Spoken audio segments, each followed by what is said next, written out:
Good morning, good morning, good morning, good morning.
Welcome to the Southern Nevada desert. Just outside of Sin City, Las Vegas, the stage is set for the great American off-road race. This is the 2023 BFGoodrich Mint 400. This is the most grueling desert race in the USA. The Mint 2023 race course has absolutely everything. Desert, rocks, whoops, jumps, fast tracks, deep ruts, dust, lake beds where cars can reach over 140 miles an hour. The Nevada desert is a place where Mother Nature tests the limits of man and machine.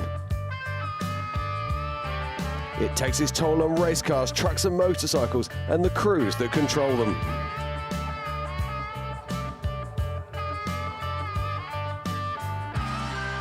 These crews race in purpose-built off-road vehicles, and these are the finest in off-road weaponry, and they bring them here to the greatest race of all, the 2023 BFGoodrich Mint 400.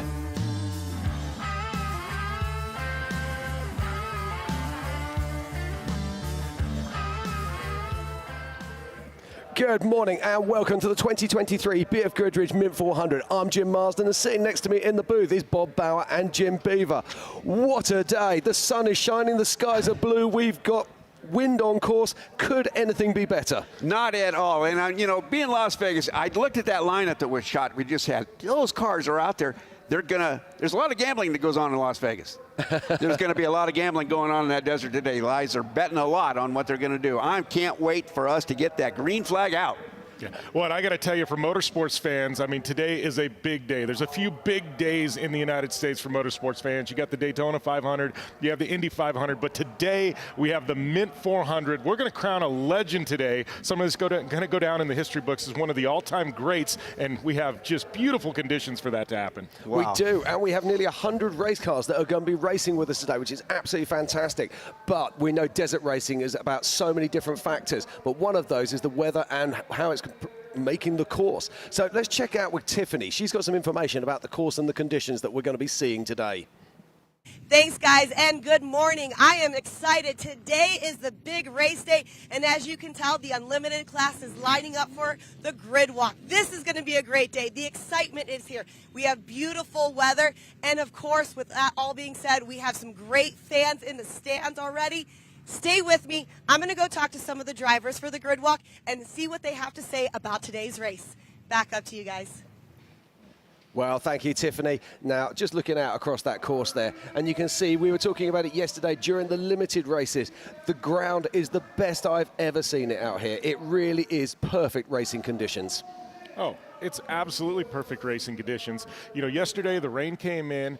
It made that beautiful cake dirt that we're going to see today, which prevents any kind of dust. Later in the day, when the moisture dries up out of the ground, the dust starts. We've got the wind that's going to blow it off the course. I think we're going to see one of the fastest Mint 400s we've ever seen today.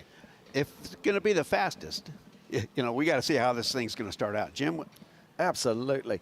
Now, this is today's schedule. At 9:15, we're going to be doing the Mint 400 grid walk. We're going to have Tiffany down there. She's going to be talking to all the big guns out there, and all the riders that are going to be racing in today's race. Then at 9:30 is the opening ceremonies. Do not miss that. And then at 10 a.m. sharp, we will be sending the lead cars off the line and into the desert for 400 miles of brutality. We're expecting the first drivers to be coming home somewhere between 4 and 4:30 this afternoon. As Jim said, I've got a feeling this could be a record-breaking year. This could be one of the fastest, if not the fastest ever, Mint 400. Yeah, you know, Bob's seen a lot of the Mint 400s. I've seen a lot of Mint 400s. You know, not only has the technology and the racers, they're bringing some of the fastest race cars we've ever seen in desert racing to do battle here today. But, you know, the conditions are also, you know, playing into us having just a lightning-quick race. Indeed. Now, let's have a look. We saw the qualifying yesterday, and the qualifying just did not disappoint. It was absolutely incredible. Let's just have a look at this. In 10th position, it was Robert Johnson with a 3:55. In 9th, it was ballistic BJ Baldwin with a with a 3:53. Now pay attention to the times here. This gets interesting. In 8th in a Class 1 car was Cole Berberry. In 7th it was Harley Letner. He had a problem out on course, so he actually blew the last corner and burnt away those vital few seconds. And just check out how close these times are here with a 3:51. Then in 6th it was Tim Hurst with a 3:51.9. Then in 5th, our highest placed Class 1 was James Dean. Amazing run from James. And then check this out. Ryan Arciero coming in 3:50, and then Dale Dondell in 3rd, Carl Jurgensen. But the man to beat, of course, was Justin Lofton, who threw down that incredible run that we saw yesterday, 7 seconds ahead of everybody else in that all-wheel drive car. And is that all-wheel drive car going to be the thing to beat today? Can he keep it together on track and take his 4th win here at the Mint 400? But this is Ryan Arciero. Now, Ryan is a man who should have won this event. How many times? 3, maybe 4, and his run was absolutely blistering. Bob, talk us through it. Well, it looks like right here, Ryan shot out of a cannon. You know, he knows how to qualify. Look, just full send over that first jump. You know, coming in, we've got a bunch of technical corners here on the binders. See that weight transfer as he pitches it into the corner. Man, he was on rails here, Bob. Yeah, now Ryan, he's absolutely smoking hot here. Now, we saw him last year. He lost an engine. He was leading the race, and I think it was lap 3 that he actually had to retire. We've seen him in previous years having to retire, having led the race or on the start once again. So is this going to be his year? I mean, he came in here after his qualifying yesterday, and you could see him. It's absolutely full of beans. He really wants this race so badly. And has he got what it takes to bring it across the line and take that checkered flag this year? Well, I know yesterday we were joking with him, and I said, Ryan, if this was a 350-mile race, you'd be a multi-time Mint 400 winner. Yeah, absolutely. And he started laughing. He goes, I never looked at it that way. But, here's a guy who's won in Baja. He's won pretty much every major off-road race that you can win except for the Mint 400. Talking with him yesterday, he's one of the nicest, most likable, humble guys you'll ever meet. He's got a massive chip on his shoulder. Well, and that may be his problem. We have a very fast race course here. We have great weather. We have all the needles pegged on go fast. But you know what? Nothing bad happens slowly.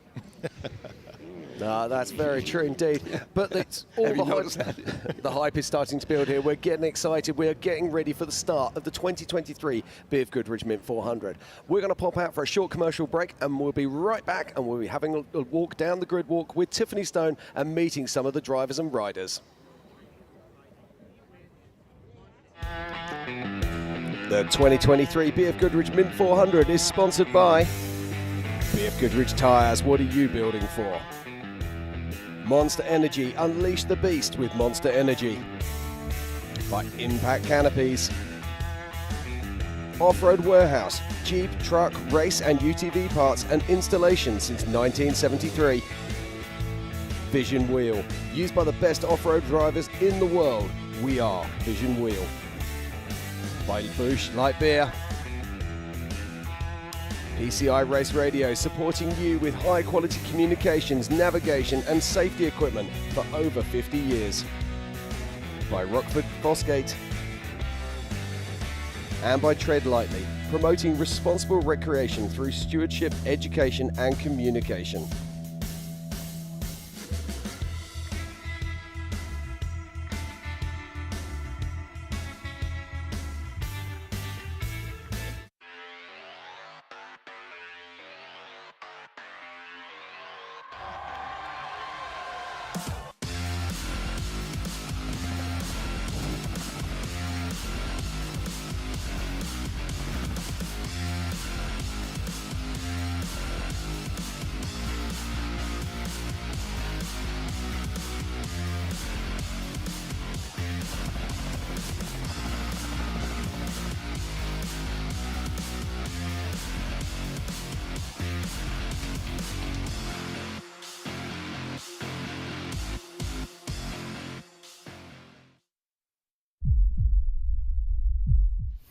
So Mitch, why is this bike so drippy? It's our 23 race bike. We can start up front, work our way to the back. Bones can tell you about the suspension. The rear shock is one of the most critical parts of the bike. Pegs with the titanium mounts. Kashima coating here. Anti-gravity lightweight battery. Young's modulus. Horse and a half. Works Chassis Lab. More tie than a space shuttle. Really? I might need that repeated. This thing slaps. Slaps. Oh, You should have told me that earlier. The estimated haul time is now 96 minutes.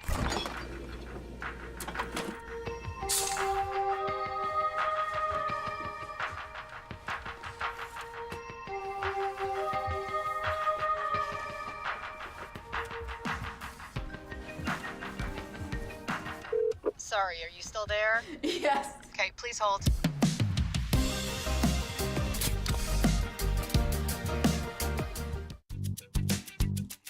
Need a little help?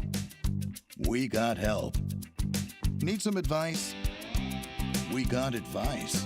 No matter what you need, we have thousands of professional parts people doing their part to make sure you have it. Exceptional customer service. Just one part that makes O'Reilly stand apart. The professional parts people. O'Reilly Auto Parts.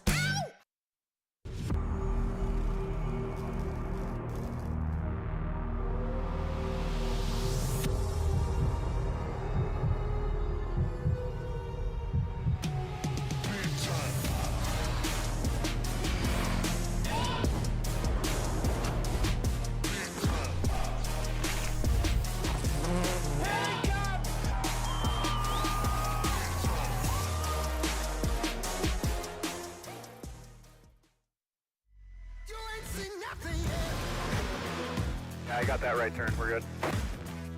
Let's meet up at the compound, group up. At 10-4. Yeah, for sure, dog.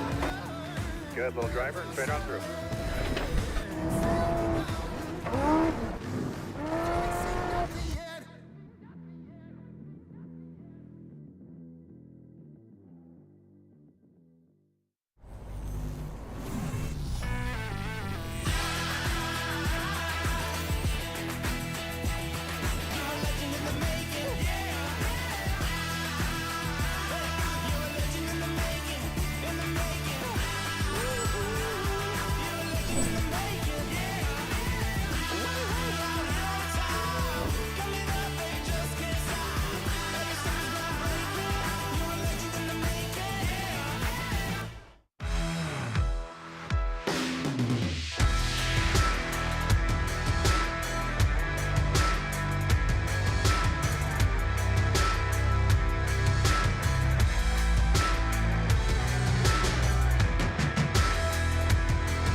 Good morning and welcome back to the 2023 BFGoodrich Mint 400. I'm Jim Marsden and it's absolutely fantastic to be back here just outside of Las Vegas for the greatest off-road race in America. This is the Mint 400 and we are watching now as the unlimited trucks are lining up for the start of this race. But it's not just about the unlimited trucks today, it's also about the motos, and they've already started their race and they're out live on track right now. And these guys are doing battle with the desert, using a different course to our unlimited trucks and picking their way through. The top riders have already completed their first lap, and we'll be having a look at the scores and see who's leading very shortly.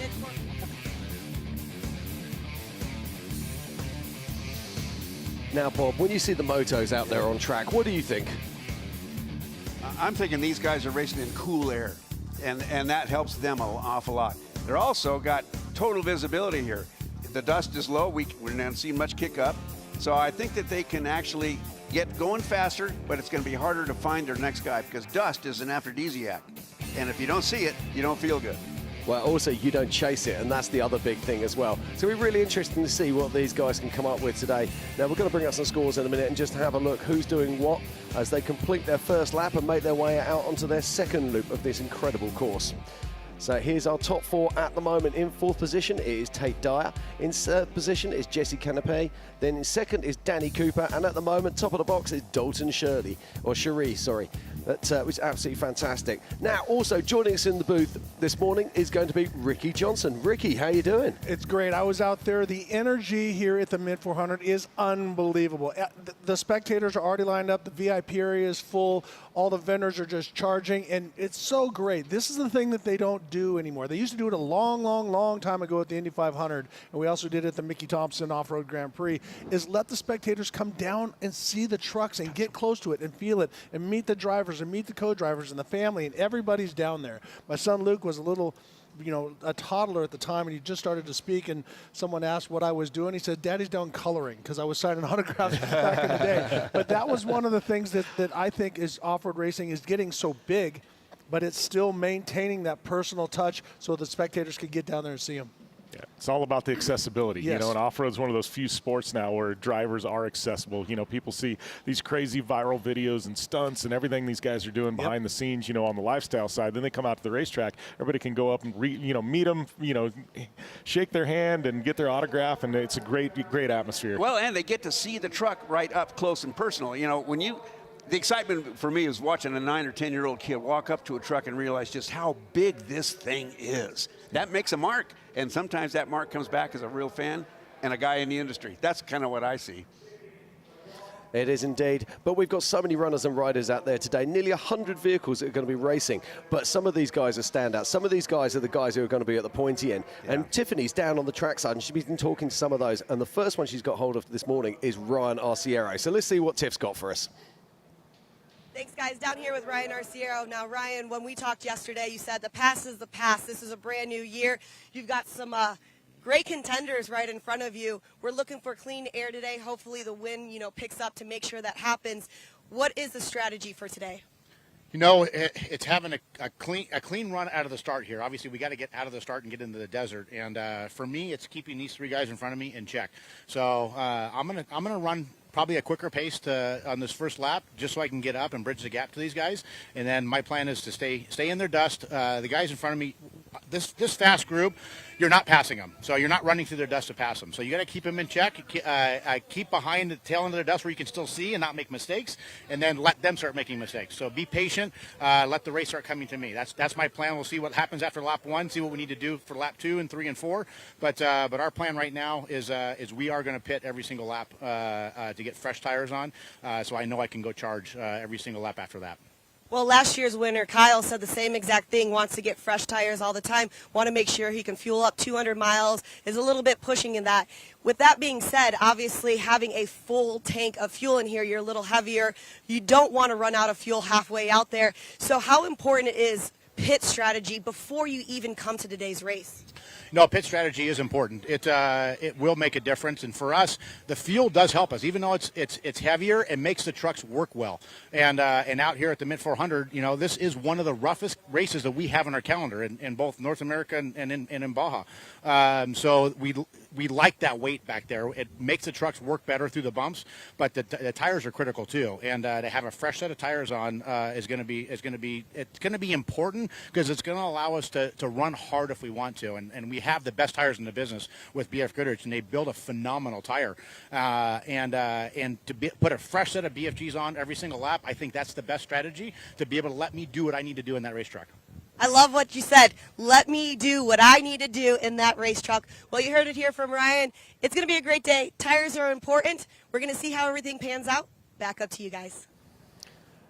Thank you, Tiff. It's so good to hear from Ryan Arciero. He spent a lot of time in the booth with us yesterday afternoon, and this guy is on it. He really looks good. Well, and listening to him, they have a strategy. He likes the extra fuel. Some people might think, why would you do that? Well, the fuel cell is in the back. It gives him more weight, gives him more traction, and with that Gibbs motor, all that horsepower, he's going to be shredding tires. I don't care how great your tire is for him to drive hard, because the surface here changes all the time. We have sand, we have rocks, we have old highway that used to be Highway 15 to get into town, and we're going across that, and so it's going to shred tires, and he's going to have confidence that he's going to burn them down and put a fresh set on every 100 miles. I like this strategy by saying I'm going to kind of like stay at the tail end of the dust so I don't make mistakes, but I still keep them in check. I tell you what, I think that's the plan of the first 10 guys except the first guy. He's not waiting for anything. Well, and Larry Ragland told me that. He said, you just have to stay in line. because it happened to us down at in the 400, is that we got caught behind somebody for 100 miles. But what happened is everybody behind me was 20 seconds, 20 seconds, 20 seconds. If I got a flat, I was going to lose all those spots. So as Ryan says, those first couple laps when everybody's in check, everybody's a minute apart, you can't let them stack up on you. Now, this is an interesting thought, and usually what we would have is we would have this situation where we've got enough dust that it's holding them a minute back. Today, I don't think we're going to see that dust, so I think we're going to see cars able to get right up on the rear wheels of the car in front, and I think that could play a major part of strategy in this, because he's talking about changing tyres every single lap. Now, it takes time to change tyres. Are we going to have someone who's going to go brave and go 2 laps with one set of tyres? Well, you can't quite, and Jim, I'm going to have you comment on this. I don't think anybody can go 200 miles on fuel, especially here. You're going to be so hard on the gas, and that your fuel mileage is going to be down. But we've got Gonzo pit out there, and we've also got the Gene Hers pit out there, so they're going to come into strategic play as well. But it does depend on where these guys have got their fuel towers. I'm going to say about 160 miles, Mr. Beaver. I was going to say, I'm right around 150, 160, same with you, Ricky. And I think, the thing is, they can go that. It might be able to thread the needle on tires and get 150 out of them, but I don't know if it's worth the risk. That's a lot of horsepower, and this is a really, really rugged race. I don't know that you want to risk it. It's a whole lot easier to change a tire in the pits than it is out on course. It is indeed. But the wonderful thing about this race course is it's not just about the we'll get to you, Bob. We'll get to you. It's not just about the unlimited trucks. It's also about the other classes that are racing with us today. And the most notable of those was James Dean in the Class 1. And Tiff's down on the line with him right now. So, Tiff, what do you got? Thanks, guys. Down here with James Dean. James, your smile says everything right now. You are right here next to Ryan Arciero in a Class 1, and you said, finally. How does it feel to be so close in this top 5?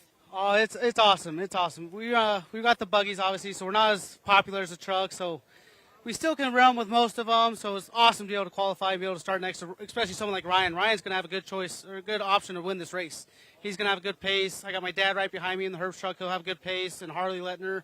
So I feel like we're in a really, really good spot. We had a really good day yesterday. So I'm pumped. And this whole weekend, we just lost one of our guys that we've had on our team forever. His name's Mike Fitzgerald. So this whole week is going to go for him. So to be able to start the whole weekend like this is really something special. Well, and you just mentioned the buggies aren't as cool as the trucks, but honestly, this thing is cool. I love that, and especially doing it for somebody that was so close to you. That is great. Now, I always like to ask everybody, and usually at the end, but right now, one word, what does the Mint 400 mean to you? Everything. Everything. I like that. That is good. Just give me a hug over here because that is pretty amazing. Well, congratulations. I know you've got to be so stoked to be up here. Best of luck to you. Make sure you guys watch this because Class 1 is really cool. I love all of these things. So best of luck to you. This is amazing. Back up to you guys. Okay, thank you, Tiffany. Now, Cameron Steele will call him a buggy dog, of course. And now the buggies, what chance have they got out there of staying with the unlimited trucks? All right, go for it, Bob. You've had that finger up for a while It's killing me. One of the things that you keep calling these race cars buggies, and that's just because it's an old deal. There's no buggy about them. They are sophisticated race machines, capable of doing things that would be maybe only a stunt show if it wasn't for a green and checkered flag. Well, and what I like about James Dean, he's a local boy. As he talked about, his dad, Pat Dean, is starting right behind him for Tim Herbst. And I've worked with James. Probably one of the most dynamic. Him and Harley Lettner, I think, are the two of the most dynamic guys in racing today. And what I really like is that he's lost some weight. He's looking fit. He's looking strong. Do not count that buggy out. He is somebody that he knows what he's going to do. He's going to get behind Ryan and stay there, but watch for James Dean at the end of the race. I think the buggy's going to give up a little bit on the lake beds and some of the high-speed stuff, but you get into that technical stuff, and that buggy, he's going to be just as quick as the trucks. The question is he going to try and pass? Is he going to try and pass? Can he get up somebody? Because if he's quicker in the tight stuff, is it wide enough to be passing? But Ryan Arciero said it. You are not going to pass a truck that's running at 100%, because when I was working with Team C, we tried that with teaching Larry Connor how to drive in dust. We put my son Luke Johnson in a spec truck. I was in the all-wheel drive, and I could not catch him. I could not get close enough, Jim. Indeed, but we're looking at so many races, and there's so many incredible races down there, but there's a man we need to go and talk to, and that is the GOAT, the man himself, Rob McEachran, and Tiffany Stone is on the pit, and is down in the starting lineup with Rob McEachran right now. Thanks, guys. Down here with Rob and Caden Mac. 3, 2. Thanks, guys. Down here with Rob and Caden. Now, congratulations first to you. I need to say that for that factory team. That is wonderful. Rob, this is a big day. We've always talked about, is it difficult to be a driver or difficult to be a father? And you said sometimes it's a little bit different. But walk me through the Mint 400 for you guys right now. Well, here we are, Mint 400. I was born and raised here in Las Vegas. My first race was in this desert. My dad started racing the Mint 400 in the 70s. I started in the 80s. Caden's in the 20s, so both in age and years racing. So, it's fun. It's really great having him ride with me. He rode with me 2 years ago when we ended up winning. Last year we were close on the last lap. Ended up having a dry sump belt fall off, and we had to fix that, and we ended up 5th. But, we're here to get that back. We want to win. But, it's super cool being a dad, having my son ride with me. And then, everything that's starting to happen for him, the ball's really getting rolling, and he's going to have a good future, I think. Well, and talking about that, Caden, UTV side-by-sides, they're really coming up, but this is what brings all of the fans out right now for the grid walk. What we're looking at, is that the goal for the end when we're all done? Yeah, obviously being partnered with a company like Polaris is huge. They've done a ton for off-road racing in general. Sitting in front of this truck in front of me, of course, it's cool to drive the trophy trucks, but also the future of our sport is side-by-sides right now, and Polaris is bringing that to the table with the factory racing team. That's what I'm doing this year, and I hope to be doing that for a long time. One last thing. I know this is a father-son dynamic and driver, co-driver, but is there something that you do to make your dad laugh a little bit if there's any pressure? Is there something that you say that you guys have a little joke? I'm sure I try to make him laugh. I don't think he responds very much, but I'm sure he hears me, and maybe we'll talk about it after. But mainly my job in that right seat is just to basically be a place filler today. If anything happens, I'll handle it. But we're looking for a good day today, starting 11th overall, and, I think we'll be there at the end. Awesome. Well, it's so great to see this. And like we've always talked about, the Mint 400 is a family event. Father-son, we see brother-son, or brother-brother all the time. So this is really awesome. Back up to you guys.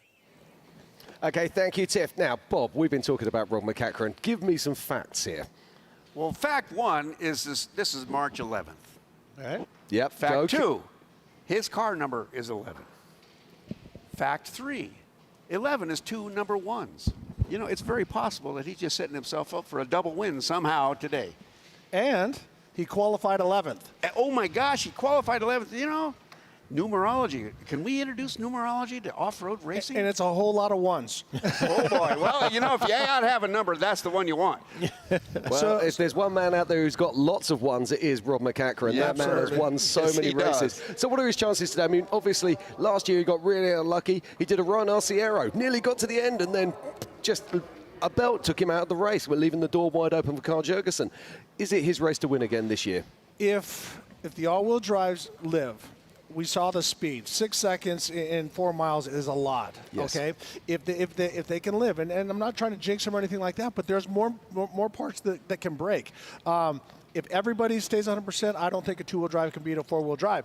But this race is not just about speed. It's about being in the right place at the right time, and the person that is the best at that is Rob McEachran. He will sit completely invisible. No one will know where he's at. Then all of a sudden, bam, there he is. So we got to keep an eye on him, Mr. Beaver. Yeah, I like to call Rob the silent assassin. He's not flashy. He's just going to sit back and, he's like it's like a lion stalking the prey. And he's a very smart driver. You're not going to see him push up front. He's not flashy. He's not going to be, pushing through, trying to make crazy passes. He's going to sit back, let the race come to him. Probably about lap 3 and really into lap 4, you're going to see him lay it on. And it's when there's space, there's gaps, and Rob's really got the track ahead of him where he can do it and do what he does best, and that's go out and win races. And he has to start and make that decision in lap 3, because the adjustment you want to make, he wants to be a small adjustment so you don't get over your head, and just let it be 2 seconds faster, 2 seconds, 2 seconds, 2 seconds. Yep. So he's definitely one that we got to keep our eye on. But Ryan Arciero also has a great plan. Oh, yeah. And you have to finish the thought about Ryan. Of course, he says, I'm going to stop each lap.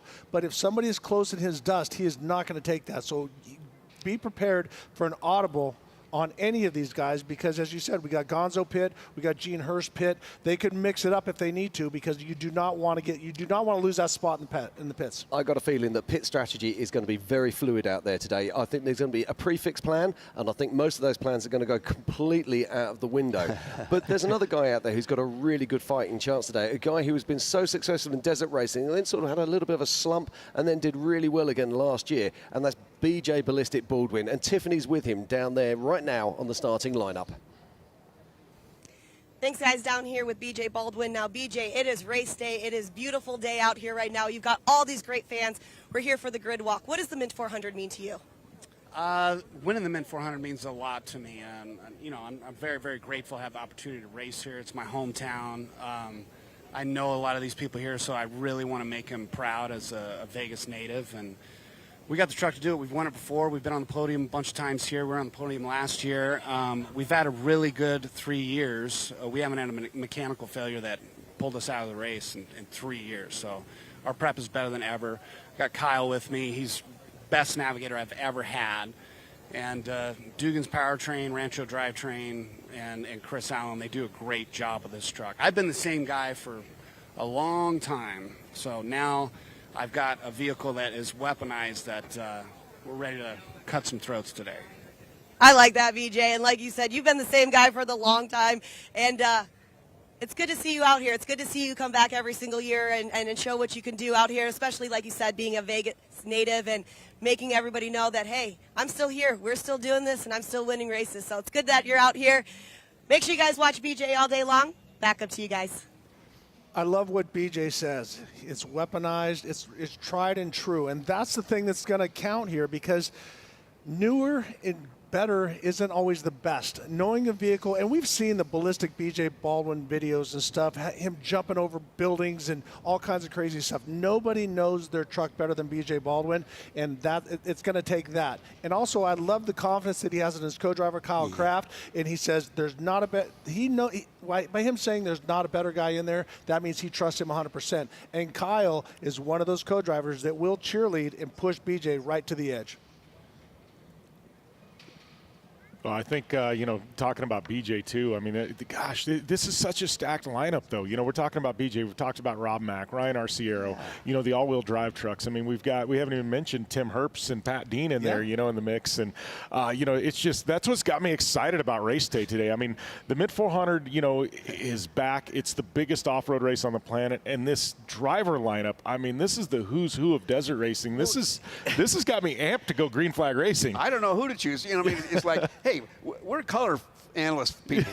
We're not wizards. And if we had the answers, man, we would be rich people. Yeah. And I think that it's going to be a battle out there. We're going to come up with like 20 surprises before noon. Yeah, I forgot to mention Harley Letner in the mix. I mean, you've got I think that's the thing. We're all paid to be here, but we're all massive fans of off-road. And as a fan of off-road, it's got me excited for today. And for 86 people starting, there's probably 50 of them that could win. But there's also so many other things as well. It's not just about the car and driving ability. It's also about, can you actually put up with the personal attrition of being on that race course for 400 miles? And there's a young man out there who's being ultimately so successful at the moment. That's Carl Jurgensen. He won this race last year. He won King of the Hammers last year. And he's in an all-wheel drive truck this year. And Tiffany's meeting him right now down on the starting lineup.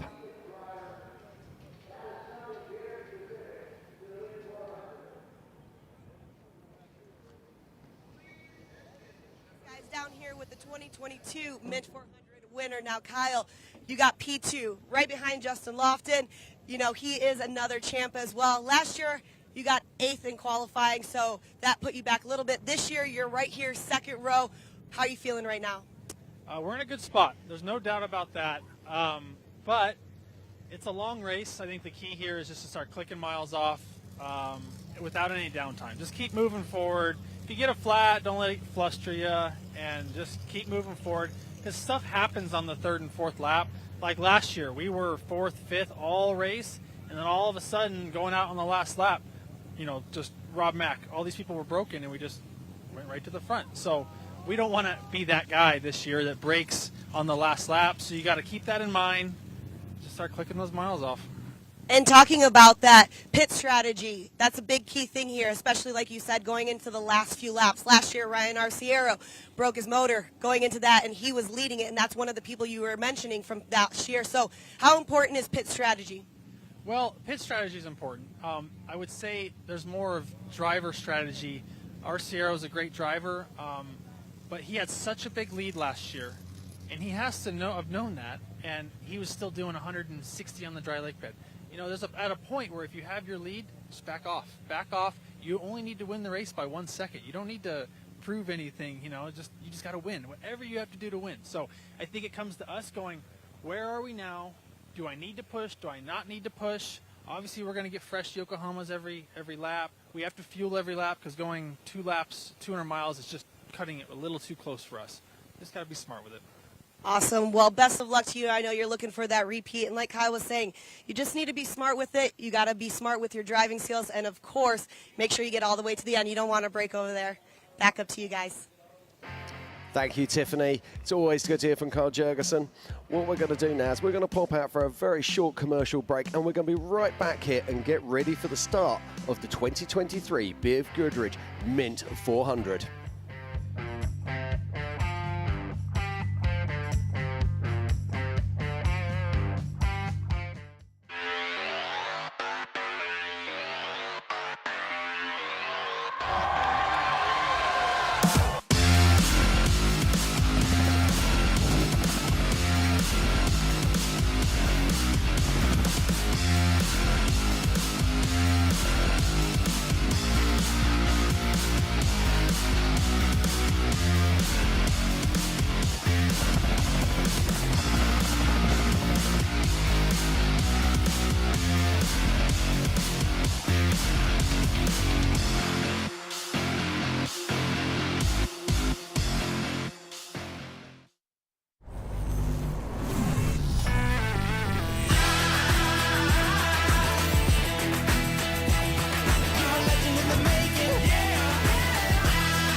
Need a little help?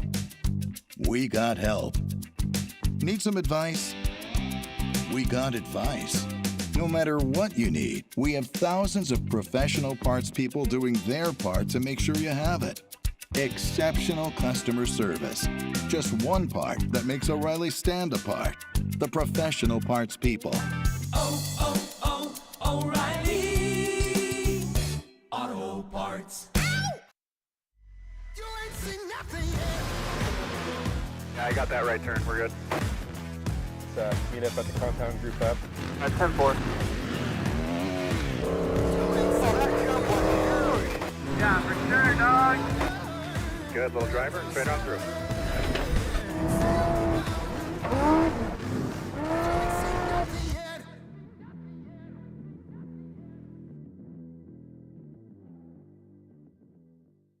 The estimated hold time is now 96 minutes.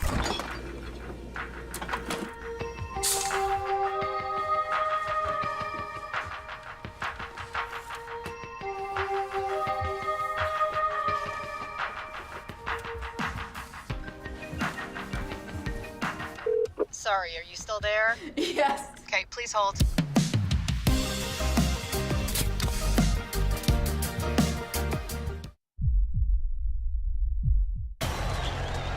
All right, Chase, number 23, it's 2023. This championship's yours. Let's show these guys what's up. Easy, boys. It's not over yet. Big dog still gotta eat. Whatever you say, big dog.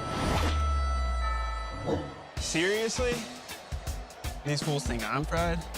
They know the deal.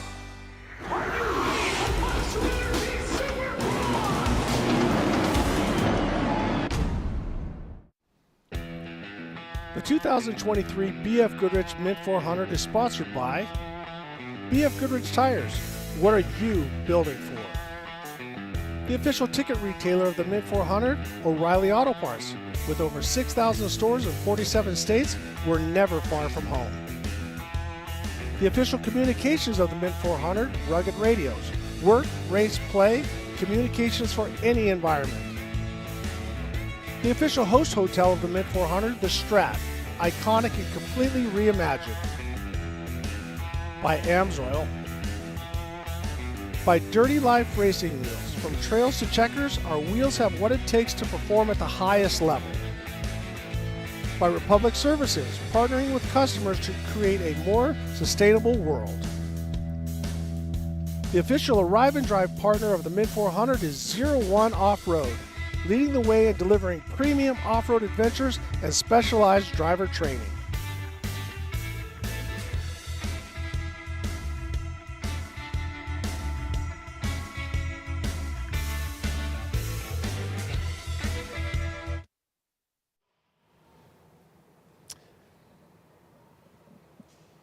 Good morning and welcome back to the 2023 BFGoodrich Mint 400. I'm Jim Marsden. I'm joined in the booth today by Bob Bauer, Jim Beaver and, of course, Ricky Johnson.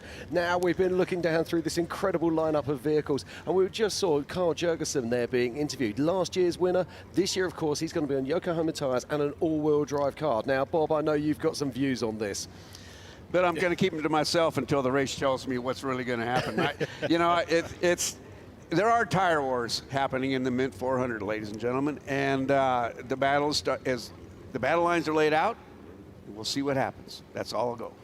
Well, wow. you didn't tell us anything. Exactly, that's right. Ricky, come on, drag it out of it. But we did hear that these guys cannot go 200 miles on fuel because this is a race where you're really heavy on the gas, and it's some of the races where you're very slick. As we're looking at Justin Lofton's, that's a Mason all-wheel drive. He's back on BFGs. He's got the Method race wheels. He feels that he has the package, and by qualifying, he absolutely does. You can't fool a finish line, and he just did it for us. Exactly. As Walker Evans said in Dust to Glory, you're racing time itself.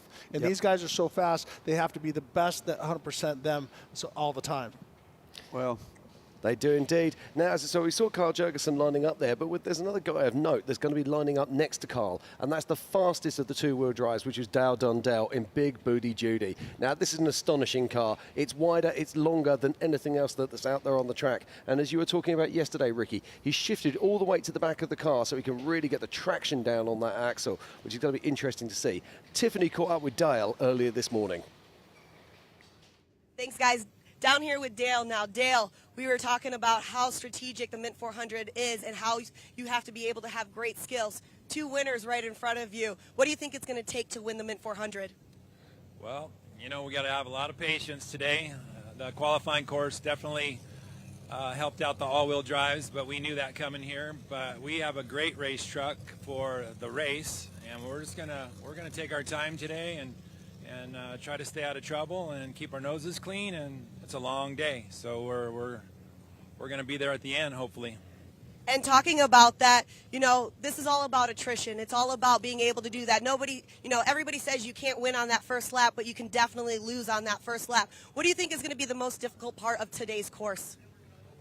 The most difficult part, is going to be dust. You can't be in a hurry if you get up in there and you challenge yourself to get a flat tire. So the challenging part is to be patient. You want to get in there, but you gotta bide your time and be patient. So hopefully our strategy, I just keep telling myself while we're driving, just make miles and stay where I'm at and let the race come to us, hopefully.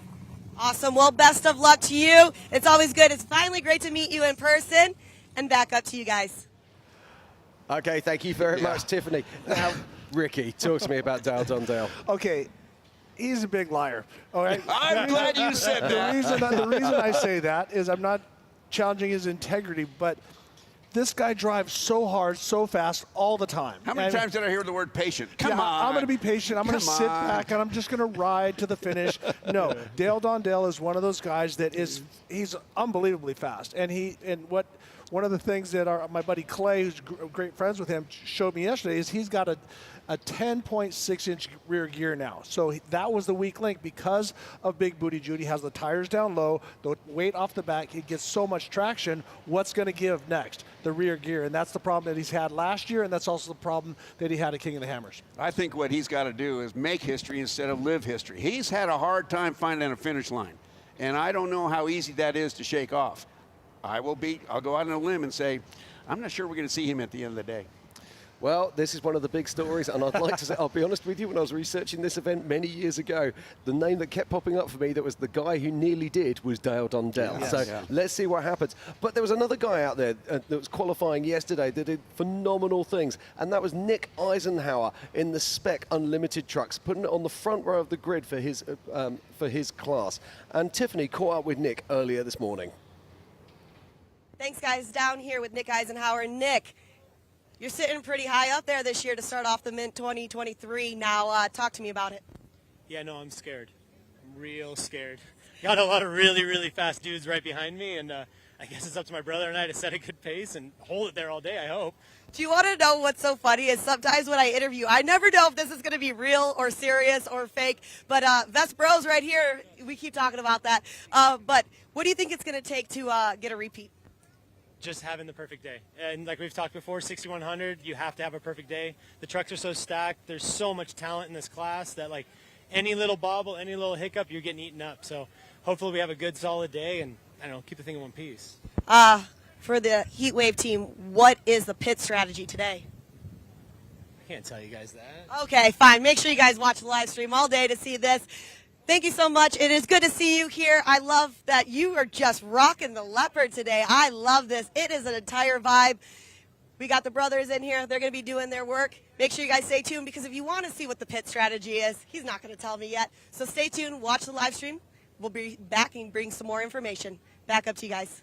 Thank you, Tiffany. Now, we love watching Nick Eisenhower. He's absolutely hilarious. His car, though, is amazing. But the thing with Nick is he's saying, I'm not telling you his pit strategy. That's because I don't actually think they have one, if I'm completely honest. I think that they're going to go really fluid out there. He's got a great team of friends and out there that are going to be helping him. But look at this. This is our pole setter, Justin Lofton. It looks like he's getting ready to take off. And the thing is, when you qualify on the pole, they give you the front row all to yourself. That's the reward you get for hanging it out there and being up there. So from here on out, we're going to see guys side by side. So they go right into a race right off the start. So that's where that all-wheel drive is definitely going to help those guys get off the start when they get side by side. Carl Jurgensen and then also Dale Dundale. We'll see if Big Booty Judy has some traction to stay with him.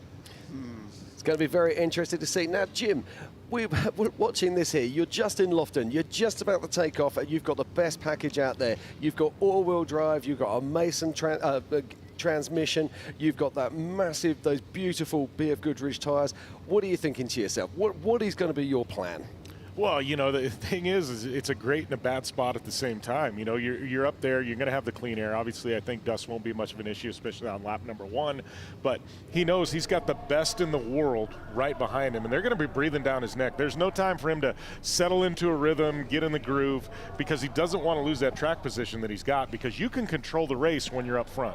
Well, and I can't agree with you more. Sorry about that, Bob. But I talked with Justin, and it was a blessing for him for when that truck rolled, and he got to go again, because there's a man-made whoop section as soon as they get out in the desert. And the first time he checked up, because he goes, they're weird spacing, it was going to bite me. But he pinned it the next time, so he's actually taken that truck to another level of driving speed.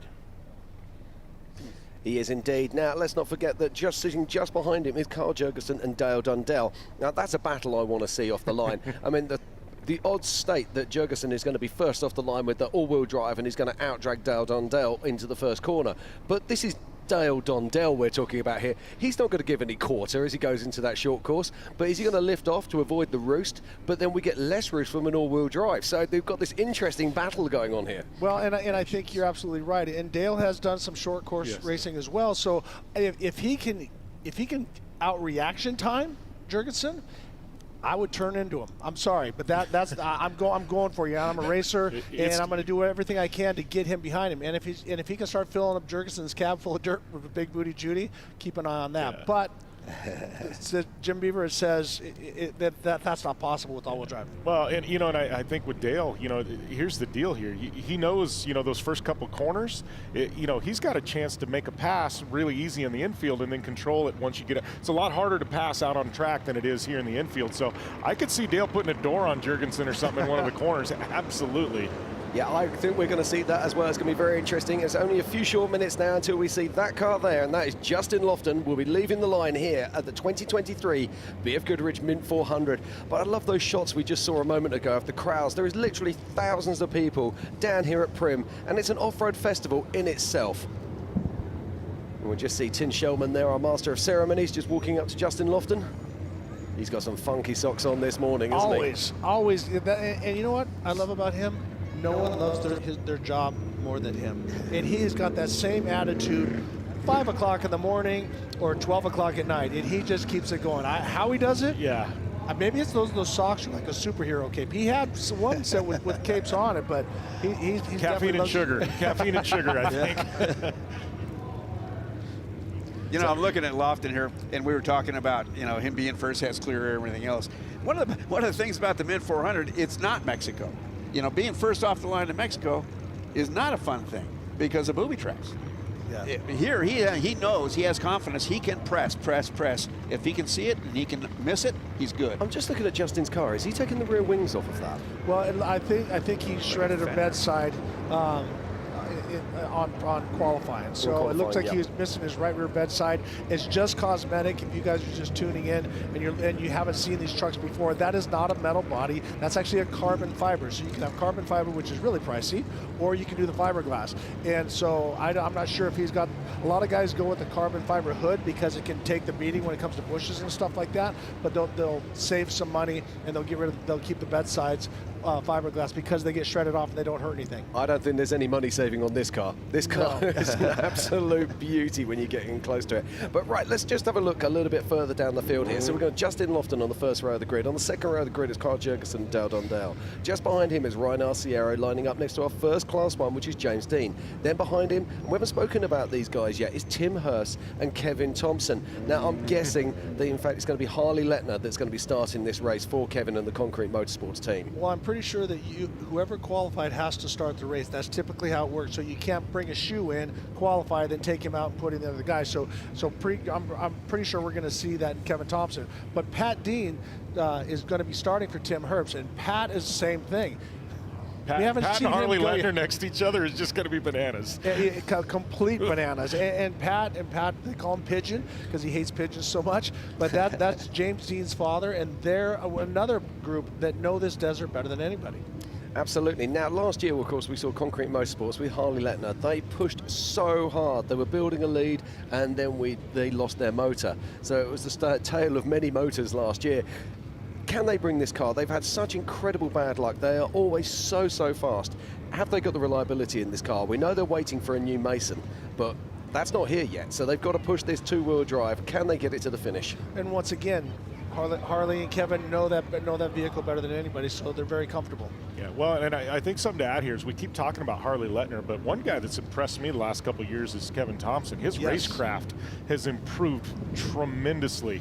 A lot of times before people think Harley'd get the lead and then Kevin would give up time. He's not anymore. Yeah. Now it looks like we can see the Master of Ceremonies there. I believe that is our Grand Marshal for this year with the starting flag. I think we're going to go green here at the 2023 BFGoodrich Mint 400 very, very shortly. Do not leave your seats, ladies and gentlemen. This is about to get exciting. Now, Ricky, he's sitting on that start line. That car's now been idling for probably 2 or 3 minutes. What are you thinking? Ricky? Yes. So his car's been idling there for two or three... you got cut out. I'm sorry. That's okay, mate. Yeah. His car's been idling there for 2 or 3 minutes. Is that a problem for these vehicles? Absolutely, and a lot of times people will sit there and try to dry rev them, but you don't get the ignition to come in and really sort of what you call clean the plugs off. So it doesn't do you any good to sit there and wrap it up in neutral because you just throw more gas to it and you actually load the plugs up more. So we will see some of these guys take off and it'll blubber and blubber and blubber until it cleans out. Is there a fix for that? Yeah, change the way you come to the starting line, and I'm not telling you what my secret is, but once I figured it out, I do not have a problem. It takes off at 100%. Well, will you tell Jim? Because I know he'll let me in on it. Exactly. There's no secrets here. But no, there is a way that you can do it, and everybody has their own technique. I've talked with Ray at Dugan Racing, and what I seem to be doing works very well in the Villadosla truck that I'm running. So I'm not taking off and spend the first 30 seconds with it overloading, and that we're going to see some of that happen, and that's going to spoil the start. Did you tell Ray how you do it? I can call him. Don't call Ray. Oh, okay. He's sworn to secrecy. Right, let's have a quick look. We spoke about Kevin Thompson and also Tim Hurst, but lining up behind them is going to be Cole Barbary and BJ Baldwin. So Class 1 versus Unlimited truck. Then behind them is going to be Robert Johnson lining up with Rob McCachran. That's going to be a great battle going into those first corners, of course. And then just behind them, we've got Nick Whetstone and Adam Householder. Adam Householder, of course, coming off of the back of his big wing at King of the Hammers. Can he do any damage here? Can he catch these front runners? There's some really fast guys in front of him. Well, absolutely. Confidence is everything, and now that Adam's won races before, but that was the biggest race on his portfolio. So bringing that kind of energy, and he's very comfortable in that Herbst built truck. So Jim Beaver. Well, and I think Adam definitely, in the positions he's at, knowing the heavy hitters ahead of him, you're going to see him play the long game here. He's going to try and be in reaching distance the first lap or two, but I don't think you're going to see him push extremely hard. I also think he won at King of the Hammers. He's looking at this Triple Crown, with the California 300 coming up, going, okay, we're going to let them go out. If the race comes to me, yeah, great. We're going to find ourselves there. But he's looking, going, hey, I'm in the driver's seat now to win this entire Triple Crown. We got to get this thing to the finish line of the Mint 400. Tell us what that Triple Crown, that's easy to well, say. Dave Cole and the Martellis got together this year. They put together this Triple Crown of desert racing, which included the King of the Hammers, the Mint 400, and then the California 300 that comes this fall. So anybody that, it's basically a miniature points series to crown the best in North America, or the best in the United States of desert racing. Is there any dollars attached? Yeah, there's quite a bit of dollars attached. I don't know that exact number. Maybe Ricky does, but there is a big purse at the end of the day for the Triple Crown winner. It looks like Justin was just getting the 2-minute signal there. And just so his lights come on there, so I think he was sitting there without the engine running, which is very interesting. Well, boys. Yep. We have Cameron still listening to us, so he's going to be critiquing us very hard because one of the best off-road announcers there is. So now I'm nervous. I went from having fun to being nervous. So I'm going to have my stopwatch ready so that we can know these guys are going to be taking off every minute. And as we said, some of the guys are going to be, their cars are going to be a little loaded up because remember, they idled them out. They sat there. And they idled them back into there, and nobody really got to run their truck and clean it out. So the guy that maybe said, I'm going to take it out by the pit and give it a little go, but no one had a chance to do that. Indeed. So we're going to be going green flag live here very, very soon. Well, and Ricky, I mean, obviously Justin's been sitting on the starting line waiting, so he's going to have to immediately go green flag. The guys sitting back there in the second, third row, at least they get a chance to idle it up to the start. Is there any possibility they can clean it out a little bit and and idle up to the start? Yeah, you can hang back a little bit and give it a blast. And so what that does is that throws the ignition in, it throws everything in, it makes the spark heavier, and it does burn it out a little bit. But your brakes are cold. You don't want to ram the guy in front of you either. So that's not good. What happened? Well, I hit the guy on the start. Let's start this race off right. It's like we've always said. I always enjoyed my race cars, a little ways into the race. I feel like, what I mean, the first 5-10 miles, nothing, there's no heat in anything. Everything's cold. Everything's a little more abusive. You kind of settle in. The cars and the trucks, they start working better. You get a little bit deeper into the race. You have that happy zone. Then the shocks start to get hot. The motor you start to get a little dirt into the air cleaner. You have all these different things. And then also the driver fatigue is worse than anything. And so these guys have to stay hydrated. We see the people with the IVs things, they were going down on the starting line, helping some guys out. Some guys got food poisoning or something like that. Okay, here we go, ladies and gentlemen. Looks like the starter has just raised his green flag. He's just put it down. Here we go. There we it was are. a little slow. And we are Good go, time, go, 10:16. go here at the 2023 BFGoodrich Mint 400. Justin Lofton leaves the line. Here's that big booter. Saw it, yeah, he took it very conservative. We saw a few UTVs go end over end yesterday. Taking out some cones there, it looked like. You can see how the back's a little lethargic. It's a full load of fuel. He's got everything weighed down as the fuel starts to burn off. But he also has Mike Kim in there from Fox Racing Shocks, and they have that live valve stuff that they can adjust. And so if he wants to, it's like, we'll adjust the shocks a little bit stiffer for the beginning of the race, because it is more fuel and a larger load on the back. Yeah, let's talk about that. So this live valve, they usually have 5 different settings that are preset for on this vehicle. So he'll have a button that he can press, and he can pick any of those 5 different settings for what he's doing. Then he also has another 2 buttons, one that will allow him to change his rebound and one that will allow him to change the other part of the suspension. Plus he'll also have the, here we go, we're just waiting for the second line now. So that is on the inside, that is Dale Dundell. On the outside, that is Carl Jurgensen, last year's winner. But this is going to be the big one. Who's going to make that first turn first? Well, I think Kyle Jurgensen's got the all-wheel drive. He's really got the opportunity to get the whole shot here, but you're going up against Dale Tondell. So, I don't ever bet against Dale in anything. But look at the stance difference between Big Booty Judy and Carl's Brenthal car there. You can see the physical size difference. Well, and when you have that width, that's going to give you stability in these corners. And as we saw Justin Lofton as he was rolling through, it can get tippy and bicycly. It could bite you. So this is going to be a great little race we got going on. Well, and I find it interesting. Dale, he was one of the pioneers of the all-wheel drive stuff. We had the bass boat, we used to call it back in the day, that he raced and things like that. But Dale, for him to build two-wheel drives, he's got the capability to build an all-wheel drive. He's been there, he's done that. And it's interesting to me that he'd go for this setup, knowing that the all-wheel drives now are becoming popular. It was a conscious decision. Yeah. All right. Look at the difference. Look at the roost off the back of Big Booty Judy. Who does? It's going to be the big jump. Who? Oh, Dale carried a big putt. Yes! Oh, wow. I mean, no. That's a big hit. Patience. Yeah. So there we go. There's He was pushing. He wanted that spot. Well, and I don't think that's going to be the last person we see this negative, because, as I said, your brakes aren't warm. So you're I got a feeling we're going to see him pulling off. I think he bent the chassis there. Yeah, that was a tough hit. He's probably got some needles in the wrong places. Not what you like to see this early on. No, definitely not. Doggone it. But when somebody of the experience of Dale Dondell can make that mistake, it just shows you how difficult this course is. Well, he just had himself another experience. Well, but as we were talking about, you're going wide open, drag race side by side. You're paying attention with the guy next to you. You're trying to outbrake him. Then all of a sudden you get there and you're like, uh-oh, brakes are cold. Now I have to let off and pump them to try to get them warmed up. And then next thing you know, you hit that jump just a little bit too fast. Trouble. I'd love to see a replay, because I think I saw him hit the brake and then get off and then hit it again. Okay, let's have a look at the replay here of the start. Right. So you watch, Dale is on the far right. He starts to make up a little bit more time. You see he comes over there, he checks up a little bit. Checks up, and then, oh my goodness. Oh, we got more out on course here. Okay, here's Ryan. Ryan, and is that Pat Dean? Yeah, no, that's very interesting. Yep. James. That should be. That's Pat and Tim. Yeah. Yeah. Now, where's James Dean? Or are they not starting in class order?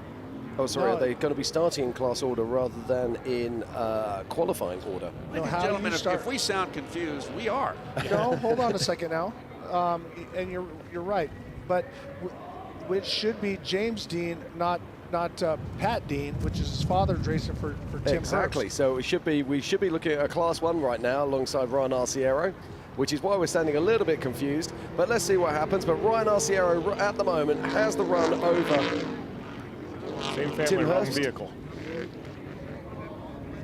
And off the line now is Concrete Motorsports versus BJ. Oh, look at that. A little rubbing and racing there with Harley Letner and BJ Baldwin. looks like BJ getting the whole shot on Harley. Yeah, now this is interesting. Now, that should have been Colberberry. So it does look like they're going to be starting the Class 1s behind the Unlimited trucks, which is what's happening. So you watch, BJ on the outside comes a little bit hot, but that gives him the advantage. But then Kevin Thompson, a.k.a. Harley Leonard, comes in, shows him a little door, Rubbin is racing. But then watch, as we get further down in here into this next turn, we see BJ Baldwin go on the bicycle, but we missed it. He got up on 2 wheels, he did the absolute right thing, turn into it and hit the gas. Jim, who do we have on the line next? Yeah, just trying to have a look at that now. It's Rog McCachran and Robert Johnson, of course. Now, Rog McCachran, it's all a story of the 11th. It's the 11th of the month. His car is number 11, and he qualified 11th. Surely this has got to be all the omens lining up for Rob Mack. He won 2 years ago in that classic battle with Luke McMillan, and he's getting closed out here. Now, Rob McCachran's got huge short course experience, and I'm sure he'll be putting that to good use. Get him all the way to the bottom, just not able to seal the deal. We got another corner here, though. Robert Johnson, to say that you just beat Rob McCachran in a short course is going to be big, but watch Rob get a run on the outside. He's got the momentum now, Rob. Look at that. Robin's racing. Look at that. Look at that. This is an awesome bang. Right. Yeah. That's a mad goat. Yeah, but I don't. When someone's next to you, I don't think turn into him. It's too early in the race. You mess up your guy's body panels and stuff like that. As we take another look, he got a great. Johnston got a great jump, but then he comes in. Rob looks to the inside and he backs off. He doesn't want to hit him, but now he gets the run on the outside, gets a run, and Robert Johnson is just like, nope, I'm turning into you. I think he should have let him go and try to get him, but you cut a tire real easy that way. There's so many things that can happen. Hey, but I'm not in the car, so I probably would have done the same thing. So I'm saying that here, where I'm wearing my nice Dixon flannel and relaxing, having tea. Yeah. But if I was in there, I'd probably be like, screw you, Rob Mack. I'm holding on as hard as I can. I was going to say, I've seen you drive short course, Ricky. I do run into people. So, on the left hand of our screen now is Adam Householder, fresh off his win at KOH. Racing against Nick Whetstone here. I got to tell you, that was the best I've seen anybody come in there that fast, and Adam Householder came in the hottest I've seen everybody, and then still scrub the jump and get down there. So Adam is definitely running on a high, running for that. Yeah, definitely. He's a man on form at the moment, and confidence is bred from winning. There's no doubt about that. But Nick Whetstone sneaking up the inside there, and he makes the pass. Fantastic stuff here. Great racing, but we're not done yet. These guys still have to get to all these berms, and we noticed that Whetstone is down the inside. So now watch how hard Adam Householder comes in, but he brakes hard, and still wheels locked up, nails it perfectly. Great job by him. And then Whetstone is running hard on the outside, so he's got a great pace going as well. Yeah, next off the line it should be Eric Hardin and Steve Oligaz. So a little tidbit there with Nick Hardin is Andrew Myers, who's from Toyota of Escondido, is in the co-seat, which Andrew's one of those drivers that runs hard on the edge all the time, and so I can't believe he's actually calmed down enough to get in the right seat, but it's going to be great because I'm imagining that Andrew Myers is going to be pushing Eric Hardin quite a bit from that right seat. Yeah, Hardin, that's a program last few years that's improved tremendously as well. You know, they've had some really consistent results at times, and you know, definitely looking forward to seeing them go. And then Steve Ologist, you want to talk about a guy that you know, former Ford Rough Rider, has been around the industry for a long time. Very consistent, got a really good knack for getting trucks to the finish line, and he's always there at the end. So Jim Beaver, let me talk to you about motor packages, because he's gone to that I think Gen 6 or Gen 7 Geyser with the big block. Are you a fan of the big block, or do you think go with the smaller for weight? You know what? I am a big fan of the big block, just the torque and everything else, you know, that comes along with that big block. It's just, I think that the small blocks got pushed to the point where they were almost ticking time bombs at times, and I think the big block was the logical next step, so I'm definitely a big fan of the big block. Well, when you start pushing out the piston size, then all of a sudden the water jacket gets smaller, there's more heat. We have a hard time there, Bob. No, I'm just thinking that I don't know what to think, actually. All right. All righty. Next on the line on the inside is supposed to be Steve Serapis. He's got a couple things. It is his son, Christian Serapis, very, very young, talented man. And also, if he gets tired, he's going to put Larry Jobin for the second half. Jim? Well, Christian hasn't been, I mean, he's rusty and said so himself. I'm rusty. Oh. Yeah. My goodness. And so, you know, he's going to probably spend the first half lap getting his beans back so he knows what to do. Getting his beans back. Well, you know. Well, I think Christian, he's actually won some unlimited truck races before. I think he took home a win at Laughlin a few years ago. But you know, he's been spinning most recent time, you know, in the spec class. You know, so stepping back into a full-size unlimited truck, you know, I think he'll do all right. But I think you know, with the starting position in that, it's going to take him a while to ease into it. So you see, he's looking all the way to the bottom there. He's like, no, Jim Beaver, I'm coming in hot right now. But great, didn't scratch a fender, so Rubbin's racing.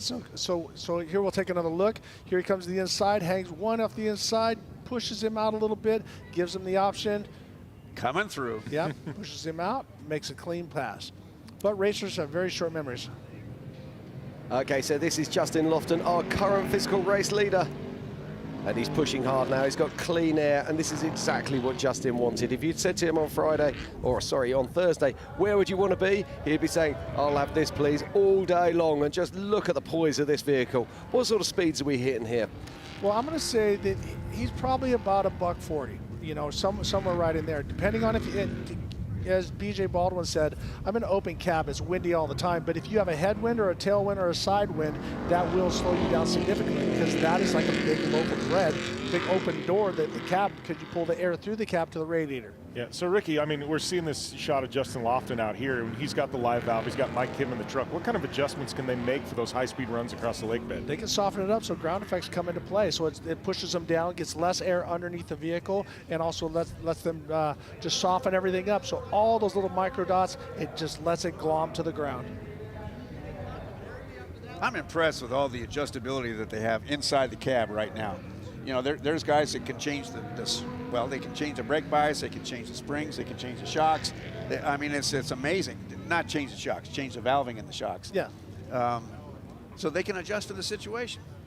Well, and that is good and bad. Some people like it. Some people go, I just want to, I want consistency. I want to know that it's going to kick this way or kick that way. And sometimes it's a little spooky trusting the vehicle. It's like when first time you drive with ABS, every time I come into the corner, I'm like, oh, I'm pumping it because I'm afraid of it.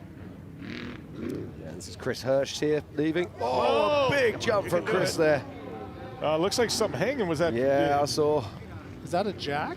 There's something in the front that it looked like after that hit started falling down. Could have been, I don't know. Yeah, I think that's Brad Gallard there out of Australia that's lining up alongside him, but that was a big hit there on the front. Yeah, like, what is that, like a mud flat possibly or something? Take another look at that.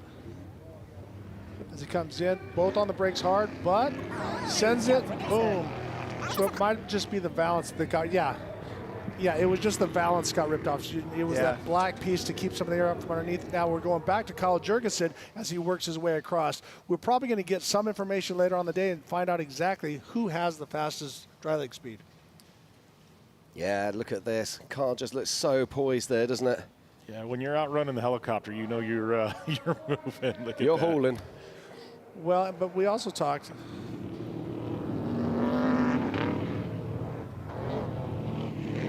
Right, this is a young driver on the outside, does a good job. That's Alex Wacker on the inside there, Twisted Monkey, and it looks like they're sending them off in class order. So all the unlimited trucks, we have 30 of them racing with us today, going out in class order. Then we will be seeing, I'm guessing it will be the class ones, and then it will be the unlimited spec. But I'll try and keep you honest as I see it in front of me. But Alex Wacker used to race 4,400 back in the day. Ricky, I'm curious about something. Yep. You know, I'm old, and I'm from old school. You know that. We'd get on a dry leg or a long run like this when you want to keep it pinned. We used to have to lift to quench the motor. But today's motors, what happens there?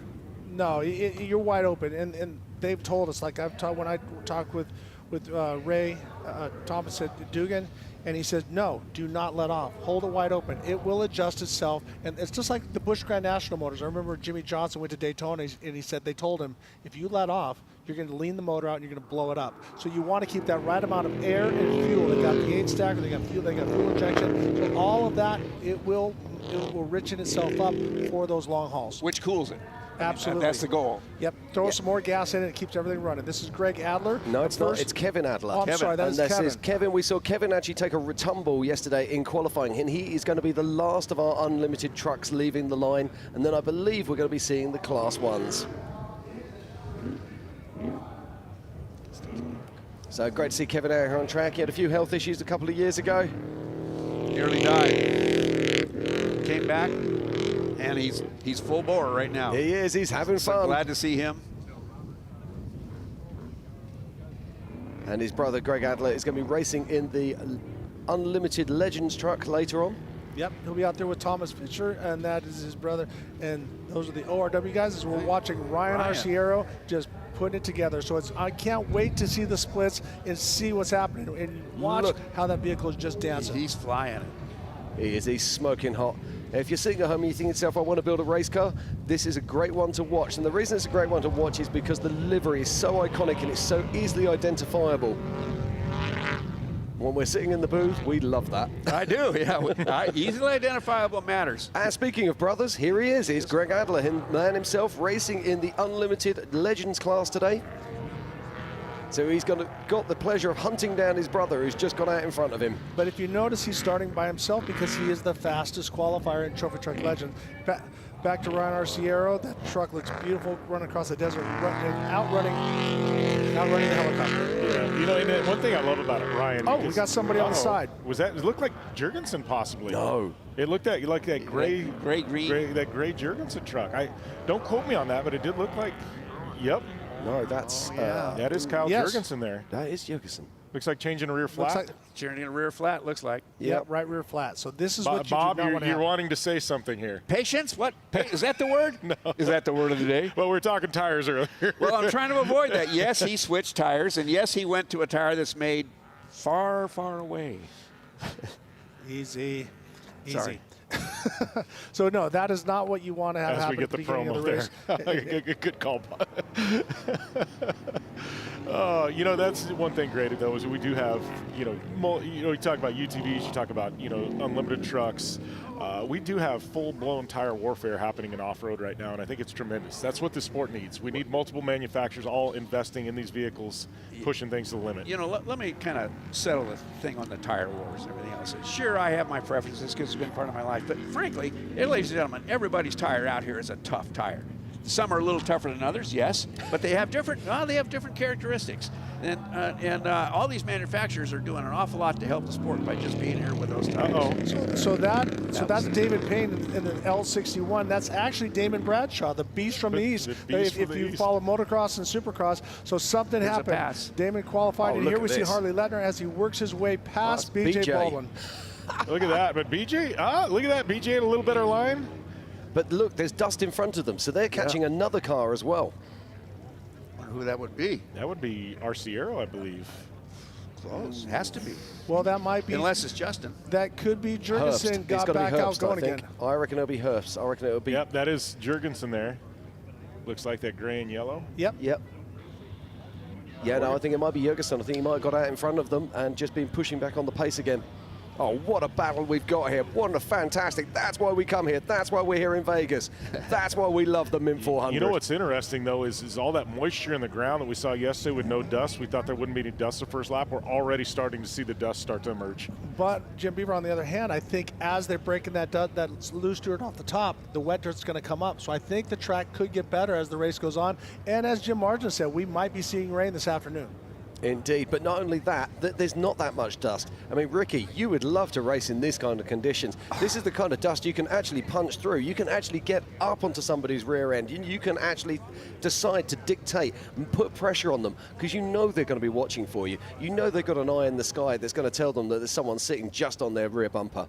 And if I had to be a fly on the wall, not the co-driver in the truck, I would love to be right between Kevin Thompson and BJ Baldwin. Those two guys run so hard. We saw BJ when he went by.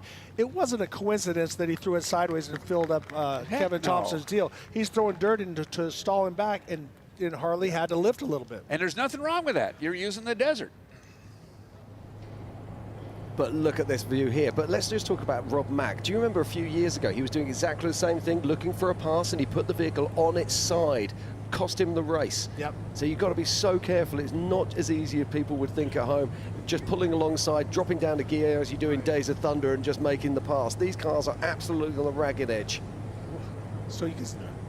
I'm interested to see which line these drivers take. I've always found when you're coming as a driver, the far left has always been the quicker line. But yesterday we saw a lot of drivers opt for the right line, which traditionally has always been a hair rougher. I've always gone left, but it's a lot easier feeling because we're going slightly uphill this way. Going downhill, it's a little unnerving because you bounce and you float, and it's down a little lower. Even though these bumps are so big and so spaced apart, you can see how great that the shocks are working, Bob. But we do have breeze and we have wind. So that dust, as you see, is blowing off to our left side.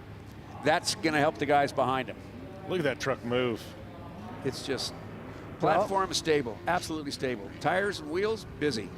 Everybody thinks, oh, look, it's so plush. Trust me, you're working out. You got to be an athlete to run these trucks, and especially at the speed that Justin Lofton is going, Jim. Yeah, well, I was just going to say, as we talk, Ryan is taking that left-hand line, which traditionally has been just a hair smoother. So. And we are talking about very small hairs here, but that is Harley Lepner there, and he's chewing the dust of BJ Baldwin. But I can tell you, looking at my tracker, it does look like we have track change. We saw Carl Jurgensen pull off, so it does look like Ryan Arciero has moved into second position. And that's good for Ryan as well, because he's now going to have a buffer between him and Justin Lofton, which means he's not going to be chewing Carl's dust. Well, and I would have loved to have listened to Kyle Crafts when he was on top of BJ going, he's on the inside, go, go, go, go. You know, hammer down. So now we've actually got a real race on our hands, because what we've got now is an all-wheel drive truck, not out in front, but right back in the mix. So it's going to be interesting to see if that all-wheel drive car can pull away from those two-wheel drive trucks. Which they were in his dust, and now they're not. So we can see a little bit of a hint of dust, but Kyle Jurgensen has put some time on BJ Baldwin. But there's still a long way to go here. We are on the opening lap of the BFGoodrich 2023 Mint 400. Going to have nearly 100 runners and riders out there on track today.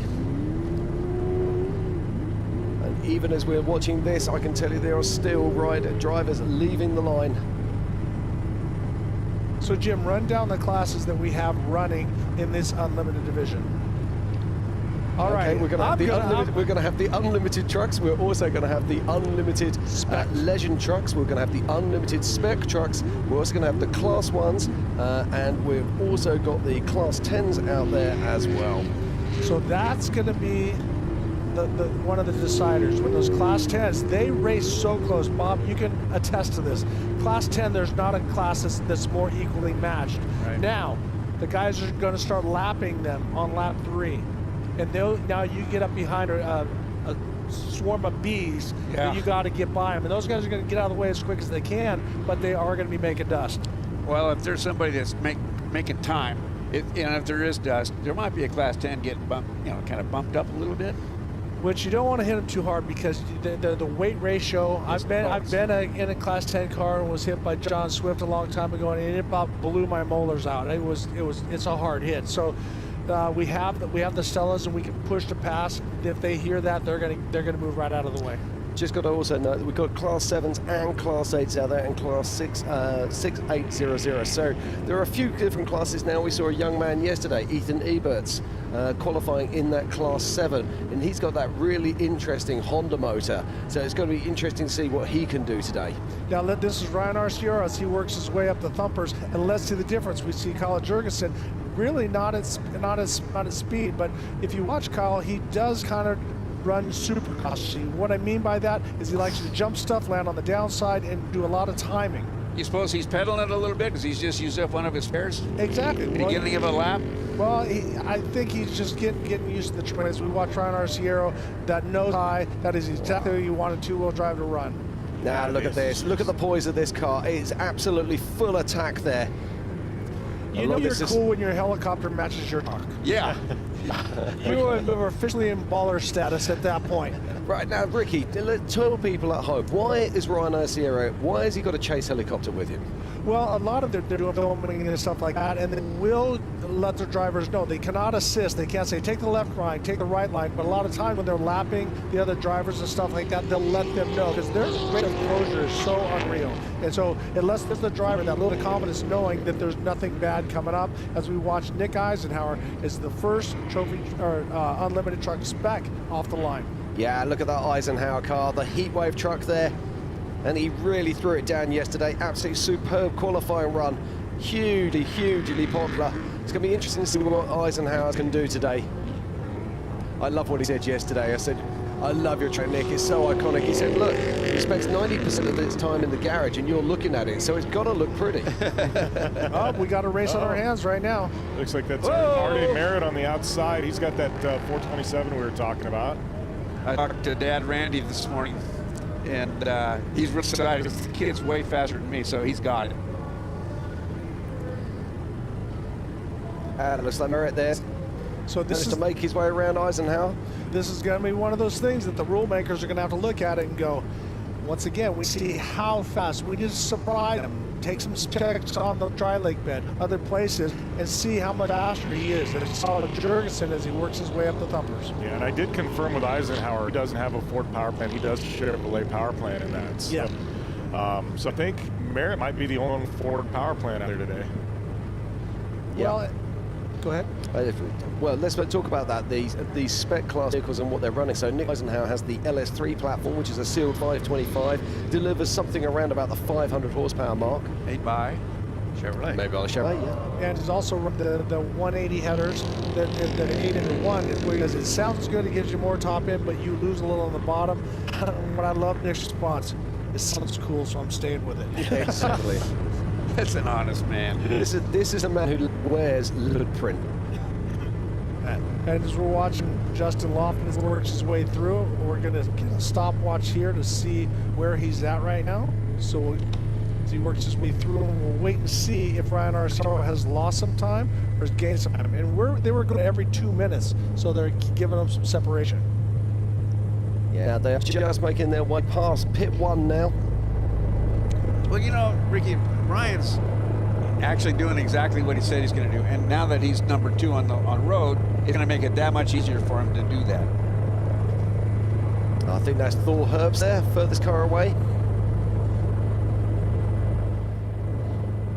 Yeah, you know, it's been interesting to see this next generation of Herbst kids, too, come up through the ranks because all of them have wicked talent. But I think that is EJ and Ryan Millen qualifying for, I think, running the first half of the race. So Ryan Millen, obviously his father Rod Millen, his brother Reese Millen, definitely a racing family. And so I'm about 99% sure that Ryan Millen is starting for EJ Herbst. Now, I love this. Don't just look at Justin Lofton, how incredible this machine is. Look at the thousands of spectators' vehicles that are parked out there watching this incredible race unfold. But if you're driving into Vegas today, you're wondering, what is going on out there? All these people are parked to watch. A lot of people watching collecting rocks out there today. You know, it was funny. Went to my room last night and then turned on the TV this morning. Both last night's news and this morning's news, all they could do was cover the Mint 400. It's pretty remarkable how much media attention this event's getting. Well, when you see scenes like this, it's only pure justification. As we watch our current race leader on adjusted time and physically first at the moment, it is Justin Lofton. And still more cars leaving the line back here, Dane Prim. That was very nicely done there by both vehicles. There's got to be one more guy that's going to blow it. There always is, Bob. Don't say that. Well, I'm here for the entertainment. Because you don't want to be that guy. How would you like we've to got to find out what happened to Dale Dondale, yeah? He became the first lawn dart this morning. I love that. He legitimately was a lawn dart. So. He truly was. It's a 3-ton lawn dart, but it's still a lawn dart. Yeah. And watch them Mason all-wheel drive on the right. That is Justin Lofton, our race leader. The balance, and he is such a shoe. I mean, he's done NASCAR, Craftsman truck when he was racing stock car, so he's done NASCAR. He also was very, very fast in one of the Robbie Gordon Speed Stadium Super Trucks. Jim? Okay, I got some news here, and I'm looking at my tracker. If you go to www.themint400.com/live, you can find scoring and tracker information there. And I'm looking at my tracker now, and it does look like Carl Jurgensen is stopped once again. My stopwatch was off just a little bit, but I'm going to say, because there we see B.J. Baldwin behind, or somebody was right up behind Ryan Arciero, so we'll see who that was. But Ryan looked like he was, oh, that's Pat Dean. So Pat Dean is still in the mix. He's right up there, right behind Ryan Arciero as we go back to Justin Lofton. But to finish my thought, they're keeping it close to about 2 minutes. So what are the timers today? Do you have any idea on that, Jim?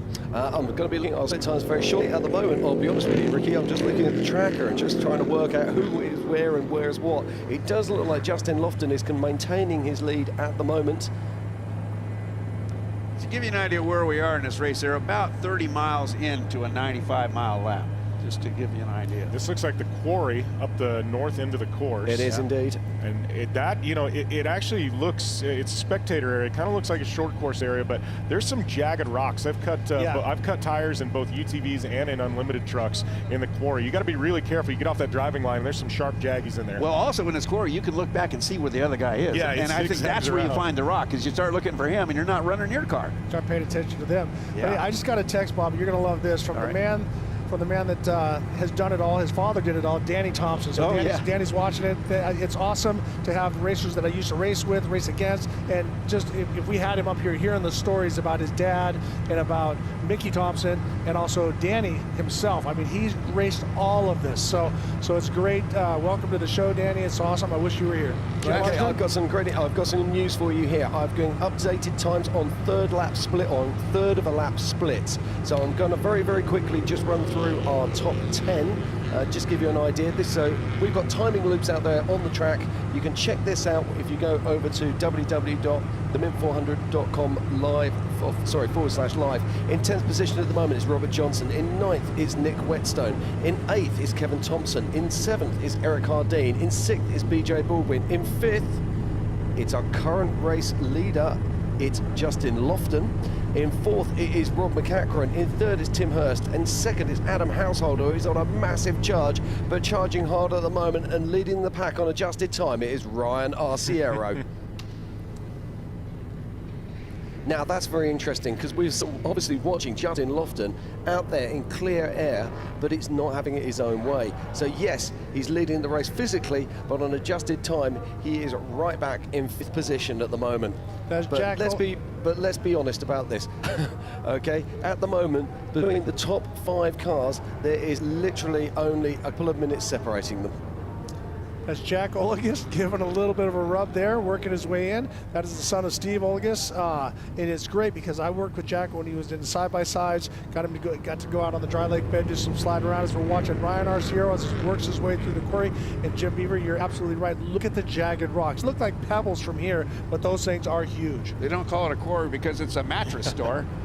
There, he can look over, just like you said, Bob, he can look over and see Pat Dean. So those two guys still staying very close, and that's where you want to stay. I think Pat's doing the thing, not trying to push the issue too much. He knows he's right at the tail end of his dust, a good spot. And you know that Ryan's right seat guy, Travis Morris, who's excellent, did all the looking while Ryan does all the driving. Yeah. Well, the tough part about the quarry is we got that helicopter shot a little bit ago, but even if the wind's blowing, sit down and at times it's 50 foot below the level of the desert, so that dust sits and it hangs in there, and as the race progresses, it gets really tough to see. So some of those jagged rocks get kicked out in the middle of the course. You can approach them, you don't see them, you might hit them and take out a tire. And it's white dust, and I don't know about you guys, but white dust to me is the hardest to get through, see through. Oh my! Yes. Well, it worked out for him. Yeah, you dodged a bullet there. And it survived. Pistol Pete would be so stoked. It's one of his time trucks, and it handled it. Honestly, that's blowing my mind. We got to get a replay on that because that was full sin. That was full sin. Wow. Has he strapped some Red Bull cans to that car? Because that car had wings. Look at this. He comes in, 4 car lengths behind, jumps off the pass. That's 25 feet in the air. Yeah. The driver next to him is looking out the side going, what just happened? I would love to hear the banter going back and forth between the co-driver. What are you thinking? That was Neil Drick. That's one of those, you're either a hero or a zero, and he was an absolute hero there. Yep. So.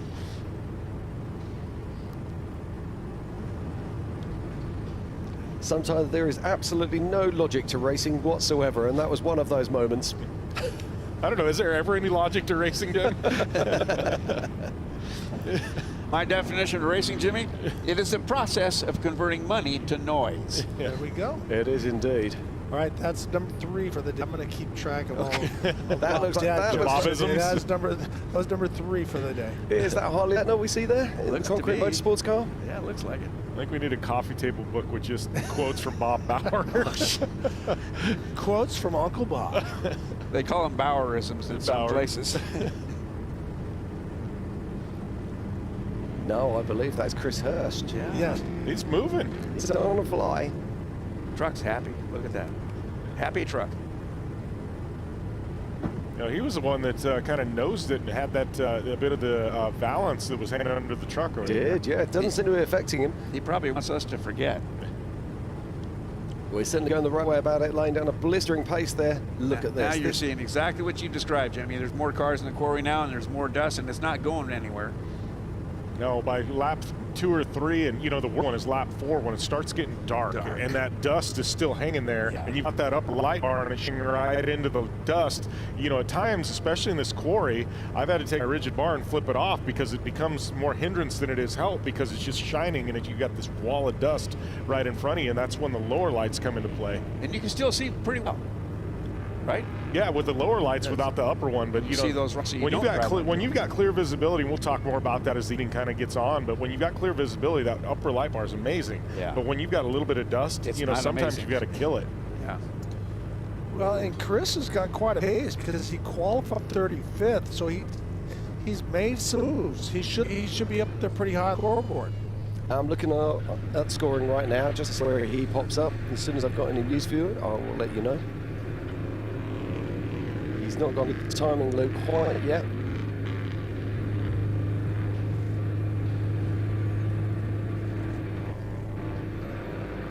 And that in 230 is Chad Hall, the son of the great legend Rod Hall. So pretty awesome to see what's going on. But now we're seeing the side by side. Who's going to make a move on the is the right line or the left line?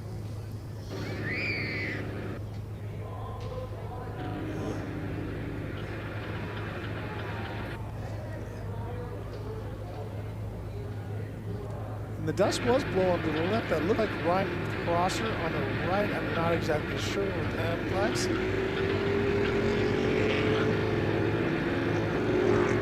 There's a good bit of breeze out there that's a 16-year-old kid, Ryan Crosser. So very young. He had a couple issues at the King of the Hammers. He's a multi-time world champion, side by sides, and now he's got a judge who was with Phil Blurton as a co-doc. So they got a combination there, and they're trying to. This is their first Mint 400. His very first. Very first. I think he's done it in side size, but this is the first time in a big truck. Yeah. See, now this gives me an idea of exactly what it's like sitting in the truck. You know, that dust is only about 12 feet off the ground. Yeah. You know, and for those top 2 or 3 guys, you know, that there aren't half Big Ten with this, man, they're going to just be able to gap the field quite a bit. So when we start getting into the lap traffic and the trucks that are down and stuff like that, we're going to see as we're watching Lofton as he works his way back across the dry lane. I'm sorry, that's Grabowski. You can tell by that back wing. So that's Dustin Grabowski in the unlimited spec as he works his way across the dry lake bed. And he qualified in 3rd position in the trophy specs. So great run there from Grabowski. Sam Berry with a little bit of a hole shot there, so always love to watch that. And if you look to the inside of that view, remember, we have motorcycles on the track at the same time. Now, they are not like in Baja, we're on the same course, completely separate course. Sam Berry took it in a little hot, took balance out. So it looks like he knocked his 2 front teeth out. And so, but back to it, we have motorcycles going at the same time. We're going to get to some of that coverage as well. But 2 completely different tracks. I think they come side by side in one of the pits, but they are not on the course at the same time. The bike course looks amazing. A lot of single track, a really technical course for the bikes. Yeah, I'm just having a very quick look now at the scoring for the bikes. If you go across to, we've said it before, but I'll say it again, www.themint400.com/live, you'll be able to find that tracking information and also scoring information for the bikes. Here we have Rob Mack working his way out. And just looking very quickly right now, in fourth position overall, it's Tate Dyer in the motos. In third is Danny Cooper in the motos. And second is Jesse Canapé in the motos. And first and leading up right now is Dalton Cherie. So that's the old highway. You see Rob come in because you get going down that road so fast, you're over 100 miles an hour, tires get hot, sticky. If you go throwing it into that corner, it's going to bicycle and toss you on your lid. So Rob Mack doing obviously everything right. He might have been in the situation once before. Perhaps. Well, because it's a different feel. You think you're getting good traction.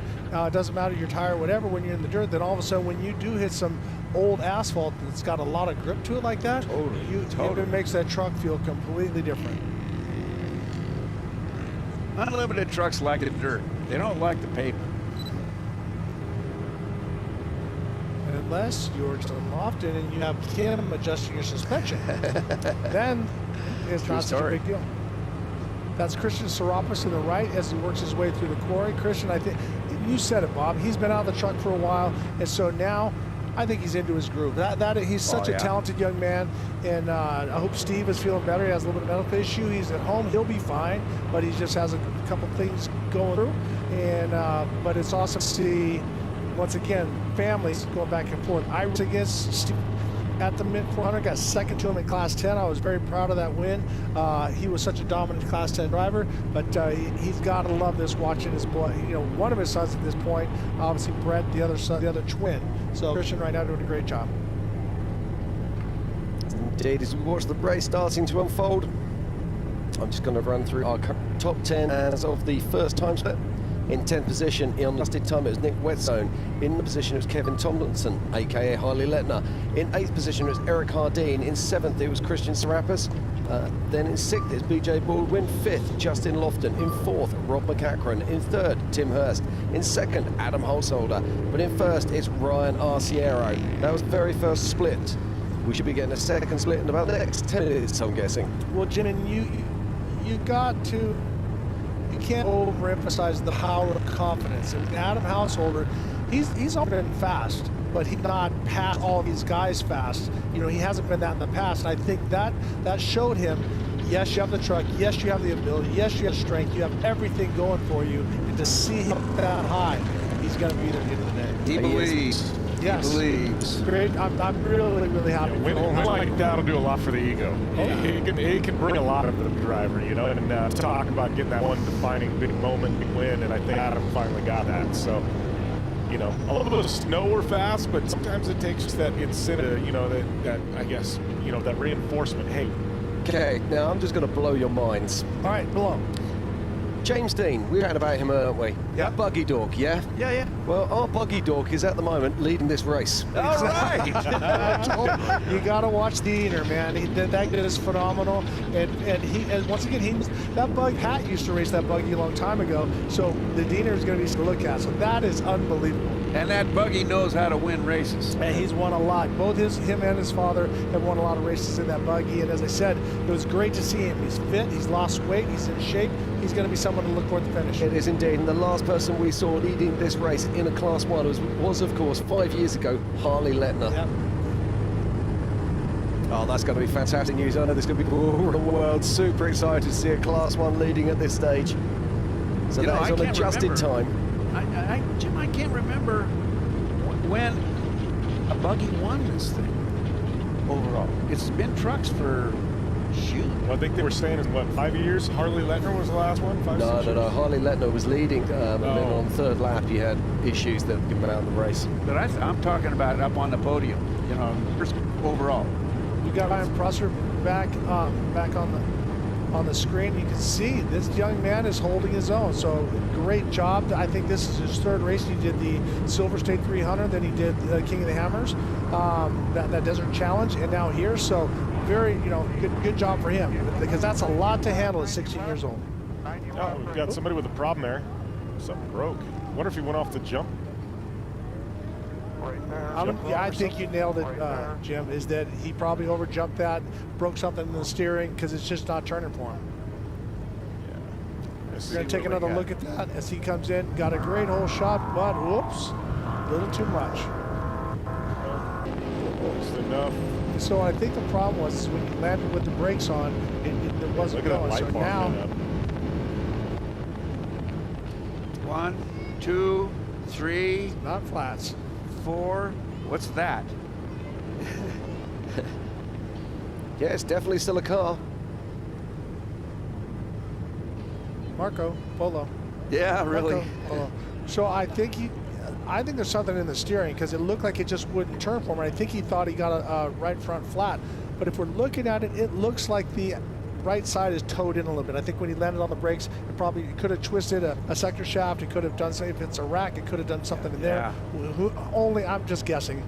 I gotta say, back shot there, I gotta give the driver credit there. It's a tough thing to do, but he allowed his co-driver to get buckled in before he took off. I was watching for that. So many times you see a driver just, get in. As soon as they get in, co-driver's bouncing through the whoops trying to get buckled in. You know, right off this, you don't want to have downtime like that. Props to that driver for allowing the co-driver to take the time to get buckled in. That was Robbie. That was Robbie. He would be in that seat and gone before I could put the net up. That's Brent Fox there. Yeah, Brent Fox, this guy, he's fast. He's very fast. Well, it looks like he might have had a little bit of an issue in qualifying, and he just took the banana peel right off. There's another truck without many body panels at the start. Naked girls. I mean, when I was racing down in Baja years past, Ricky, they actually put a rule in place because drivers would take the hood off at the start for better visibility, that you had to start the race with a hood on the truck. Well, you got to be smart. So in the stadium, they did the same thing. We raced one time in San Diego or Anaheim, and it was so muddy. It was San Diego, no practice. We just went after the race. And Walker Evans was out there and raced. It was super cheap. It looked like they tied the bedsides on with dental floss because he went over the first jump and completely fell apart, so it wasn't going to hold all that mud. So great job. And then after that, they made sure you have to fasten. You put your putting panels on so they stay on. Yeah. That was Justin Blower there we saw with no clothes on, making his way to the desert. Now, you talk about this is actually something we see at King of the Hammers as well. We see certain teams, I'm not going to mention any names, they'll come into first pit after the desert and they will remove the hood. But there is our current leader. That is James Dean in the Class 1. Now pay attention, James, he knows that buggy so well, and look at how he gets it across. The timing, he's got the balance of that, and I like the fact that it looks really long, so it gives you that kind of like a tail on a kite, keeps it straight as we go back to watching Ryan Prosser as he works his way into the gravel pits. So once again, can't say enough about this young man with a lot of pressure that's put on him to get out there, and now he looks over and sees the people coming up behind him. I believe that is the Twisted Monkey car. I think that's Alex Wacker we're just looking at right now. Yeah. Alex qualified a little bit off pace yesterday, but great to see him out there. Truck looks a little heavier than a lot of the other trucks. I don't know, when was that truck built? Do we know? It just seems like it's a Cambo truck, and I believe it was built around about 3 years ago. Longer than that, but here we see. Wow. Here we see Dick Eisenhower pushing to the right. He's like, I'm going to get this Class 1 car, and he is pushing hard. So obviously, always, my wife's favorite color is leopard, so she is going to definitely be a Nick Fires. Can you describe leopard as a color? It is a color, and it's her favorite color. She's got shoes like it. We had carpet in our old house like it. It reminded us of the Hard Rock Cafe. So there you go, Steph. That is your driver right there, Nick Eisenhower. I'm writing that one down for the book as well. Leopard is a color. For women, it is. It is. It's like camo. It's like tartan. Well, I've seen you in a suit that's a camo suit, Ricky. So if your wife's color is leopard, yours is camo. That's right. We hide from each other. We can't see each other in the house.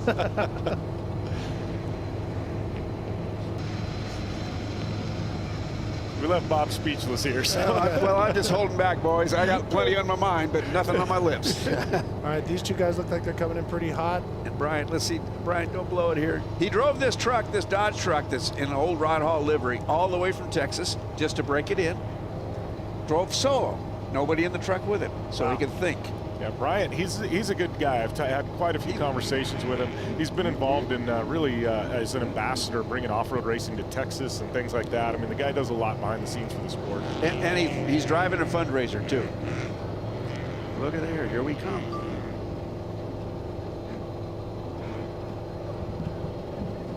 Yes, this is Justin Lofton. He is physically first on course at the moment, but he is languishing down at about 6th position on adjusted time right now.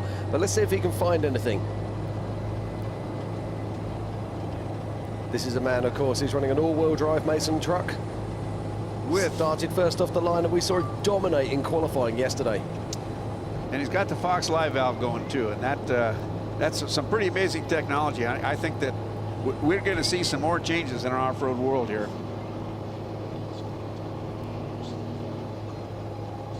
Watching more of the trophy specs now making their way up through thumpers. And look at the difference in the attitudes of these cars. You can tell that the guys who spend a lot of time on the tuning of the suspension, some of the guys who haven't spent quite so much time tuning their suspension. Yes. Well, I think that's one of the great things about off-road. You know, you talk about that, but, you know, we're seeing drivers out here with multi-million-dollar budgets competing, and then you've got guys that have built their cars in their garage, and they're just stoked to be out here. And I think that's one of the great things about off-road. Whether you're talking short course, desert, you know, King of the Hammers, there's so many different facets to off-road and people, you know, that enjoy this amazing sport. You know why? 3 letters. F-U-N. Fun. It's all fun. Not going to argue with that, Bob. No, I guess we all enjoy spending a lot of money to have fun. Yeah, well, yes, it's a natural act, isn't it?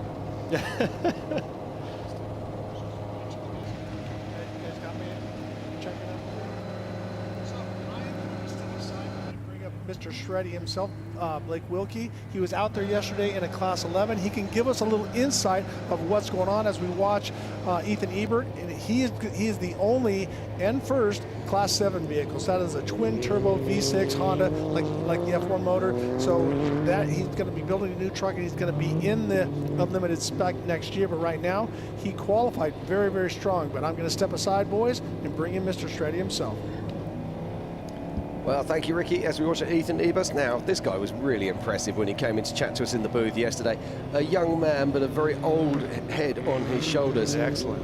But right, joining us right now is none other than Blake Wilkie. How are we doing, Blake?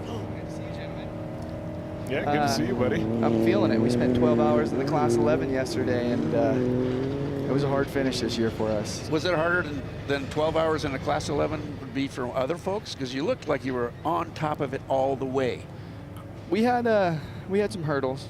Intake valve rocker arm broke, so we were on 3 cylinders, and going through some of that soft sand was not easy. Wrapping first gear out, trying to keep the RPMs up. There's no quick fix for that. No, not until getting to the pit, and we had good pit support. Went from 9th, like 40 miles down to the lead. So me and my co-dog Kevin were just like, we're going for the W. Like, we were pedal to the metal, and then. Ended up getting to the lead, getting a flat, fixing that, getting back into the lead, and then tearing the whole front left corner of the car off, and drove on 3 tires with no front left hub. Yeah, just gone. And got to the pit, fixed that out, and finished the race for a 27th finish and 27 starting races. So that's pretty darn good. Yeah. You know, and let me thank you from the broadcast guys for making your car so easy to identify. Yes. That's one of our frustrations, is we can't tell who's who in the zoo, but you stepped right up. Love your wheels, dude. Thank you. It's a pastel purple to keep the OG bug colors kind of alive. Yeah. Well, here's a question for you, Blake, because, you know, obviously you've got the trophy bug. We saw you out here last year at the Mint 400 in the trophy bug. This year you're in the Class 11. We were talking to Larry Rossler. I was at King of the Hammers, you know, and he said, you know, you're one of the few guys that's done both the Class 11 and, you know, the unlimited truck, or unlimited bug, we'll say. But, you know, Larry goes, man, I'm telling you, it's just as hard to run up front in a Class 11 as this is an unlimited truck. He goes, the competition is that stacked. I mean, do you feel the same way? It's definitely getting progressive. I mean, these cars get faster. People are throwing better technology into the shock packages and everything. I mean, you're still working with a lot of stock components, but yeah, it's not an easy task, that's for sure. Now to win, there's a handful of guys that are running up top fast. But I love the fact that we're starting to see Class 11s, not just racing in the desert. We're also seeing you out at King of the Hammers. We're also seeing you over at Crandon. We're seeing you absolutely everywhere. The whole Class 11 circus just seems to be popping up everywhere in off-road racing. And I love that. And I love the fact we've got major manufacturers like Raceline, for example, building wheels for you because you couldn't find enough of the genuine wheels to be able to keep you guys racing. And so for major manufacturers like that to actually be investing back into Class 11, that's special. No, it is. And I mean, MP's been around forever, and they're really helping the whole scene and keeping this Volkswagen culture alive. But yeah, now seeing some of the other guys dive into it's just awesome. Yeah, it's fantastic. So can you see that? Are we going to see growth? I mean, this year we saw 37 Class 11s at a different race. Do you reckon we're going to see the continued growth of this? Are we going to see up to over 50 at some races maybe in the future? Absolutely. I see it every day through social media and have a ton of questions that I do my best to answer to give people advice so that they can come out there and finish and do their best and keep the competition growing. Absolutely, and I love the fact at the moment in off-road competition we're seeing all areas expanding. Unlimited trucks, we're starting to see bigger fields than we've ever seen before, but then also UTVs, we're seeing this massive growth there with more professional drivers in UTV than probably in any other classes combined. And then of course we've got the full classes, and I'm going to call it a fun class because Class 11 is fun until of course you have to talk about your kidney after running out there 400 miles. But it is a fun class, and there's just the growth in the entire industry is wonderful to behold, and I think we're very lucky to be alive in this generation right now. Well, with what you're doing, Blake, Class 11, and you were driving that growth big time. Doing my best. Well, I'll thank you as an old guy in the sport because we don't want to be the only generation that had this fun, and you're taking care of that business very well. That's awesome. Well, I truly appreciate that coming from you guys. You guys are legends in my eyes, and happy to be here. What's going on with this race, though? This race is absolutely astonishing, and if my computer would finish doing updates, I'd tell you all about it. Yeah, but someday we'll have the info, you know? Yeah. Well, I'll tell you a little bit about what's going on out there. We've got 30 unlimited class trucks out there playing really hard. But we've got one guy who's popped up into the scene called James Dean, who's in a clan who's at the moment winning on adjusted time and throwing all of the card deck to the side and saying, hey, I'm here to play hard, and it's looking like it's going to be a fantastic race. James Dean in a buggy is very fast. He's fast in whatever he drives. He's in the neon green car, correct? Correct. Yeah, he's a young guy. He's been around and in the sport, and his family's been in the sport for a long time, so it doesn't surprise me. Yeah, he's been hunted down at the moment by his dad. Or should I say, it's actually the other way around, because that Dean's running out in front in Tim Hurst's car, literally on the doors. And this is either Adam or is this Terry Householder? I've got a feeling that is Adam Householder we're looking at there. Is that the number 34? Yeah, that's Householder, yeah. Yeah. I see it's Householder, it's which one? So here's a question for you, Blake. Obviously you've got the trophy bug. You raced out here last year. We're talking today about, the all-wheel drives versus the two-wheel drives. Obviously your trophy bug's a two-wheel drive. What are your thoughts on the all-wheel drive platform in the unlimited truck class? There's a lot of moving components to the all-wheel drive, and a much bigger budget that has to go into it to maintain that stuff. There's a lot of soft sand out here, and I think that those corner speeds and acceleration out of the corners, they can make up a lot of time. But they've been proven a handful of times, but I don't think, for me personally, I'd like to keep it simple, and that's what we did with my build. I don't have the deep pockets, but I do have fun with it, and I wish I was racing here today. The reason why we're not racing the unlimited class is we have some Urban Assault 3 things on the horizon, and it's been 9 months in the making, so we're going to go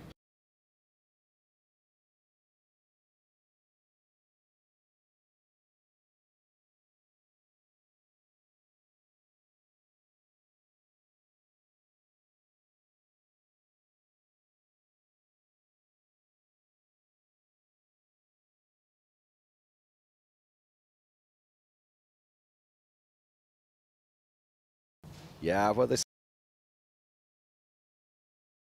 now we saw Carl was down earlier, and I'm just looking to see if he's got 2 tyres in the rack there. It's hard to see if they were inflated or not, but he certainly had issues out there on track, so it'll be interesting to see if he can hunt down the pack in that all-wheel drive Brenthal car. Yeah, here we got Eisenhower. Is Eisenhower, yeah.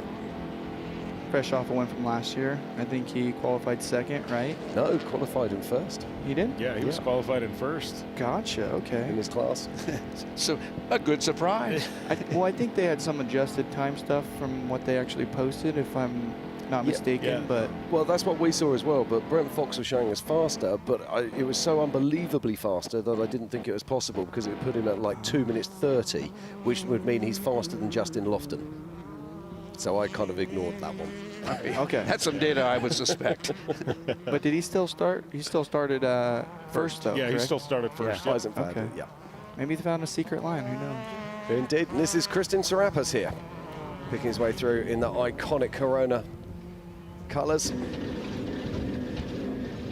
Looks like a pretty clean and tidy truck. Little something missing out of the right rear fender. Could have been a rock.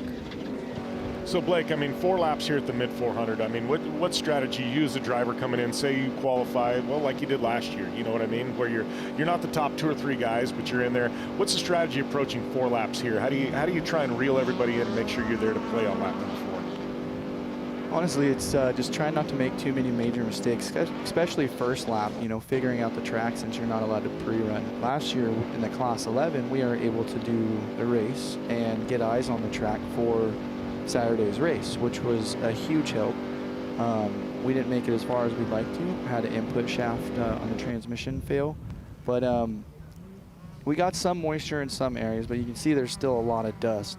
You know, that coming into today was is something that could have been taken into consideration, but it looks like it's all dried up. So it's just not making any big mistakes on the first lap, seeing where everything shakes out, giving it still 80 to 90%, but figuring out when it's time to push to that 100% mark to preserve, you know, your equipment and tires, and just not have something bite you in the butt and take you out. I mean, to win, you must first finish. Wisdom right there, folks. It's true. Yeah, first lap's a doozy, man. Look at this up at the Walton Mountains. Love watching the way these cars come through. And look at the pace difference we see from the cars that we saw yesterday racing. Totally different there as with Steve. It's Steve Oligas. Yeah, Steve moving. Like I said, and Steve and Rob McCacken are best friends, both from Las Vegas. Absolutely, and, you know, Rob has coached Steve throughout his career. They've been teammates, things like that. You look at the way Steve approaches races, it's very much like Rob McCacken does, where they sit back, they kind of push when they need to, but they make sure they've got a car there at the end, and then they'll attack when they have to. And, you know, Steve, he's definitely a product of Rob McCacken's coaching. Well, you know, you only have to win it by a second, one of our drivers told us, and I think they understand that. Use the whole race. Indeed. Now, this is really interesting for me. We've just seen Ryan Arciero passing through, but that there is Tim Hurst's car. That means he can physically see Ryan Arciero, so that means he has caught him on adjusted time. There you go. Look at that. It's 100 metres. So that's Pat Dean driving. So the Deans having a fantastic day at the office, aren't they? Yeah, definitely having a fantastic day at the office. Tick, tick, tick, tick, tock, tick, tick, tock. Now, this is very interesting. I'm just getting some timing breaks starting to come in now. I can tell you that on adjusted time at the moment, it is showing that Ryan Arciero went through our secondary split as the fastest vehicle on track, followed by Tim Hurst, a.k.a. Pat Dean, and then followed by Justin Lofton, who's putting down a charge. But we can now see here on Lifetime on TV that Tim Hurst is literally on the bumper of Ryan Arciero. So he's obviously made up some time. That was a mandatory stop, getting out of the pits. Now he can go race. Yeah, in fact, I'm just looking here, of course, because I'm forgetting that James Dean, of course, was not starting next to Ryan Arciero. It was Tim Hurst. So they went off the line together. And if I just have a quicker look at that last time split, my word, there is literally 3 seconds separating them right now. But he still has to get in front. If he has to get around Ryan, and I don't think that's going to be simple. I'm getting text messages in now with the update on B.J. Baldwin. It looks like B.J. Baldwin has had an oil line issue early in the race that they're trying to get fixed. So B.J., who was pushing hard early on, looks like he's going to have a little downtime fixing an oil line issue. An oil line? Yeah. Which is something just completely random. It's not a prep issue. It's just, you know, random things happen out in the desert. As Blake knows, you know, you can prep as hard as you can, and something as simple as an oil line can just take you out. Well, you know, you can see on the screen, and we're here at the Mint, there is rock all over this course. When these tires are spinning at wheel speeds that they're spinning, they're coming through corners, and BJ is an animal. It's as simple as a rock potentially taking out a fitting if it's unprotected or in a bad spot or getting lodged somewhere, and it's well, we call it the $1 million shot, don't we? And unfortunately, we see lots of $1 million shots out here, quite literally. And this is Kevin Thompson, aka Harley Letner, making his way through the Gonzo pit. He's currently shown in 5th position on adjusted time, but I mean, give you an idea, guys. I mean, he's 24 seconds behind race pace right now. Well, as you can see, we're at race mile about 58. That's out of a 96, what are we, 96, 95 mile Yeah, lap. nearly 100 miles per lap on this one, Bob. So we're just over halfway through our first lap. I noticed that neither Ryan nor Pat Dean in the Herbst truck stopped for fuel at Gonzo. Yeah, so that no, I believe suggests they're they're going going to to be use coming Maine. back to Maine, which is what Jim was talking about the other day, saying that they're going to try and punch that 100 miles. He'd be very surprised if they try to get back out to the Gene Hurst pit. Yeah. No, nobody's going to be able to one-stop this. Everybody's at least going to have 2 stops. So at the minimum. You know, and it depends. You may see them go a lap and a half. You know, I just see everybody fueling at Maine. It's just it's the easier, it's cleaner. I just see that as what's logically going to happen. And I agree with Ryan's strategy of planning a stop, fuel every pit, every lap. Because if he has to stretch it out, he's got a good reserve going. And I would say these trucks average, from at least my perspective, my vehicle averages about 1.5 miles a gallon. Oh my! That supercharger on top of the 427 LS base engine. Oh yeah, that'll. It definitely. It likes its adds to fluid. it. But most of these guys are running big blocks or bigger displacement engines. So if they're getting more than 1.5 gallons per mile at this pace, then I'd be surprised. 2 maybe at the most. But yeah, which means if they're doing 1.5, they're looking at 300 gallons of fuel at least. Yeah. So most of these tanks. It's a phenomenal amount of fuel as we watch Adam Householder making his way through. Adam Householder is still on a charge as well. He's currently lying in 4th on adjusted time. So great run here going on from Adam Householder. We saw his dad Terry Householder in the 224 car a little bit earlier on, passing through Thumpers. So both the Householders are going well. So right now, currently, we have Justin in 3rd, you said? At the moment, we're looking at Justin Lofton is 3rd on adjusted time, but I mean, there is literally seconds between these guys. So we're going to continue here with the action. We've got plenty more action to come on today. We're only halfway through the first of 4 grueling 100-mile laps here at the 2023 BFGoodrich Mint 400. Do stay with us. We're going to pop out for a short ad break. We'll be right back very, very soon with more action. See you in a bit.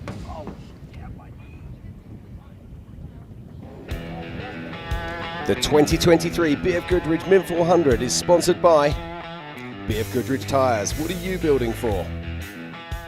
The Fox Proving Ground sponsor is Fox Shocks. We've been pushing the limits of suspension and innovation on every terrain since 1974. The official on-site retailer of the Mint 400, best off-road, best customer experience, best off-road brands, and best prices. Experience off-road retail re-engineered at bestoffroad.com. The official fuel provider of the Mint Fuel 400 is VP Racing Fuels, the brand that you can trust for performance fuels, lubricants, coolants, additives and more. The official sunglasses of the Mint 400, Heatwave Visual, customizable sunglasses, makers of fully customizable and highly visual sunglasses, designed and built in California. Get your pair at dirtcode.com. Rigid Industries, own the night. Formula Drift, celebrating 20 years of going sideways. And by Shreddy Life, for shredders, by shredders, a brand built and based off of any and all types of anything that will shred.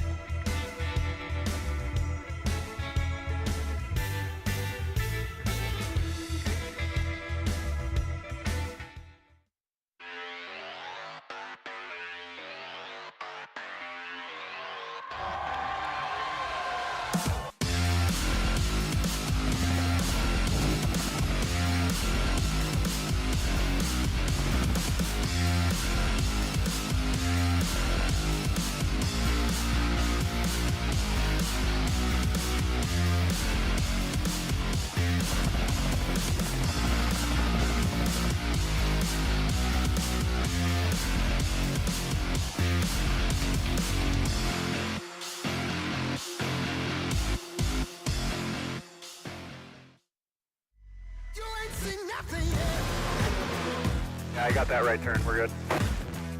Let's meet up at the compound group up. At 10-4. Yeah, for sure, dog. Good, little driver, straight on through.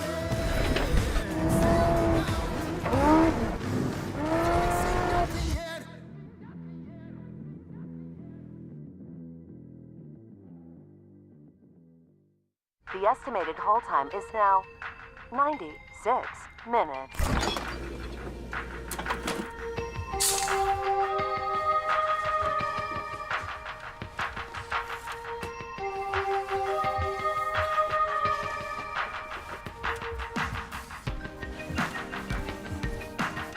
Sorry, are you still there? Yes. Okay, please hold.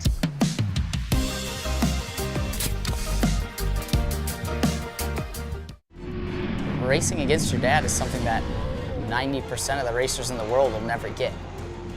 I've accomplished everything I wanted to do, and now he's just like taking the reins. I want to be remembered for being a huge part of short course, not just racing, keeping it alive, helping it grow. If it comes down to the last weekend and I'm in it, the boys better watch out.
Okay, and welcome back to the 2023 BFGoodrich Mint 400. I'm Jim Marsden. I'm joined in the booth by Bob Bauer, by Jim Beaver, and of course Ricky Johnson.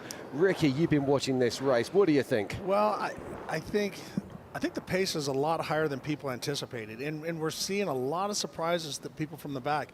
And I don't mean that we didn't think that they were going to be up there, but I'm telling you, like Adam Householder is running strong. James Dean also running very strong. You know, a lot of different people are being up there, but we also have the guys that we expect, the Justin Lofton, the Ryan Arcieros and stuff like that. But I think they're going to get through. If you make it a lap, you got a good chance. But those gremlins, we've seen Kyle Jerkson have a couple issues and stuff like that, so they have to settle into their pace. Well, and I was just getting reports as as we were down there in the break and things like that. One of the guys we had talked about qualified really well. We thought might make a push there, and we'll see him in the top 3 or 4 at the end of the race. B.J. Baldwin is now out with an oil line issue. So one of the local boys here in Vegas, one of the guys we had our sights set to watch, is now out of the race. Well, let's just have a quick look at our top 10. We've now hit the second timing spot, which would have been at Gonzo Pit 2. And I can tell you right now, on adjusted time, these scores are Nick Whetstone in 10th position. In 9th is Sterling Miller. In 8th is Eric Hardeen. In 7th is Kevin Thompson. In 6th it's Christian Serapis. In 5th is Rob McCachran. In 4th is Adam Householder. In 3rd is our current physical race leader, Justin Lofton. In 2nd is Tim Hurst, but the man on the charge at the moment is Ryan Arciero. But there is literally 4 seconds between those lead 2 cars. Well, I just got an email from our buddy Fish. He said that Ryan is stopped at mile 65. So I love this because we're getting so much information. Everybody from looking around. We were just talking to George, and he says he's been trying to get that Starlink worked out, but it's not quite registering the way he thought it should be. The finish line does not close. Scrap that. Today's top racers are expected to finish before dark, yet the finish line... Yeah, I'm just looking at my tracker right now, and you are right. We are showing Ryan Arciero stopped on course at the moment, and interestingly, we're also showing Carl Jurgensen stopped on course. But Justin Laughlin is not. Justin Lofton continues to push, continues to move. You know, it's tough to win from the pole, though, Bob. I don't know. We'll see. Well, we got tough. 3.5 laps to go. Well, but what you know what's awesome? How technology has changed this sport. Yeah. I just got a text from Tracy Graff from Canada. Telling me, giving me race insight. Looks like Ryan has stopped on the course. Well, thank you, Tracy. I hope you're not freezing too much up there in Canada, and I hope you're feeling better after your little tumble at Hammers. But that's awesome. We're going to hear from those guys and people all around. We had a lot from Kevin Croyer a couple years back when him and Rob were going. When Rob was going back and forth with Luke McMillan. So yeah. Try to keep it to a minimum. Short words, guys. Don't make me read too much. And thanks for the help. Exactly. Well, Truly. yeah, Truly. It's amazing. I mean, you know, you go back 20 years and the way you'd have to watch off-road racing and things like that till now. It's just tremendous what we've got, you know, just data. I mean, whether you're talking about fans' perspective, you know, announcer perspective, or being in the cab and real-time data and things like that. I mean, it's just tremendous how electronics have changed everything we do. Well, I mean, it used to be, Jimmy, if you went to the race, you knew what happened. If you didn't go to the race, you had to wait 3 months for the magazine to come out. Yep.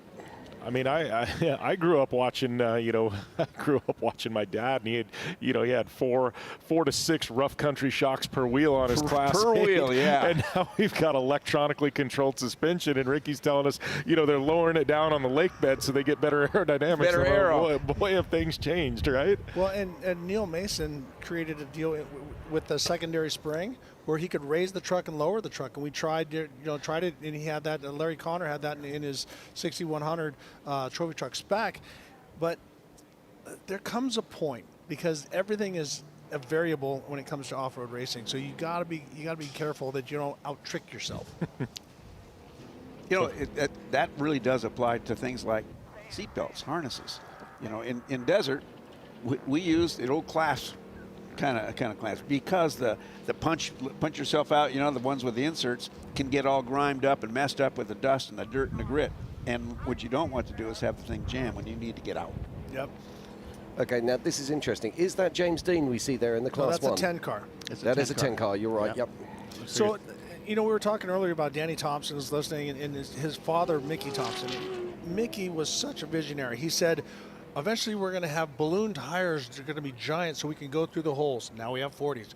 We're going to he took airplane shocks off an airplane, put them on his buggy. I mean, they were taller than that. Now we have 4.0s. Is that how big are they now? 4.5. 4.5. Yeah. So you have all that for it. More oil, better cooling, better flow, all the different stuff. So a lot of the things that he said are out there now. Let's just talk about that, because a lot of people at home won't realize this, but the big bypass shock absorbers that we see on these cars in front of us right now, they can hold over a gallon of oil in each single shock absorber.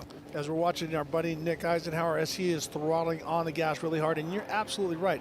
And for some people that don't know, I love the sound of that. Thank you. I love that voice. Awesome timing, guys. Perfect. Yeah. I will be interrupted by those 180 headers any day. Any day. But to finish my thought on that is that you have the bypass. It's position sensitive. So you have the tubes that come in long tube, short tube, medium tube, and short tube, where you can adjust your suspension. If you want it to sit a little higher, if you want it to blow through a little bit more, you can adjust it, turning those needles in and out. So that is one thing that you can't do on a lot of shocks that have a coil over. So that because you have an external bypass, you have to. Well, they can do it internally, but they got to pull it apart, drill the holes, and so you can have those bypasses, but you can't have the same thing like you can on a standalone shock with no spring around the outside. I got a out of Bob.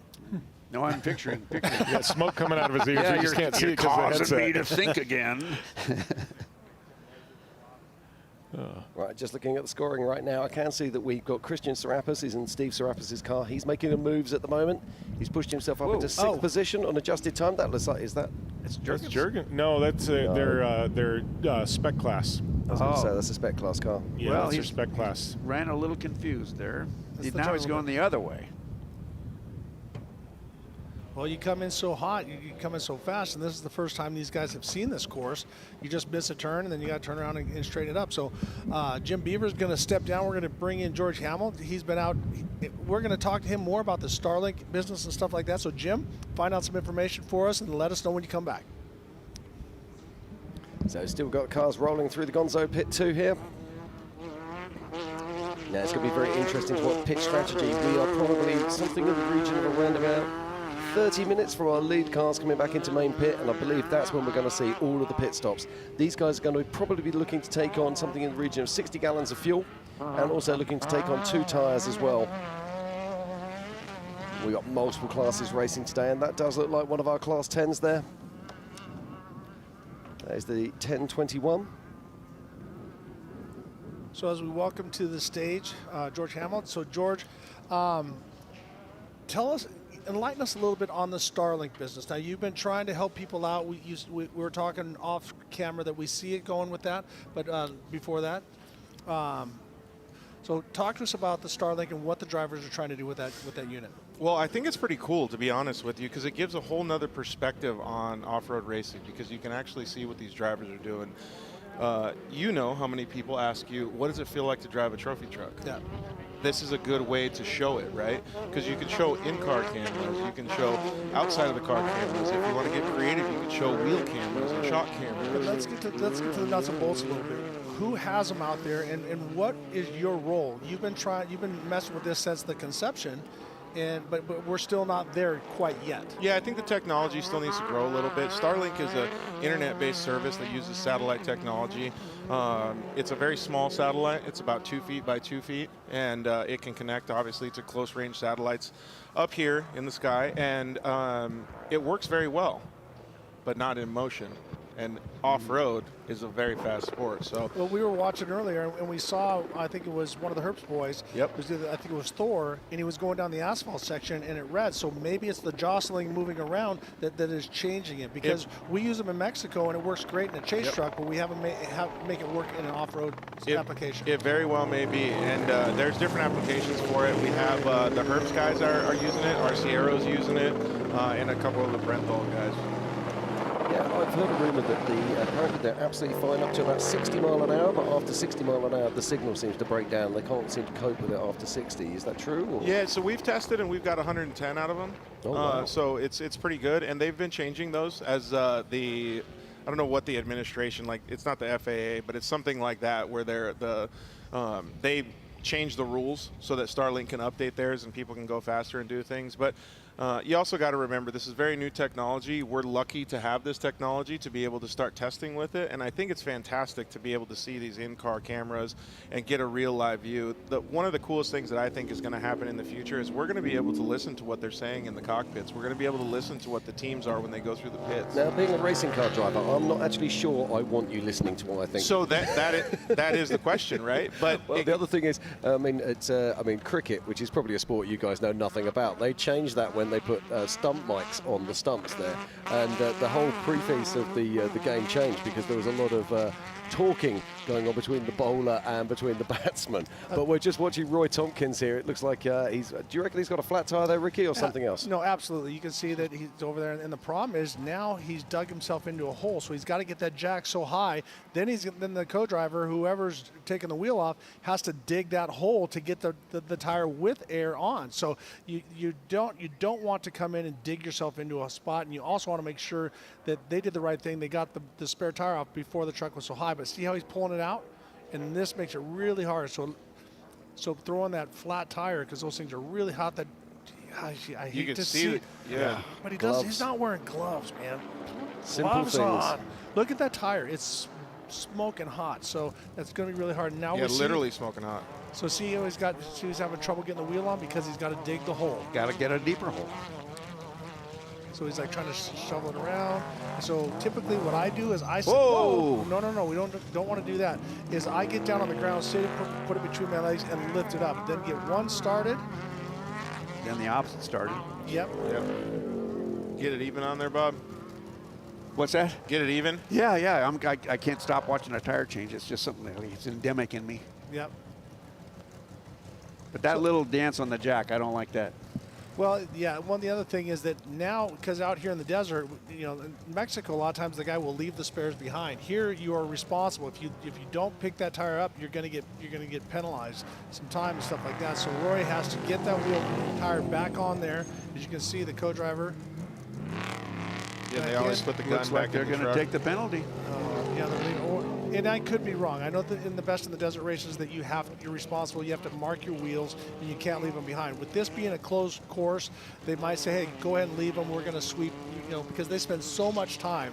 Dave Cole was out there for 2 weeks cleaning up the desert after King of the Hammers, and they do the same thing here. He's right on the side, so someone will pick that wheel up for him and return it to him. But so I may be out of sorts saying that you're going to get penalized for that, but if you are racing in these, please wear some gloves, man. You can burn yourself so bad. Yeah. Okay, as we see Roy Tompkins there getting back on track, I do have some news about our leaders. Ryan Arciero is still stuck on the side of the track. He is showing as non-moving, and James Dean was our fastest leader coming through the first split, but things have changed. James Dean is now dropped down to 9th position overall on adjusted time as they make their way through the second split. So I'm just going to do a very quick top 10. In 10th position, this is all on adjusted time as they come through their second split, is Sterling Miller. In 9th is James Dean. In 8th is Eric Hardin. In 7th is Kevin Thompson. In 6th is Steve Serapis, which is Kristen Serapis. In 5th is Rob McCachran. In 4th is Adam Householder. In 3rd is Justin Lofton. In 2nd is Tim Herbst. But I believe that Tim is actually now our current race leader on adjusted time as Ryan Arciero is parked on the side of the track. Well, and I was getting some text with Cameron Steele, and he was saying that they've gone to a 5-speed manual. And I was asking him if that is an X-Track that he's got in that vehicle, and I have not heard back from him yet. So we will hear that. I'll get that information from Cameron. So that would be a sequential gearbox, more like the type that we would see in Rally Raid. So it's going to be an X-Track, it's going to be a SAD-IF or something of that type. Exactly, but it also runs a converter as well, so it's not locked up. It's not like you have to push the clutch in, you shift, and they have the no lift shift, so it shuts the motor off, gets it into gear, and lets it go. And now the new, as we're watching Jack Olgas as he works his way through in the 227, his father, Steve Olgas, in the 27 Trophy Unlimited truck, but Jack is in the, swapping a little side to side, using that road. But to finish my thought is there's also the Mesa-Matic where when they shift into 3rd gear, it's automatically in 4th gear, so you cannot have a miss shift. That is a new transmission that they're using. We got a drag race going on behind someone coming through. So once again, a lot of technology when it comes to off-road racing and in the transmission. But typically, a lot of guys have not liked the 5-speed when it comes to the 2-wheel drive because it takes more time. Yeah, that's very, very interesting. I mean, you get that softer feel as well with those automatic transmissions. I race with sequentials and I race with autos as well, and they're completely different beasts. Well, and you, as a driver, you use, which I got to say, great job. That's the guy that flat landed that jump, and that truck is still running strong. So old Pistol Pete designed quite a piece of equipment there. But yeah, when it comes to the gears and stuff, the 2-wheel drive and the little bit of a lag and shift and stuff like that, BJ Baldwin tried them, Mason had it in their 2-wheel drive, and also now, but with the big blocks and all the horsepower going through, we push the Turbo 400s right to the edge, and so you need that stronger transmission. So that's probably the way they're going, because with that big Gibbs motor throwing all that horsepower, you're going to start smoking converters and transmissions. Okay, answer me this. Right, the TH400 is obviously the go-to box and has been for so many years. I don't understand why more people don't run the 4L80E, which is basically the same but with a 4th gear overdrive, which would give you longer legs, plus also you can control it electronically. Well, ladies and gentlemen at home, what you're watching and listening to is two guys geeking out over trannies and using the language that is only something they understand. Most of us are fascinated. Well, when he means the T400 is the Turbo 400, and it's been around for a long time. It's a 3-speed. I don't know why they call it a 400. It should be a 300, but anyhow, it's a 3-speed automatic transmission. What he is saying, the new transmission has the 4th gear overdrive, but I don't think they have it They don't like that. You can put it in pre-runners, and I've seen that. But when you race it, I don't think we have the racing technology pushing the converters and the gear splits and all the different stuff, because it wasn't until a couple years ago that you could get different gear splits. You know, they started out as a 248, which what that is if I do sounds, it goes ba ba ba. It's a tall third gear to give you that split. When you do a 210, it brings it a little closer. 195 brings it even closer still. So that has gotten a lot tougher, a lot stronger, and more usable, as we're watching Justin Lofton as I talk about geeky stuff. Geeky stuff, I mean, let's talk about the transmission in this car. Yes, that's the Mason-Matic. That is what we were talking about. When he shifts from first to second, it is already it's like led into the third gear. So the idea behind there from Neil Mason was, I do not want to miss shift, because with the X-Track, what you do is you shift and that shuts the motor off, lets it go into the next gear. But I've had a situation where the air pressure comes down, it doesn't quite throw it into gear, and when you have 1,000 horsepower and 800 pounds of torque, guess what happens? If 100% of those teeth aren't hooked up, you start to break things apart. Then a gear falls in. Then the building starts to crumble. So everybody's on the race here to figure out what is the best system. But right now, the X-Track is very good in the all-wheel drives, and the Turbo 400, if you're not running a big block, is definitely the answer, because that's what Rob Mack and Ryan Arciero run. Yeah, absolutely. Yeah, I love the fact there's all this new technology. I mean, BJ's been looking at this new technology as well, and they're going to start seeing all that technology coming back down from Rally Raid as well. So looking at SADF and all those types of gearboxes as well. And we're looking now across Prim. It is an off-road festival out there, Bob, isn't it? Everybody there is having a good time, and I know the hospitality booths are full, the VIP booth is full, or tent. I'm just looking on my tracker right now. I can still see Ryan Arciero is stopped, but I can also tell you that we are going to be seeing the lead vehicles coming back into town in probably something around about 10 minutes' time. And kind of to answer your question, Jim, it said AJ Beck commented and said nobody really makes a reliable underdrive for the 4L80. So. Alrighty, I just got a text from Steve Serapis and says that it is an X-Track in the 19. So let's see how that works out. Pat Dean running. There we go. Look at some of the Starlink in in-car camera right here, Ricky. Sweet, man. So this is exactly the stuff we were talking about, man. It's good to see, being able to see some of this stuff. You can see it's a little bit unreliable as far as the display goes, but man, look at how much jostling back and forth these guys see in the car. Guys, I just got a text from Ryan Arciero. Uh-oh. Yep, we broke a drive line. The bolt sheared off at the transmission, underdrive. Then there's the word that begins with the letter F, and then he says done. Oh, that's terrible. That's not what we want to hear, Ryan. Yeah. Damn it. Well, and yesterday was great. We were talking about Rob Arciero, the younger brother, and he was a mechanic for Cal Wells in the IndyCar team. So he did a lot of great things outside of racing and just sort of stayed away. But it's great to see another Arciero back in racing, and I'm heartbroken for Ryan. Did such a great job qualifying, was running strong. Hey, but these are mechanical animals, and they break. Well, yeah, it is indeed. We are going to see our lead cars. They're going to be coming to town very shortly. Now, let's talk pit strategy, gentlemen. Let's talk about this. We've already spoken about it very quickly. What are we going to see when these guys come into town? We're going to see him come in, and we got Tiffany watching. I want to see how fast the pits are. Ryan Arciero's not going to be stopping every lap, but are they going to stretch it out and pull an audible? Well, this is the thing I want to ask you. So we've got the all-wheel drive car, of course, of Justin Lofton. Does he need to change all four boots rather than changing just the back two? Or is he going to have less tyre wear, so therefore not going to have to take on the spare tyres? My read on it is less tyre wear, because he's got all those tyres doing equal work. Right. Well, yes and no. So with the Mason, it's not like your typical rally car. Rally car has more front drive and it pulls it through. Well, you can't put that kind of load on those axles. You got the solid rear axles in the straight axle in the back with the huge drive lines. But what we found in that is that the ratio is more rear drive than front drive, and so you wear the rear tires out. So if he's going to change tires, I'm going to say he's just going to do rears. And these guys can change tires as quick as you can put all that fuel in. That's exactly right. So you might as well do it and have the new skins. And I think we're going to see Pat Dean do exactly that. I think that the strategy for the Herbst truck is going to be identical to the strategy for the RCRO truck because they're going to share resources. Ricky, when I watch this truck on the in-car camera and he's moving the steering wheel, he's being nice and gentle on the steering wheel, but it does move a lot through this rough terrain. What does it feel like when you're driving one of those? What's going to feel like when those thumbs get clipped? Yeah, I was just thinking exactly the same. Well, and you don't get as much feedback as you used to. You know, I was talking to Charlie at Power Steering Solutions and how it's, once again, evolved and it's gotten so much better and the feedback is not there, but you watching, I think that's Thor that we're watching as we see Justin Lofton come in. So I'm going to finish that thought in just a little bit because he's coming back into town. Obviously you can see him. Yeah. We should see him getting to his pitch shortly. But to finish the thought on that, when you're in all-wheel drive, you have to have really quiet hands because those front wheels are driving as well. And with the Mason, the front wheels don't kick in until the back wheels break traction.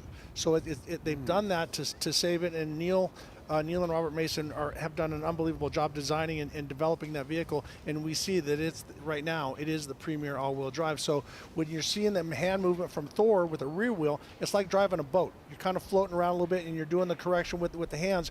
They're just encouraging the front over until you grab a whole bunch of wheel. I feel like that's something that we were talking about yesterday about predicting where it's going. Yes, that's why you want your eyes way down the track, Bob. Well, Ricky, you know, we ran four-wheel drive when I ran the Randall Racing out of Mesa, Arizona, in the Jeep Honcho. They had a setup with a transfer case where it gave you 80% front, 20% rear. Whoa. Yeah, and it would pull you through turns, and they made it live. Now, how similar is what they did to what we have today? That was a straight axle Jeep though, right? Yep. So you basically had a rear end in the front, so the axles were the same as the rear, you know, you got all that. So that's much stronger than the independent suspension. I see. You have, you know, that was an axle. This, you know, I'm doing hand signals on so you can't see. You have an axle that's 3 inches in diameter versus a 1 inch or 2 inch driveline in the front with plus a CV. So you have a lot of other moving parts to get that travel. CV. Okay, just looking at my tracker as we watched our current physical race leader, Justin Lofton, making his way back into the main pit. James Dean is stopped out on course, literally only a few hundred meters from Ryan Arciero. So I'll keep an eye on that story and bring you more as I have it. There you go, George. More of that Starlink as we're watching. This is Thor Herbst as he works through. You can see a little touch of dust, but watching the hands, you notice he's making it. Oh, he's coming up. He's going to give a little love tap here. Looks like he's catching one of the buggies, or no, that's another truck. And let's also look at the speed on the side. So look at the side of the track, Ricky, and how fast they're going and how fast that stuff is moving. So it goes along with what you were saying, how far they have to look ahead. Well, now you have to look around. Right. So he's going to come up, give a little tap. Hey, here I am. And then that guy's going to try to get over to the side, or he's going to jackrabbit and run. You never know. The worst thing in the world. That always used to arouse my There competitive spirit. There you go. Yeah, and so just like what we're talking about, man, shots like that are fantastic to be able to see it. I mean, honestly, this is the closest I'm going to ever get to driving a trophy truck, right? Well, we don't know that. As we see our race leader, Jim Marsden, we got Justin Lofton into the pit. Yeah, now let's check this out. What are we going to see here? We're waiting for pit strategy. Ricky, have you got your unofficial stop clock ready? I will be ready in just a moment. Pressure. Okay. Right, look at this. Now, as Justin's coming in, he'll be talking to his pit already. They'll be saying if he's feeling any noises or hearing any noises, feeling any vibrations. They'll be getting ready. Now, when they're pitting in the unlimited trucks, is there any rules that the pit guys have to adhere to?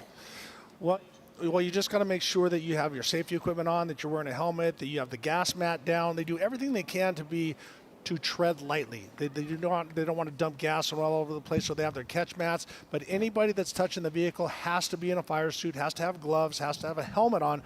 So if there is a flash fire, they are safe. So it's not about, but where they'll make time is they'll do their pressure pros, and they can dump so much gas into the vehicles. It used to be gravity fed, but now they got the pressure pros to get as much gas in there as possible, and they have two lines, one pulling air out and the other one pushing gas in, because you definitely don't want to fight against that. How much gas can they put in at a time? Well, they can 65 gallons. In how much time? 10, 12 seconds? Yeah. No way. Really? Yeah. That's crazy. Yeah. And it's safer. I mean, this dry brake is a lot he's just safer. driven through pit without stopping. Yeah, so he's not. So he's going to be going into Gene Hurst pit by the looks of it to do his tyre stop, unless, of course, he has already stopped and we didn't see it. But it looks like it's Justin Lofton is going to be crossing the line to complete lap 1. Well, he might do it the other pit. He's not going to do it every lap. Yeah, and this is what we're talking about, strategy, strategy, strategy. And the truck still looks really nice. I mean, it looks like it's doing great. Yeah, it takes some checks, nicely done there. And watch this, you can see how that front-wheel drive pulls him round these berms. Yeah. Well, and you were saying, Bob, about how much drive in the front. And in a lot of cases, that's what you want, and that's what you get from rally cars and a lot of other things. But in the off-road, you know, we're running the 40-inch tires, all the travel, the CVs, everything that needs to try to live. That's where this drives more like a two-wheel drive, because once again, it has to break the back traction to bring the front in, and then also it does when it is what we call locked up, which is not ever completely locked up. It is putting more pressure to the back tires than the front tires, so it's not as hard as a transition when you go to this four-wheel drive. So when you say drive like a two-wheel drive, Ricky, you know, I picture what a two-wheel drive does is, you know, you pitch it sideways and gas it, go. What you're watching here, right there, that's exactly what you were saying. He's sliding it like a two-wheel drive vehicle, and you can drive. See how the back end comes around? So he's getting rear steer. It's not just pulling the front, because when you have the front dominating, it gives you an understeer all the time. But when you drive the Mason all-wheel drive, it lets you feel that drift and setting up coming into the corner just like there, so he can use those berms. So I mean, I did a lot of the testing in this vehicle, and Neil and Robert Mason have done such a great job of putting this thing together. Much of a learning curve to get used to it?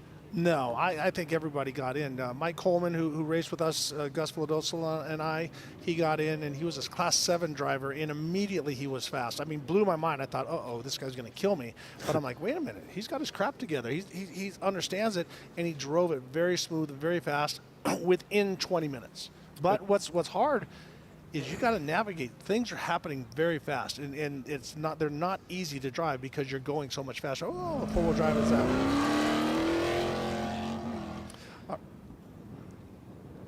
So we're just watching a Lofton recap here from earlier. This is the story of his first lap. And at the moment, if you're Justin Lofton, you're sitting there thinking to yourself, do you know what? I'll have another 3 like this, please. Looks good, looks stable. He's kept all tyres on the vehicle so far, but it's going to be interesting to watch his pit strategy. We've just been talking about it. We've seen him blow through main pit, so he's going to be going out to Gene Purse. There is no way that he'll be able to get back round to the Gonzo pit, is there? Well, typically in these vehicles, you can get about 160 miles. If you want to push it, you can get a little bit more, but as hard as he's running, but he also is not using the tires. I want to, you know, kudos to Bob Bauer saying we're not going to get the tire wear. He's also very comfortable with the BFGoodrich. He feels he can do it. As we're watching Pat Dean as he rolls into the pit, and he's about 2.5 minutes back, just right around 3 minutes when I put my stopwatch on. So we don't know if he is already. Yeah, it looks like he's already stopped. You see the gas. Yep. You see the gas burping a little bit.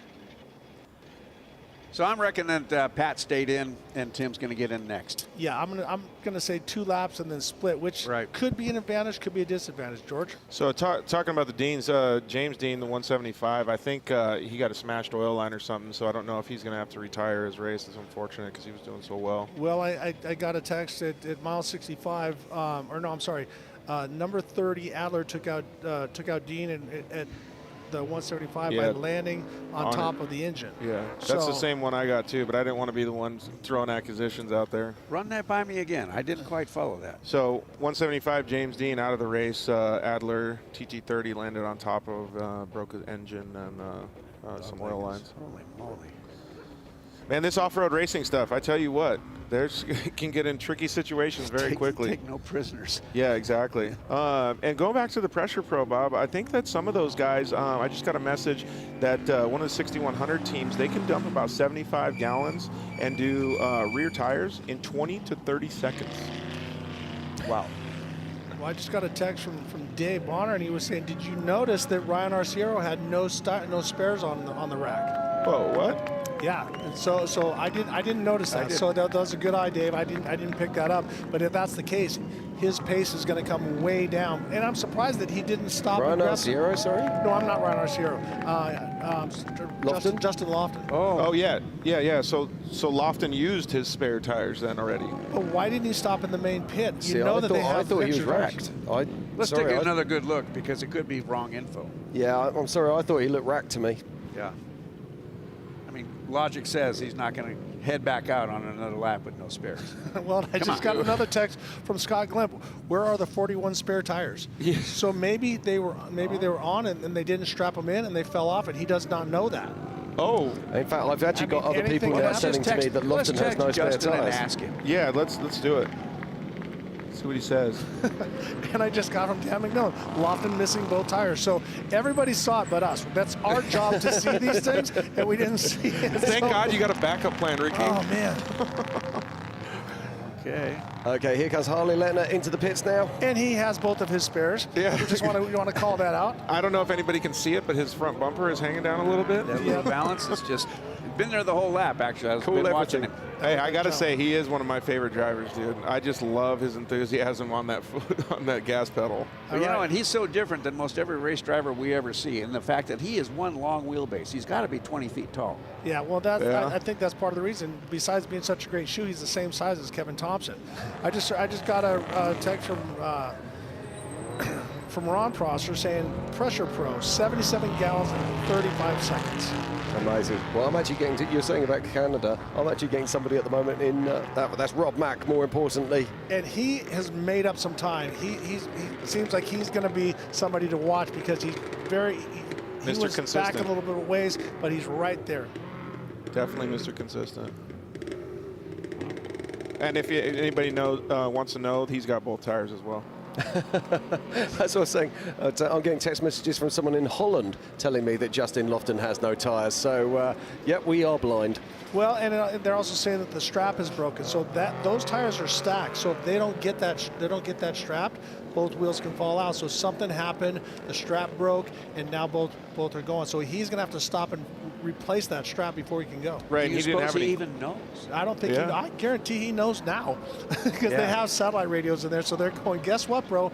You have no tires. And so now they're scrambling to try to figure out a solution to get that. Here's Adam Householder. Looks like he lost a little bit of a bedside, but this is our winner from King of the Hammers and leading the Triple Crown. Once again, the Triple Crown is going to be raced here, King of the Hammers and the California 300. Yeah, I'm just looking here at Adam Householder. So if we're looking at his current pace at the moment, he might be ahead, or he is ahead of Rob McEachran. Jim, did it say what their first lap time was? Yeah, I'm just pulling that up right now. It's just got some technical issues.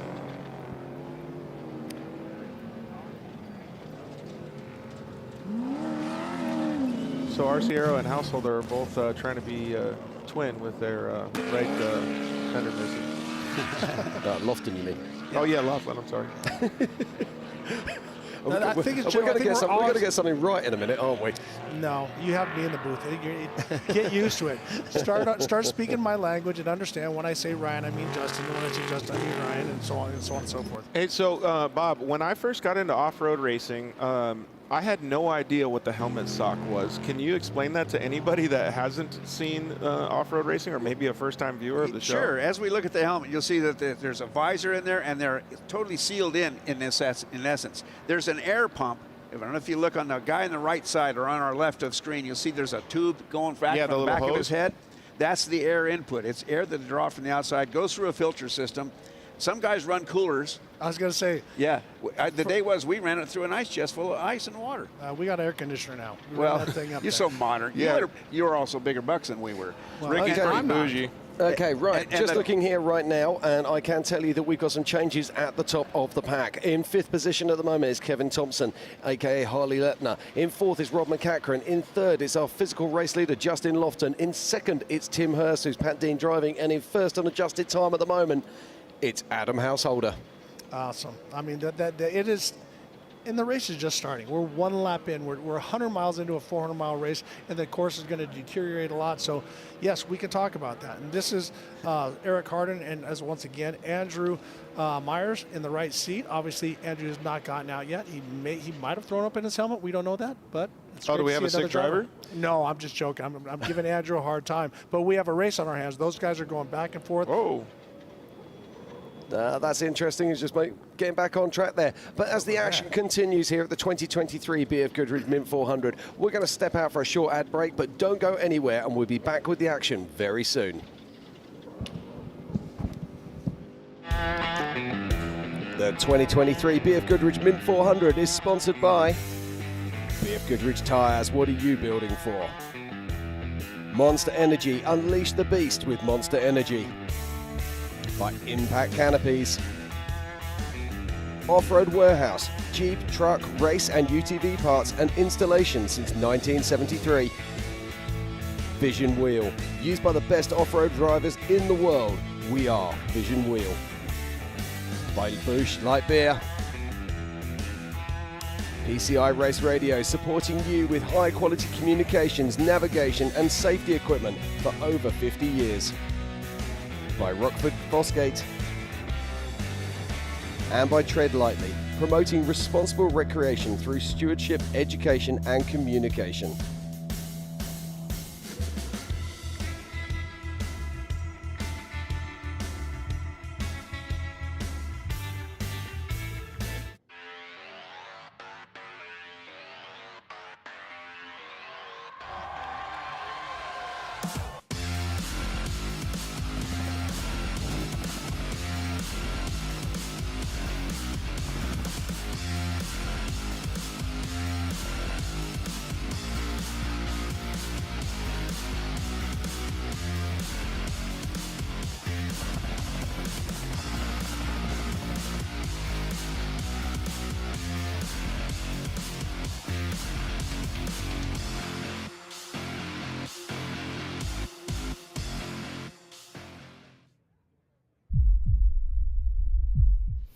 So Mitch, why is this bike so drippy? It's our 23 race bike. We can start up front, work our way to the back. Bones can tell you about the suspension. The rear shock is one of the most critical parts of the bike. Pegs with the titanium mounts. Kashima coating here. Anti-gravity lightweight battery. Young's modulus. Horse and a half. Works chassis lab. More tie than a space shuttle. Really? I might need that repeated.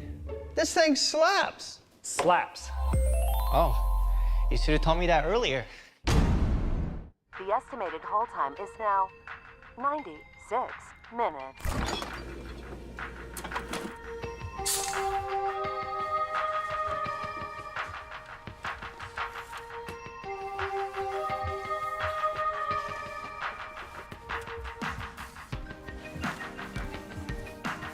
Sorry, are you still there? Yes. Okay, please hold.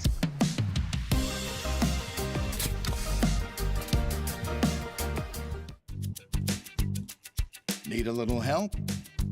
We got help. Need some advice? We got advice.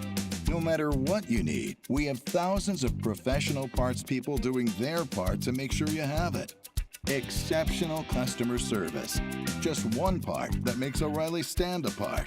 The professional parts people. O'Reilly Auto Parts.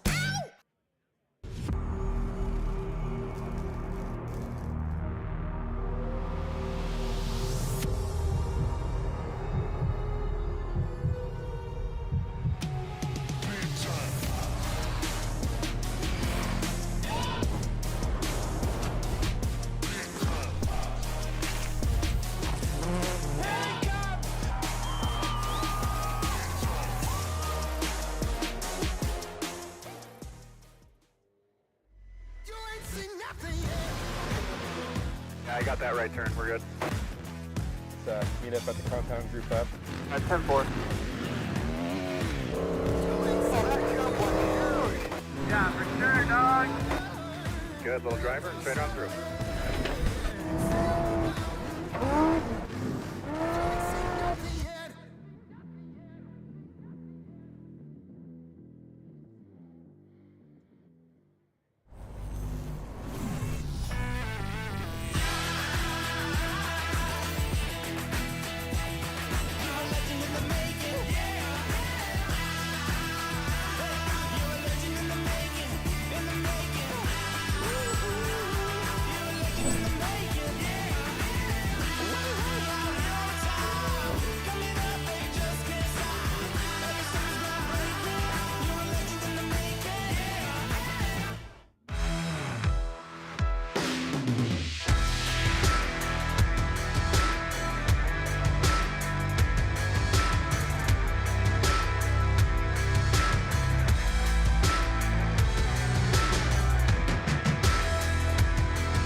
Okay, and welcome back to the 2023 BFGoodrich Mint 400. What a day of action it's been so far. We are here for the unlimited truck racing, and I'm joined in the booth by Bob Bauer and Ricky Johnson. How are we doing, guys? Well, there's so much to keep up with. We missed it completely, all of us, but all of our spectators picked up on it. That Justin Lofton, some said a broken strap.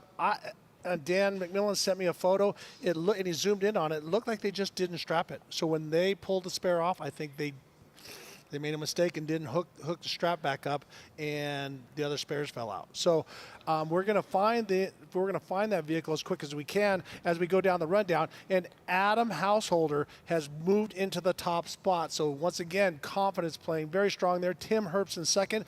Justin Lofton, we do not know if he's got his spares on. Rob McCachran, always hanging out where he needs to be. Kevin Thompson, and that's Steve, a.k.a. Christian Serapis, in top 6. Yeah, ironic. Just look at this, though. Top four, they're all on 138.50, 138.29, 138.29. I mean, less than a second separating Justin Lofton and Tim Herbst. And then Adam Householder, who's only literally 8 seconds ahead after 100 miles of racing. That's how close this is. And we're not actually seeing at the moment any differential between that four-wheel drive and those two-wheel drive vehicles.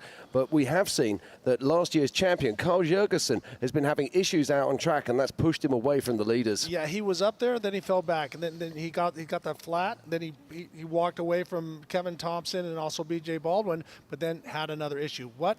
I don't know, but he drove the snot out of that thing yesterday in qualifying. Absolutely. Let's talk about the other big stories as well. Ryan Arciero, out. Unbelievable. Yeah. We're also B.J. Baldwin, out, which is absolutely shocking. Let's listen to this for a moment.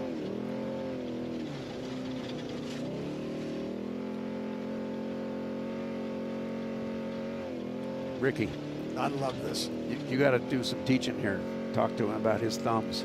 See the way they're wrapped around the wheel. Yeah, I know, but you got to hang on to this thing. So I got two. I've had 2 dislocated thumbs, so I know that you're not supposed to do that, but it's really hard. I like to keep them up on the wheel, but I love that he's indexing his wheel, knowing where 9 and 3 is all the time. That's one of the things we really push in our driving schools, so that you don't lose it. Like, I don't see the little shuffle of the hand. I don't like that. He's going over center.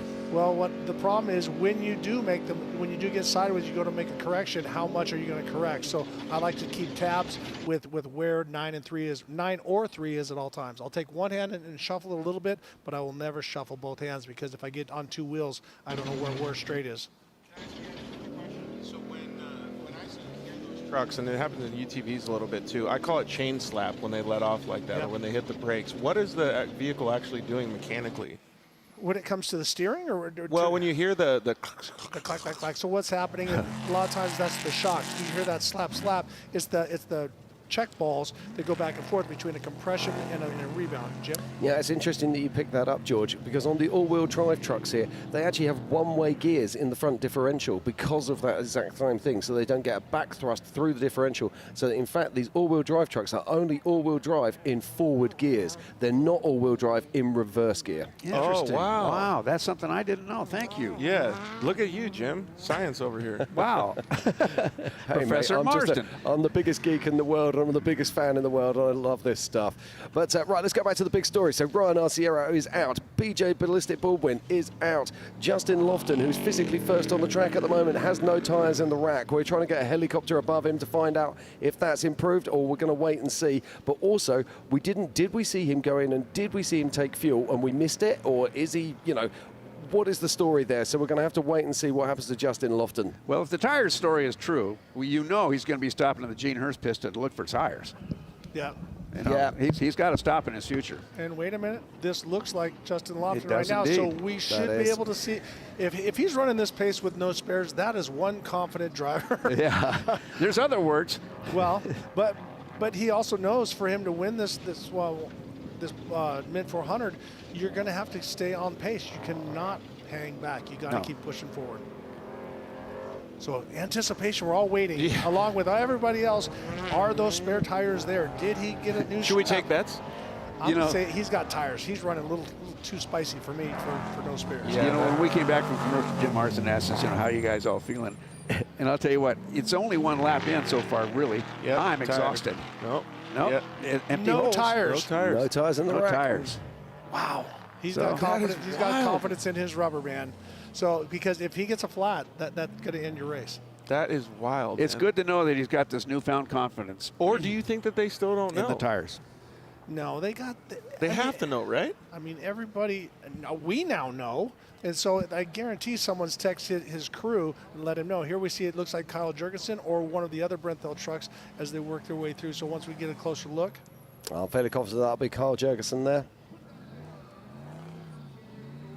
no, that's 61. No, that's 6173. No, good call. So that is one of the limited spec trucks.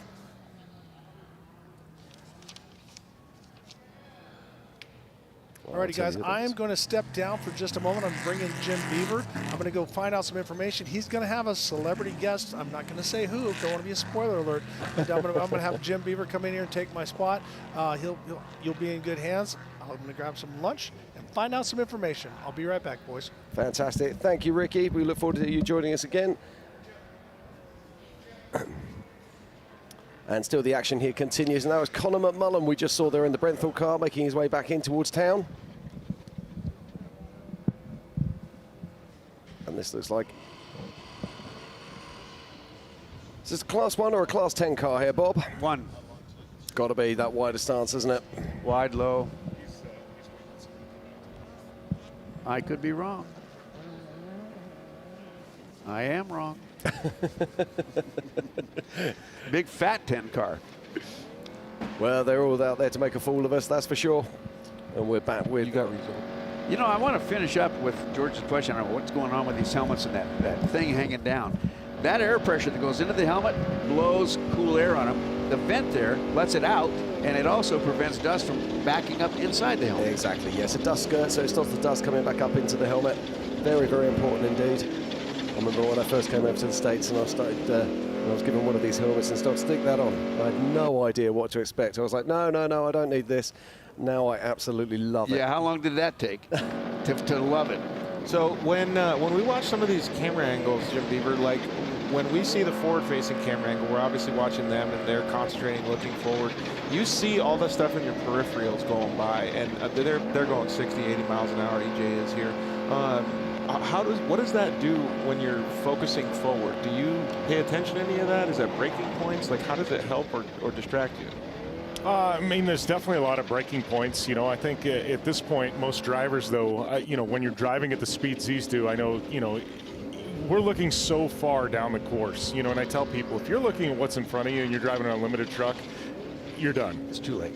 I'm looking a quarter mile down there because things are happening so quick and you're approaching them so quick. So you catch little bits out of your peripheral vision, but you really don't see much of it because you're looking at a focal point so far down the course. And, you know, I think a lot of people on the outside looking in, they don't realize that. You know, it's so far forward that you're looking. It's just, it's incomprehensible to a lot of people, but we're moving at those speeds and rocks come up that quick in the desert. I mean, Bob knows, he's been a co-driver for some of the best. You know, things happen fast in off-road. They really, really do. And you know, when you hit something like that, then first thing that happens is two guys look at each other and say, oh, and then they look forward and say, start feeling out the truck. What do we have? What are we losing?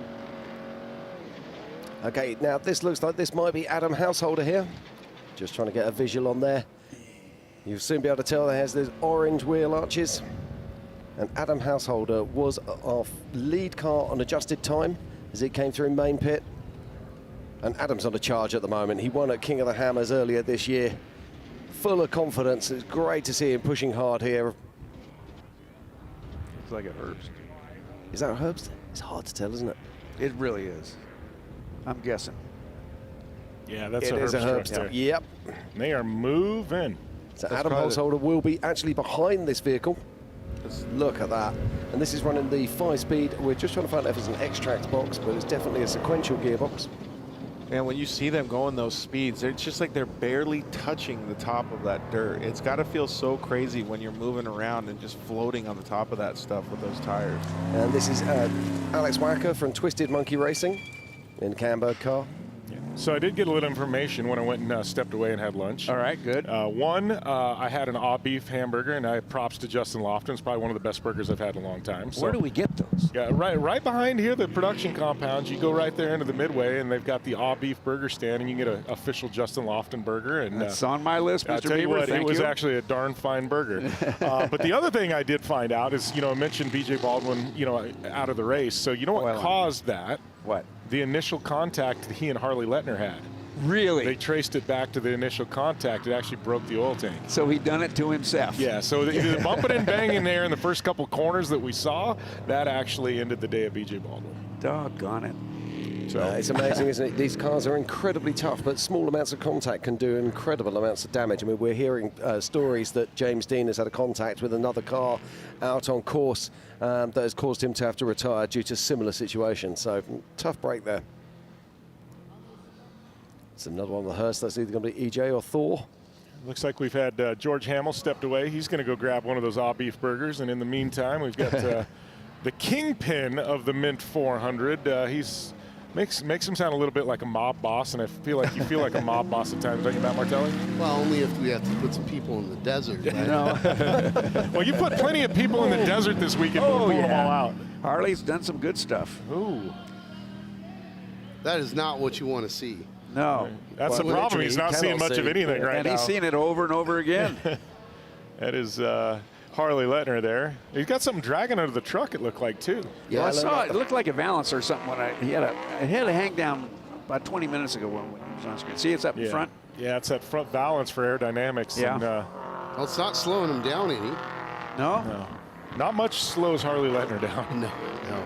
These guys have done really well at this race, but had some big heartbreaks, right? Oh, my gosh. They're lucky, though. Right past Thumpers is that first pit, so they're going to be able to pull in, rip the hood off, and he'll go, so he's not going to lose much time for very long. Somebody's stalking him down right there. Yeah, it was going to be just behind him. It's probably going to be Adam Householder or Rob McCachran. There goes Chad Hall. In fact, I think you'll find it'll actually be Christian Sabrapas who's actually hunting down Kevin Todd or Harley Lettner right now. Well, I was just on the Midway, Matt. I can tell you one thing. Nobody's having any fun at all here at the Midway. I just went out there and just inhaled a bunch of burnt rubber from the Formula D guys. It was pretty awesome. You and me both. You and me both. There was a lot going on. It's awesome to see that many fans out. I mean, I don't know what merch sales look like, but everybody's walking around and between Dixon flannel and mid 400 gear and shreddy shirts, and then I heard there were some places already selling out a belching beaver. I mean. This has been a tremendous couple of days, and we're not even halfway through this race. Yeah, it's definitely, the Mint is an event. It's bigger than just a race, so it's really cool to see everybody out having a good time.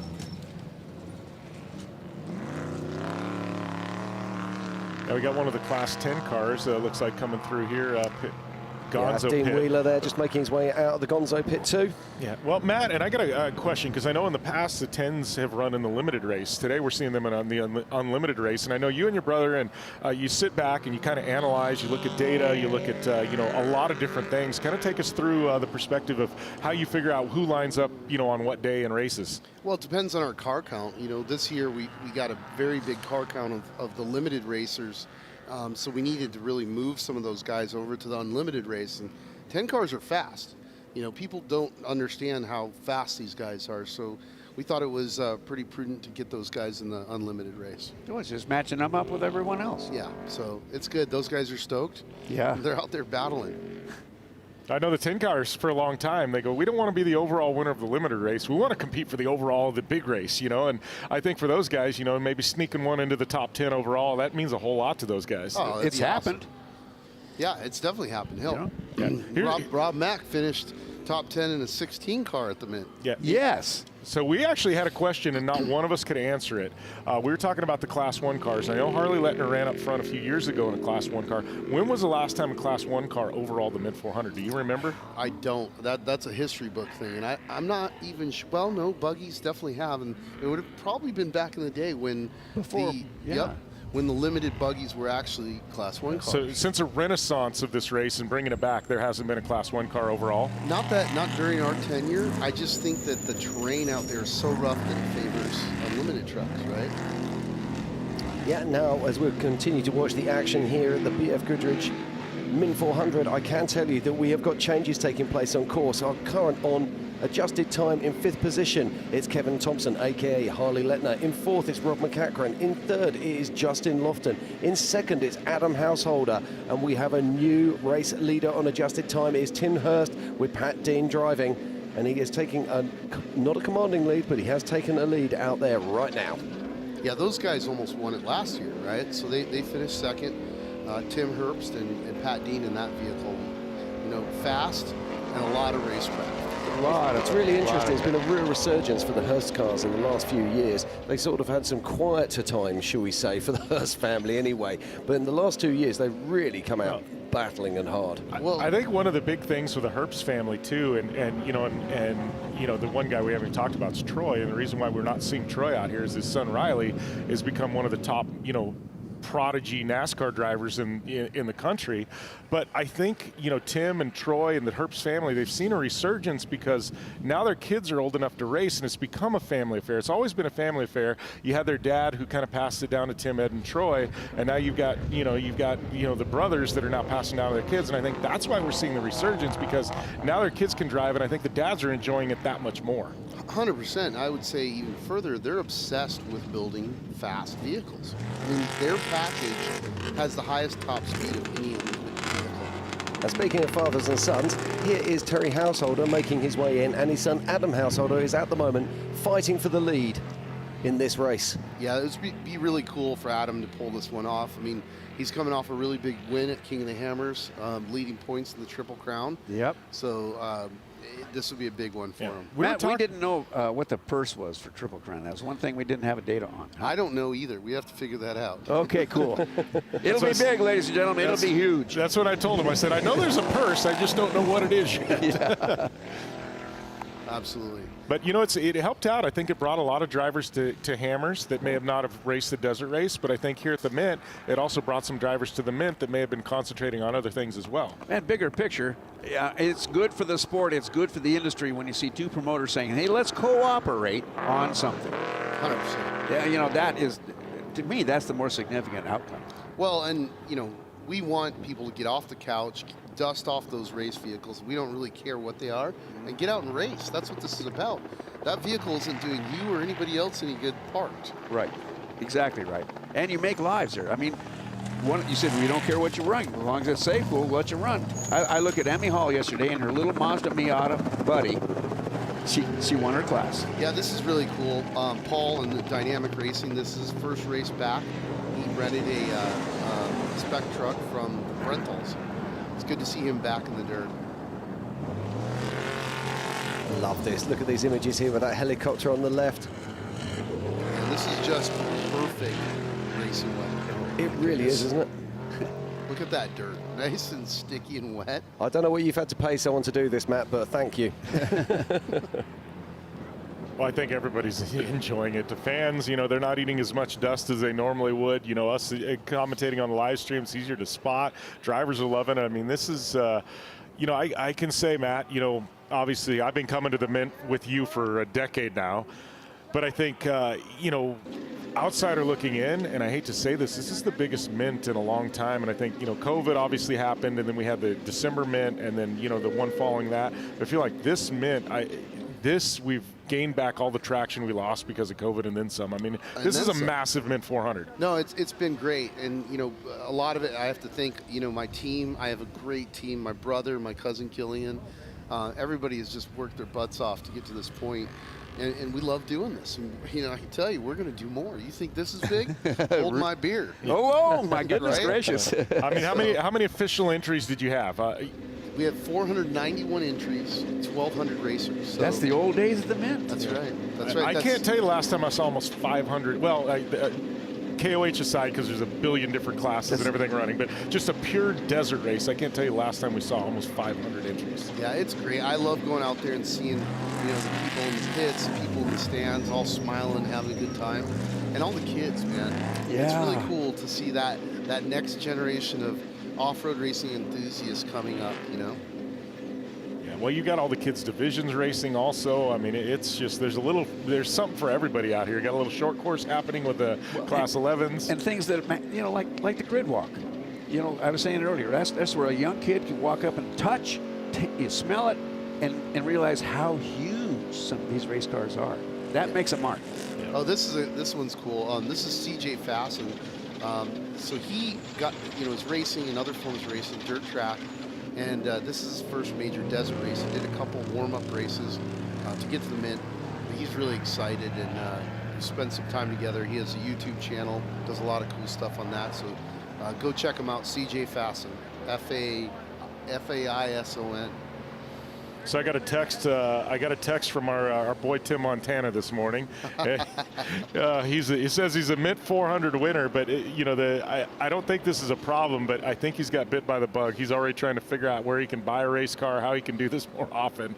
But he had a blast in the 0-1 cars yesterday, and he goes, "I can't believe I actually won a race." Absolutely.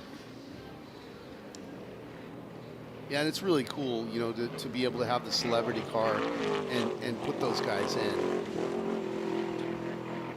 We had Tim Montana racing with Jesse Hughes from Eagles of Death Metal and Axel Hodges. The other cool story that developed, and I honestly didn't know about it until last minute, was we knew Cain Velasquez was racing with us. Well, he got Chuck Liddell to co-drive with him. I saw that. I went, man, you want to talk about a car you don't want to screw with. Chuck Liddell and Cain Velasquez, I mean, two of the all-time greats of the UFC.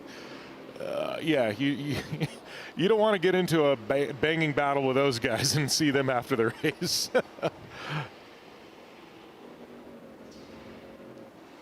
And there's still so much action going on here. If you get an opportunity, head on over to www.themint400.com/live as we're looking at the action here. Look at this as they're going across this. That ain't right. There's something going on. Yeah, there's somebody going across the wrong area there, isn't it? That's not track, is it? He's off course. And stopped or turned left toward us. That's actually really smart. He's just clearing course in order to probably repair a vehicle. So yeah, that's when you have a flat or you got a problem and you're spending a little bit of downtime, it's best to get as far away as you possibly can, not risk anything.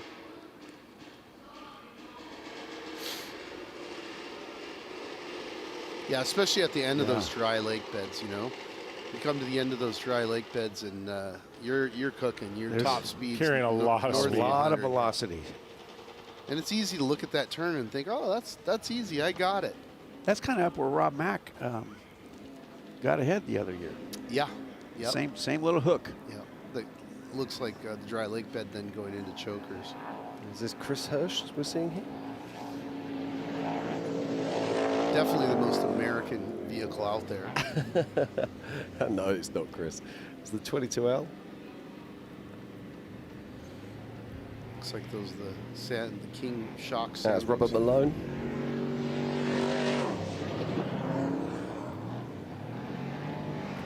And just looking back on my tracker and looking at my scores at the moment, I can tell you on adjusted time right now, it is still Tim Hurst with Pat Dean driving. In second is Adam Householder. In third is Justin Lofton. In fourth is Rob McCachran. In fifth is Christian Serapis.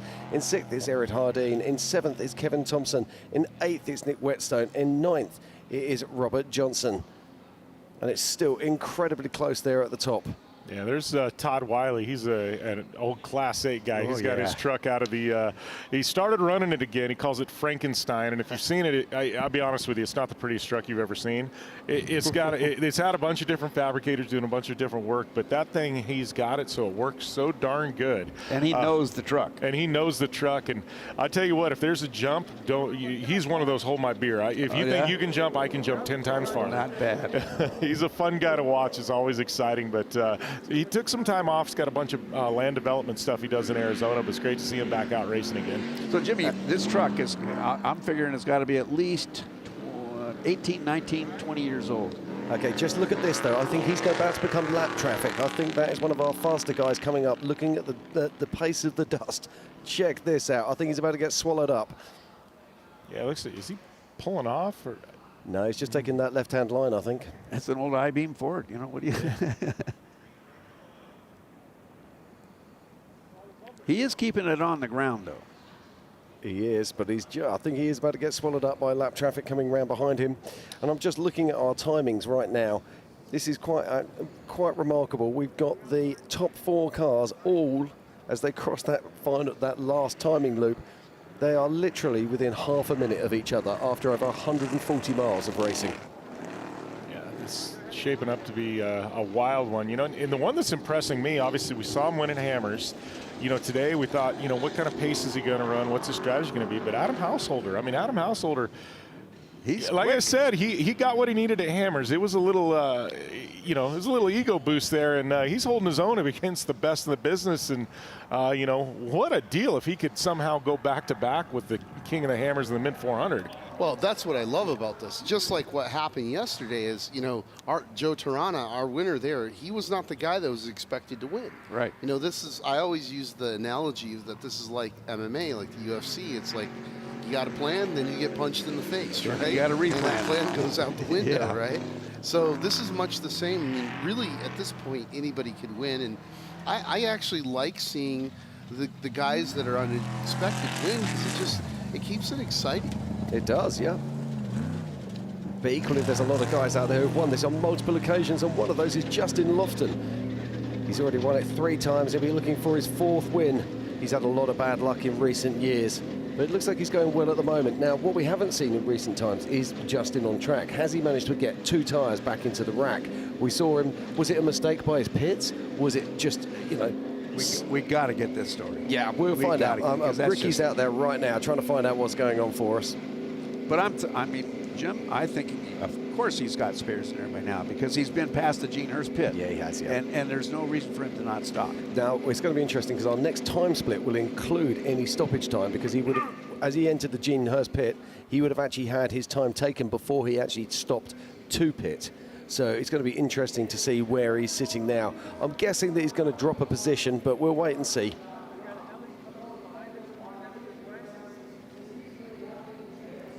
That truck looks a little low on the left rear. Not the tire, but the suspension. Did you see that, Jimmy? Yeah, I did. Didn't look right. Yeah, it almost looked like maybe one of the springs. I don't know. There was something going on there. You're right, though, Bob. Wasn't an awful lot of down travel left. Okay. Hands up. All safe. Go. Nice way to leave the pit. See that, Jimmy? He doesn't roost Absolutely. the crew. There is no point roosting your crew. They are there to help you. The last thing you want to do is roost your crew and they come back and say thanks for that. When the BFG company started doing pitting and getting things organized, we've had some exciting things happen there. But some of them are these hot drivers will come in and they'll roost the hell out of people and you get rocks all over the place. Next time they come into the pit, the crew just stands there. Just stands there. You get the message. Yeah, that's the thing. You start roosting your crew, you don't have a crew very long. No, you don't. No. It's very uncool. But here we go. He's back on the metal now. Skinny pedal hard down as he hits off back into the desert. Yeah, look at that. I just, man, love these shots, especially the little drama with the clouds out there. It's a beautiful day for racing, though. It's completely different to yesterday, isn't it? I mean, we're sitting here in T-shirts, which just wasn't possible yesterday. Andre Lauren there. Been around for a while. And I love the fact we're getting audio of the motors this year as well. They sound so good when you hear the Eisenhower car go past. It's awesome. That's special. Yeah, we were out there starting trucks, and we have a lot of sponsors and guests that we're letting wave the green flag. And all of them, after they do it, they're just mind blown. And the noise? Yeah, the noise, but you know, I'm giving them stats. I'm like, okay, you just stood between 2,000 horsepower. Yeah. They're like, wow.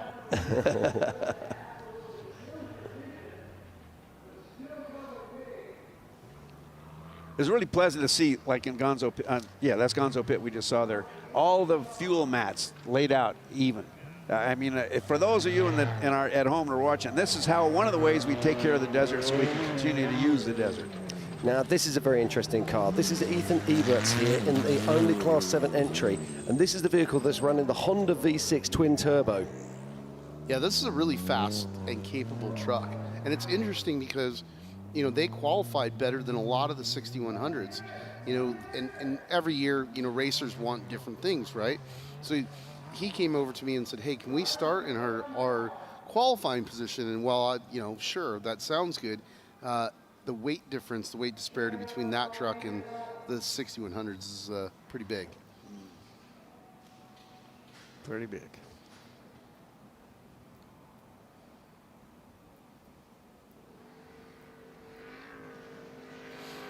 So one of the cool things that we do every year is our cleanup. You know, we love the desert. I hate seeing trash. I know all the other off-roaders out there hate seeing trash. So every year right before the Mint, we go out and clean up literally tons of trash. Not figuratively speaking, real tons. Yes. Now, am I right in thinking that it was actually a record this year? Something like 47 tons of trash were removed from the desert? Yeah, this year we set another record, 47 tons. That's correct. So I've done my homework.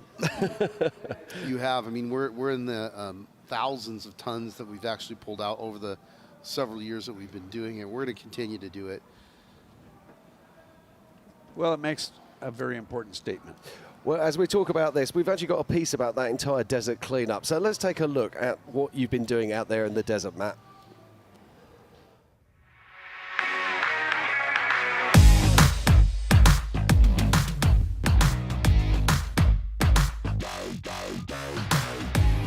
So we are here at the 7th annual Mint 400 Desert Cleanup presented by Republic Services. I have to say it is just so humbling to see how many volunteers have been showing up year after year to make a difference out here in the Mojave. Got a few hundred volunteers that signed up today. They're out there scouring the desert right now, looking for all that big, bulky trash that we see year after year. And I gotta say, they're fired up as always, ready to make a difference. Well, I think that people don't realize the desert is beautiful, but it only stays beautiful if we take care of it. And it says a lot for the OHV community to get out and to keep it clean, because they're more respectful of the land than people give them credit for. And I really try to highlight those folks, because not only do they go and play in it, but they take care of it and then they clean it up. Serving in the legislature, we tried to preserve the trails, and all of the OHV registrations go to the trails. But I'm working on a bill to allow us to expand the trails, and we preserve what's around it at the same time. So cross your fingers, AB 56, don't hesitate to tell the legislature that it's a good bill. This is our 7th annual desert cleanup presented by Republic Services, and we couldn't be more honored and humbled by the turnout today. We have over 250 volunteers out here scouring the desert in this beautiful area of the Ivanpah Valley, Mojave Desert, and this is prime OHV recreation area and the Mint 400 race course. And what these folks are doing is gathering up illegally dumped trash and removing it from this pristine and beautiful desert. This is so important for our cause. And this is a group effort, including folks like Tread Lightly, Get Outdoors Nevada, and Clean Desert, who have all come together to really keep the desert beautiful and open access for all of us. So if you're interested in getting involved in a cleanup like this, you can check out themint400.com/don'ttrashthedesert. But there's all sorts of great organizations that are doing cleanups throughout the entire year. Organizations like Clean Desert and Tread Lightly, they could be doing cleanups in a neighborhood near you. Make sure you check those guys out. They're doing phenomenal work helping keep public lands open. Mint 400!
Need a little help?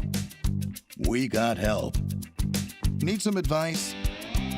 We got advice. No matter what you need, we have thousands of professional parts people doing their part to make sure you have it. Exceptional customer service. Just one part that makes O'Reilly stand apart. The professional parts people. O'Reilly Auto Parts. Yeah, I got that right turn. We're good. Let's meet up at the compound group up. At 10-4. Yeah, for sure, dog. Good, little driver, straight on through.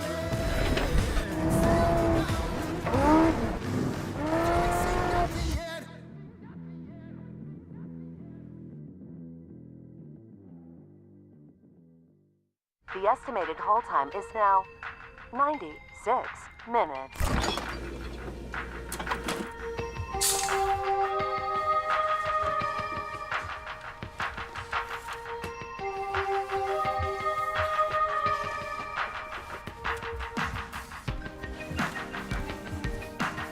Sorry, are you still there? Yes. Okay, please hold.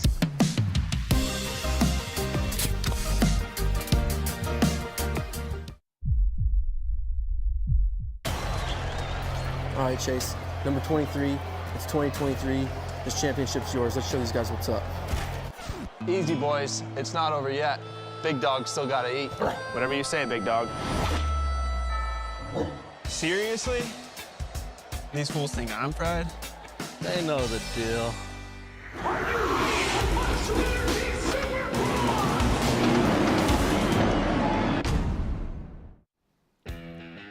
The 2023 BFGoodrich Mint 400 is sponsored by BFGoodrich Tires. What are you building for? The official ticket retailer of the Mint 400, O'Reilly Auto Parts. With over 6,000 stores in 47 states, we're never far from home. The official communications of the Mint 400, rugged radios. Work, race, play, communications for any environment. The official host hotel of the Mint 400, the Strat, iconic and completely reimagined. By Amsoil. By Dirty Life Racing Wheels. From trails to checkers, our wheels have what it takes to perform at the highest level. By Republic Services, partnering with customers to create a more sustainable world. The official Arrive and Drive partner of the Mint 400 is 01 Off-Road, leading the way in delivering premium off-road adventures and specialized driver training.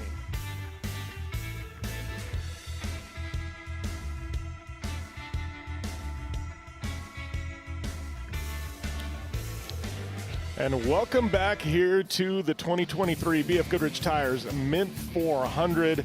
Jim Beaver here in the booth, along with Matt Martelli, George Hamill, and we're going to be joined momentarily by Robert Blanton with Warfighter Mate. But want to take you through the top 10 overall right now in the Mint 400. The Unlimited trucks out on course right now, and leading the pack right now is a team of Tim Herbst as well as Pat Dean. We've got Adam Householder sliding there into the second spot, Justin Lofton, the legend Rob McCachran, Steve Serapis, who is being joined by his son Christian Serapis, who's actually wheeling the truck, Eric Harden, Kevin Thompson and Harley Lettner, Nick Whetstone, Robert Johnston, and Steve Oligas rounding out our top 10.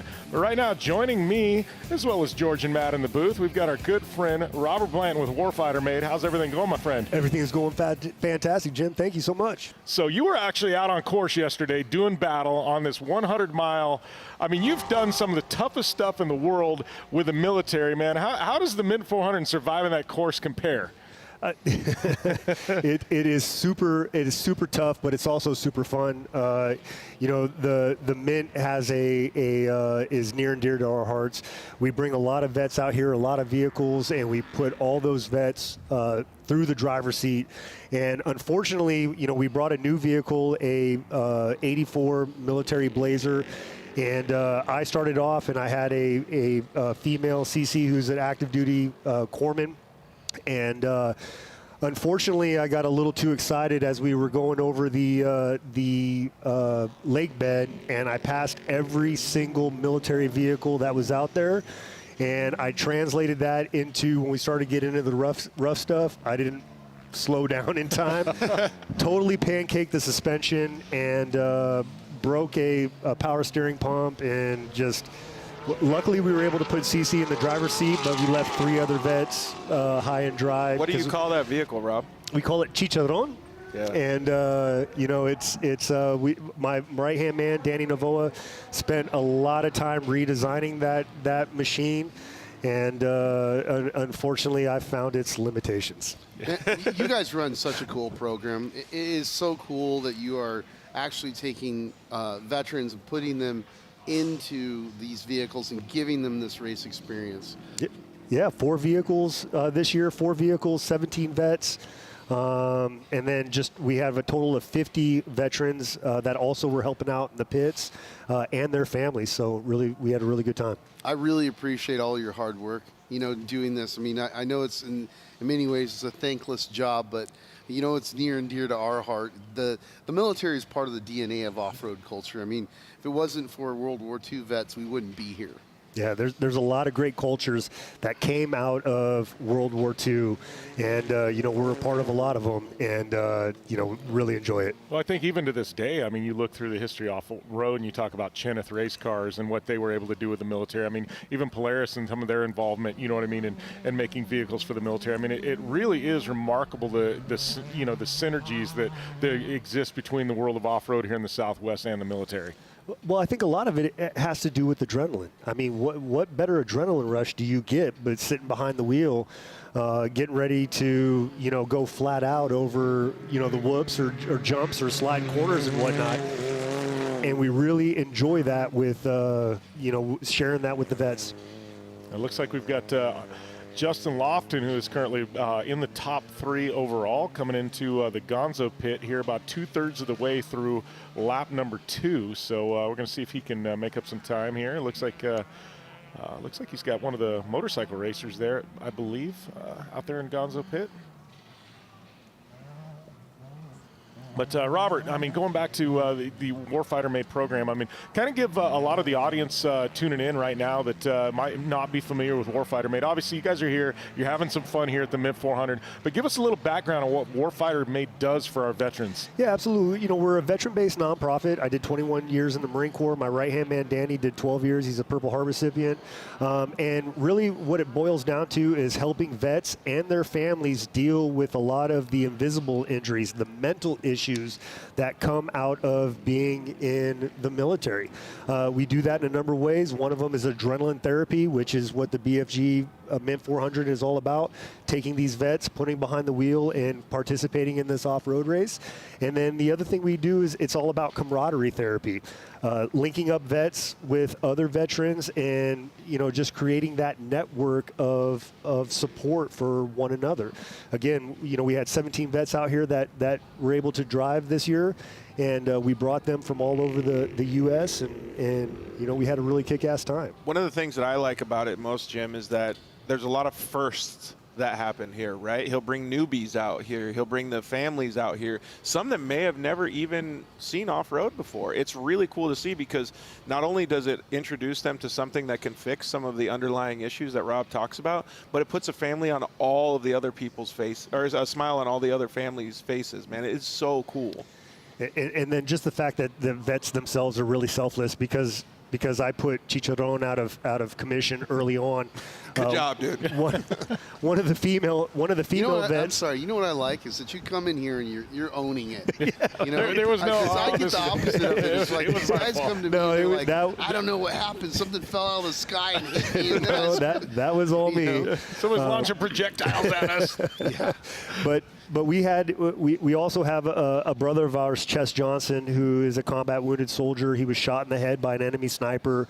Obviously, he has a traumatic brain injury. He's missing an eye. But he was so pumped about this that he brought all of his family. Yep. He even brought some of the Godfrey family here with them because they're all out of Utah.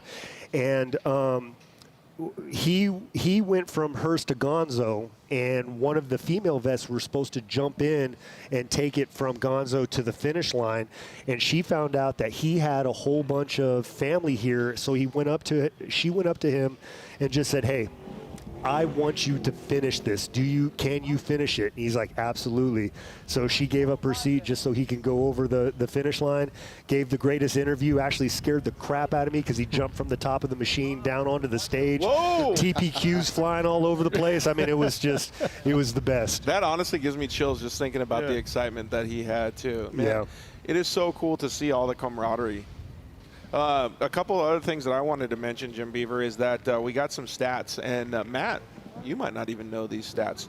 The last Mint 400 win not by a truck was in 1988. Do you know who it was?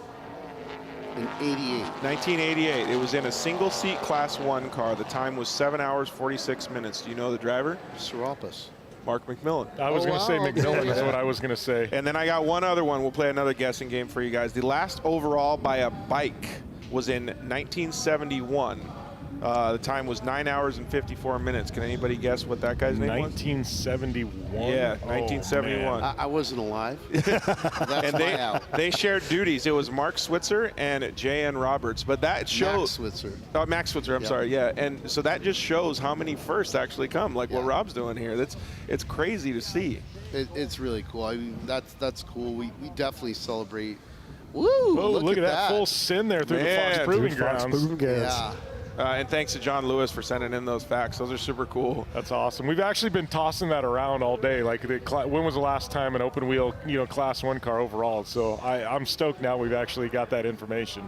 Yeah, and it's, again, legacy, right? Mark won it. His son, Luke won it, so. Dan, I'm sure, got 4th place at some point. Yeah. We love you, Dan. We love you, Dan. We know you're tuned in at home. Oh, gosh. Yeah, we got to get races that he can pre-run. And John just confirmed that Serapis was the overall in the previous year in '87. Yep. So, yeah. Yeah, that's cool. Steve came out of retirement to race this race. Unfortunately, he's also passing kidney stones today. Oh, bud. So this is the way to do it. He tagged his son in a hospital somewhere passing kidney stones. Oh, man. So, ouch. So, Robert Blanton, you are out on course yesterday. The track has obviously gotten a lot rougher. The time that you did spend out on course yesterday, give us a little bit of a rundown of what these guys are feeling. Yeah, well, these guys are feeling something a little bit different than what we felt because, the unlimited guys with, almost 3 feet of travel, we're dealing with over 1.5 feet of travel. So it's a little bit different, but the speed is relative. It's really a good time. You're out there trying to do the best that you can. And, if you have an issue and you're pulled over to the side of the road, which I happen to be a couple times. Everyone's coming up. They recognize the logo, the Warfighter Made logo, and they're just giving us thumbs up, making sure everything's good. Checking on you guys.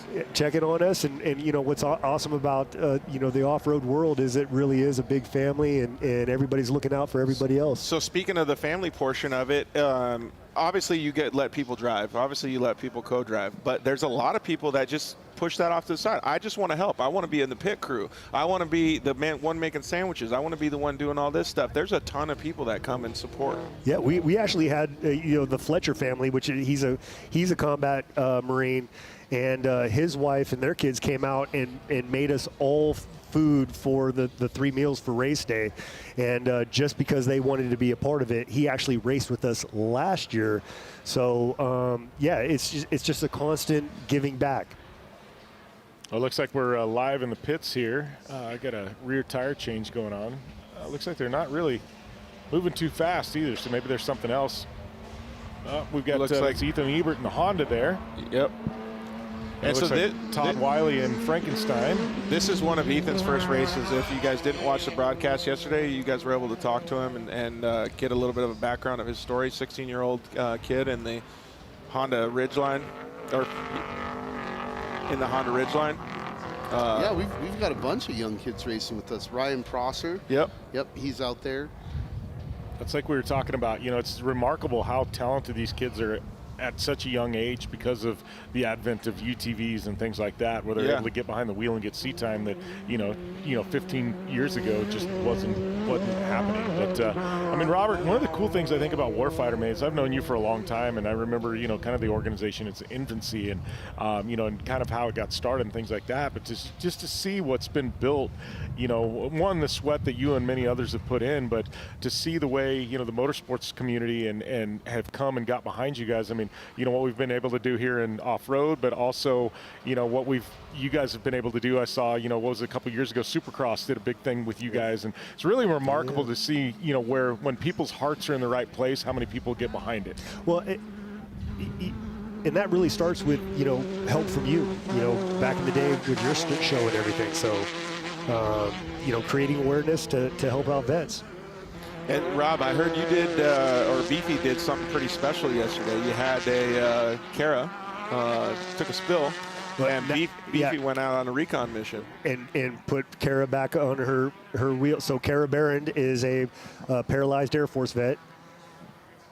And right now we're getting word we've got some action going on in the pits. We just got a shot there of Cole Barbieri, and we got Tiffany Stone catching up with him. Down here at the main pit with Chase Barbieri, Chase number 271. Every time I get a chance to talk to somebody out of the car, especially the driver, we don't want that. What's going on right now? There was a pretty rough section around mile 70, and we were coming through it, and rear driver coilover just busted. So trying to hunt down a new spring right now to put it back together and get back out there, but it's a bummer, honestly, for the whole team. Well, and talking about that, we keep seeing problems with some tires. The course is rough out there like it is every year here at the Mint 400. With that being said, what's your take?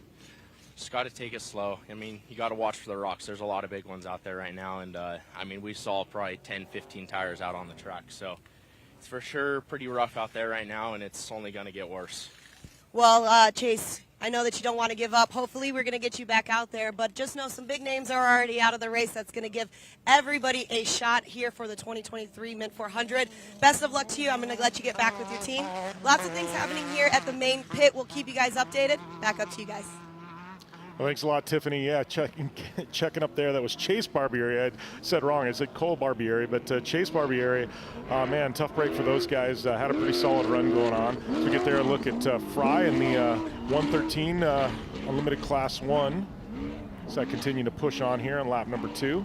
Yeah, I really love that attitude. Like, they're not done. They're not packing it in. They're going to try and find a spring. You know what I mean? To keep going. But I think that's one thing great about off-road, though. It's never say die. You never quit. And I think, that ties in a lot with Warfighter Made. It's all about pushing on and press on regardless. They like to say in stage rally. But at the end of the day, you can't quit. You got to keep pushing on because you never know what's going to happen at the end of the day. Well, that's what George was alluding to when we come rolling up on Kara Barron and Tim Hall, who's a combat wounded double leg amputee, in his UTV, and she got a little out of shape, ended up on her side. She had John with her, who's a combat vet, and we just happened to be there. All three of our vehicles stopped to help her get her back on her wheels and continue on. So it's just the camaraderie. One thing I was noticing, Jim, is it looks like in timing and scoring, Rob McCachran has moved up into 4th place behind Justin Lofton and Adam Householder, and Tim Herbst leading the way. I would not want Rob Mack behind me. He's such good. Dude, it's a snake in the grass, man. He's coming. Yeah. I said earlier, he's a silent assassin. Dude, he just sits back and stalks his prey. And you know how small his program is now? Yeah, it's him. It's him. Yeah. It's a family program. No, it's him. We did a great piece on Caden.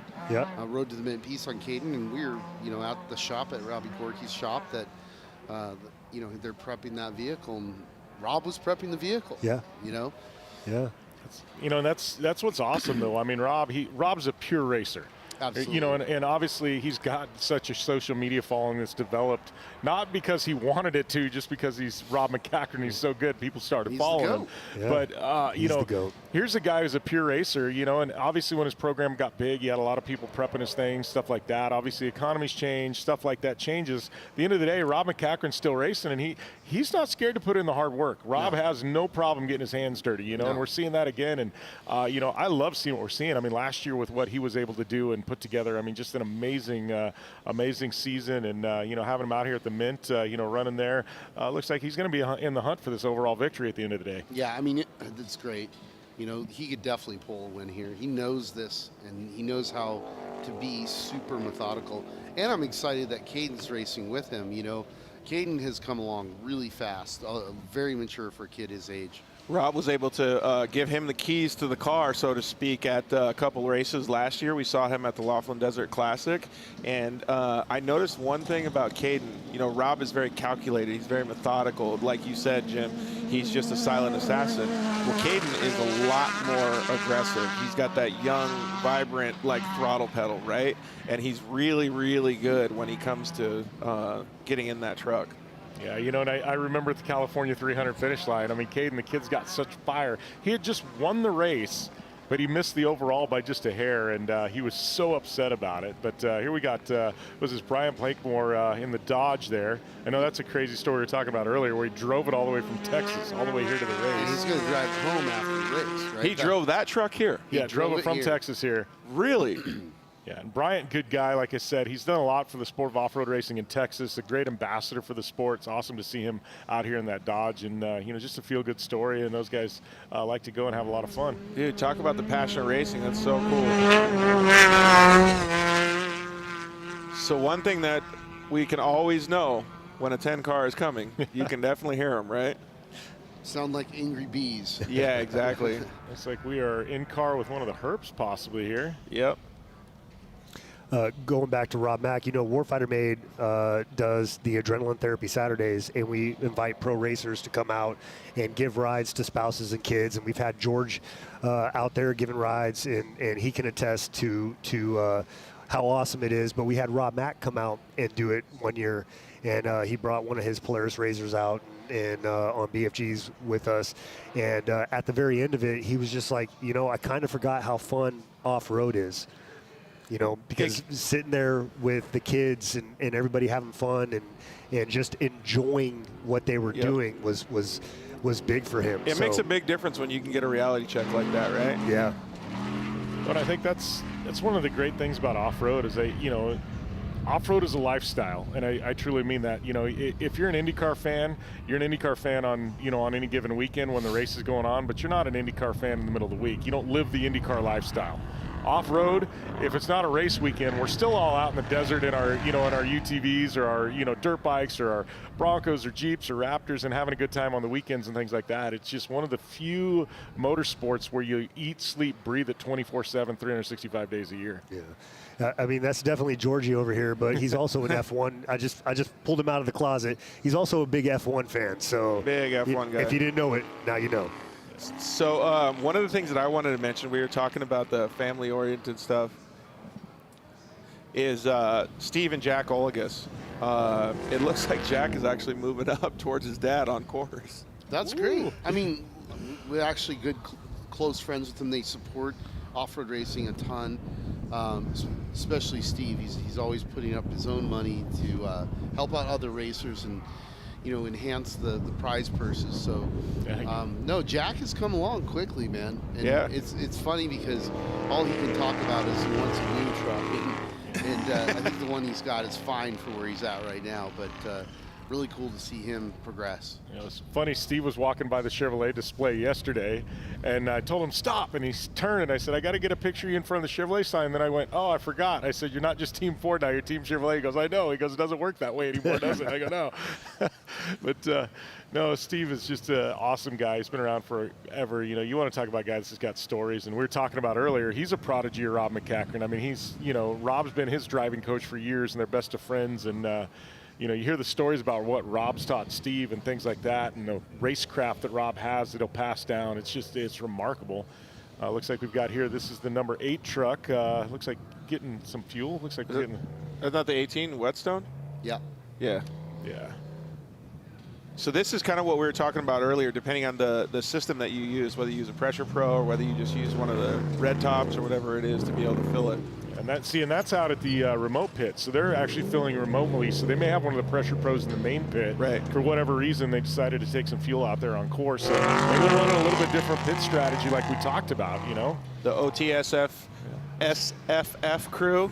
Andre Lauren there. Yep. Adam Fitza, one of my, actually, he's now family because my daughter married his little brother. Way to go, Adam. I like how you pause. You're like, Yeah, hey, pause. Oh, it's really tough. Rob's never choked him out ever. I love that guy. Actually, you know, he's. I've choked out the younger brother. I have. Nice. Actually, married to my daughter, but not family. No, I love that guy. Fitz is a great guy. He's with a terrible mustache, though. Yeah, he needs to get rid of the mustache. For tuning in, Adam, yes, we say you need to get rid of the mustache. The worst mustache I've ever seen in my entire life. He should be so on a registry it's like someplace. He's purposely keeping it there. Yeah, it's really cool. I'm getting text messages right now from one of the guys who founded this race, Norm Johnson, and he's reminding me. Oh my gosh! It's tank slapper all the way. Look at that. Ooh. So you think he lost something in the rear housing, Jim, or like was that just out of control? Something's going on. You know, the rear shocks just don't fade that bad. There's something going on back there because that rear doesn't get that out of control that easily. No, he may have a broken shock. Yeah, he was getting pretty loose, man. That was crazy. Yeah, I think tank slapper was literally the right ideology there. Yeah, look at that left rear. Yeah, the left rear is soft, isn't it's it? broken. Yeah. But no, what I was saying, I'm getting text messages from one of the founders of the Mint 400. He just turned 90, Norm Johnson, and earlier this year he was trying to convince me to let him race in this race. And I'm like, man, you're 90. You're kind of precious cargo. I wouldn't want to do it. It looks like that shock let go on that first portion of it. Oh yeah. That's crazy. Got it back to that's Terry Householder. Adam Householder still running there in the top 3. Last we saw with our timing and scoring, but that was Terry Householder in the spec truck. Now, Matt, how hard is that to gather back up when you have an incident like that? Because that looked like it took quite a bit in the cab. I mean, most times it's over. You're gonna roll. Yeah. You know? It throws the truck sideways. You know, so he's gonna have to limp it into the next pit and try and get it repaired. Yeah, Joshua Tree Highway, this is actually one of my favorite areas of the course. Beautiful on the backside of that mountain as you come around the backside and you come back down into Prim to finish your lap. But Justin Lofton here looks like he's making his way through Joshua Tree Highway. And there's some areas of this back section when you're running Joshua Tree Highway where there's no run out. You make a mistake, you're in those Joshua trees. And let me tell you, those Joshua trees, they don't move. They don't fall over. You hit those as like running into a wall. Everybody looks, oh yeah, the nice little Joshua trees. No. Well, I'll tell you from experience, we hit one in 2020 in a Humvee, and it moved. It moved for us. A Humvee versus a Joshua tree. That's where they draw the line, the Joshua tree. Well, Norm Johnson's reminding me of a few things via text. One is the very first winner of the Mint 400 was bike, and 2, that there's been lots of other wars and veterans. So he's a vet of the Korean War, you know, and Vietnam. So big shout out to all of our vets. We really appreciate what you've done for this country and what the active duty military continues to do. So Norm, if you're listening to this right now, if you want to come get in a car with Warfighter Made, I don't think Matt will argue with me, and we'll let you do. I don't care if you're 91. We'll let you do a lap with us. Oh, there you go, Norm. I will wrap you in bubble wrap. Oh, that would be awesome. Yeah. I would love to see Norm Johnson back. We've out been here. talking quite a bit about the lineage of it, and just to hear those facts and those statements, just really, it's got to warm your heart, Matt, knowing that you're carrying that on. Oh no, it's really cool. When my brother and I bought this, I think 13 years ago now, I felt like I was buying Wrigley Field. I had no idea what to do with it at the time, but I knew it was important, and I'm really stoked, you know, to see all the smiling faces, the generations of racers, the generations of fans. You know, we really hit our stride this year. We have the mayor as a grand marshal.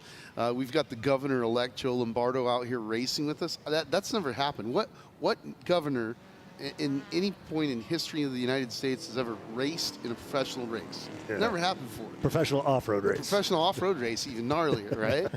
It's so cool, you know. It's just, you know, I love it. I love carrying the legacy forward, and I even love celebrating the little tiny things. Like we did a T-shirt this year celebrating a couple of our heroes, and one of them is a shirt we called Bad Becky, and it's our honor or our ode to Becky Wick, who was one of the pioneers of women's racing. Just a badass, right? Yeah, she is. Won everything in a 16 car. She's a bad mofo, man. Yeah, that woman can. You know, man, I met her for the first time when we did the 2,000-mile Best in the Desert race, which she won in a 16 car.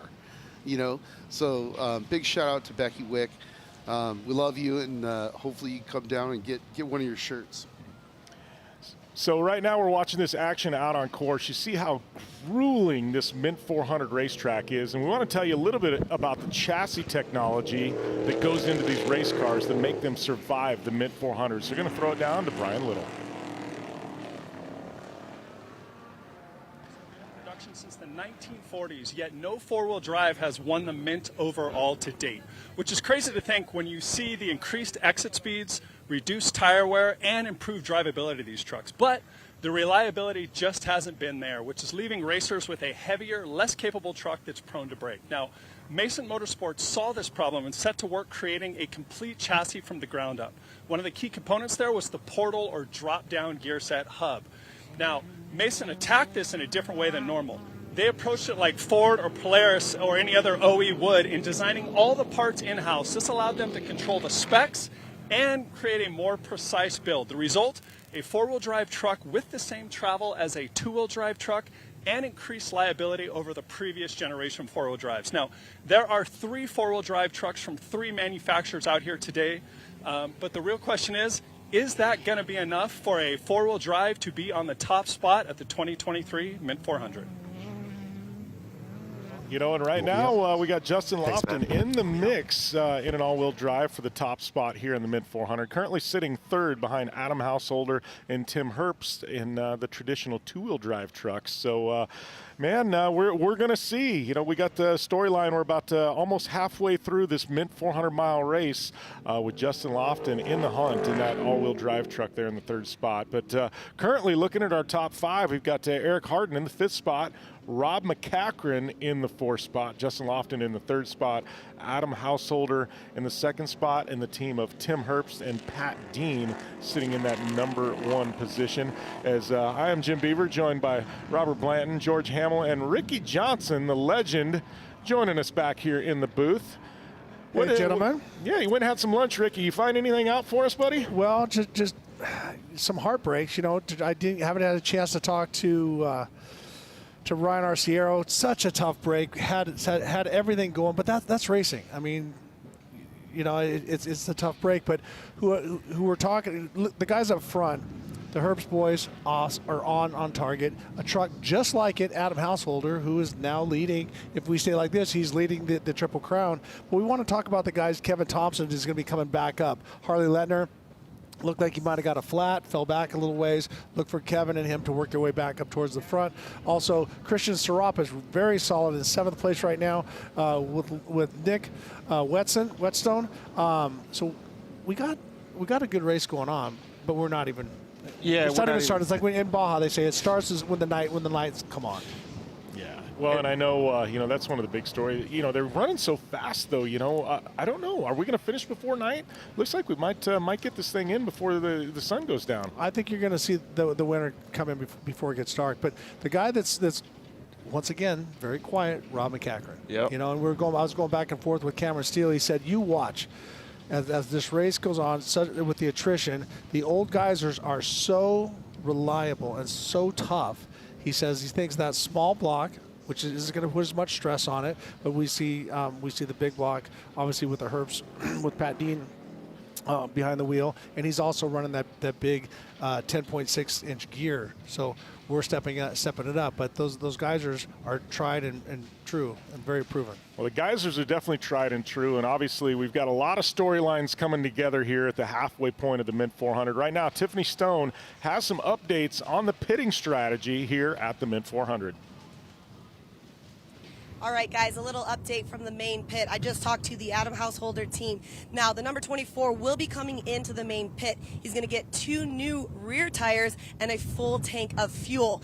Also, we've got Pat Dean from the Herbst team coming in as well. Tim Herbst will actually be going in and heading back out to the desert. Now, the reason I'm talking about these 2 teams right now is that they're actually neck and neck right out there in the Mojave Desert. They're about 25 minutes away from the main pit, so they are both going to be stopping. They're going to both be getting new tires and refueling and then heading back out. This is turning out to be an epic race. I'll be back up to you guys. Well, thank you, Tiff. We got some information, obviously, through via text.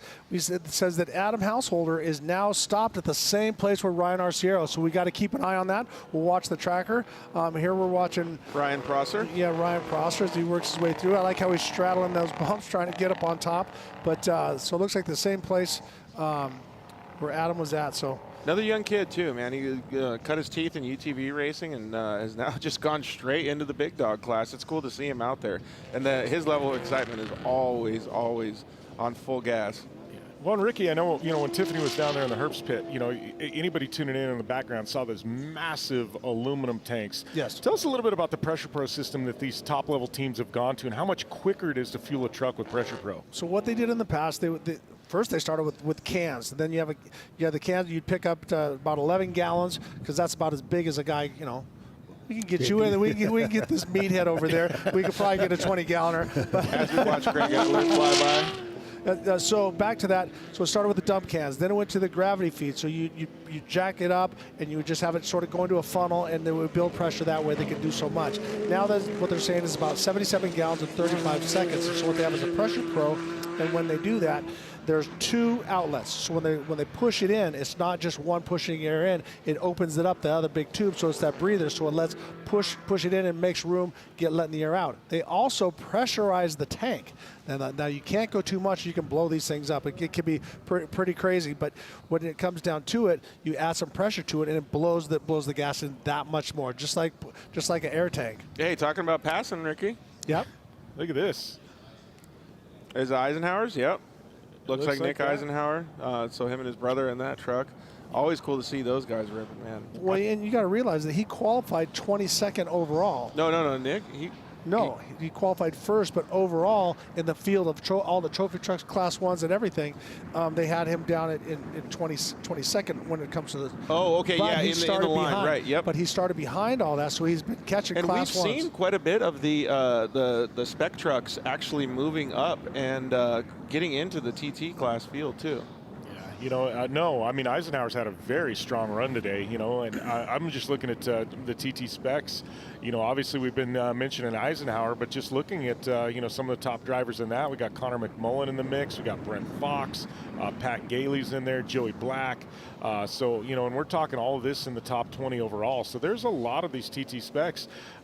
Sam Barry's in the mix as well, it looks like. So, I think we've got quite a few that are going to factor in here. We're 2 laps deep. I think another 2 laps, we're going to see some of these guys sneak into the top 10 overall, maybe even approach the top 5. Watching Justin Lofton coming in your picture here, man, he is still moving. We should check again and see if he still has those if he got tired. Yeah, he's stacked up now. So here's what I think. I think he got a flat. I'm just assuming. He got a flat, and in the haste, they didn't put the other strap back on, or they didn't hook the strap right, because the strap was there. It was just dangling around. So, or they put it on, and they didn't latch it shut. It loosened up, and then the tires fell out. So you're not going to get a penalty if something like that happens. Now, you will get a penalty. I'm just not completely sure on this, if you just change a tire and leave it there. Yeah, right. Exactly. Yeah, I think the rule's written, if you purposely leave a tire in the desert to save time, you get penalized. But if you put it on the rack and it falls out, off, right. You're not penalized for that. Well, and obviously, so did he not put the strap back on? So that we'll talk to Justin after the race and find that out. But I think right now, as we're looking, and we talked about it hasn't adjusted yet. Well, it does have a little bit. But we got to get an eye on Adam Householder. They said he's stopped. He's stopped now? Yeah. We were getting reports from Ricky that that Adam Householder is now stopped out on course. So that's definitely going to be a heartbreaker for him, being one of the guys who was running inside the top 3. And as Matt had said, I think our current Triple Crown points leader as things sit. So definitely tough break for Adam, but hopefully we can get a camera on him at some point. When we watch these guys come through, you can see the dust clearing pretty well with the wind. We had the same conditions yesterday, Rob. When you were out there, was it pretty easy? You didn't have to deal with quite as much dust as normal? Yeah, because the rain was keeping it down. It was pretty windy. Also, we were going so slow that it just worked out for us. I was going to say maybe we could upgrade Chicharron to get a pressure pro, but it might not be the right move. Wouldn't do us any good. Maybe we'll concentrate on you taking one of Ricky's schools to get faster. I was going to say, what we need to do is concentrate on Rob's abilities. to keep it going forward. Yep, I just got another report. Don't hate to jump it on there, but Adam has to change a drive shaft. So a lot of the guys will carry that on there. Johnny G hooked me up, sent me that. Do they have a drive shaft on board? Everybody does. Yeah. I've had a situation where I dropped a drive shaft and ours fell out as well. So we had to borrow one off of my son John Langley's truck when I was racing for Larry Connor. I got one almost better at one point. I had the cordless impact gun. Cordless impact battery went bad. We had a second battery. Went through that battery pack. We changed so many tires that day. So then we went to go get our torque wrench that we have on the truck, and it had fallen off the truck mount. So we had no way to change a flat tire. Just sit there and look. So what are we going to do now? I don't know. Wait for somebody else. It was not a good day in the desert. It was very long. All right, this is still Pat Dean for Tim Herbst. They're running very strong.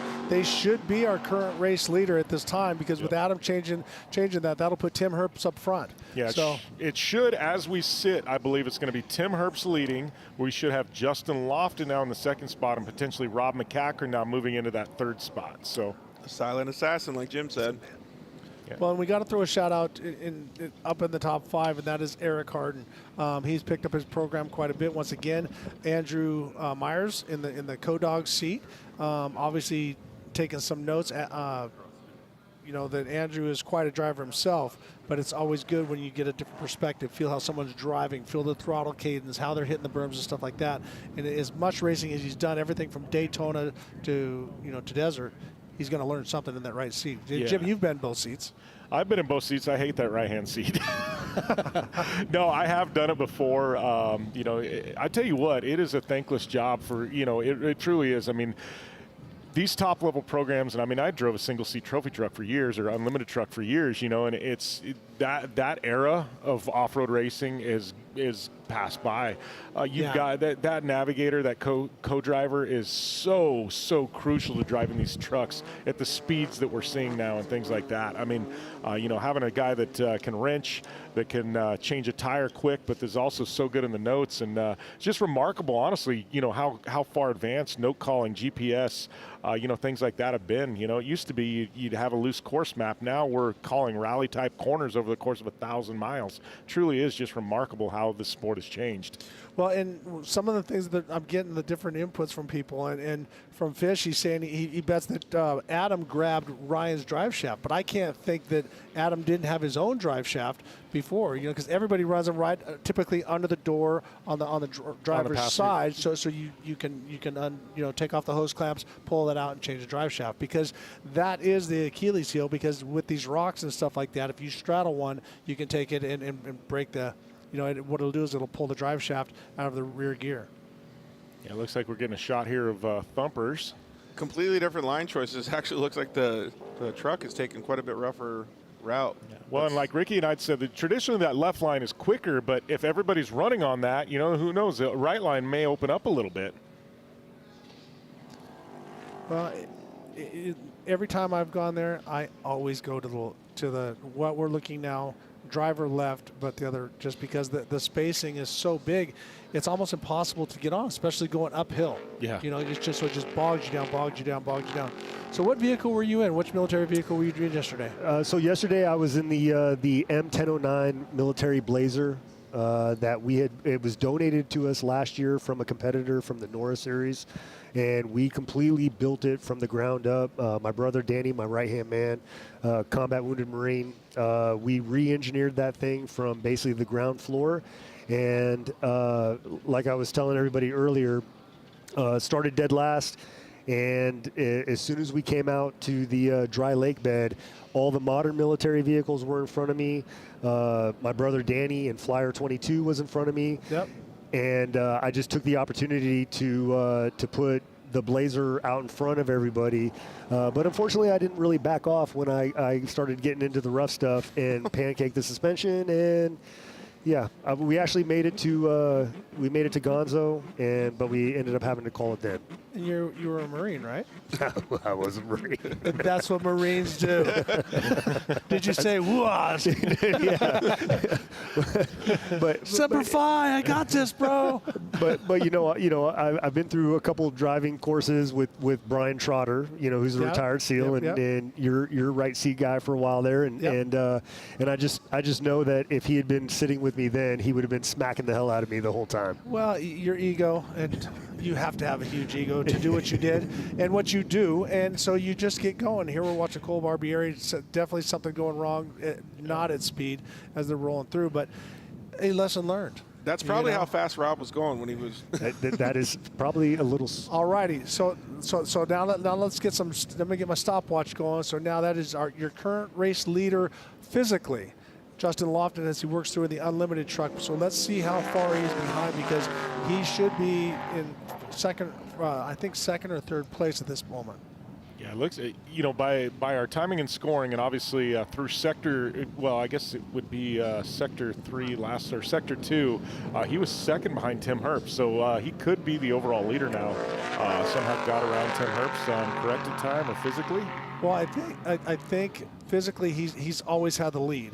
But he, in corrected time, he fell back because he lost a lot of time when it came to putting the re-racking the tires and getting that strap redone. But also now we're going to be putting Tim Herbst in, and it's going to take him a lap to know the course. Yes, he knows this desert, they probably have the same co-driver in, but it's going to take a little bit to know. And Justin Lofton and these other guys, there goes Kevin Thompson as he rolls through. Obviously a little bit of issue. That was the beginning lap where they were dicing back and forth. It looks like Lofton in and out of the pits now. Man, he's driving that like a short course truck, Ricky. I'm sorry, what was over that? the big He's booter. driving that like a short course truck coming in the infield. Oh, yeah. Look at that. Look at the front end lift on that. Beautiful shot. Coming up to the most intimidating jump on the entire course. Oh, he scrubbed it. Yeah. Did it? I mean, Lofton is a driver. I mean, they say there's no I in team, but there is in driver, and that guy is a driver. He can wheel anything, and I think he's really happy with this package right now, and it looks like it's flawless at this point. And as well as having Mike Kim, who's one of the top engineers at Fox as well. So he's got the right combo to win, but he has to make some time on Herbst if he wants to make it. So he's got to run and hide from these guys. It's time to pick it up. Yeah, you can see his car control, Ricky, coming through here, because he's sawing at the wheel inside there, but it looks like he's so smooth outside. But on the contrary, when it comes to the all-wheel drive, you drive with a little bit of understeer. You're not catching the back so much as you are. Oh, stepping out? Because it does step out, but you have to do micro movements. Because think about it. If you accelerate and you overcorrect, you're turning left, it's going to go left. So you have to coax it left to catch it, but then come back to straight, coax it back to straight. So that's where hand placement is so important, and this guy is so good at that. Look, swaps, gets it right back under condition and going. Look at how deep those ruts are getting. I mean, we're just 2 laps down now, and those ruts are just getting thick. And this is the point where the all-wheel drive will make 2 seconds, 2 seconds, 2 seconds. So now here he comes. He's completed his second lap, floats it over the top, comes in here. And this is what George was saying. Watch him scrub this. So he comes in, brakes hard, throws a little bit sideways, scrubs it, a little Bubba scrub, and he's back on the way. That was a full Bubba scrub there. That's amazing. Who said you can't do it in the truck? This looks like this is Jack Ologist there in the 227.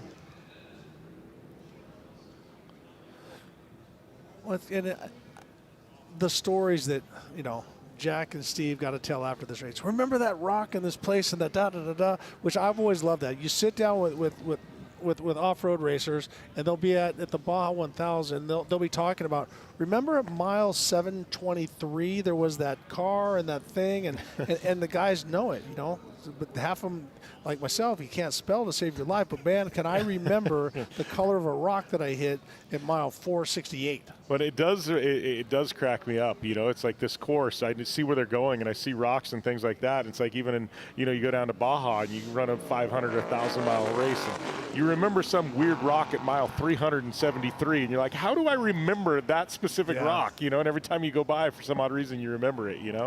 Well, and that's one of the things that people need to understand is when you pre-run slow. Everyone goes, oh, I need to see it so I remember it at speed. No, you don't. You don't.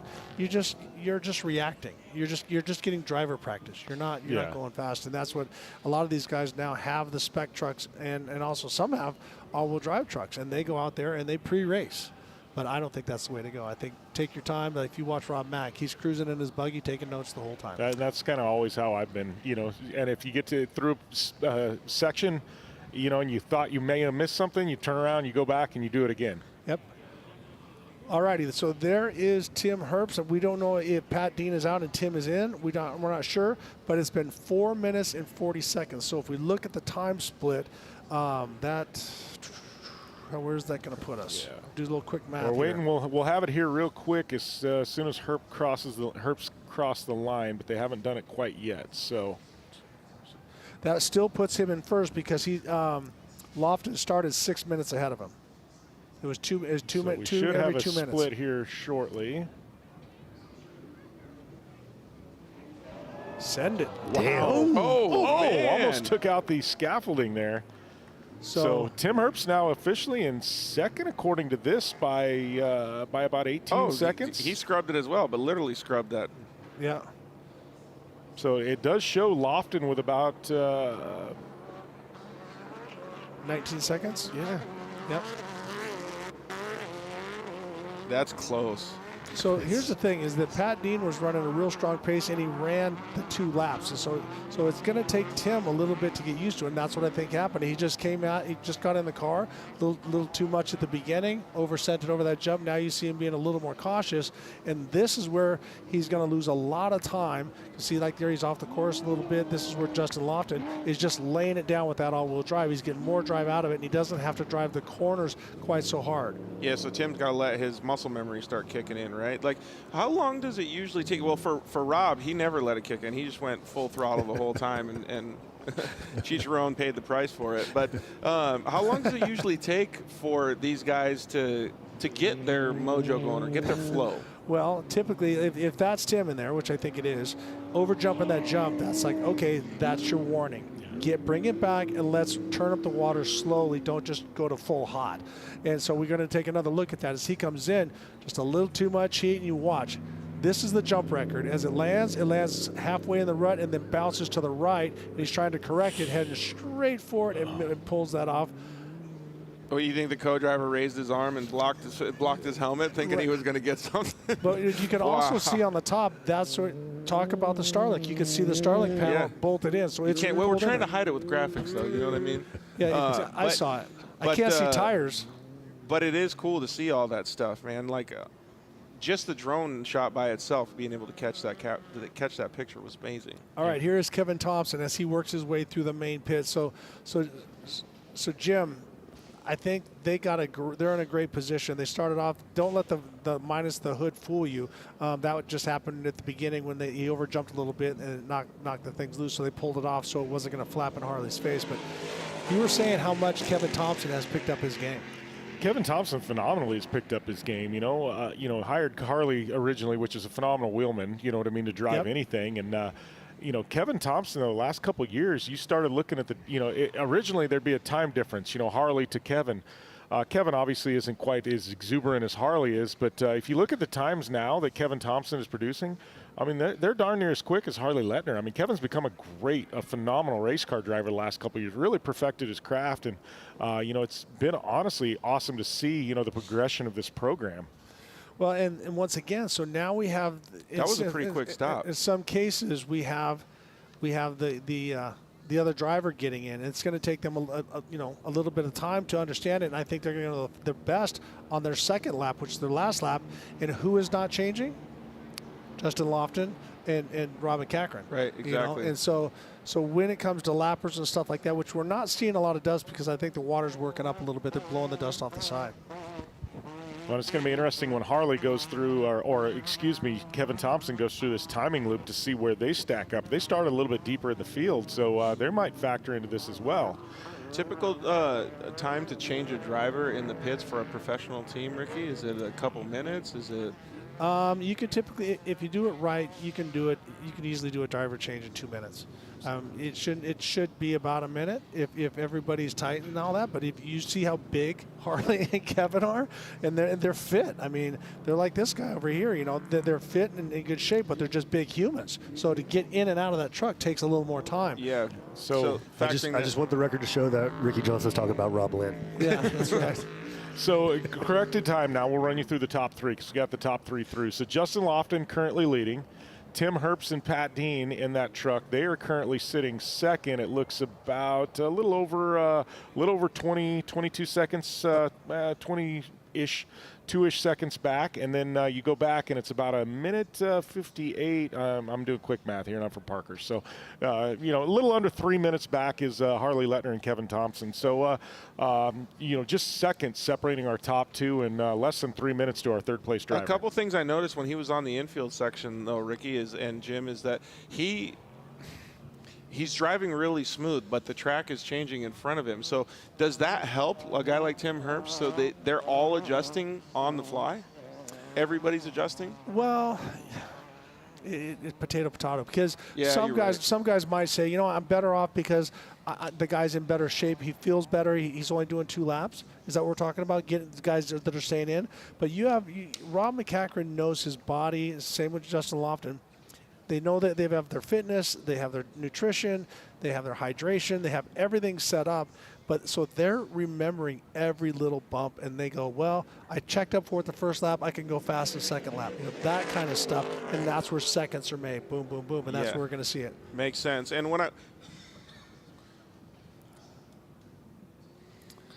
All right, so now we see Eric Harden as he's starting to work his way through it. Reports are that he has gotten around Rob McCachran. So Eric Harden, that's what we think. This is all speculation.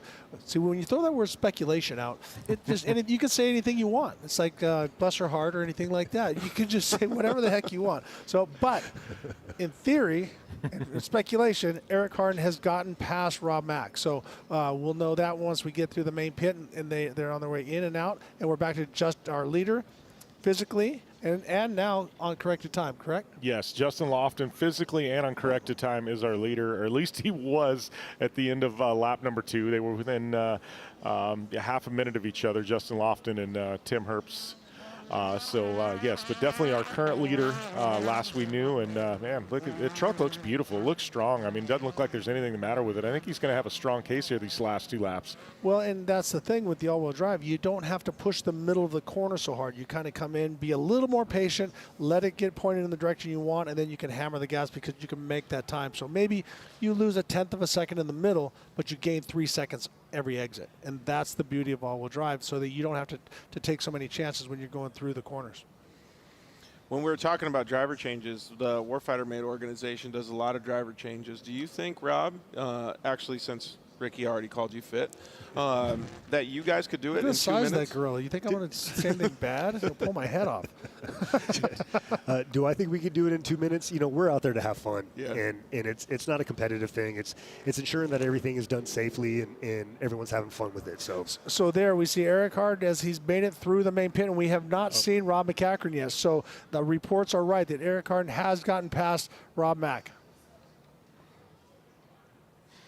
Look at that, just moving across the desert. I mean, hammer dropped, all-wheel drives, 4 tires biting, just eating desert. Ricky, when you go across stuff like that at high speed, it's just so insane that you're just barely tapping the top of those bumps, ruts, whatever it is. So he's skating at that speed. You have to be so gentle on the steering wheel. Well, and you just have to, that's why you got to look. With distance comes comfort. I've stolen that from a friend of mine. Dave DeMonte was a go-kart teacher. He taught my daughter that. She taught me it when she was 10 years old, and it's true. The further you look, the more comfortable you are, the more settled you are. You're not reacting so hard to every bump right in front of you, especially when you go through the thumpers or something like that. You got to look way ahead and just go more by feel. But this, not a surprise. They've picked their program up quite a bit, but for him to get by Rob Mack and to get into the spot, he's doing a great job. So I wonder how much is Andrew helping him, or just Eric is just putting it down. So great job. We've actually got more corrected times here. So looks like there's Rob Mack here. Here's Rob Mack, who's crossed the timing loop as well. So right now, obviously, we've got Justin Lofton still leading uncorrected time. Tim Herbst in the second spot. Kevin Thompson there in the third. Eric Harden now has moved into the fourth spot. And I will say on corrected time, it looks like he's actually only a few seconds back from Kevin Thompson and Harley Lettner. And then you've got Rob Mack. It looks there another couple minutes back. So Rob Mack definitely on corrected time has dropped a little bit. Looks like he is about 6 minutes back from our leader Justin Lofton, but top five all within 6 minutes of each other, 200 miles in, setting the stage for a great second half. Well, Eric Harden started 3 positions behind Rob Mack, so Rob Mack now has to catch Eric Harden, pass Eric Harden, and then put another 2.5 minutes on him to get back into that race. And as Ryan Arciero said, passing a trophy truck or an unlimited truck when they're at power is almost impossible. Here we see Christian Serapis. He said if he was doing good, he was going to stay in. If he was having a tough day, he was going to put in Larry Jobe. He's having a good day. Yeah, he's definitely, from where they qualified till now, I mean, it's going to be interesting to see his times, but, he might factor into this thing as well. They've put in a great, clean 2 laps. Well, and you're going to go off of what Cameron Steele says about the old geysers with the small block and the Turbo 400s. They're just so tough and so proven. We're going to see how they do. Yeah, so we're going to get a time split here on Christian Serapis and see where he stacks up in this top 5. But with Rob Mack falling just a hair off the pace, Christian Serapis could sneak in there as well, which would be interesting because Rob McCachran's driven this truck plenty in his career. Exactly. So they've teamed up. Steve Serapis has worked with a bunch of different guys along the way, and now he's supporting his 2 sons, Brett and Christian. And they're both are drivers. When we see like all these great shots of the pits here, it makes me think a lot about the teamwork, the logistical portion, the attention to detail, and all of the things that happen behind the scenes, right? Yeah, as Christian comes into the pits to stop it. It's so rude. Why? That is so rude. Why is he doing it behind that truck? Yeah. I can't see Christian, and I can't come on, report. man. Does he have his tires on? That's my big mistake of the day. Somebody move that chase truck, please. Yeah, exactly. As I talk about details, and we missed a little detail like that or a big detail like that, right? But there's so many different things that come into play just to get the truck in and out of the pits. Right. Well, you're coming in. You're typically throwing a couple rags into the drivers, a wet one, a dry one, something to drink, something to eat, because they'll typically have water. They might put a little bit of electrolyte stuff. I've been using the Element drink, which adds the salt and potassium and magnesium and everything that you need.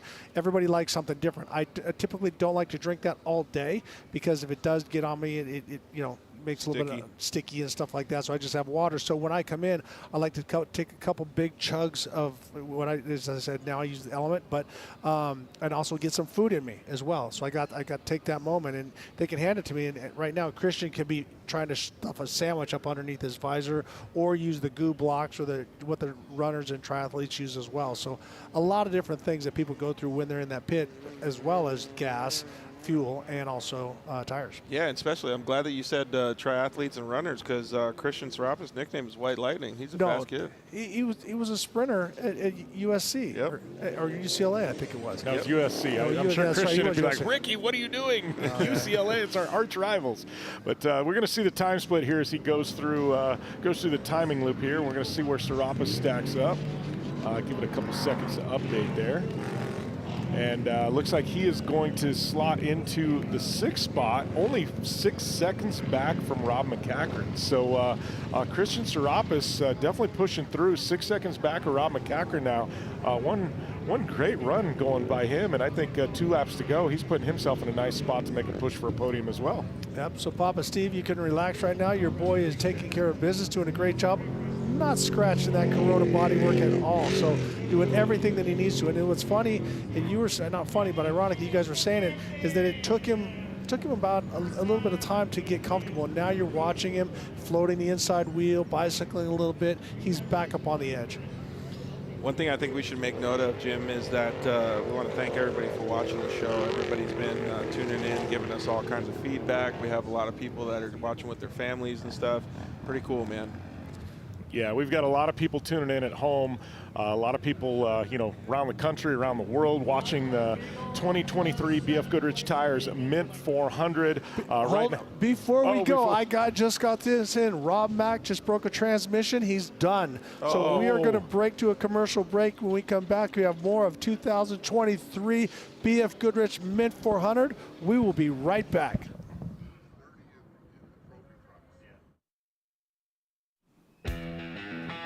The 2023 BFGoodrich Mint 400 is sponsored by BFGoodrich Tires. What are you building for?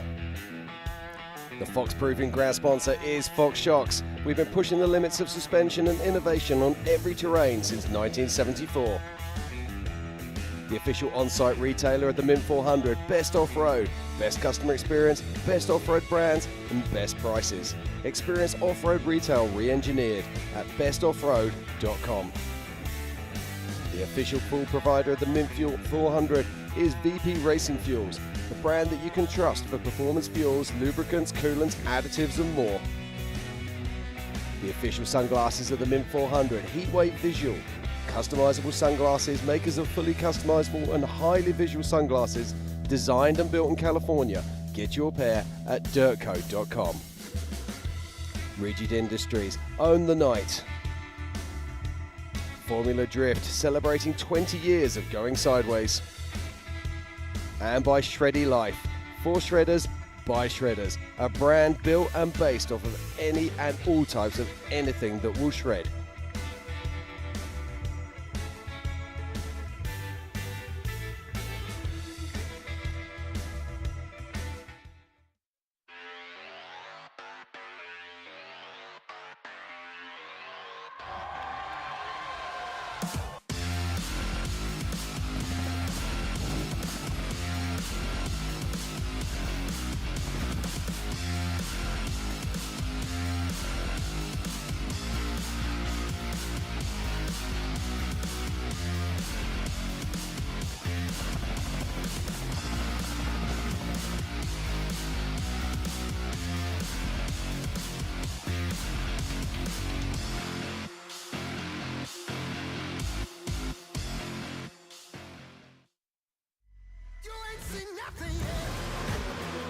Yeah, I got that right turn. We're good. Let's meet up at the compound group up. At 10-4. Yeah, for sure, dog. Good, little driver. Straight on through.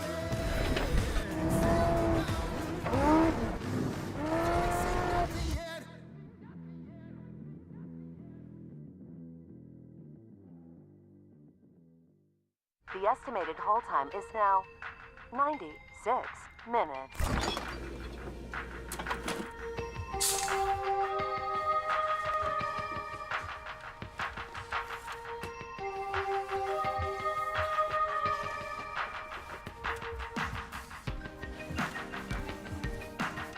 Sorry, are you still there? Yes. Okay, please hold.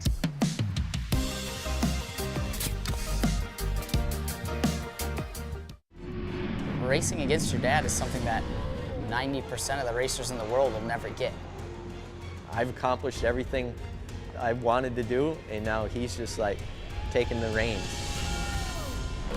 I want to be remembered for being a huge part of short course, not just racing, keeping it alive, helping it grow. If it comes down to the last weekend and I'm in it, the boys better watch out.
Okay, and welcome back to the 2023 BF Goodrich Mint 400. Oh my word, look at this, there's action everywhere. That's Robert Johnson just doing a lawn dart as he comes through the start-finish. Well, more than likely, they might have switched drivers, and now we see something's breaking in the front. He's having a hard time moving around. See, the wheels aren't quite jiving together. No. We've seen plenty of front balances go away today off of that jump, I will just say. Yeah, our first victim this morning was Dale Dundell, putting big booty Judy straight down flat on her nose. Well, and what happened was he ended up blowing an oil cooler. So I don't know if it pinched a line or did something up in the front, but that was tough because Dale was running, so strong in qualifying, but a really tough break. We want to see that truck get out there. Yeah, Robert Johnson having a heck of a time. Yeah, something's going on there, unfortunately. That's a tough break. So here's a look at our current leaderboard at the moment. In 8th position, and not going to be remaining there, that was Robert Johnson. We just seen lawn darting off of the top. And in 7th position, it's Adam Householder. I can also tell you that Adam's also got problems out on course. In 6th position, though, it's Steven Serapis. I believe that it might have been Brett Serapis has just changed out the driver's position. In 5th, it's Rob McCachran. In 4th, it's Eric Hardeen. In 3rd, it's Kevin Thompson with Harley Letner at the wheel. In 2nd, it's Tim Herbst out there. And in 1st, it's the man who started in pole this morning. It is Justin Lofton. Can you imagine, Jim? Look at that. 14 seconds separate those folks. I know, it's absolutely incredible. And here is the man himself right now. This is our physical race leader and race leader on adjusted time. This is Justin Lofton. Now, Ricky, he's already won this race 3 times before. Has he got what it takes right now to be able to win this and bring it home for a 4th? Absolutely. We saw him. He took off at the beginning of the race. Then he had an issue with the strap. He lost his tires. He obviously had to pull back his speed. Fell out of the leader position. Never relinquished the physical lead, but corrected time. Tim Herbst did get up there and get in front of him, a.k.a. Pat Dean. But he doesn't look like he's overdriving the truck. He is just right on track, and with those Fox Live valves, and you know, Kim in there with him, he's good. Yeah, now for me, the 2 big stories here at the moment is Adam Householder has had a transmission problem, has had to pull off the track, so it'll be interesting to see if he can come back. But it's about this man, it's Harley Letner. Harley Letner went right the way back down to 9th on adjusted time, and as we're looking right now, he's back up to 3rd on adjusted time, and just look at this pace. This man is on a mission. But I think we may have saw a driver swap there at the main pit, and I believe it might be Kevin Thompson behind the wheel now. So now, I've heard a rumor that they weren't pitting at Maine. Now, that's only a rumor, but I'm not sure. You know what they say about opinions? Absolutely. Mine's prettier than others.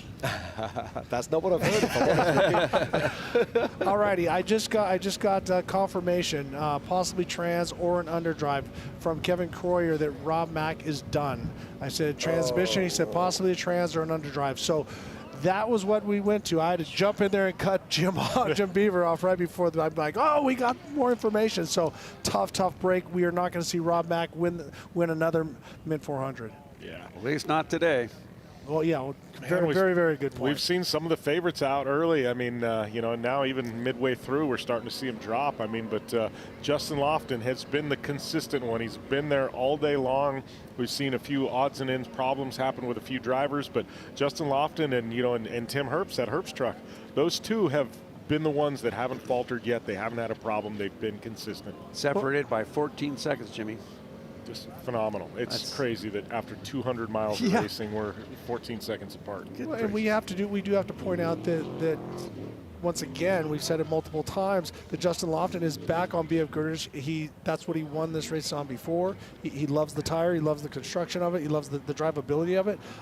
So he's in a very comfortable spot right now, and I think he doesn't have to overdrive all the crazy rough sections in that all-wheel drive. He can be a little more patient and keep the yaw. What I mean by that is keep the wheels taggy. You're not sliding side to side and grabbing those sidewalls, because it doesn't matter how strong your tire is.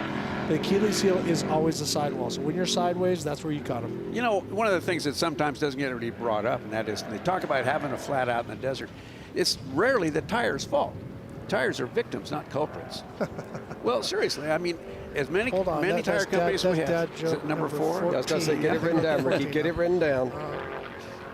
you know, talking about a guy who's been consistent sneaking in there, halfway point Steve Ologis here, he hasn't had any problems either. He's just had a very clean day. Yeah. Just keeps chipping away, chipping away, chipping away. You know, what a great run he's having out here at the Mint 400 also. Well, and I've been in that position where my son has been driving a different vehicle, and you have to pull yourself out of being a father and be a driver and go, well, whatever he's doing. But his son Jack is out there racing, and so I imagine if Steve's mind keeps wandering back, I hope Jack's okay. Jack's doing well. I really hope he has a good day today. And there's, wait, jackass. You have your own battle to fight right now. Stay focused on the game. And Steve is doing a great job, as you said. Sort of quiet right now, sort of invisible, but still in the race. Well, you know, this is lap 3 for some of these guys, which is like go time for some, belly of the beast for the others.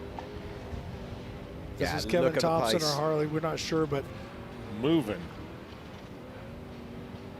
You can sure tell the trucks that are set up well versus the ones that may not be set up quite as right. But this truck right now, let me tell you, those are some deep whoops to be moving at that speed. Well, and believe it or not, the faster you go, the smoother it is, because you're only hitting the top edge of it. And if that's Kevin or Harley, they are hauling ass right now. They are flying. And then down here, it kind of G's out, kind of goes down a little bit and back up. You can see how the truck sucks up. But then right up towards the top, it does a drop down through. And this is, I think, some of the roughest desert in the world, this section of the Mint 400. Oh, absolutely. There's a reason why it's called thumpers. We go to about the 2/3 of the way through the lap, the Gonzo pit out there. That is pit number 2 out on track. Okay, we've got some changes. We're just seeing the lead 3 cars going through the second split on the 3rd lap, and nothing has changed. We still got Kevin Thompson or Harley Letner in 3rd position. In 2nd is Tim Hurst, and in 1st, still on adjusted time, it is Justin Lofton. But there is nothing separating these boys. There is less than a minute between all 3 after over 200 miles of racing. And at those speeds, 1 minute when you're stopped is fast. Yeah, you'll be behind in no time at all. It's very interesting, actually. I was watching the Hurst stop, because that's where you lose time. You can put in all this fuel, you can change 2 tyres very quickly, but changing a driver takes longer than doing the fuel and doing the tyres. So, but what does that give them? Putting a fresh driver into the seat, Ricky, will that be a good thing for them?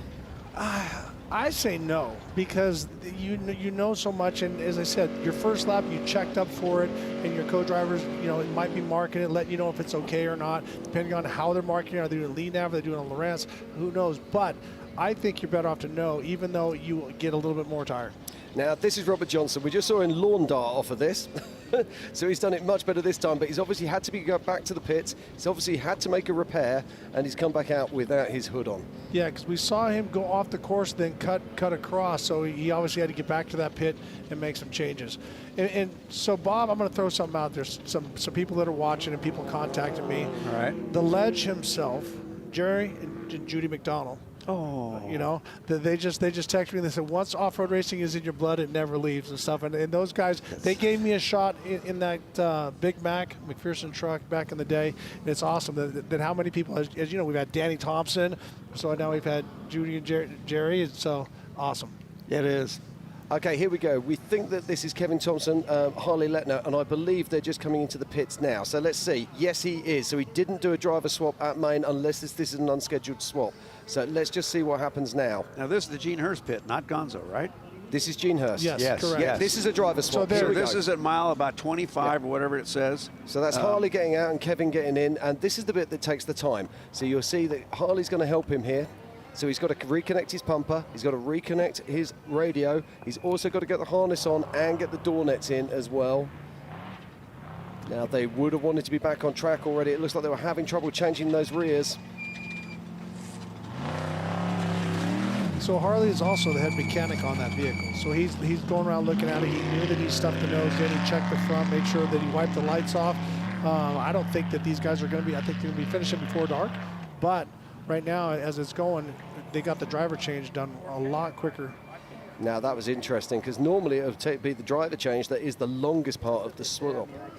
But not on that occasion. But let's talk about that, because the dirt builds up around the rear hubs, doesn't it? So it can make the wheel changes that usually take seconds can take a lot longer because they have to hammer the dirt out of there. Well, when we were with, I worked with Jeremy Johnson over at Team C, and Team C with Larry Connors and that, they raised the level on how fast they could do pit stops. And the way they did it is they come up and they have one guy there and another guy helps them with the tire because they're so big. It's like NASCAR when they pull one, the wrench man, and then the guy can't with the tires. So what they do is they both get it on there and they time it to go. So they got to where we could change tires in 19 seconds. Yeah, it's amazing. It's worth talking about on these hubs, on these vehicles, they actually have a cone. So you lift the wheel up onto the cone, then you spin it to drop it onto the studs. Exactly. And you've already had it pre-glued, so that you're not worried about the lug nuts. Just like in NASCAR, when you slide it on, it pulls the lug nut onto the stud, So and then you go. let's just talk about that, because people around the rest of the world won't understand it. So the lug nuts are actually glued to the wheels, and you throw away the lug nuts that were actually on the first wheel. One-time use. Yeah, they go boom, boom, boom. Well, or you clean them and use them again. But my point is, you're not scrambling and putting those back on. When you slide that wheel on, the Gorilla, something called Gorilla Snot or whatever, the 3M glue, you glue it on there, and then when you push it on, there's a collar that sticks out, and when it hits the threads, it stops, but it's got the nut on there. So when the guy with the impact wrench just goes straight to it and throws it on, they don't lose any time that way. And for anybody thinking, why don't they get cross-threaded? They're fast start, so it already takes it onto it, draws the nut onto it, so it's in the right position straight away. But just look at this, one of the Herbst cars here, absolutely smoking hot. I'm guessing that is 19, and I'm guessing that is Tim Herbst. Yeah, he's done. Pat Dean has done his first 2 laps, and now we have Tim in there. And I'll be honest with you, the Herbst family know this desert so very, very well. So he knows about these rises. We can see checking up a little bit there with a little bit on the horizon change. But they test out here. This is their backyard.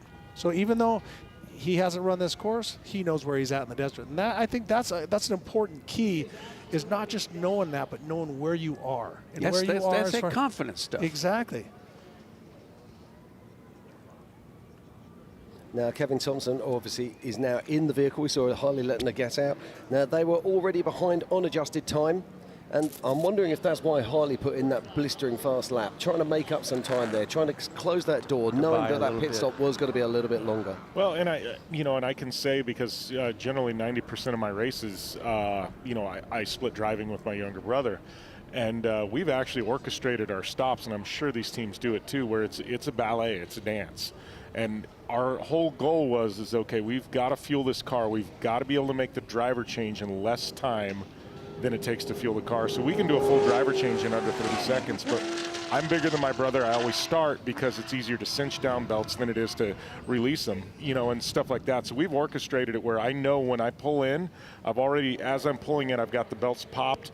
I know where to put my hand. He knows where to put his hand. He helps unplug certain things. I plug certain things in. Like, we have gone over it time again, dozens of times practicing, where we can do it now less than it takes to change, to fuel the truck. Well, that's what we're talking about, isn't it? As we watch Greg Adler going through there, he's, I believe, running second in Legends at the moment. It's worth talking about. We're fighting for seconds out on track, and yet we give away minutes with driver changes and tyre changes, etc. And it's these little things that make the differences. Listen, when we just did the in-car with these two guys, this is the car. There was a wire hanging and swinging, and it's the one that's just in front of the GoPro between you and us. Looks like they plugged it in. This looks like a control section. Yeah. Yeah, this is a speed section there. Gonzo, I think. No, maybe not. So this is on board with Thor Herbst. Whoa, whoa, whoa. Got a little dice going on here. In a speed zone. And the heat wave. So that's our buddies, the Eisenhowers and the Herbst. So you say, hey, it's a speed zone. Yeah, but this is where you find that little half an hour more just so you can do exactly that and show them your rear tires. Well, they're talking it over.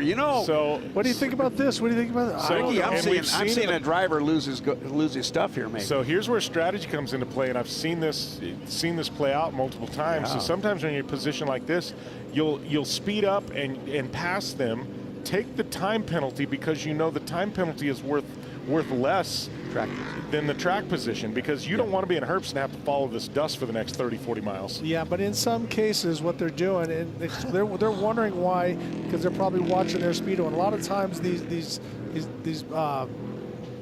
your GPS can be off a little bit one way or the other. So he's going, should I go to the left? Should I go to the right? But I wasn't at the drivers' meeting. They might say absolutely no passing in the speed zone because this is a road right now, so they can't be taking a chance. Well, what you're saying there about the GPS, you have to be so very careful because a lot of these GPSs take a little bit of time to update. So it might be saying one speed, but you're actually doing another. And we actually run a separate system. We run what's called a TerraTrip, which is actually a rally computer designed for exactly that. Yep. And although no, it's still GPS fed, ironically, Bob. And but the GPS updates at a much faster rate than the navigational GPSs, and give us an accurate reading. I wish we could have stayed with the Herbst. I'd love to have seen what would have happened there. Just sent a message to our control board if we can get that back on there, because we're going to see something happen as soon as they get out of that speed zone. Yeah. But that's car 61 there. That is David Payne. And I believe David Payne is actually leading our Legends class at the moment. Well, that is not David Payne. That is actually Damon Bradshaw. We talked about. I don't know if you're familiar with the old beast from the East, raced motocross and supercross. Was also ran a monster truck. So they're out there in that Brenthel truck as well. So great job with him and Liam O'Donnell. And out there. They're going to Fox. pass it over to David Payne.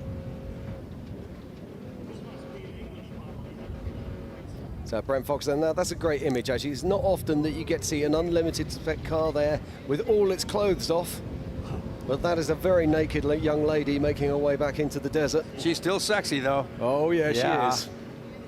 Although I like a few clothes on, Bob. It adds to the lines. Brent Fox looks like he's been through a war though, that is for sure, but last I looked he was right there in the top 3 in the unlimited spec. And you get a real good chance, an opportunity to see those shock absorbers. Look at the size of them. So they've got the coilovers there that carrying the spring package, and you see those monster bypass shock absorbers just behind them that provide all the damping and the rebound for these incredible vehicles. I was saying earlier that the rear shock absorbers, the rear bypass, they carry over a gallon of oil in each one of them. You know, when we're up here and people are listening, we are sitting ducks for being critiqued. And so I was just hit back by Jeremy Johnson, and he said, 14 seconds, not 17 seconds. So I know how hard they worked to drop an extra 3 seconds when it came to changing tires on a trophy truck. So changing trophy truck tires in 14 seconds, that was the fastest anybody. Everybody's now going towards that. You watch how they have the tanks on their back and all that, Jim. I'm going to ask a question. Why have nobody developed a system at the moment that allows them to do a single nut? I know obviously the driveline, etc., but that looks like that might be Adam Householder. Yeah. If that's Adam Householder, he has repaired his truck and he's back on track again. Well, what Fish was telling us is that he probably replaced his own, and then he took Ryan's spare so he could have that for the rest of the race. So probably it would be a good call if he did that. Yeah, absolutely. And let's not forget there's still there's a long way to go out there. And we've got cars dropping like flies at the moment. We're hearing rumors that Rob Mack has now been dropped out as well. It's not a rumor, it is fact. It's he is fact. Done. So the man that does his motors and transmissions, Kevin Croyer, gave us a little text, let us know. This is Eric Harden, once again with Andrew Myers in the co-dog seat from Toyota of Escondido. These guys have a great run going. I mean, they're strong, so they're going to be somebody we need to keep our eye on when it comes to the end of the race. Because he got past Rob Mack somewhere. We don't know what happened, but he put himself in a good position. Well, it's not corrected. Where is he? Well, I'm just looking at times at the moment. Adam Householder, he wasn't down for very long at all. Adam Householder is currently in 6th position and was rolling with a 1 hour 49 on that last segment, so he's moving nicely. Christian Serapis, or Brett Serapis, we think it might be there, is in 5th. In 4th is Eric Hardeen. In 3rd is Kevin Thompson. In 2nd is Tim Hurst. And in 1st, it is the man who's leading up this race right now, is Justin Lofton. So I want to go back. Obviously, we're in the pits. You mentioned something about a single nut in regards to, I'm assuming, wheel changes in that, correct? So I actually worked on developing that for my unlimited truck when I had it. The problem was it does exist. They used to be knockoffs back in the day, Ricky knows. Yep. And instead of a nut, it was just basically used a hammer to knock it on. Yep. Indy cars use a single lug nut. The problem was in off-road with the knockoffs, those went away in favor of lug nuts because you couldn't ever keep the knockoff tight enough. It would loosen up over the course of the race. Mm-hmm. Bob was, I mean, you remember the knockoffs, Bob. I mean, you guys ever have a problem with those loosening up? Wham. They were hard to get off. Yeah, I'll be honest, my dad's they like weld on. That's what happened. So I wasn't sure if that was Thor or EJ making the driver change. So I don't know if that was Ryan Millen getting out and EJ getting in. So if somebody has a correction and they know who that was and who's in that seat, go ahead and shoot me a text. They also took the hood skin off, the whole front end off. So the guy in the right seat's calling the shots on that one because he works on the truck, and he was telling him, no, get it off, get it off, get it off. So there's something going on in there. It must be overheating or something that's making him take that skin off that truck. And this is Nick Eisenhower, and I can hear the howl of this car in the background. That was the perfect jump there from Nick. Beautifully judged. You know what I love about this truck is it actually got a steel cab on it still. Yeah. It reminds me of Class 8 back in the day, you know, and it just, I don't know, this is an era of off-road that I hold near and dear to my heart, and I just love the fact that he kept doors on the truck. Well, it should be good. I mean, now you grew up in it. What I really love about this is a car that's built and kept running by Nick himself. He's one of those garage guys. He sticks it in the garage. He spends all his time, instead of watching television and doing all that stuff, just working on his truck. He sure has built a beautiful piece of machinery there. Well, and as I said, he's got my wife's favorite color on his driving suit, leopard. He spent some time critiquing his outfits as well. Yeah, he's also one of the nicest guys out there, and the noise of this truck is quite unlike anything else out there on the track. In fact, the only thing I think you can even vaguely compare it to is the Gordini. Yes. Alrighty, back to this is Christian Serapis. It does not look like he did a driver change. Larry Job was going to possibly jump in, but when I talked to Christian this morning on the phone, he said that if he's doing good, which he's doing fantastic right now, and this is what we talked about, the lappers. You got catching these guys, and he's trying to get out of the way, but it's really difficult. You can see how much that takes away from him. Lapper not getting off the course very. You're right. I'm just trying to work out who that is. That's an Ultra 4. Yeah, it was one of the Ultra 4 cars. Yes. Obviously, it doesn't have the ground clearance, as Robin says. It was grading off the top of all those jumps. That was not Harley Coughlin. Maybe it's Cole Johnson, number 4482, perhaps. Normally, I would be able to recognize those straight away. Well, Harley's 4400 is it's a Jeep, and it's orange, so it's not that truck. So, Jim, how many times have you done the Mint? Me? Yes. Oh man, probably. That Jim. I was going to say, it won't be this Jim. Yeah, probably. I've raced it probably half dozen at least. I mean, I've been around this course with Prim 300 and every other organization for a How long many time. times solo and how many times split it? Once or twice solo, but I didn't finish. Yeah. But I've always finished when I split. There you go. So. Well, and talk about how the course gets so much worse. The bumps just keep getting bigger and bigger. This one, and when you're racing solo and you're doing 4 laps, I mean, you know, the thing is the mental fortitude it takes to win and do what Justin Laughlin's doing, because as your body and your mind start to go, the course gets worse. Right. So it's like, you know, running a marathon, and as you're tired, they're going to run you up a hill for the last 2 miles. You know, it's like the course gets worse and your body gets worse at the same time, and it really is tough to do an entire race here and win. You know, it's going back to your people. brain out. People that, you know, Ironman the Baja 1000 actually win. I mean, I have all the respect in the world, because it's like, you know, you're working in opposite directions of each other. Yeah.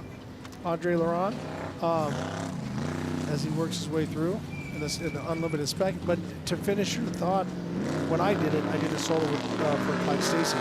The last lap, my shocks were so blown out. The track was so rough. Where I was going 90 miles an hour the first lap, I was going 60, and I was off the track 14 times and knocking the wind out of me so bad that my co-driver was crying. I was crying, I just didn't do it out loud. I kept it on the inside. But I think it's also good because I knew all the holes that I stuffed that vehicle in. A fresh guy gets in, he's fresh. That vehicle's not fresh. It's just been through 200 miles of hell, and he doesn't know. Wait a minute, the steering's off a little bit. Where's the valve? You know, the front balance is gone. How many times, you know, what have you done to that vehicle before you got in? I'll tell you, one of the toughest tasks I had as a right seat guy was I would stay in the seat and they would cycle drivers in. and you get a fresh driver in an old car. Yeah. And, you know, getting the guy to understand that, even though he's got a brain, he's on the team, we know what we're doing, he's just still hot because he's He coming must out come in of and go 100%, and the car won't go 100% anymore. Exactly. Well, so we had that situation. We had our brake bias off. I was racing with Gustavo Rosla down for the 400, and by the time he got in, it had burned out our back brakes. I'd already smoked them. So I told him, hey, you got to pump the brakes like 4 or 5 times to get it to stop. So it's important for that driver getting out to let them know, okay, hey, I smashed a rock. You got to confess all your sins. I smashed a rock. The steering wheel's slightly cocked off to the left or to the right, and the brakes aren't working. I kind of wore those out, and I went through silt pretty bad, so the air cleaner's kind of plugged. Good luck. Go have fun. So yeah, you gotta pass that on. But as you said, putting a fresh guy in a tired car can be trouble, or it can, if it's the right driver, he can do great things. And you know what? It doesn't have to be a clapped out car. It can be, when we say tired car, it can mean it's down to 80%. It's been raced. It's been raced, yeah. and it ain't totally right. Well, and this is 400 miles. This is the most intense 400 miles. I compare this to the San Felipe 250, you know, that you're just running so hard and you're cycling the trucks so much, as we're watching Steve Oligas as he works through thumpers. And look at how that thing floats across the front. That's the new Geyser, pick a new truck with the big block, and Steve loves that configuration. You know, you talk about a mid 400 San Felipe 250, and I laugh because it's 400 miles, but it puts a wear and tear on a vehicle like you're running 700 or 800. San Felipe 250, it's not a 250-mile race. The vehicles, you know, act at the end of the race like they just done 500 miles. Oopsie. Yeah, it looks like someone's had someone jump out and grab some stuff. Is that Brad Gallard, maybe? Well, I bet he was surprised when he hit it. Yeah, it's one of the Australian contingent. I think that is Brad. Yes, it is. Brad Komsky, it's a different Australian. Great to see the Aussies over here. Just chatting to him down in Fremont Street on Thursday, and they're just so excited to be racing the Mint 400 and to be back out here again. Like everything, COVID got in the way for them. Well, I think people forget, you know, off-road really is a global motorsport, but, you know, Australia has such a healthy off-road, you know, off-road culture and fan base and competitiveness. I mean, there's some great racing that happens down there in Australia. The Kiwis too. Well, I want to point out, this is Thomas Fitcher. He's partners with Greg Adler in this truck. He used to own a company called Infab, where they did all the different bumpers and the side rails and stuff like that. And so he did sold that and says, I'm coming racing. He grew up riding motorcycles and stuff, so Thomas has done a lot of work, and obviously teaming up with Greg Adler, always a good choice. And you know it's Thomas because you can see his head is almost to the roof. If it was Greg, that helmet would be a little bit lower. He's looking through the steering wheel. I think that's why he goes so damn fast. He can't see what's in front of him. Nothing to be afraid of, right? That's a fair point. That's a fair point, Ricky. If we raise him up, he's gonna be like, "Holy crap! Did you see all that stuff? What are you asking me to do?" I had the same conversation with Jimmy Johnson when he got LASIK surgery. He's like, "I can see branches and stuff now.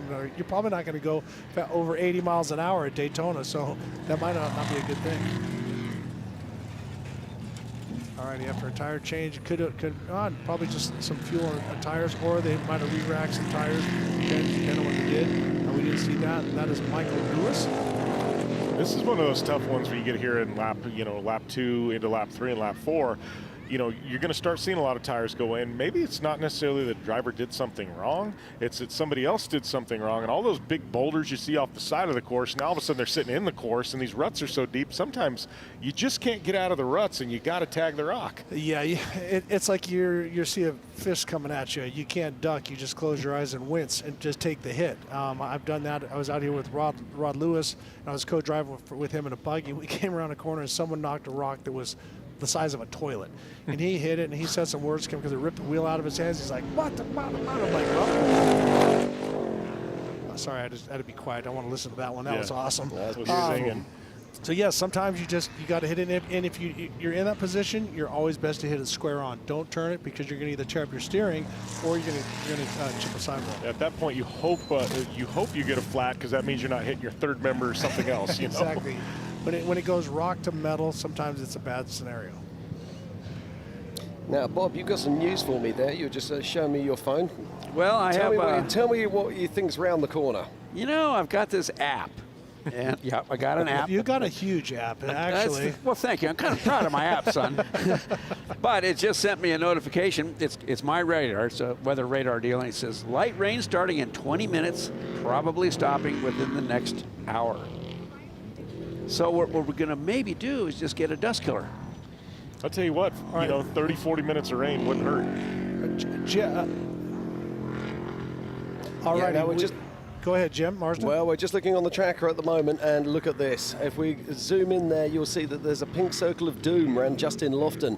That means that Justin Lofton is actually stopped on course right now. And it shows that 19 and 70 have passed him. There we look down there, there's Tim Herbst, now the leader. Well, we'll have to wait and see. We've got to wait and see if that tracker updates. So as soon as we get any more information, we will let you know. But there could be a significant change at the front of this race. Does it never stop? The surprises? This is going to wear a guy out. We're getting tired up here. But that's why we love the Mint, isn't it? I'm just looking down at the list of drivers that started earlier today. Carl Jurgensen, out. Dale Dundell, out. Ryan Arciero, out. James Dean, out.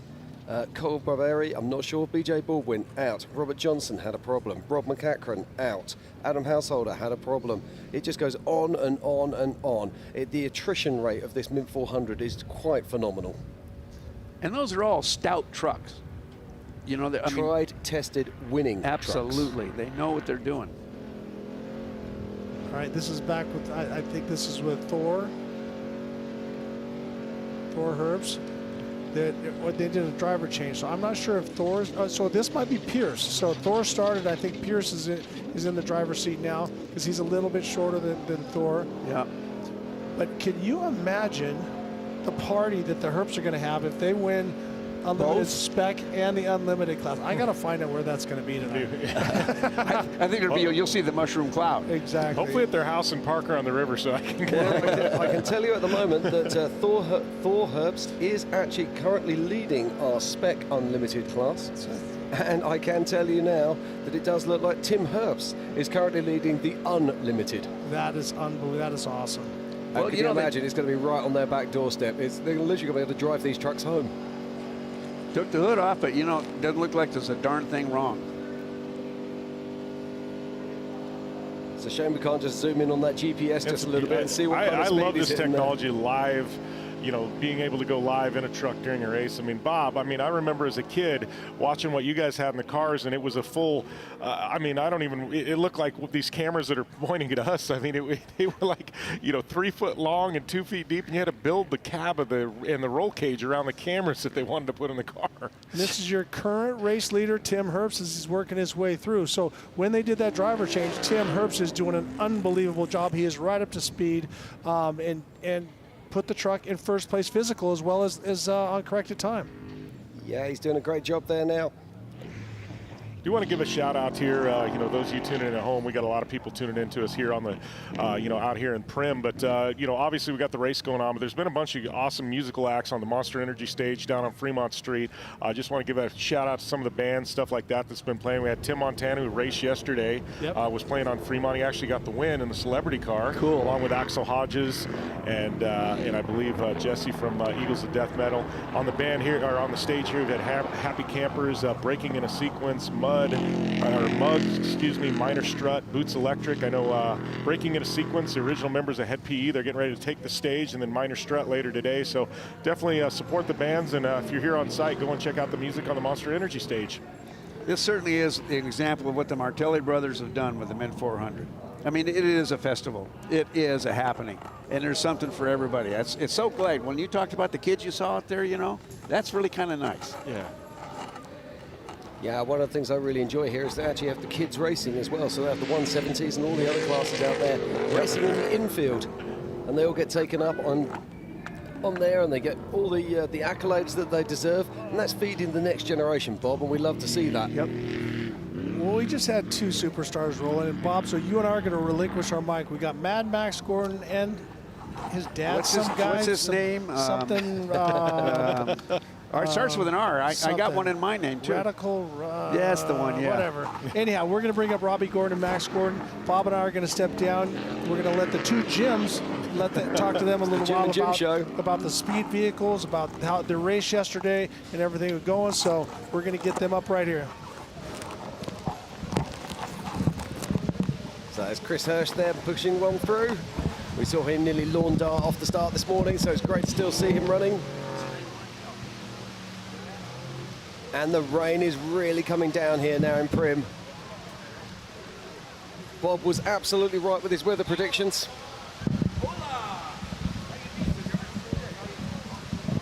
I can probably hear it on the roof of the tent that we're sitting in right now. And I'm still looking on my tracker, and I can tell you that car 41, Justin Lofton, is still stationary on track. So we're going to try and find out what's going on there, try and find out what's happening.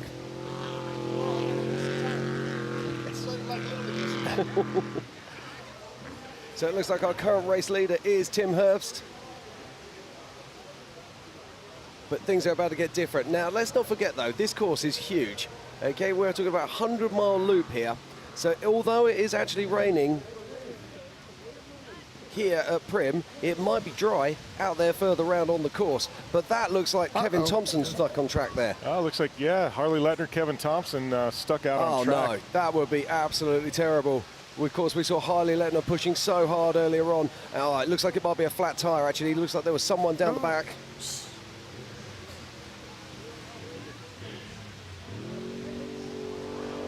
But, so, no, it does look like they're changing a tyre there. You can see that just on the back. Yep, there it is, going back onto the rack now. So now we've got two very, very important people joining us in the booth. Sitting next to me is Robbie Gordon. How are we doing, Robbie? Important. I don't know about that, but fun. Let's go with that. And Max, how are we doing? You good? Yeah, good. How are you? Yeah, very well, thank you. Very well indeed. Now, talk to us about yesterday. We're watching the main race here right now, but you guys are out there yesterday in your Speed UTVs. Tell us what's going on, man. It's such an exciting project, and it's great to see you out here back at the Mint again.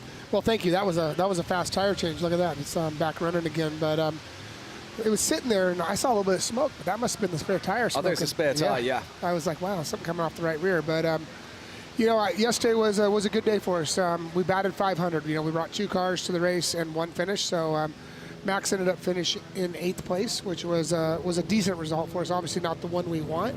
Yeah. We did have a couple issues, but nothing that was terminal. So, you know, we had gearbox issues at King of the Hammers, and went back with the factory. We recasted, retooled, and reforged some gears in the last 3 weeks, and we made it here and basically had 0 gearbox issues. Max had a power steering issue, and I had a head gasket issue. This is a really interesting thing, isn't it? Because, I mean, you're doing all of your testing in the open. You're just saying to people, hey, look, this is what we're doing. This is how we're doing it, and this is why we're doing it. There's been no secrecy in anything you're doing. I mean, you've been very public for a couple of years on, you know, the project and everything else that's going on. And that's highly unusual for a motor manufacturer to do that. It's very unusual, and I think that's the part, you know, social media today has given the audience, the customer, the fan, whatever you want to call it, the right to be able to see things right now on their phone.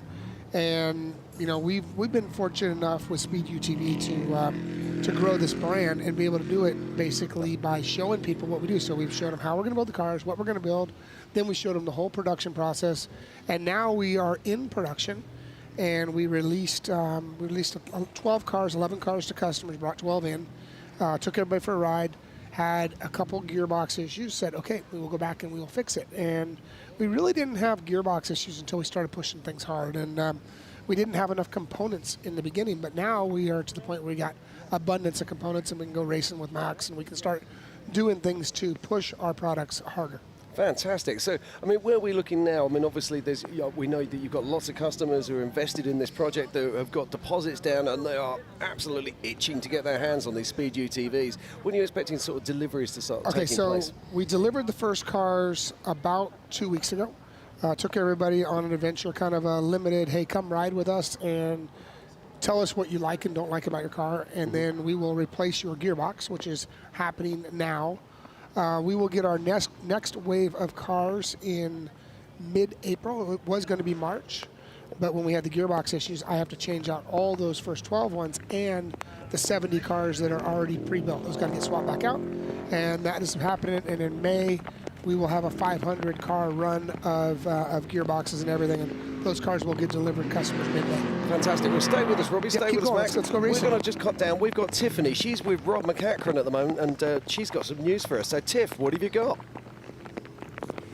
Rob, we are here at Main Pit. This is not where you definitely want to be right now. We've been hearing rumors about transmission. Can you just settle what's going on?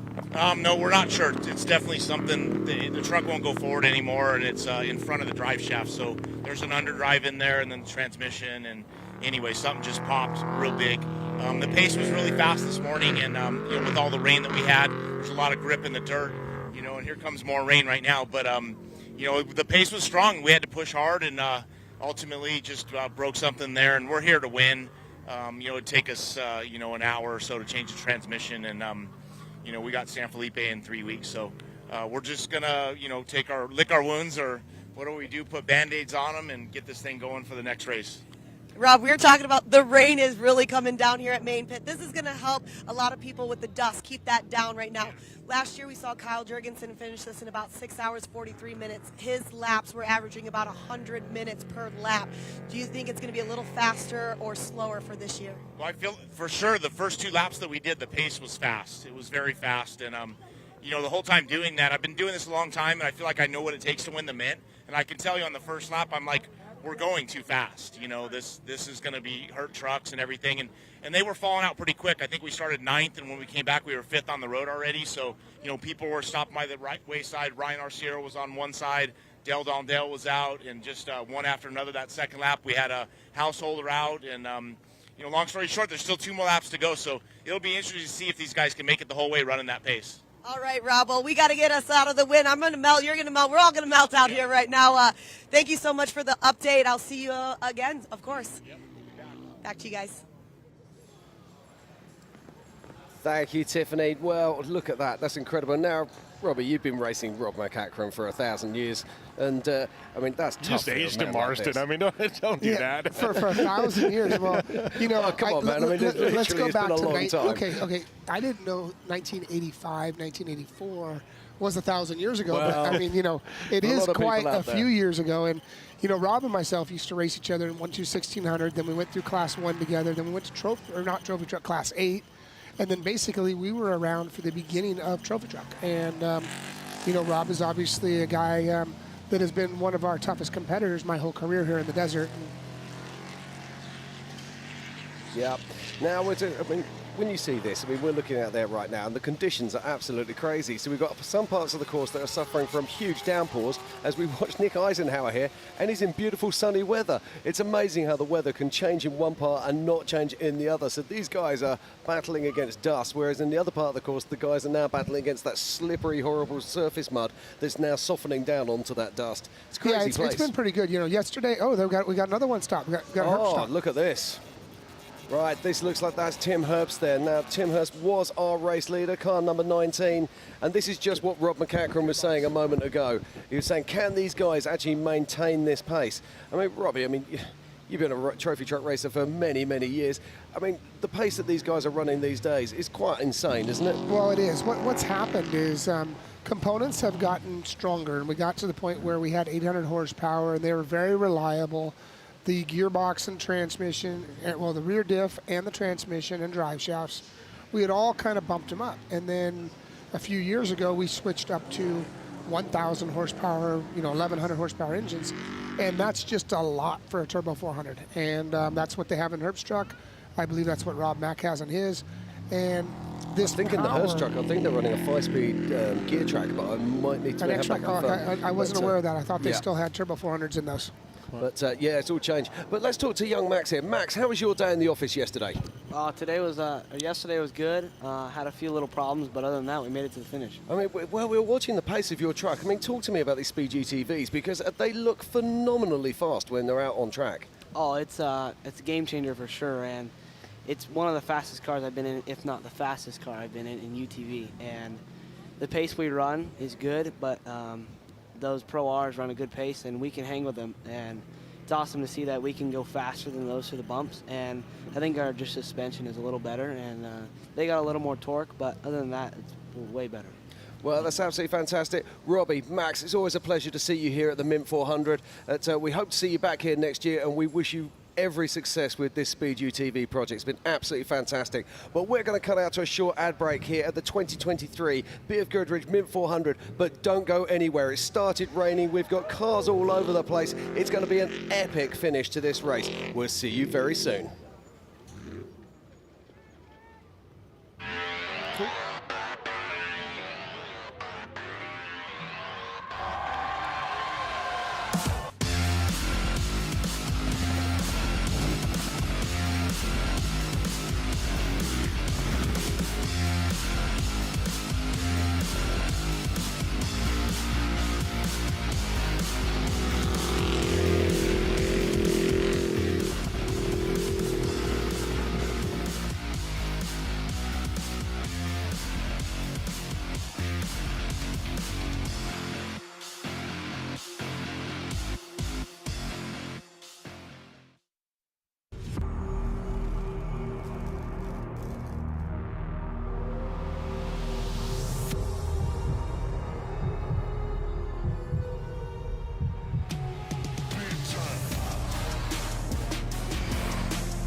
I got that right turn. We're good.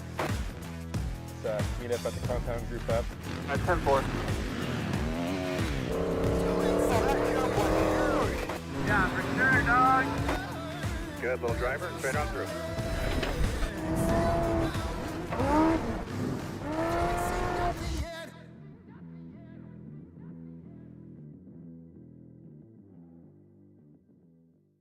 The estimated haul time is now 96 minutes.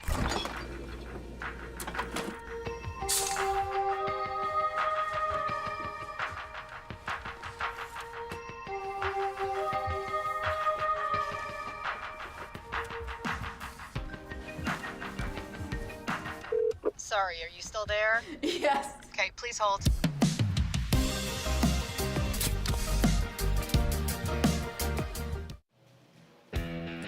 The 2023 BFGoodrich Mint 400 is sponsored by BFGoodrich Tires. What are you building for?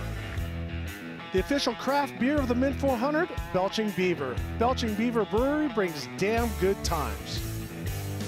Method Race Wheels, lighter, stronger, faster. King Shocks, leader in off-road shock technology. Raceline Wheels, go everywhere.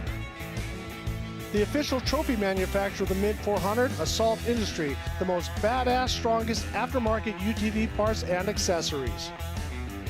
KC highlights. Adventure further and explore off-road lights, light bars, rock lights, adventure products for Jeeps, Toyotas, trucks, SUVs, UTVs, and ATVs.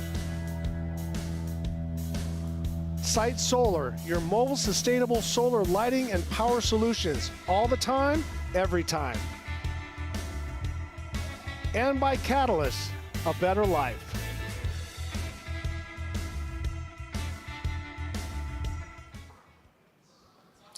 Okay, and welcome back to the 2023 BFGoodrich Mint 400. I'm Jim Marsden, and joining me in the booth, I have Bob Bauer, George Hamill, and of course, the man himself, Ricky Johnson. How are we doing, gentlemen? I'm doing great. I'm exhausted. Absolutely. The tension here is like, you can't believe it. We keep having things happen. Jim, what happened? Well, it's all change here. It's been absolutely all change. Look at this. In first position right now, it is Kevin Thompson in the Concrete Motorsports. In second, it's Eric Hardeen. In third, it's Tim Herbst. In fourth, it's Adam Householder. Then in sixth, it is Christian Serapis. In sixth position, it's Justin Lofton. In seventh, it's Robert Johnson. In eighth, then we have Brent Fox, and then it is Nick Eisenhower, followed by Thor Herbst. Now, this is quite unbelievable. This race is just changing at such an unbelievable pace. Jim Marsden is out of words. You know that's pretty crazy. Well, I got to say, though, Ricky, you called a couple things here. You called Serapis moving up. Go ahead. You were saying? You called Serapis moving up. That's a pretty strong feat, especially for Christian to get out there and do it, man. Well, he's right there. He's in the capper seat. Eric Harden, we got to keep our eye on him. He is going really fast, and he was able to get past Rob Mack while Rob Mack was still rolling. Well, now, this is interesting because I'm just looking at the scoring now, and the scoring is changing every time. Let's not forget we've got markers out on course that allow us to pick up the times as we're going. Yes. And Eric Hardeen is our current race leader. There you go.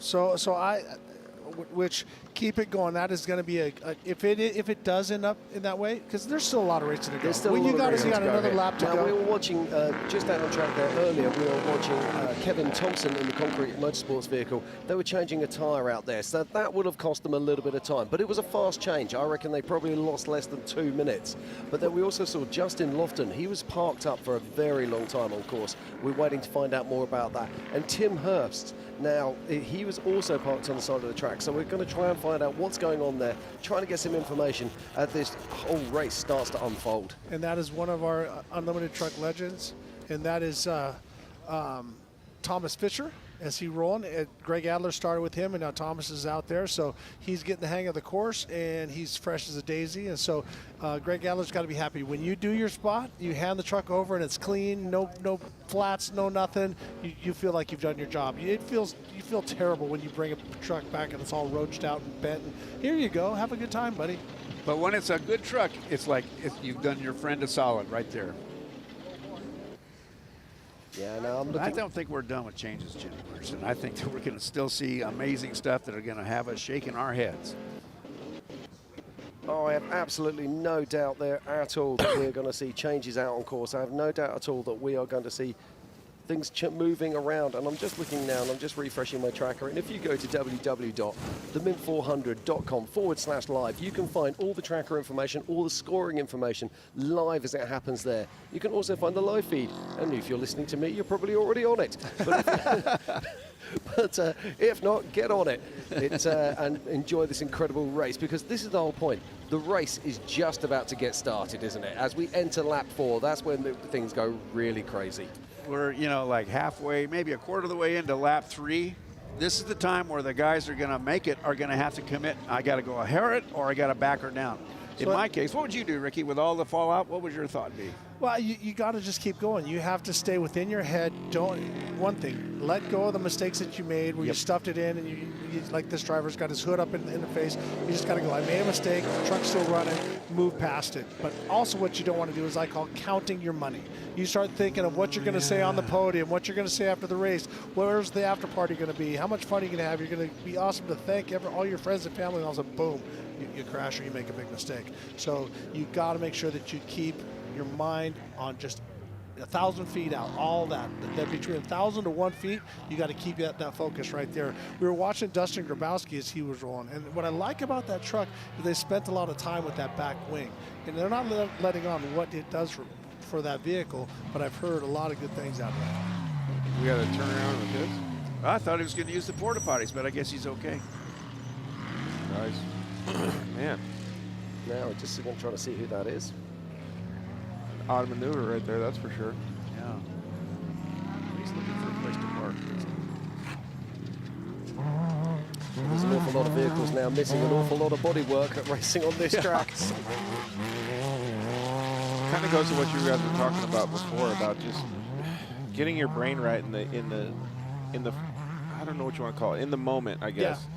Right, and stay present. Yeah, stay present. That's a good way to put it, Ricky. Is to just to see. Oh, we got Serapis going slow too. Nah, he's going through the pit. Oh, is that what it is? Coming out or going? About to go there fast. There he goes. Slow anymore. Got it. Yeah, no, so he twisted the rubber band. will be just coming out the Gonzo pit 2, and he'll be making his way back towards town now. So I'm guesstimating that he's something like around about 40 minutes outside of town. One thing to note too is that this area of the course was graded before. It's also a little bit further away from where we are physically right now. For you viewers at home, we just had a huge rain cell pass over, drenched this start and finish area. I don't know how far out in the desert it's going. I hope it gets out there and does some maintenance on our dust. Water the track for the drivers? Yeah, this looks like it might be one of our 4,400 class cars here. Yep. You see, I think that might be the Cole Johnson that we just saw there, of course. And this looks like Conor McMullen to me. Let's get confirmation. It's certainly a Brentford car. Yeah, I'm fairly confident that is Conor. Yeah, 61.73. It's almost like I've seen him before. I know that from somewhere. Just look at the pace of these guys. Now, we just had young Max Gordon in here, and we saw Max coming through this same section earlier as Steve Oligas makes his way through.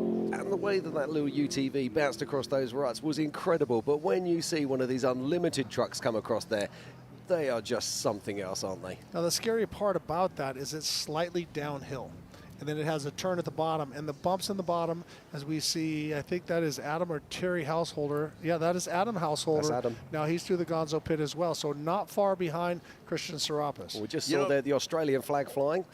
Always Ricky, good what to you're see. talking about going downhill, I mean, viewers at home, maybe you don't know this. These race trucks are just a tick over like 3 tons. Can I ask seriously? I'm going to ask you a question here, Ricky. These guys, do they have a preset speed button that they can hit to hold the speed as they will go through the pits? Yeah, so your co-driver sets it so that I typically, the truck that I race is a 5-speed. I'll put it in second gear, and our speeds down in Mexico are 37 miles an hour. So they click that, and it'll mess up the timing, and it sets the limit, so it's a speed limiter. And then on top of it, what you do when we get on the long highway sections is the guy can dial the throttle up and down a little bit to try to keep it as close as possible to that 37 miles an hour or 60 miles an hour when we're going down some of the highways down in Mexico. So the speeds vary. It's typically one or the other.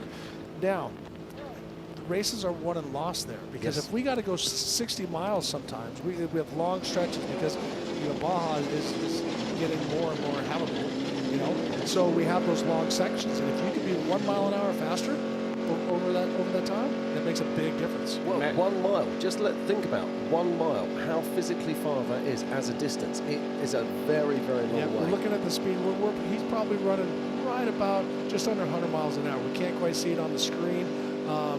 That we got to get George to get that. Yeah, we got to get the Starlink a little bit cleaner. Let's call Elon Musk, man. We'll see if we can get some more bandwidth from it. Interesting here. Now, I know that you're going to like this, Bob. Check his thumbs out. He hasn't got his thumbs all the way in there. First thing I look for. Exactly. So different driver, different style. And he did make a massive move when he hit a kicker on that first portion of it, or a bump on that first portion of it, and he had to saw the wheel almost a quarter turn. I'm just looking on my tracker right now, and I can see that Tim Hurst is still showing as stationary. Oh. Very frustrating. And I can also see that Justin Lofton is still showing as stationary. Wow. Well, now looking at the unlimited spec, we have Thor and Pierce Herbst in 219 up front. Fox is second, Eisenhower third. Grabowski was running really strong in Tompkins. So the limited class, or the spec, I should say, the unlimited spec class is very, very tight at this point, and it's anybody's class. Yeah, they're running really strong. It's going to be interesting to watch Thor Herbst as well, because he was running right up into the top 7 of the unlimited trucks. Yeah, so, and there's been some changes there. Now, just have a quick look. Our current top 4 at the moment is Adam Householder. Then in third is Steve Serapis. We believe it's Christian in there at the moment, or maybe Brett. And in second place is Kevin Thompson. And in first at the moment is Herrick Ardeen. So it's astonishing how fast this race can change. Yes. One thing that's notable that I would like to get your guys' opinion on is how difficult it is to try to maintain that high of a pace in those spec trucks compared to the TTs, because I think we have 5 or so of the, maybe 6 or 7 even, of the spec trucks in the top 20. Yeah, go ahead, Jim. Well, there's a difference, isn't there? And this is what Rob and Robbie Gordon were just saying. Those trucks there, they're running the same transmissions, basically, the same rear ends as the big boys, okay? But they've got a limited class motor in there. They're only producing something around that sort of 550 horsepower. So it's a pretty bulletproof package. And they should be able to stand on that all day long without doing any real harm to their vehicle. Plus, they're using underdrives as well, which is helping to share the load. Ricky? I can't agree with you more, because you know, when I was running with Team C and we were running the 2-wheel drive, and I had James Lynn's power buttons, and I could take away power. And typically, I only ran, it would go red, yellow, pink, light blue, and black. Okay, and so what I found is that I liked it on yellow when we were going down the beach because it's real gravelly and wheel spin. I thought, because the first time I argued with James Lynn and Neil Mason, going, I'm good, I can lift. And James made a point. He goes, no, you have to break traction for you to feel it. This takes the power away a little bit. And so what you find yourself doing is not spinning the tires as much, not working as hard, and putting more traction to the ground. And so by doing that, that's what these spec guys are doing. They're getting the power to the ground, and they're utilizing it, and they're also driving at 65 to 100% throttle. They're not trying to soft pedal it. You know, when you have 1,000 horsepower with a big block, unbelievable. Jim? Now, this is the interesting thing. I was chatting to Adam Householder round a fire pit, as you do at KOH, and he was saying that they actually have traction control on that vehicle, because what's happening is he has so much power, he's breaking traction all the time, and so he's using that traction control to actually soften how much throttle he is using. Well, and that's what it does. It takes away the throttle. But once you get it, if you're a 3-speed, once you're into third gear, it's off. It's 100% go. And the same thing when we had the X-Track and the 5-speed or the 6-speed. Once you're in third gear, it only does that in first and second to help you maintain what you got going on. That's wild to understand that you guys are using that minute or that detailed amount of, I don't know what you want to call it, input into the vehicle, and it's just phenomenal. Well, and that's the thing, and that's what, you know, when you bring in people like James Lynn and these other builders, you know, it's unbelievable. The thing with all of these, and what you have to remember is these spec class trucks, they can pretty much use their 600 horsepower, their 500 horsepower, they can pretty much use that all of the time. Yes. The big boys, though, you can't use 1,200 horsepower all of the time. So you've got to find that happy medium. Man, look at those ruts developing. Yeah. Oh, absolutely. It's incredible. But look at the color of it as well. That's what I'm seeing, is that we're just cutting off the dust. These guys have some good running right here. Alrighty, Jim, finish your thought on that. You lost your thought. I'm back with you. Yeah, so basically what's happening is these spec unlimited trucks, what they can do is they can drive them until the absolute limit of their performance, whereas with the big trucks, they're always hunting for that happy ground in between, where they can actually put the hammer down and utilize that brutal horsepower that they have, but then there also is that little point where they've got to be holding back a bit. And look at the attrition rate we're seeing here. These guys are pushing each other so hard now that we're starting to see breakages. We saw Rob Mack saying, hey man, I know this pace was too much. I knew we were going to see problems. Well, and that's it. When you're able to drive a truck, as I said, and I found this out racing professional motocross. I crashed in practice and bent a pipe on my 500, and those 500s have so much horsepower. You always, as a driver, you just want more because you think you need it. It's just, it's faster, it's going to be better. As we were watching Jack Olagus go through thumpers. Back to finish my thought. I crashed, bent my pipe, and I started riding really fast. I went to change it. When I came back, I'm like, don't touch it.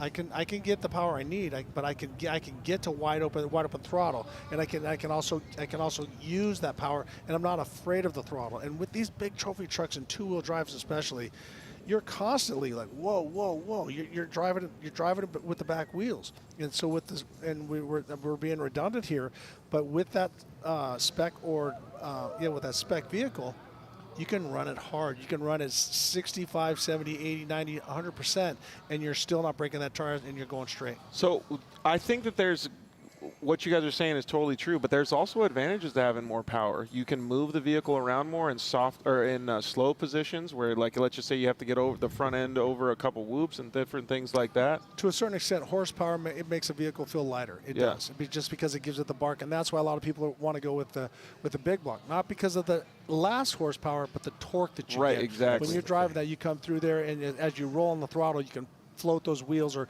jump that other obstacle. So there's advantages and disadvantages, but for someone like a Rob Mack, he can take that and it's no problem. He's going to use it to the best of his ability. Now you get a guy who might be a newcomer to Trophy Truck Legend, you give him all this horsepower and all this stuff, it's going to scare the crap out of him. And he's going to be he's constantly going to be pulling the reins back instead of letting the horse run.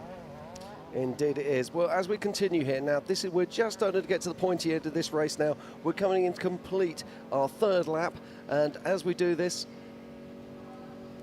we're going to continue here with the action. And the point that you're making there, Ricky, is absolutely superb, and I love the fact, and the big thing that we've got going on here with these trucks is that you don't just get into one of these big unlimited trucks and race it at the top speeds. You just can't do that. No. It's a gradual process, and this is what we were talking about yesterday. People moving up through UTV into Class 10, Class 12, 16s or whatever, and then making their way into these trucks. Well, I've been doing classes for the Fox Shocks engineers, and so we have a couple of Jeep Cherokees that I got minimalistic Rusty's kits on them, lift kits, and I've run 33-inch tires, and they're basically a crap box. I mean, it's just.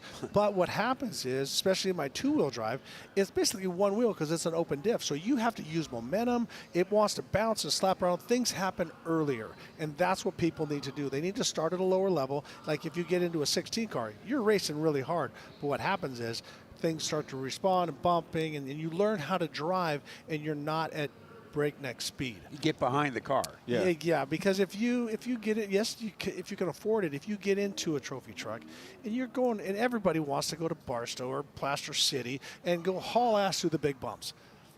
That's not driving a trophy truck. It's from corner to corner to corner to corner. If you clock Rob Mack, he's going as fast, but he's not the fastest guy down the bumps because he's preserving his vehicle. So if you're going to get into this, start small.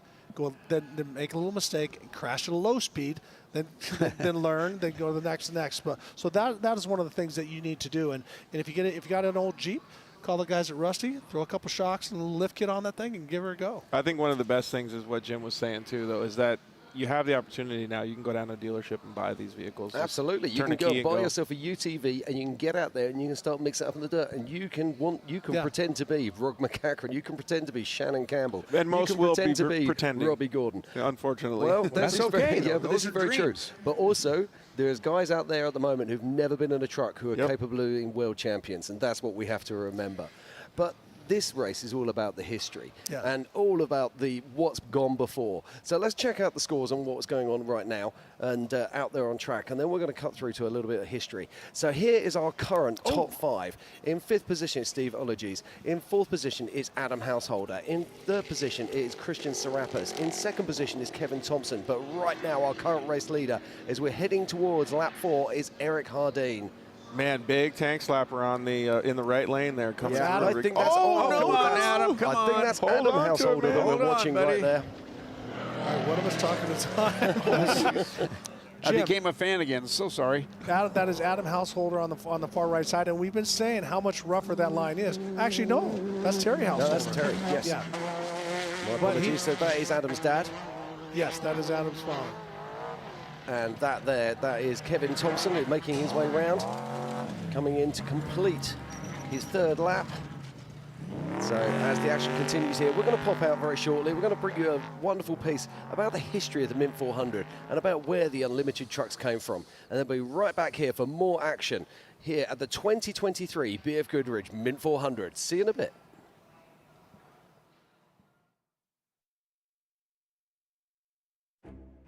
In April of 1968, at a time when NASCAR was barely out of its teenage years. The Mint Hotel executives greenlit the first ever Del Webb Mint 400 rally. And what started as a fundraiser for the Las Vegas Gun Club quickly became an annual off-road festival. With promotional help from racing legends Mel Larson and Parnelli Jones, the Mint began attracting top drivers and celebrities from around the world. Legends like Al Unser, Rick Mears, Roger Ward, and off-road champions Mickey Thompson, Ivan Stewart, Jack Flannery, Walker Evans, and Rod Hall.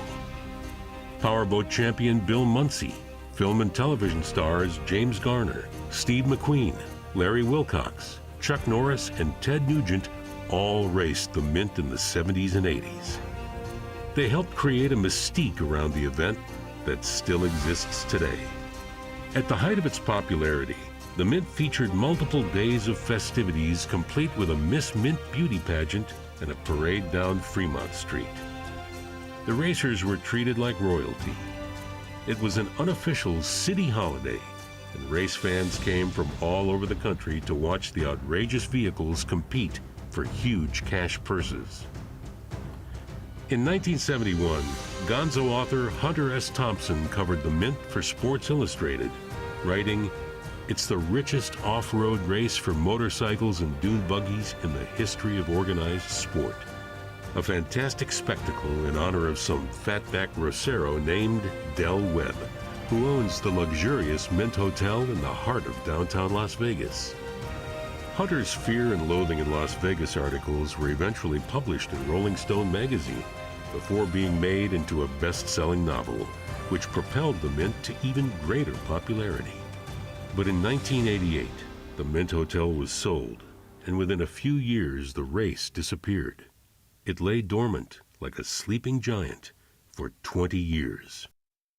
In 2008, the once famous competition was unearthed, and like an old race car, it was slowly brought back to life. In 2010, the Martelli brothers, owners of the motorsports powerhouse production group Mad Media, produced a one-hour television special on the race. It was so well received that they returned in 2011 with their second Mint 400 program. Then in 2012, they purchased the famous event and have spent the last 8 years working side by side with a growing legion of racers, volunteers, and off-road luminaries to make the Mint the crown jewel of the sport. What started as a one-day fundraiser back in the golden age of Las Vegas has now grown into a week-long festival with multiple events throughout the city and the surrounding areas. Over 500 race teams in 80-plus classes compete on a 100-mile course for 2 days in front of crowds that top 25,000, all while being streamed live via the internet to nearly 1 million viewers. Tens of thousands of off-road enthusiasts descend upon Las Vegas each March to party, race, and spectate, making the Mint 400 the great American off-road race.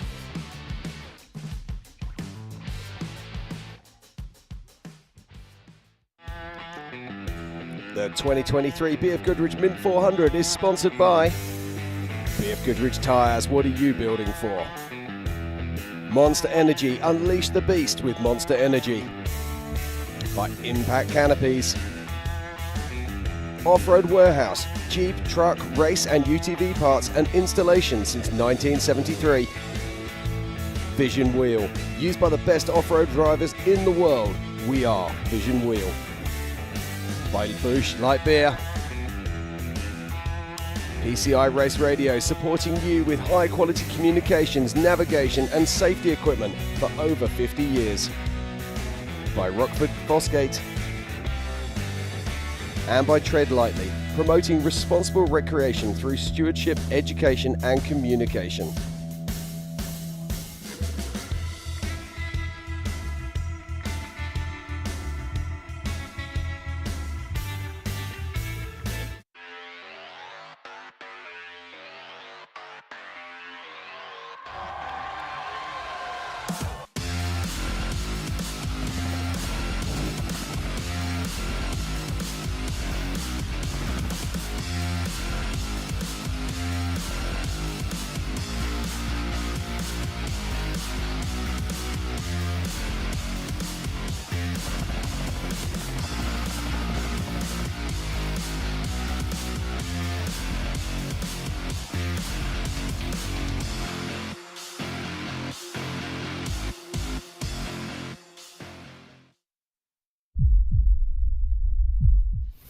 So Mitch, why is this bike so drippy? It's our 23 race bike. We can start up front, work our way to the back. Bones can tell you about the suspension. The rear shock is one of the most critical parts of the bike. Pegs with the titanium mounts. Kashima coating here. Anti-gravity lightweight battery. Young's modulus. Horse and a half. Works chassis lab. More tie than a space shuttle. Really? I might need that repeated.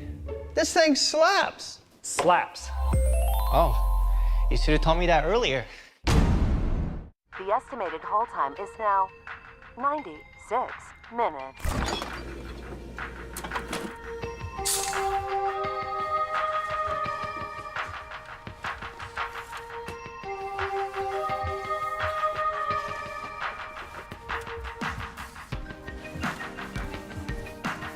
Sorry, are you still there? Yes. Okay, please hold.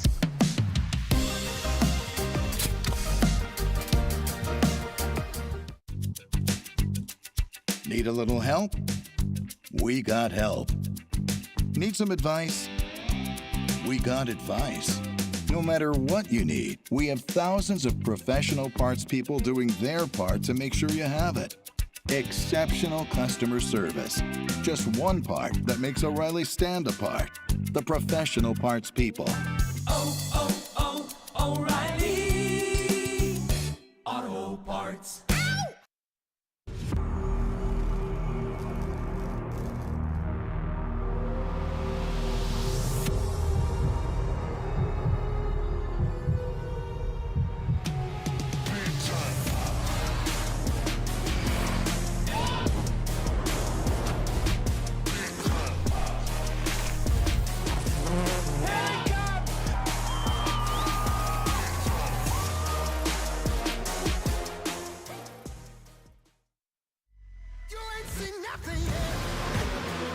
Yeah, I got that right turn. We're good.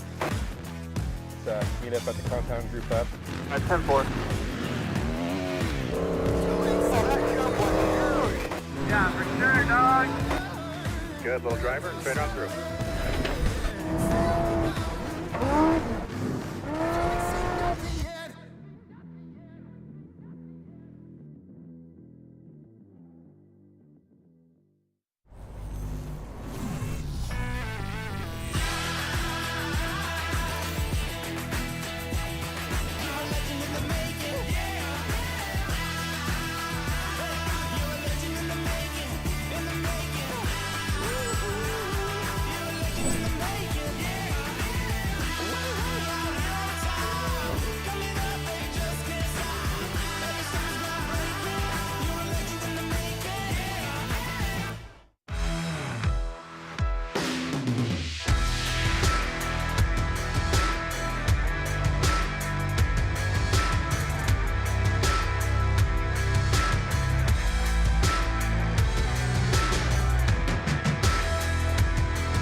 And welcome back to the 2023 BFGoodrich Mint 400. What a day of racing it's been so far. We have seen so much action out there on track, but let's just check out the leaders right now. In 6th position, it's Steve Ologies. In 5th position, it is Robert Johnson. In 4th is Adam Householder. In 3rd is Christian Serapis. In 2nd is Kevin Thompson. But right now, our current race leader, although it does seem like a poison chalice, it is Eric Hardeen. Now, joining me in the booth at the moment, I've got Bob Bauer, I've got Ricky Johnson, Brian Little. How are we doing, guys? Hey. Good. So I've been a fan of this guy for a long time. He ran with Armin Schwartz, and he's evolved when it comes to co-riders and stuff. So I just want to ask you a couple questions from your perspective. So thank you for everything that you're doing with All German Motorsports. You guys have make great stuff, but I think you push the GPS markings and stuff to where we are today. So I think all the drivers want to thank you for that. But let's talk about the drivers and the co-riders. We're coming into a situation. I'm a driver. I've of course hit something. And Thanks, now everything has changed. We got the readouts that let us know that we have a flat or we don't. Sometimes we might stretch it into a pit if it's a slow leak, but if we blow it apart. So now, tell me as the co-driver and the tire changer, I got a flat, damn it, it's a right front. What is your first reaction? It starts with exactly what you said. Okay, we have tire pressure monitors now. How far is the next pit? Can we push it to that, or do we need to change this now? And if it's a push it, we're doing. If it's a change it now, I'm asking you, hey, let's get over to somewhere where I'm not going to get murdered when I get out of the truck. And then, you're going through your sequence. You kind of slow down, you take a breath, and I haven't told you this, but it's actually you in my head from Dust to Glory saying, hey, slower's faster. There we go. So I take a breath. You've gone through this rhythm. You've repeated this before. For us, it's belts loose, car comes to a stop, windows down, gun out, you're out of the truck, you tap, the hydraulic jacks go up in this case, and you get to work. As we're watching Dustin Grabowski, looks like he has picked up the pace quite a bit. So now you've gotten out of the vehicle. If it's a jack, you get out. Obviously, you physically jack it. You're doing everything. Some people they have the driver get out and help them, but you do everything solo. Yeah. So now you get the tire change, and then you get the tire changed, and it really depends on where you are in the race. If you're back a bit, you're getting into the truck a little bit easier. You're kind of taking your time. You're putting the belts on. You're doing the comps. But if you guys are in a rush, for me, and like I was telling Bob, is, man, I am aiming for the fender, and I want the driver going, and I'm going to jump in this thing as we go, and we're moving. Exactly. We're moving. But we're not. And to give the driver a little, do that. They're not going crazy. No. They give you the time to get safe, to get in there, but track position, if he can get rolling and get Dust going, that could be the difference. Yeah, we've race. spent the last hour trying to make a pass. Right. You get a flat, and you have seconds to get out in front of this guy, or you're stuck for another hour. Yep. And so then, how much do you yell at your driver? It's like, all right, jackass, that was X flat for the day, or we're done, or this or that. And then also talk about how the driver has to react when he has no more spares. So I guess it depends on your relationship with your driver, right? I mean, what my job is, besides navigating and making sure the car doesn't blow up, I'm also there to kind of calm the driver. So in a perfect situation, I am the one telling him, hey, it's okay, buddy. You're doing good. You're doing fine. And then we keep moving. Now there has been times where you're in a race where you start getting the flat jar going, and you're like, look, dude, if you get one more of these, you're the one getting out. Exactly. I'm going to stay right where I'm at, Bob. Well, you don't touch your driver. I don't care what race car you're in. My rule is you don't touch that driver. He's in charge of the race car, purely. Yeah. And if you have guys to talk to my co-riders, they yell at me all the time. Well, but they should. You have a chat to mine as what well. they should do is ask you questions that you can't answer. Oh. So, Ricky, will the truck do this all day long? Exactly. And then you just shut up for a minute. Okay, Don Rickles, Mr. Sarcasm. I know exactly what you meant by that statement. Yeah. It doesn't take long, but you're in control. So now we got in there. That is Pierce Herbst. Herbst. Because you see the top driver record is Thor Herbst, and now Pierce got in 2 laps to go. It's got that wire hanging again. Well, I don't know what that is. It might be a good luck charm, it might be an Indian feather, who knows. But that is not slowing him down. He's got a great pace going. As you were saying, paying attention to his hands. He keeps those thumbs up a little higher. It's hard to see because he's got black gloves on, so you can't see where his thumbs are. But he's driving very smooth, and so Pierce has got a great pace going. At this point of the race, Jim? Yeah, I've got some news going on here as well. As we know, it's all change all the time here. Brent Fox is now our current unlimited spec leader at the moment. He's gone past Thor Herbst. And I can also tell you that Nick Eisenhower is also stopped on course, ironically, not that far from Tim Herbst.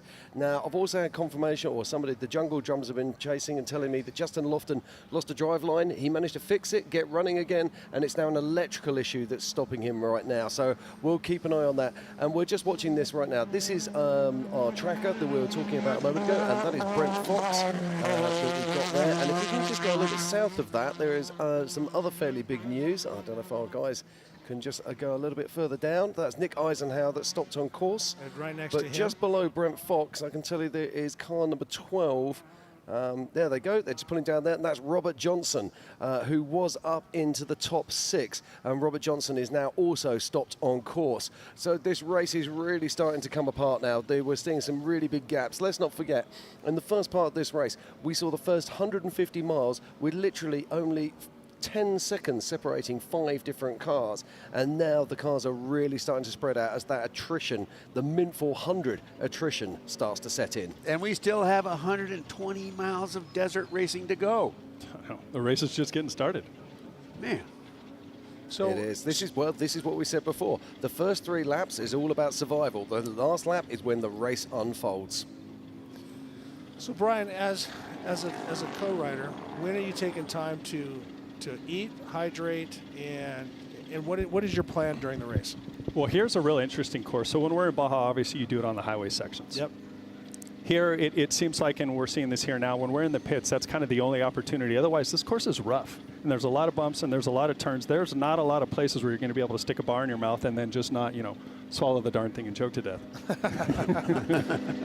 Okay, well, just before we carry on with that thought, and it's very important, I can tell you that the trackers have just pinged again, and that Thor Herbst has not only retained his lead in the unlimited truck spec, but he's moved up to 5th position overall. So Thor Herbst is absolutely on a charge right now. No, that is great. And once again, the Herbst family, very comfortable with this desert, know it very well. Thor handed him a great truck. We don't know what happened. He probably bumped somebody. That happens. You knock your hood a little bit loose, and so instead of messing around with it, they just take it off, because what you don't want to have happen is have that thing come up in a high-speed area and then blind you, and now you're trying to find a safe spot, and typically you're not. No. Indeed, but let's go back to hydration. Let's talk about, taking off fluids, taking off food. 400 miles, they're going to be out there. Typically, this race will last around about 7 hours. So that's a whole day. Normally in a whole day, you would have something to eat in the morning, you'd have something for lunch, and you'd be thinking about eating in the afternoon. These guys can't exactly sit down and have a 3-course meal. So what are they doing out there? Well, everyone has a little bit of a different program. Brian and I were just talking about this. I've leaned on Laird Hamilton. He helped me out quite a bit when it comes to getting myself into ketosis and using more fats and proteins and things like that, and it doesn't burn off as quick. Before I was using the goo blocks and the gels and the things like that, but that's just 300 calories and a lot of sugar. So what would happen is I would do it, I would be good for about 45 minutes, and now I'm hungry again. So it's just, you're chasing that sugar high, Bob. Well, old guys did old things in the old ways. Yeah. And you stopped on the side of the track, killed a cow, and ate it? No, and we were going enough where you guys with all the fancy gels and chemicals and aids and things like that are so modern. My goodness. I would make it before the race. I would roll up flour tortillas with 4 salami slices, 2 string cheeses, roll them up, bunch them up, tape them to the bottom of the seat so I could grab one when we were running. You stuff part of it down in your gullet, and the only thing you had to suffer was bad breath in the pumper. I just figured you were going to tell everybody, hey, I drank water yesterday. I'm good to go. Here we got our first truck, Kevin Thompson, as he's coming into the main pit. So we was showing that obviously Harley Lettner started in that. Kevin got in out at the other pit, and he should be able to do one more stop to get to the finish, so he might get it done now and get the fueling done. Now, I've been talking to people, and I don't believe that the Concrete Motorsports team actually have anybody pitting at this. I don't believe they have a pit here at all in main pit, from what I've been told. They're going to blow straight through this one, and then they're going to head out to the Gene Hurst pit, which is where we saw them do the driver swap. Of course, they could, prove me wrong, but I'm fairly confident that that's what will happen. No, you're absolutely cutting, picking right. If he does that to you, he's wrong. How's that? I need you as a marriage counselor. No, you don't. Because she'll be right all the time. Yeah, that's the answer. So Brian, back to you. What are you? Do you just go and find a smooth section on the course where you wait and try to throw something down your gullet, as Bob would say, in the pits? Yeah, it tends to be the pits. Now, my situation was a little different. On top of the GPS stuff, I was often doing rally books. So we had a book we were constantly reading. A lot of times you just didn't get to eat. So again, this, like we're seeing in the pits here, this would be where we would try to do it on a course like today. And were you doing pre-race and post-race IVs? That would have been really smart. Yeah. Yeah, but no. Yeah, because it's great because they can give you more B vitamins. They can give you a lot of different things to help you out. And it really just jumpstart you back, because to try to rehydrate yourself when you're dehydrated, you're done when at it comes to fluid, it takes days. Yeah, it takes you're days to done. get yourself back. So the only IV we knew about in the back in the day was the Inland Valley. Nice. All right, that was Dusty. Dad joke number 28. Here we go. Right, here comes our leader, Kevin Thompson. Yeah, this is our physical first on course right now. This is Kevin Thompson from Concrete Motorsports. And he crosses the line, and he is our physical first place on track. We think he's at this moment, he's second on adjusted time, but that all depends on Eric Hardeen, and that all depends on Eric's pit strategy. I think you're going to see Eric stopping here for fuel and possibly tyres. Well, and if he can make up that ground and try to get within, see how far he is behind Kevin Thompson, he can maybe squeak by Kevin when he's in the pit. Okay, look at this. There's a brand new tyre in the back of that rack there. So there must be some kind of pit there for him to be able to stop and share a bit, because he's definitely taken on a brand new spare, that's for sure. So this gets a little wicked when you're passing open wheel cars, because you got traffic going back and forth. Look at that, he's splitting them. But you're passing a 10 car and a 6100 car or unlimited spec. Makes it a little easier. Yeah, he just threaded the needle there. Absolutely perfect move, but it's so easy for it to go wrong, particularly when those other cars, they're not checking the rear, they're not looking behind them, and they're not expecting to see 1,000 horsepower of Kevin Thompson making a move. Sure looks big when it goes by. Oh boy. All right, so let's take another look. Coming in traffic, you're trying to get to work. You're in a hurry. You got a buggy on your left, another truck on your right. You got a legend car on your right. So get by there. I'm gonna lead on Brian another co-driver conversation. When you talk, do you do 1, 2, 3s or 45s, 90, 180s? So ours came from World Rally, so everything was 1, 2, 3, 4, 5. We had rights, lefts, we had K rights, which are 180-degree turns, and then he got real detailed. What is it entering? Go ahead. And here we're watching Adam Householder as he works his way back towards the main pit. So Adam had a problem for a little bit, but got back up, and he is not far from the main pit. And there is Eric Hardin, Jim. Yeah, now Eric Hardin is first on adjusted time at the moment. It's going to be interesting to see what he does. Now, can we see any fuel splashing from the back of the car? Has he taken on fuel? Is that brand new? Those look like those are brand new tyres on the back of the vehicle. So it looks like he has probably stopped for tyres, and I'm guessing this will be a splash and dash. So he won't probably need to take on he doesn't need a full tank of fuel to be able to make it round the rest of this lap. He will know, or they will have worked out how much fuel they needed to take on, and we're about to find out if Eric is still in the lead.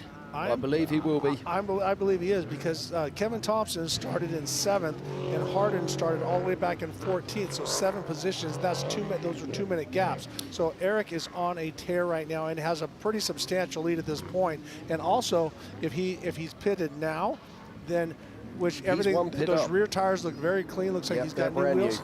Brand new skins on there. Got everything going. And Kevin Thompson has to stop and fuel. So and the interesting, we were just saying there a minute ago, can't see any fuel dripping from the back. That would suggest that he hasn't taken on a full fuel load, because he doesn't need a full fuel load.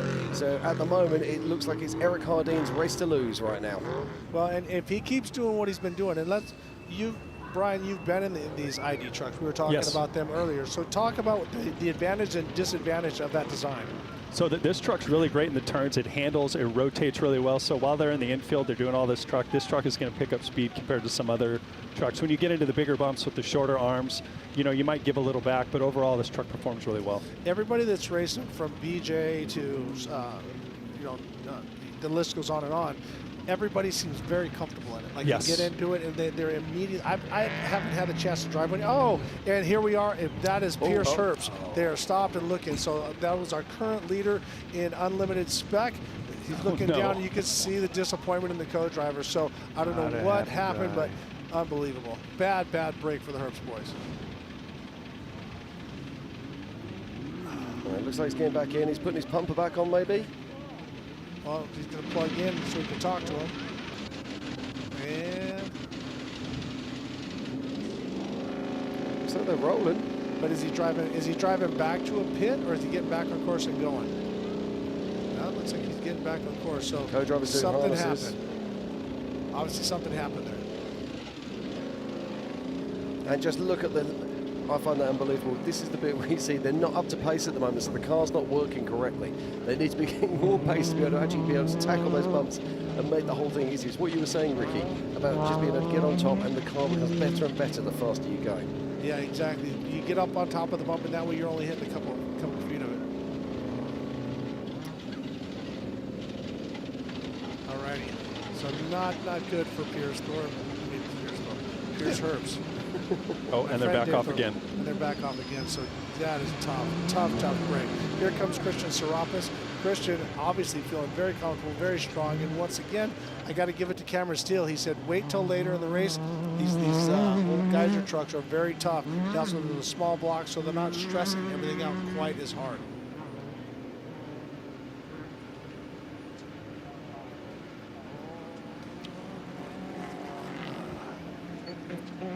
So I see Jim is over there letting us know what's going on right now.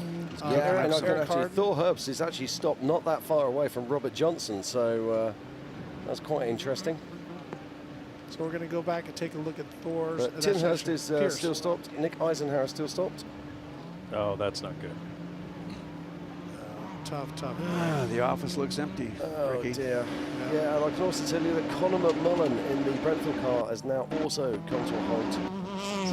So, but interesting in itself is the fact that I can't see Justin Lofton, which means that I think he's actually up and running again. So I'll be keeping an eye on that story for you. So now we see Christian Serapis as he works his way through the main pit. Now, more than likely, we'll see him stop once again, very rudely behind everything, so we can't see what they're doing. We need to talk to Steve and have him rearrange the pits so there's pits on the other side so we can see. Just tell him you can't park here. Exactly. So he's going to go just past them, and we should be seeing him stop here shortly. Okay, I have just managed to locate Justin Lofton. I think he's actually off course and trying to make his way back towards the quarry and off the race course. I don't think Justin's going to be continuing racing today, but I'll keep an eye on that one. Man, has this been a topsy-turvy day. So yeah, this course is just eating trucks up all day long. It is. Well, you know, we were talking about that a little bit yesterday during qualifying, and you know, because we had rain, we had great weather, great clearness, you see everything, the course is fast, the dust is down. We said, you know, the flip side of having all that advantage is the disadvantage of overdoing it. Yes, yeah, you can run a lot harder than you need to get to the finish real easy when you got clear air. Yeah, and it doesn't even take a driver's mistake. I mean, you're physically fatiguing metal. Well, and as we look at the map, we see a lot of pink, you know, the red, pink. Yeah, the pink circle is showing. Circles, yeah. I don't know if it's of shame, but you know, of disappointment for sure. And also, how many vehicles are not out there anymore? So it's been a tough race. It's been a big race of attrition. We were talking to our T-Stone Tiffany when she came in to take a break from the outside, and she was doing some interviews down in the main pit. She says half the pits are gone. It's empty. Right. Oh, wow. Jim? Okay, right, let's look back here. So we can see here on the right-hand side of our track, everything in blue is currently on the third lap, and that's Thor Herbst, and he's literally parked right next door to Robert Johnson. I say right next door. There's probably half a kilometre or half a mile between them as we watch Christian Serapis just about to go across the start line. Now, we've got a race in our hands. We've got three cars who are going to be playing real close to each other. Let's just have a look at the time splits here. What do we got here? We've got Eric Hardin, who's currently in first position. Then we've got Kevin Thompson, and then it is Christian Serapis. We believe that he's in the driving seat at the moment. And I'm just looking here at timings and trying to work out the difference.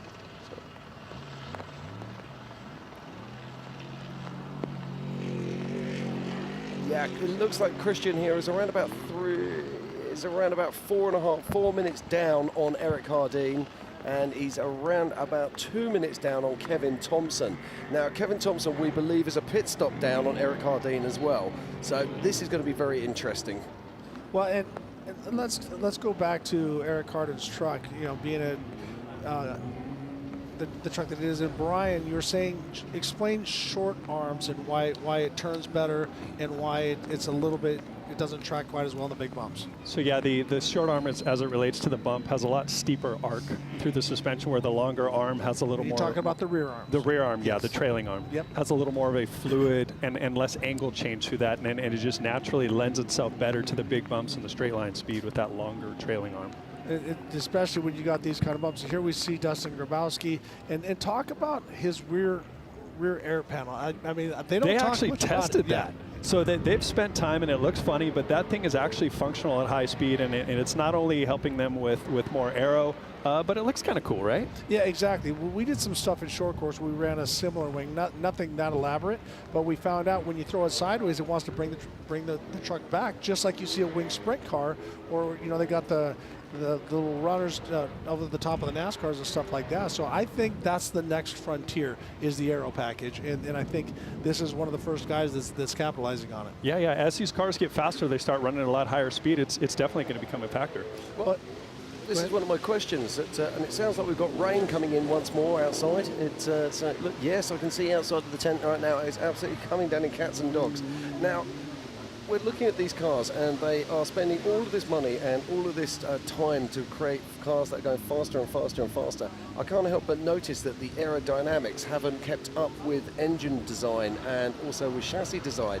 Is that the next thing we're going to see? Are we going to see these cars starting to become more aerodynamic? Are they going to start to pay more attention to this? Wings to hold the back ends down, that kind of stuff. Well, if you think about it, all these vehicles, even the all-wheel drives, are getting wheel spin. And if you can add 20 more pounds of downforce, just 20, put your hand out the window. All right. If you adjust your hand, if you're going 60 miles an hour, puts about 5 to 10 pounds of pressure on that. Now, go the size of a truck hood, change that angle, you get more forward downforce. Then also in the back, if you can create more downforce there as well, because when it comes through, as soon as the hood comes up a little bit, you get a low pressure there, and it starts to lift. And that's the thing. Everyone thinks, oh, it's the air underneath.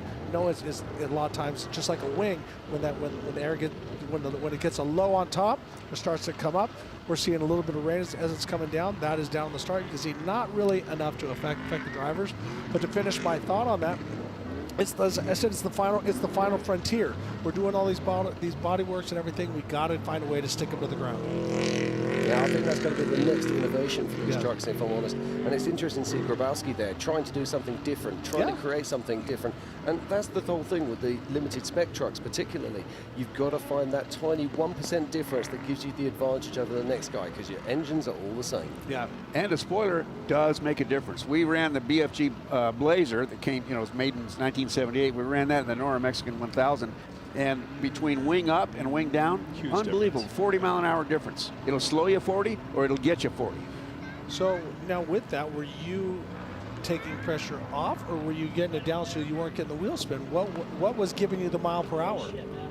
Because wind drag is going to give you pressure, but if I can create more traction in off-road, but on-road, it's a fine balance. Too much downforce slows you down. Believe it or not, it's just a parachute. flip of what you might think. Wing up in the slow stuff, technical stuff. Wing down in the high speed. So it's adjustable. Absolutely It is adjustable. You pick what and you these want. are fixed, yeah. Yeah.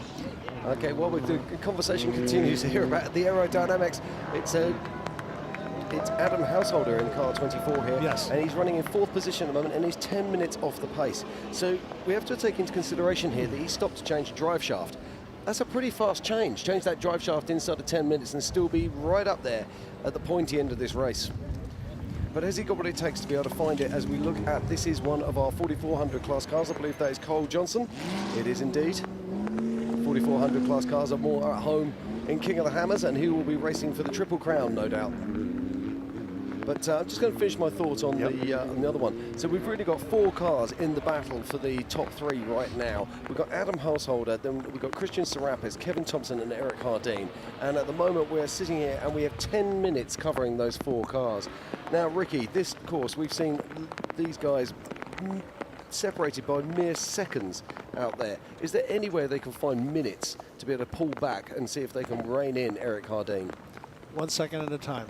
And that sounds like painfully obvious, but if you clean everything and you get a second on that turn, a second on that turn, a second on that bump, 2 seconds down that straightaway, you just have to get totally into the zone and do not try to do it all in one motion. This track is too rough. The vehicles have been through too much.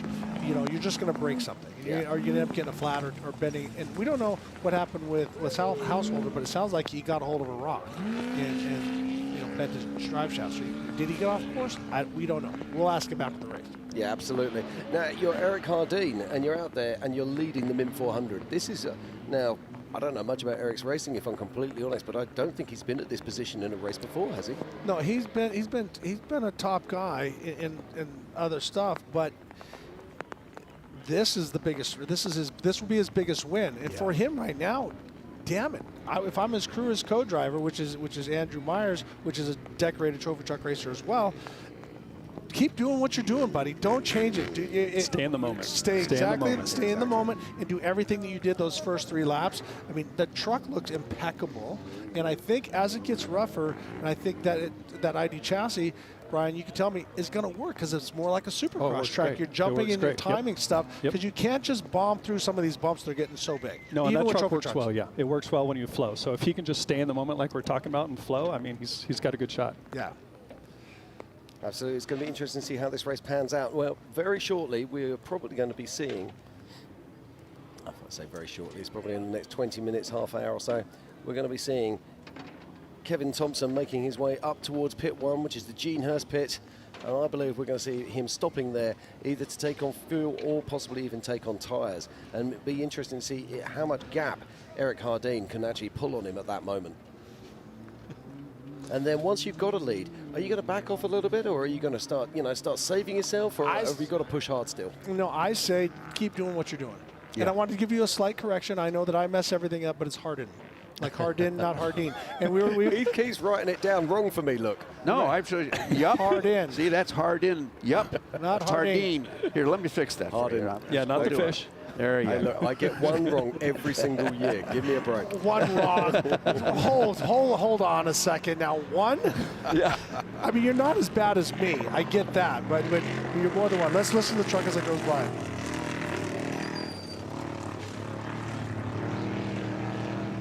All right, who wants to? Sounds a little flat. Yeah, who wants to take a crack at that sound? Bob, you started it. What do you think? Cracked header.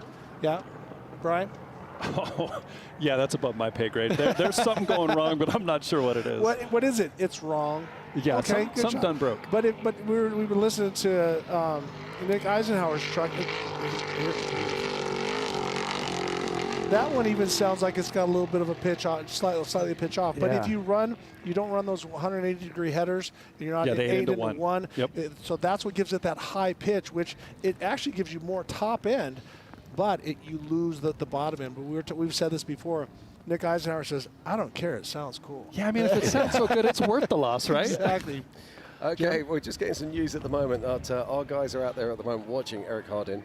Yeah, and there we go. Nice. Did you like that? I love that. And Eric has just clocked 147 mile an hour across the lake bed. Holy cow. Just check that out. So I think it's safe to say that he's not lifting and playing a safe game here. So absolutely kudos there to Eric, who's really pushing as he carries on into his 4th and final lap here at the BFG Mint 400.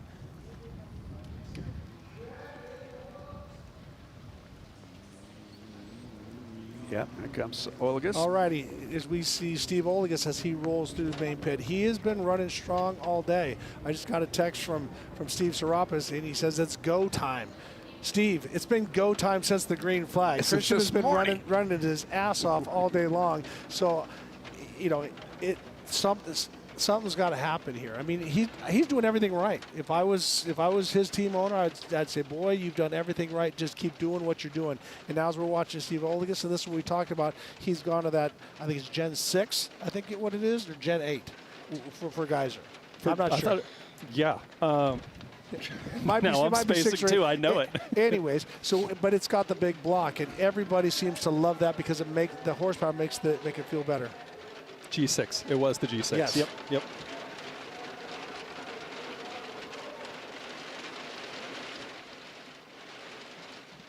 One of our Class 10 cars there.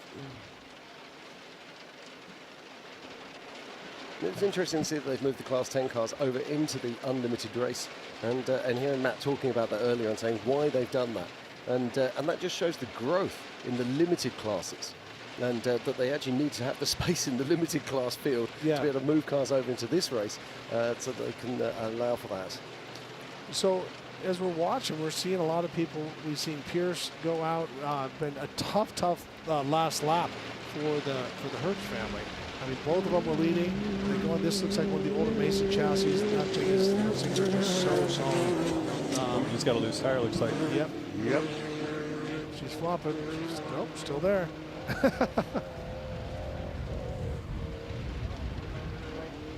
All right, now it gets a little bit tricky with the shadows, because as we're watching the Gonzo pit, you can see the clouds are coming in. It doesn't look like we're going to get more rain unless Weatherman Bob will let us know if we're going to get some more rain here. The radar showing just a little tiny cell that walked through, and it just don't show any more coming. Right. However, they now form. as we see the clouds, beautiful skies, great racing, and so that the time of day that I hate racing the most is when the sun has gone over, past the horizon, but the sky is still bright and orange. Well, it's bright, so my eyes are dilated. Yeah. My eyes are focused on that, not focused on it, but they're dilated for that. And I'm trying as hard as I can to see the terrain on the ground, and it makes it a very, very difficult time. I'd rather have it pitch black with my lights on. Me too. Yeah. Yeah, it looks like this race course is going to give us everything. Yeah, Just look we're at that seeing the rain coming across in sheets there. Yeah. And I might add that we just found out about 10 minutes ago, them are big drops. Yes, they were. Them are big, heavy drops. Steve Oligaz there. Rewind. Steve Oligaz there making his way through main pit and going back out onto the course again. I love this truck. The livery is just absolutely on point.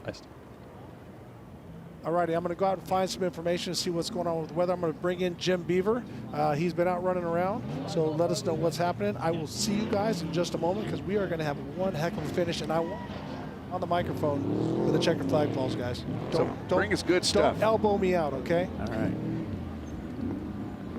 Thank you, Ricky. We look forward to seeing you back here in a short while. Oh, well, it worked out right, didn't it? I was going to say, that was absolute perfection. You wouldn't have wanted to go across it any faster, would you? Minimal air time, maximum traction time. Yeah, it's really interesting with the Comp Safari races back in the UK. Those guys check on the big jumps. Their belief is get on the floor as fast as possible and get that horsepower back on the ground. When you're in the air, you can't steer, stop, or go. Absolutely, and they literally, they'll be coming in as fast as they can, braking as hard as they can to keep as low as they can on these jumps so they can get that horsepower back on the ground again. But they're very different horses to the horses we're watching today. Oh, right now it's all about these unlimited trucks. I love this, Bob. I love the drones. I mean, my goodness, one of the best things that happen to off-road racing is drones. Absolute perfection. But just check out this next one. Little whoopie-de-doos. We didn't see the other jump, unfortunately. But yeah, this guy's really in tune with his car right now as he moves his way and makes his way out onto the start of the fourth lap. And Steve is currently lying in fourth position, and he is around, at this moment in time, he is just looking there, just about 18 minutes off the pace right now. But we know that anything can happen in this race, and everything has been happening in this race. And I'm just going to go through this list of cars that are not with us not with us at this moment in time on the race. Yeah. When I say not with us, I mean as in, they were racing, but they're no longer racing. So we saw Carl Jurgensen earlier today, and obviously our very first casualty was Dale Dundale, who became a lawn dart off of that very first jump. Yep. Then Ryan Arciero, James Dean, we've also seen Tim Hurst, BJ Baldwin, and Robert Johnson, Rob McCachran. Big names. Guys that we would normally expect to be there at the finish of this race. All on the DNF list. Not where they like to be. No, absolutely not. And I think Rob McCachran summed it up perfectly. He said, you know, the pace of this race was just too fast. Guys going out too hard, too early. Well, and he keyed in on something, and I know we've talked about it a little bit before, but that weather we talked about yesterday, where there was no dust, and it helped the dust. It also made that the track, where there was so much traction that it was just really, really hurting, I think, the drivetrain of these vehicles. Yeah, we're just watching Eric Hardin here going through there. Now we're just saying, what sort of speed is he doing through here? I'm guessing he's around about the 105 mark, something like that. Oh yeah, he's cooking through there. And it's very incredibly difficult for the people at home to understand just how fast that is and how big those whoops are as he's crashing through there. It's absolutely incredible stuff. Well, and the thing is when you're in that position, you're leading the pack here at the mid 400. You can taste that finish line. You're on lap 4. It makes it tough though because do you push because knowing, hey, if I do get a flat, I need that buffer so I can still stay out front. But when you push, then also you have the opportunity to hurt the truck or possibly get a flat tire. That's how you earn the flat.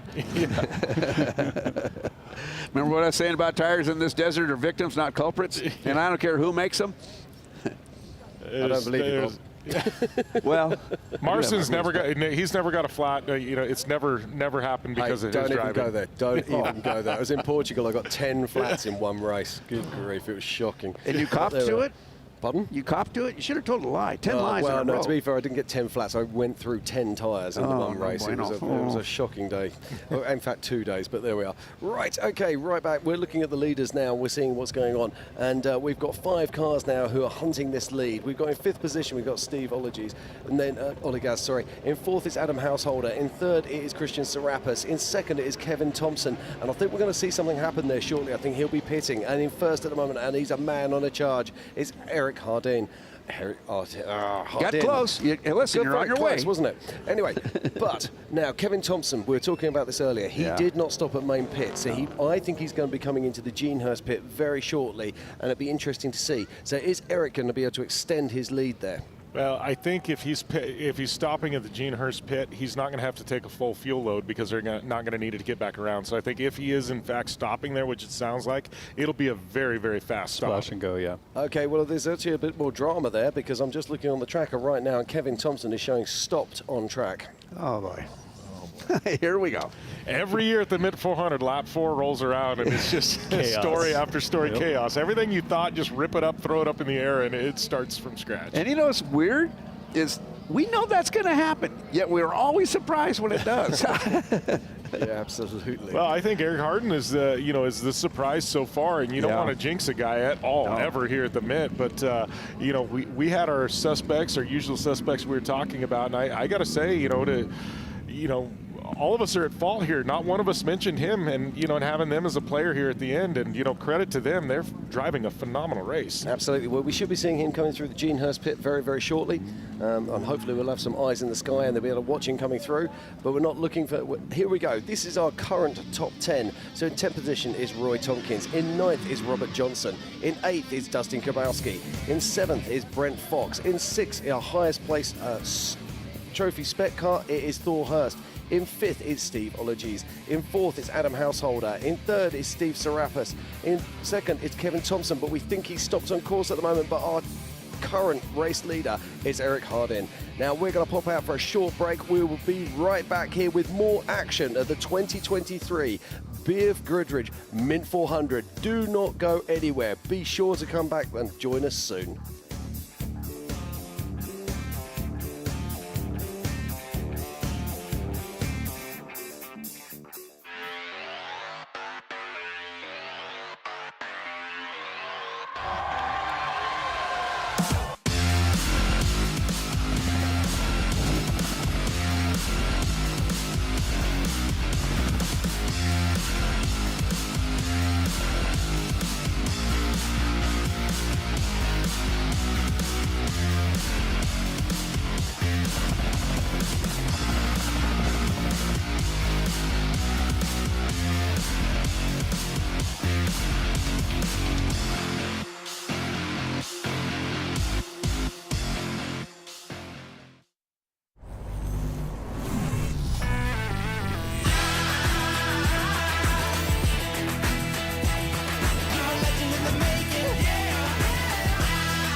Need a little help? We got help.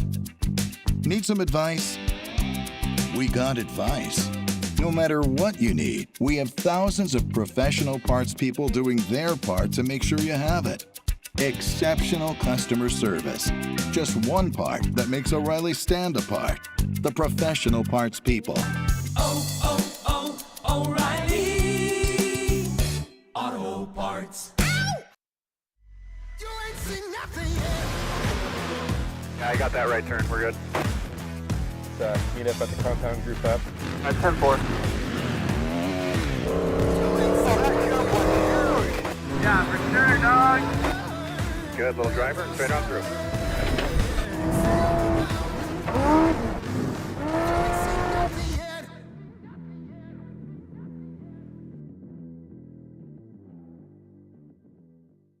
The estimated hold time is now 96 minutes.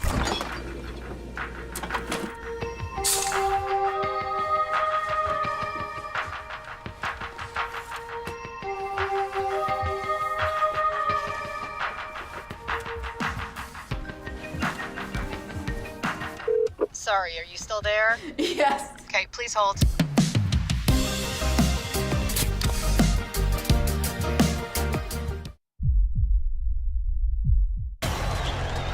All right, Chase. Number 23.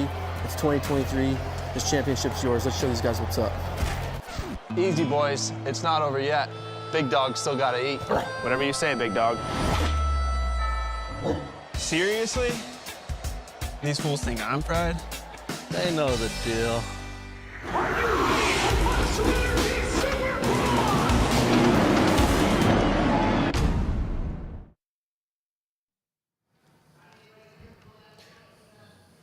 Okay, and welcome back to the 2023 BFGoodrich Mint 400. What a race it's been so far, and we are getting into the pointy part of this end, and we are into the fourth lap. Right now, our current race leader is Eric Hardeen, and he is absolutely smoking hot. I got a little fun fact that was sent to me by Sean Hoagland all the way from North Carolina.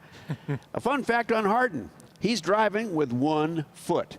He has a prosthetic leg, and he's making this thing go fast with 1 foot. I'll tell you what, that 1 foot, he's got a little extra lead in it. Must be a heavy, but yeah.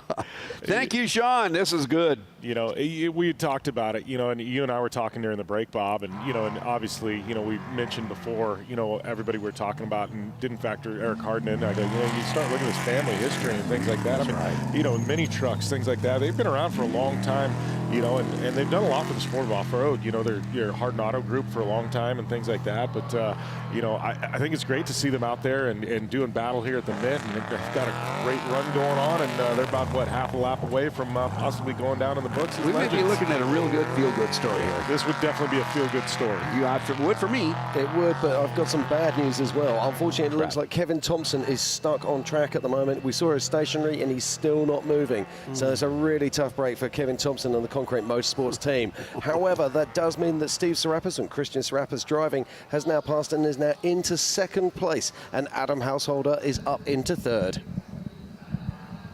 And here we go, we can look at our tracker right now. You can see that pink circle around the Kevin Thompson marker there, and that shows us that he is currently at 0 miles an hour, and he's been sat there now for around about 12 minutes. So tough break there for Kevin Thompson. Let's hope he can get it fixed and get back out on track. The attrition at the Mint 400 just blows me away, man. And it's cool to see that Christian Serapis is coming back, though, man. He deserves it. He's been fighting for a long time to get back out here in a car or a truck, and he just really enjoys off-road racing as a whole. So to see him, he's smiling ear to ear in the truck. I can promise you that. Yeah, well, speaking of which, we caught up with Ryan Arciero yesterday, and he was chatting with Tiffany about exactly this. So let's see what Ryan had to say. Again, this is not where you want to be. I feel like this is a repeat from last year. What exactly happened? Well, we ended up losing the driveline. The U-joints, the driveline when it connects to the transmission, the U-joints just sheared off and broke, which we've never had that problem with this truck again. There's something about this race that just doesn't like me. and I have to change that. So you know what? We look on to 2024. We put this behind us. Maybe we'll learn something in the process. It sucks, believe me. We worked so hard to be here. We worked so hard that the truck was phenomenal. On that first lap, we had the lead in corrected time. We had Pat right behind us. We started side by side. Pat did an awesome job holding on to me, and we had Lofton on time at that point. And so I was just settling into a decent race. And unfortunately, you know, the Mint bit us again. And talking about the Mint biting you again, really, what was the one thing that you learned from here, like you said, to implement into 2024? Well, you know, the truck itself as a whole is phenomenal. This truck does have the capability of winning, no question about it.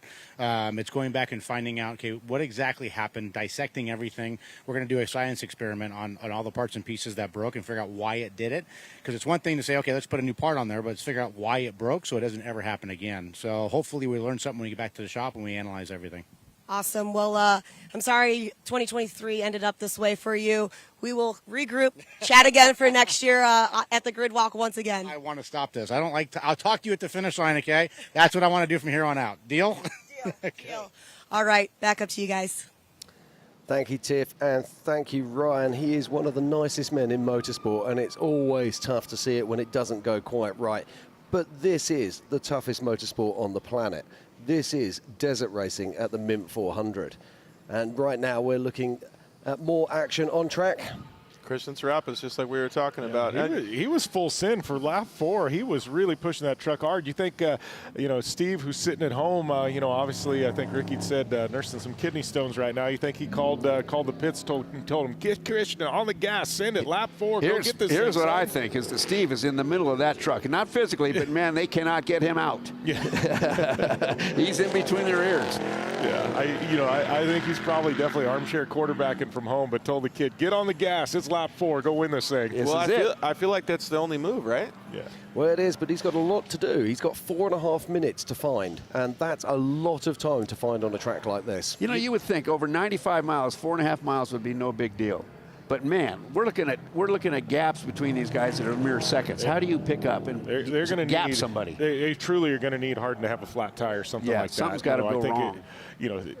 Even if Harden let up just a little bit, yeah, I don't think it's going to matter. You know, I think really at this point, unless he has a failure or a flat tire that allows them to get back in, and that's almost an insurmountable amount of time unless, you know, Serapis went just full send and was just doing things miraculous behind the wheel. Well, now we've been talking about the dust situation. Now in years gone by, the dust would actually be playing a massive part towards the end of this race because the back markers would be creating dust. That causes problems for the lead cars, and that's where large lumps of time can be found and can be lost. We haven't got that this year because the dust, although we're looking right now, and this is the car 34, is that I think that's one of our Australian contingent there. I think it was Brad Gallard. And but as we just going to finish my thought, is that we don't have that dust there, so we haven't got that sort of infinite, you know, this is an opportunity for people to gain time or to lose time. So I think it's going to be very difficult for Christian Serapis to find that time. And is he going to hunt for it?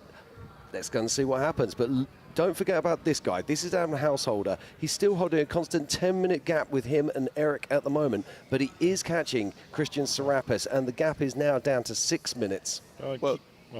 Just to add on to what you, Jim, and both Jims were saying is Eric can probably still turn it up a little bit. If he sees these guys closing in, he probably still has more juice in the tank, right? I would imagine so. If I was his crew chief or whatever you want to call it, his co-driver, I'd say, hold. Continue with what we're doing. Don't add. Let them take the chances. And to speak on Householder, sitting there in the third spot, he's far enough back. He knows, I probably don't have a chance to win unless a bunch of things, happen in my favor. But I am currently just destroying the rest of the field in this Triple Crown if I get this podium finish. And that leaves one race left at the California 300 at the end of the year. So I think he might be playing the long game going, we don't know what that purse is, but we know it's going to be mighty big. And it would be sure nice to say I'm the winner of the Triple Crown this year. So I think that may actually come into favor because, Householder, for him to push at this point, I don't think it makes a lot of sense. Serapis, absolutely. Householder, not so much. And we just saw Tom St. Peter come through, too. He came all the way from Texas, man. He loves racing these trophy trucks out here. He actually worked his way out pretty good, though. Looks like he's sitting 16th right now. Yeah, there's still a lot of action out there on this course. 400 miles of brutal Mint 400 course here in the deserts just outside of Las Vegas. And that is Steve Oligas there, making his way through. And Steve's running a phenomenal race. Here's a guy, you know, he may end up factoring into this thing. And I'll tell you what, I've been watching him all day long. Bob and I were talking about it during the break. You want to talk about the one guy who's got a lot of truck left? Steve. This guy's got the opportunity here to make a push. And what we're looking at is starter number 13, 14, and 15. Let's see, we got Householder started 13th. Eric Harden started 14th. Steve Oliga started 15th. So they're not going to be able to play too many games about finishing and, you know, slowing down or anything else like that. And watching the pace of Steve's race, he was hovering around the 11 to 15 area for the first 2 laps, and then he's obviously pacing everybody else, seeing who falls off. Yep. So it'd be interesting to see if he starts stepping on the gas a little bit. Yeah, I'm just looking at the split times here, and I mean, Eric, he is still pushing incredibly hard. He's got the fastest split time for the first section on lap 4. We got 4 spec trucks in the top 10 now. Yeah, it's incredible, isn't it? But let's wait until we want confirmation of that, because obviously we saw that Thor had a problem earlier on. Yeah, I think the word that I got on a text message was that the helicopter landed next to him. I think they're calling that one. I think for the Herps guys, the red and black trucks, I think that we got the 263 still out there on course. So well, generally, if a helicopter lands, it's just immediately, I think your day is done, because they're not allowed to issue any kind of support. So. Yeah, and just also for those guys who are big fans of Nick Eisenhower, I can tell you that Nick is actually still parked, so a tough break there for Nick Eisenhower. He had a strong run going too. Yeah, he did, and the same for Conor McMullen as well. It does look like that he is still stationary on course on lap 3, and there is also, yeah, Andre Lorin as well in the 288. Robert Johnson is still also stationary on lap 3. Thor Herbst is still stationary, and so is Chris Hirsch as well in that beautiful liveried car. So, yeah, lap 3 is really proving to be providing some attrition here at the 2023 Mint 400. It's a race of survival. It is indeed. Yeah, and I'm also getting confirmation, I can tell you now, that Justin Lofton has made his way off the race course, so Justin is done for the day. All right, as Jack Oligas comes around for his next lap, when I see these pictures and I see the dirt like this, I'm telling you guys, this is chocolate cake. What would you guys do to get out there on a course this nice? Woof. Yeah. Well, you know, the funny thing is we talk about it and how great it's been, but like we said, you know, there's so much traction. It's been just wreaking havoc on these drivetrains. And that's what Rob McCachran was saying. He said, yeah, it's absolutely ideal, but that extra traction is what's damaging these cars. We're not getting the wheel spin. We're not breaking away, and therefore we're using all of that horsepower. So what's the fix for that? Is that a torque converter thing? Is that something that, like, what can you do to help with that? Nothing? You drive like Eric, and you drive like those cars. Hey, there you go. And I'm going to defer to the tire guy on this, and obviously I don't think anybody did that, but there's ways, I mean, of relieving the traction in the tires. So if they would have known it was that, I mean, Bob, could they have grooved a set of tires for the rear, something that was not going to bite quite as hard, you know, and relieve a little bit? No. You know, you groove a rear crosswise. Yes. Okay. You groove a front vertical. Yeah. Because you got a rib. I mean, it's like a tractor. Think of a tractor, you know, with the old big cleats on the backside, because all those tires meant to do is go forward. But the ones in the front are the ones with the little ribs. They don't do traction or anything. They're there to kick the front end around. And they're very much the same thing happens in a race car. Anything that you can do with the tires? Can you put more air pressure? Can you do something to alleviate some of the load on the drivetrain? Well, not yet, but it's very close. Now, we saw yesterday, John Williams in the Jeep, he has the BFG air system, which allows you to inflate and deflate each individual tire if you want. And so they can reset their air pressures. It's just not quite set up yet and hasn't really integrated itself into the race community. Here's the 263 of EJ Herbst that we were just talking about. Still going for it, man. Like, this looks like he's still pushing pretty hard, Jim. Yeah, it does indeed. It looks very good indeed. And it's great to see one of the Herbst cars out there still pushing hard. I mean, for a long time there, it did look like we were going to see a Herbst first in the Unlimited and a Herbst first in the Unlimited spec. But this race course is a very cool mistress. She acts a little weird, wicked today. Yeah, she is. But isn't she always? Very fitting for the sponsorship on the side, Erosion. Well, the track is doing exactly that. Yeah, well, this looks like Supercross dirt to me. Oh, man. It looks like, I mean, like it kind of making me want to just take off and go on a side-by-side ride, go out in the desert and have some fun, man. Well, let's just talk about the racing that we saw yesterday as we watched the 224 there of Terry Householder. His son Adam, of course, is in the top 3 right now in the unlimited trucks. But let's just have a quick talk about the limited classes we saw yesterday. And what an amazing race that was. I mean, there were so many heavy hitters, particularly in the UTV classes. And then to see Joe Tirana just come out and, let's say it, out of nowhere to take the win. That was absolutely incredible, wasn't it? Well, yeah, and Tirana is I don't want to say he's growing on the sport, right? Because he's learning a lot from all the drivers around him. I had a conversation with Bruce Binquist just a little bit ago here, and Bruce was frustrated. He was proud of his drive. He was flying. He was absolutely flying. Went leapfrog with Tirana for a little while, but unfortunately pushed a little too hard. You know, had to take care of a bell, had to take care of a tire, and that's when Tirana got around. Well, that's where you go. You're talking about seconds make differences out here, and it's having that racecraft, and that's what amazed me with young Joe, is he had that racecraft. Where did he find that? Was it luck yesterday? Well, I don't think it was. He's found something somewhere, and he's been able to take that to the table. But let's also talk about his co-driver. Yep. Hugely experienced. Jason Montes. Exactly, and he would have just been holding him in check and telling him when to get on it and when to just back off it, looking after those belt temperatures. It's a car that's built by a great company in Lone Star. Yep. They know what they're doing. And when you put that whole package together, boom. Yeah, absolutely. And it's good to see, though, because Joe, as a young driver, is taking every advantage that he can. He's a sponge. He's talking to Joe. Joe's talking to him in the car. It's just really cool to see. You know, Jason Montes is part of the Herbst team, so he knows what he's doing.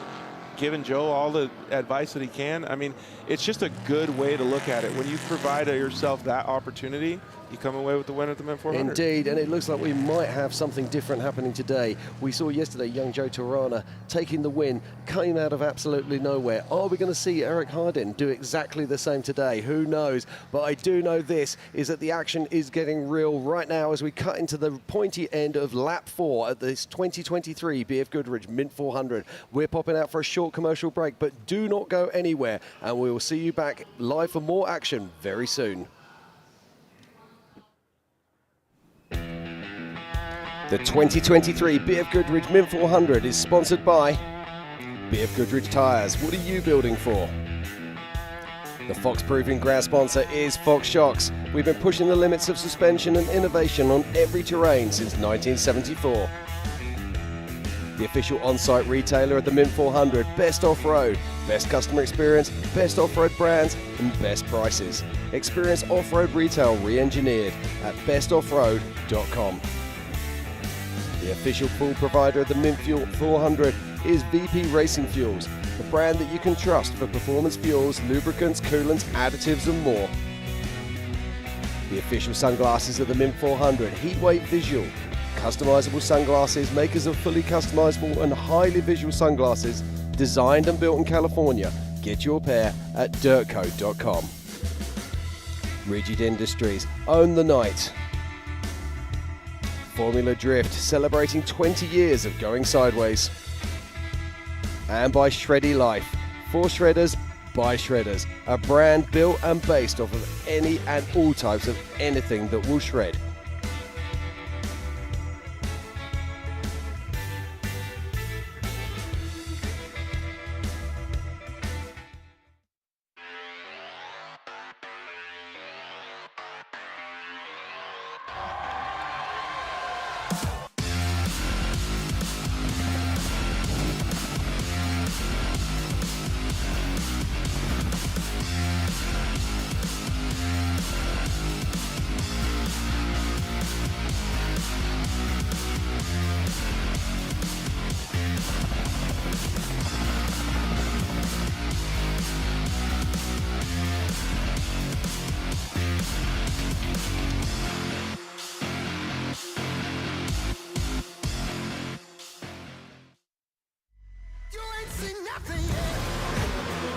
Yeah, I got that right turn. We're good.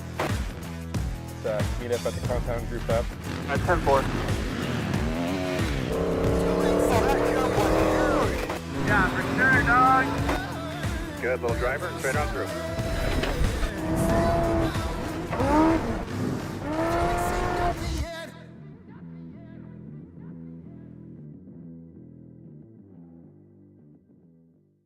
The estimated hold time is now 96 minutes.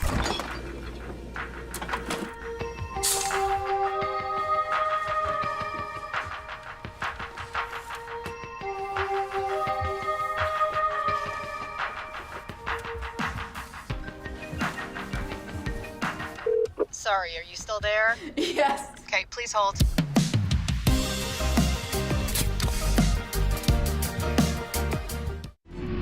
Racing against your dad is something that 90% of the racers in the world will never get.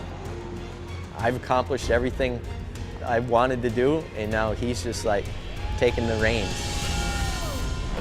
I want to be remembered for being a huge part of short course, not just racing, keeping it alive, helping it grow.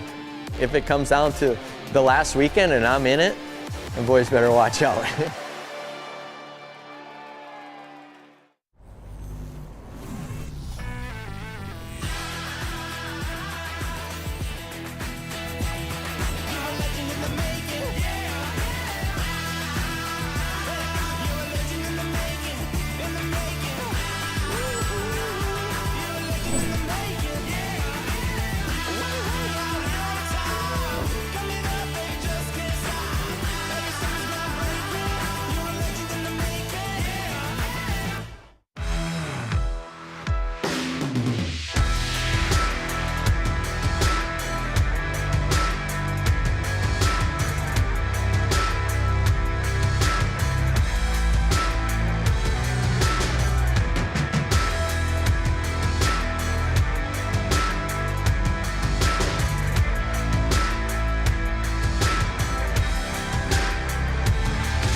Okay, and welcome back to the 2023 BFGoodrich Mint 400. What a day of action it's been so far. We have seen so much going on onside this track, but let's have a look at our current top four. In fourth position is Steve Oligaz. In third position is Adam Householder. In second position is Kristin Serapis. And right now it's all about that man, Eric Hardin.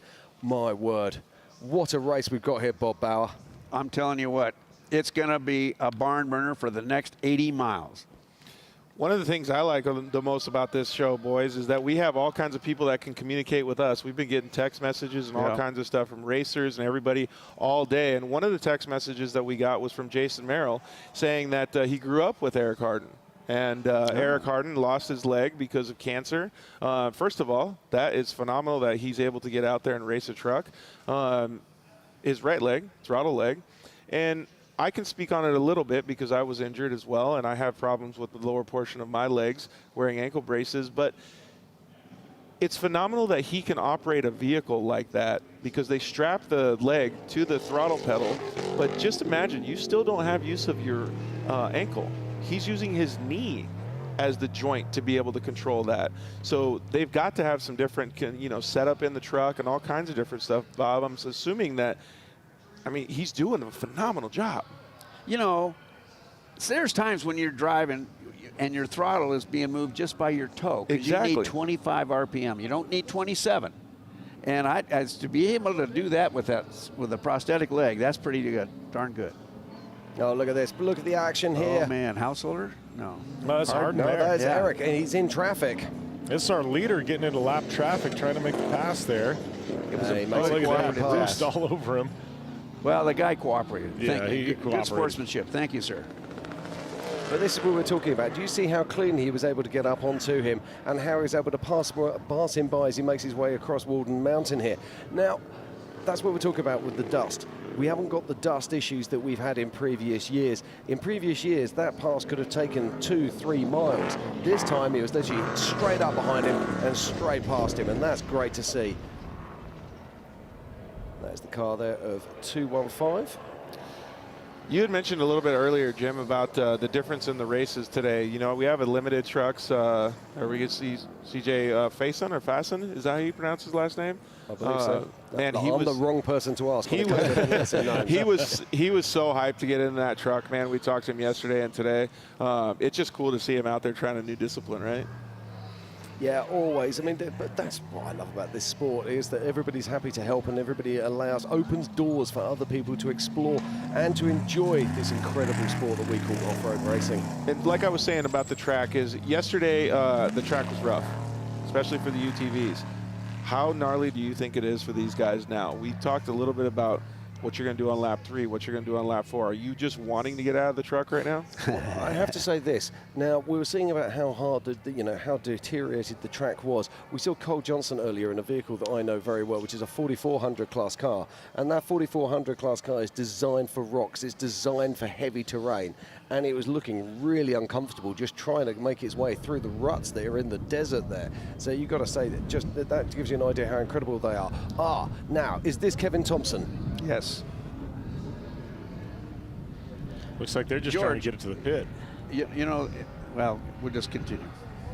Yeah, so talking about the track and stuff, the reason I asked that question was because when Hardin was passing that other truck, it was still stepping out on him. It was dancing around a lot, and he was still moving at a really good pace. So I'm wondering how much those drivers are fatigued at this point of the race. It depends on the guy. You know, there's different rough, nasty, bad courses affect people differently. Some folks, it takes them down. They get demoralized. They just want to quit. They get tired. Others, they say, bring it on. It looks like make it tougher. The rougher it is, the better it is. Yeah, they got going again, but maybe they're just trying to get it to the next pit. That's a limp mode. You know, the thing is, with the way this unlimited truck race is going, I mean, he can get it to the next pit, get it fixed, and they're still going to possible podium.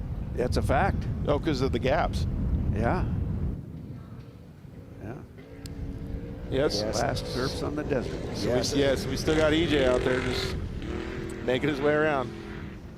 Truck looks really tidy, too. It does. He's been driving a nice, clean race. Yeah. Everything's right where it was this morning. Yeah, and I got to say thank you very much, EJ, for keeping the Starlink nice and crispy for us. Okay, just checking out on the course right now, and I've got some interesting news going on. We've just seen that the Concrete Motorsports car of Kevin Thompson back up and moving again, but I am also showing that Eric Hardin is actually showing as being still inside the quarry. Now, we know he's not inside the quarry because we've seen him going off around the back, but this is the interesting one, and that is Christian Serapis is actually now showing stationary on course. No. Oh. So I'll be keeping an eye on that one and watching my tracker. EJ just hitting some of those bumps, man, just pushing the car around. This here is Alex Wacker, Twisted Monkey Racing. Good to see him still out there on course.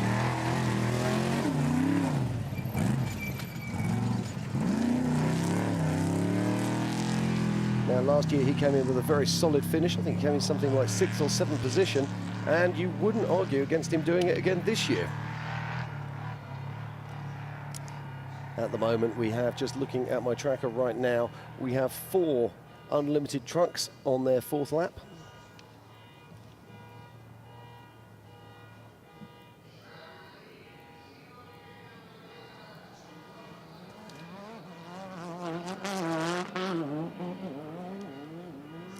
And we do have some others that are starting as soon as I get some more information on that, I will give it to you. That looks like Adler here in Gonzo pit. This will be the end of their 3rd lap, or I guess 3/4, 2/3 of the way through their 3rd lap. Yeah, that's Kevin. Hardin back, dude. He is just charging. Yeah, Hardin's looking really good at the moment, isn't he? Must be having really a tracker controlled. problem, but he is definitely still moving. Yeah.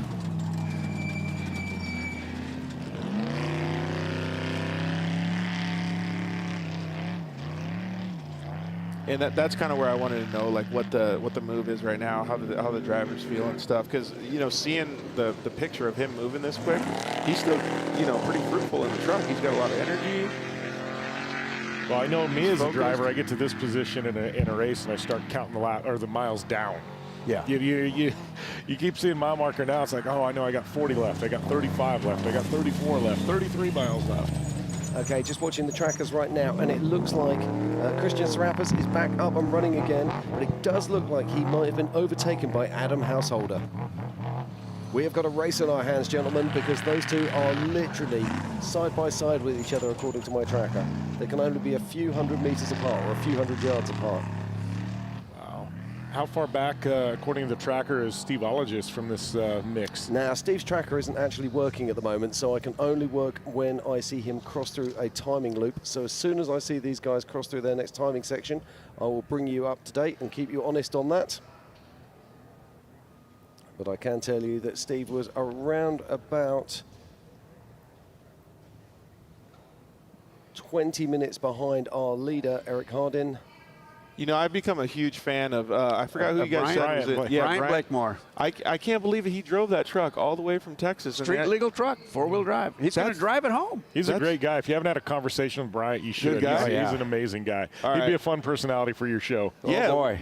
Maybe one of you guys could let me have introduce me so I can shake his hand, because whether he comes on the show or not, I just want to shake his hand because he's doing all this. Like, this is just crazy.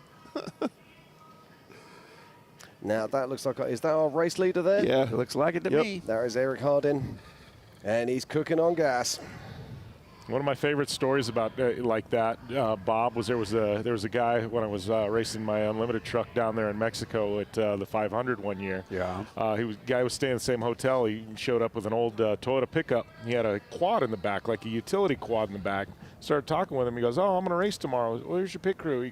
He'd hired a couple of the local pitting organizations and gave him gas cans. And he didn't have a pit crew. It was him by himself, drove his truck all the way from like Oklahoma, got there.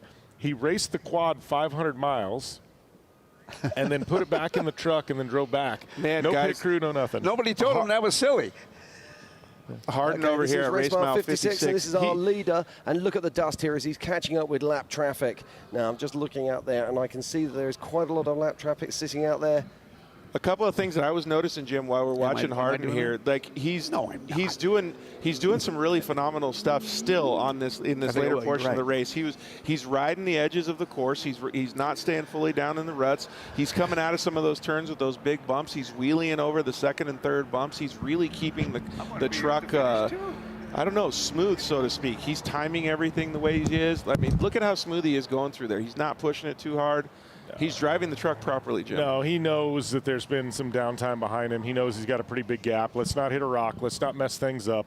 Let's keep this thing cool, calm, collected, get it to the finish line, and let's crown ourselves a Mint 400 winner here. Yeah, absolutely. Yeah, he's looking really good. And I've got to say a massive thank you to our production team who've been bringing us all these fantastic images all weekend. Comes in for a checkpoint, stop and go. And here is our top five right now. In fifth position is Kevin Thompson. We believe that at the moment that he is in the Gene Hurst Pit 1. Then in fourth position is Steve Ologist. And then in third, it is Adam Householder. But I think there's a swap there. I think Adam might actually be in second position at the moment and Christian Serapis in third. But still the leader at the moment is Eric Hardin. Well, you know, I did a little homework when I was out there because I knew that Eric Hardin has done a lot of different things. And he was a Class 7 specialist. That was his thing. That was his jam. Won a lot of races there. And he's also the defending Moore champion.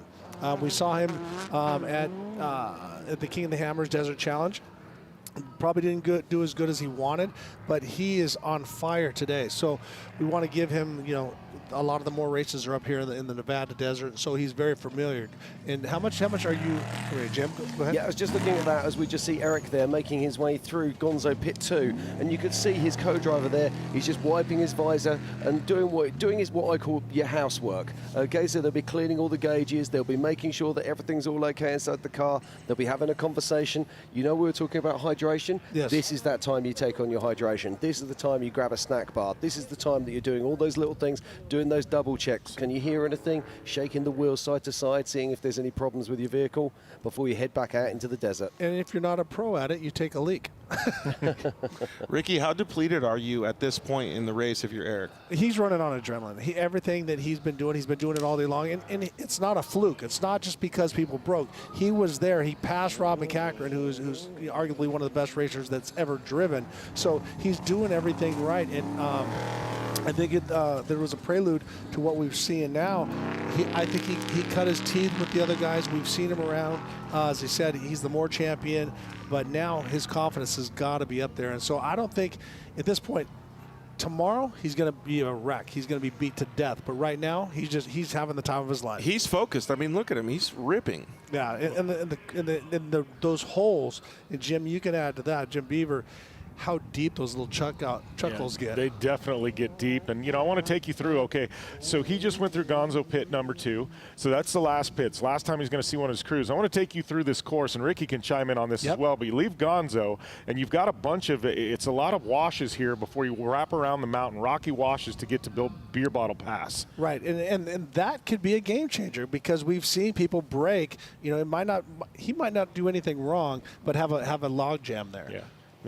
Yeah, or he gets caught in a situation. Get around through Beer Bottle Pass, then that takes you around the back side of the mountain, which is no man's land. There's no support, there's no help, there's no anything back there. That is a Joshua Tree Highway. There's no run out there. You make a mistake, you're running into a Joshua Tree. Those things don't move. It's game over. Yep. As we're looking at the map, we can see where Eric is at, running very strong. As you said, though, a lot of different diverse desert as we go. And then as you loop around the bottom down to Joshua Tree Highway, a lot of times rocks get knocked out that you can't see, and the ruts are so big you can't get out of the way. You try to drive out of it, but those ruts are sometimes 30 to 40 inches tall. And then that final stretch back into the finish is a downhill sand wash, and it's very technical, back, forth. And there's boulders the size of refrigerators if you get out of the race line. And the one element that people don't think about, the sun is going down. So you're heading right west into the sun, and it's really hard to see. So we were talking about the physical fitness that Eric Harden has. Two things. He used to be a jet ski racer, by the way. But Brandon Lopez just chimed in and said he also raced a more race last weekend. So has his body got that much time to recuperate? That's pretty awesome. Well, but I also think, and Jim can chime in on this as well, is when you're doing it, your body, there's a certain, it just shakes your heart. As we're looking at Dustin Grabowski, that body is more aware, but you can look back at that wing, and we talked about that how they have evolved and done a lot of testing with that. So, and they're real quiet about it. They're not sharing what they've gained, but as you said, it's been in a wind tunnel. They found gains from it. I don't know where they're getting the gains. Is it straight line stability? Is it side stability?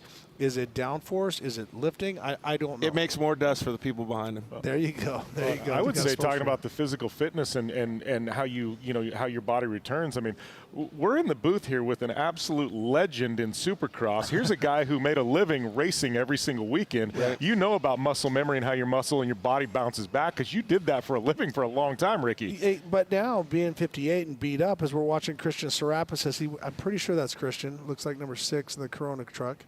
It is. We see some guys on the sidelines. No, that is not. No. Anyhow, back to is that when I go down in pre-run, my body gets used to that jostling because it's a different kind of shape. As we're getting some wind going here. I believe that's actually a noise from the cameras that are out on track. On course. The wind's starting to whip there. The cameras are picking up some noise on course. Holy cow, man. Look at this. This car's been in the wars, isn't it? Bits of bodywork hanging off all over the place, but that's not slowing them down. No. That's not Sterling Miller, is it? I think it might. Yeah. Truck's still dancing, though.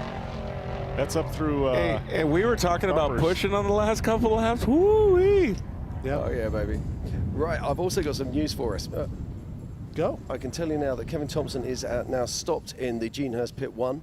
But I can tell you that in 5th place is Brent Fox. He is our highest place unlimited truck spec, or spec truck right now. So Brent Fox is absolutely on a charge. Let's not forget, Brent is in the naked car, as I like to call it.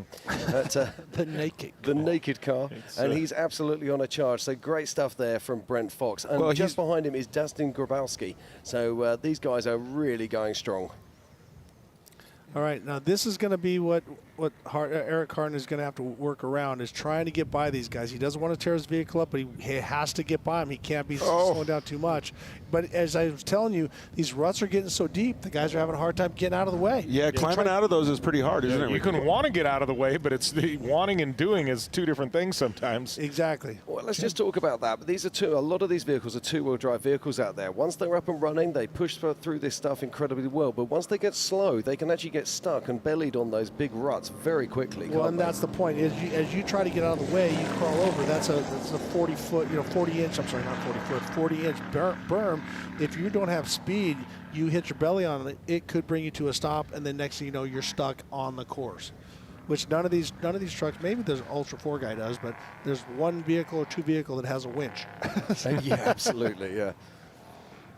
Yeah, you don't see many desert racers winching. That's for sure. It's a bad day if you're winching. It is indeed. Right, I'm going to just cut back to my tracker. Still the action continues here on course. I'm just looking right now, and I can tell you, and I'm waiting to get some splits, and it's not going to be long before we see our secondary splits. Eric is starting to move away with this at the moment, but I've got a feeling on the next split we're going to see Adam Householder will have overtaken Christian Serapis. And they're going to be coming round to the Gonzo Pit 2 very shortly, and we'll be able to get that verified. So we're looking at our race leader at race mile 62. So that's going to give him about 38 miles. So we will see our leaders, probably our top 5 finish before it's dark, which that is an unreal pace. Yeah, this has been lightning quick all day. I mean, every single lap, it's just like they were melting off. I mean, it's, Rob Mack said it. He goes, the pace we were running on the first 2 laps, he goes, just insane. Yeah. And he knows. I mean, he knows what a truck can take. He knows how. But he's also that guy that listens to. This is how far your back door is, and so he wants to make sure that he keeps that 2 or 3 minutes on that person, so that he has that ability to change a tire if need be. So Rob knows how this is, and as we said, someone's going to clean it, and right now it is Eric Harden. That's a massive game of give and take, though, because you almost have no choice in those situations. Well, yeah, I mean, you got to race. You got to go as fast as the other guy, But then you break and you're like, man, if I would have just slowed down a little bit, how much better off would I have been? So it's just a constant game that you're playing with yourself, and this is different, obviously different than if we go to a NASCAR. And if you're in NASCAR, the sun comes out and it changes, the line changes a little bit, but here it's completely different, Jim. It is indeed, but this race has been absolutely fantastic. Let's not forget the Mint 400 isn't about one day. It's also about, we're also racing yesterday with our limited classes. We had 37 classes and 257 vehicles. Now today it's about the unlimited classes, but it's also about the motos as well. And just check these guys out. They're running on a separate race course. Now, Ricky, you've raced motos for years. How difficult is it out there? Well, what was great is that they're running a different course. When you race in Baja, you're racing on the same course, the same pre-run course. There is no pre-run, and we have everybody out there. We have guys on 110s, we have Harleys, we have the vintage class, and we also have the fast pros. So unbelievable. So Jim, if you're on a bike, you are very exposed, but man, can these guys ride? Yeah, it's been fantastic, and over the years we've seen people like Ricky Brayback out there having a great time racing. But Tiffany's caught up with the winners from this year's motos, so let's cross over to Tiffany and see what she's found. Dalton, David as well. This is amazing. You guys completed overall winner here for the Mint 400. How are you feeling right now? Walk me through your day. I'm feeling amazing right now. The course was super fun, so it made it easy on the body and everything. So I'm feeling great, not too tired. The bike is in one piece, nothing too crazy. I had one little mistake and on the infield, but other than that, today was a good day. And for you, how are you feeling over here, David? I'm feeling great. I had a great day. This bike was so amazing. It ran so good all day. We had a great time. It's fun being out here. It's great. It's so many people are out here and friends and family, so it's awesome being here. Thanks for Husqvarna being here, and thanks for having Dalton have me ride with him, so it's great. Awesome. And Dalton, I always like to ask everybody in one word, how do you sum up the Mint 400? Fast. All right, fast. Well, Dalton, David, big congratulations to you. These are the overall winners for this morning's race. It was crazy. Started at 8 a.m. Here you guys are. Congratulations once again. Back to you guys. This is Eric Hardin right now. This is our current race leader. He's got around about 40 miles to travel. Go for it, George. Ricky, we were just talking about how smooth he's still driving. Look at him pushing over those jumps, like doubling them, or the bumps, doubling them. Well, that's what he was saying. That ID chassis, it's got the shorter rear arm, so it makes it more like a supercross because you can't just bomb through these. These bumps are too big, even for trophy trucks, and you can see that how hard he's having to work. So this is where he's watched the track deteriorate the whole race, and he knows this section. And he's just now you got to bring your vision back a little bit because it's rougher. You can't get too far out because you got to deal with so much. You got to time those jumps. Yeah, he's driving absolutely superbly well here. Great picture right there. But look how the rocks, though. You know, that's what I worry about right here with Eric. You know, the truck's in phenomenal shape, but he slips up and makes one small mistake, and it's going to cut a tire, and you know that could be a minute and a half, 2 minutes right there. Well, and we said he's the defending more champion, Class 1 and trophy truck champion. So he knows this desert. He's very familiar with it and very comfortable. Obviously, the truck is working unbelievable. So a great combination going. And can't say enough good things about Eric Hardin right now. Yeah. All right, so as we go to the map, we can see where Eric is at. Now he's got to make that turn, start heading north, and then he's going to loop himself around to Beer Bottle Pass, which you said. We still have a lot of racing, Jim. Yeah, we got a lot of racing. I'm just looking, there's about a 3 mile stretch, 3 or 4 mile stretch. He's still got nearly 40 miles to travel out there. So, well, we've got these two guys in a battle royale. That's Adam Householder and, of course, Christian Serapis. There's very little to choose between them right now. And this is the battle for second and third. Well, we know that Householder had a really strong pace, then also had a problem as we see some situations trying to get by the lap drivers, and we said that this was going to happen, that the fast guys have Steve Olegas, and he's trying to let the guy know because Steve is one of those guys that does not like to hit people. Very good dude. So he's trying to get around, but this guy's got to get out of the way. So Steve, there we go. He must have hurt me. It's what Bob would call a cooperative pass. Exactly. But Steve's car still looks absolutely 100% as he makes his way into the desert, and there's not many people who can say that in this race right now. No.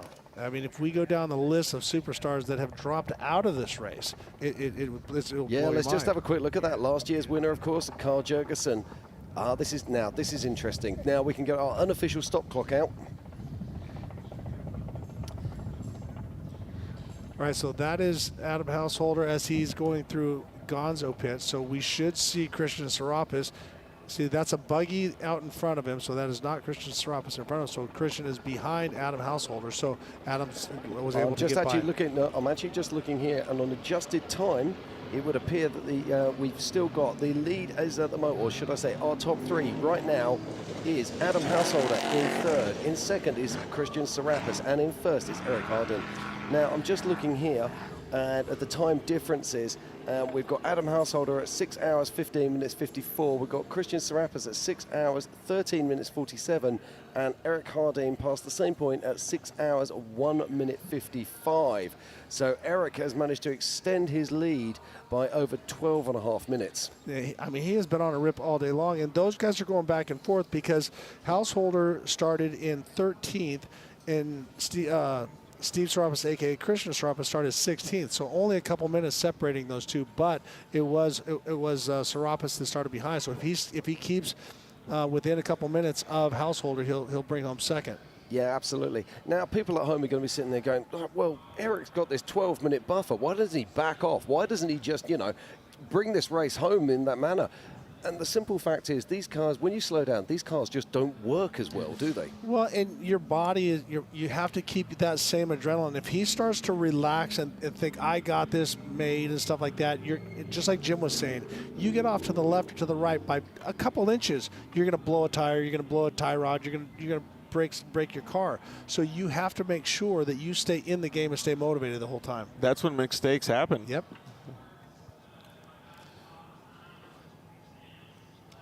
Right there's a good opportunity to see how rough the track is getting and how hard it is to ride on those edges where the drivers are trying to get out of the middle line and move up to the side on the course. Riding the crown molding, as they say, right? Exactly, up on the edge. And that is Adam Householder there. Those blue and orange trucks are sure easy to spot. I love it. Exactly. They are indeed. It's iconic. It's like a Nike swoosh. Yeah. We don't need to look at what's on the side of the door. And I like the fact he's managed to remove his rear fender, so we know the difference between him and his dad. All right, there we go. That's our top three. When it comes to where Christian Serapis is in regards to Adam Householder, we're not exactly sure. But Adam is running very strong. We can see how rough it is getting. You see the dark and the light, and that's what the guys were saying. They can see where the dips are getting bigger because the dirt's a lot darker. Yeah, I see. I'm going to make an assumption. I'm going to do some guesswork here because I was definitely showing on the switch times that Adam had got ahead of Christian Serapis. So I'm wondering if Adam actually stopped in the pits to take on a tyre or something like that. But I would imagine that Christian would have had to have stopped in the pits because we knew something happened on course, and I can guess from the fact that he was only down for a couple of minutes that it was probably a tyre. Alrighty, we will be right back with more the BFGoodrich Mint 400 for 2023. We'll be right back.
I got that right turn. We're good. Let's meet up at the compound group up. At 10-4.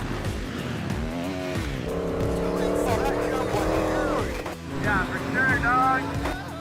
Good little driver. Straight on through.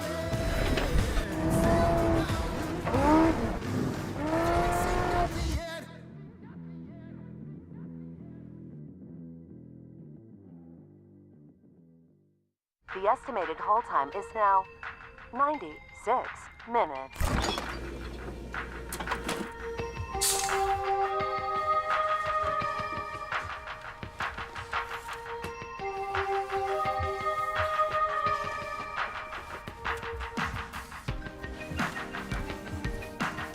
Sorry, are you still there? Yes. Okay, please hold.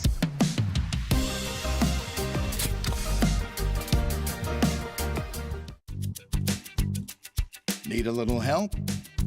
We got help. Need some advice? We got advice. No matter what you need, we have thousands of professional parts people doing their part to make sure you have it. Exceptional customer service. Just one part that makes O'Reilly stand apart. The professional parts people. O'Reilly Auto Parts.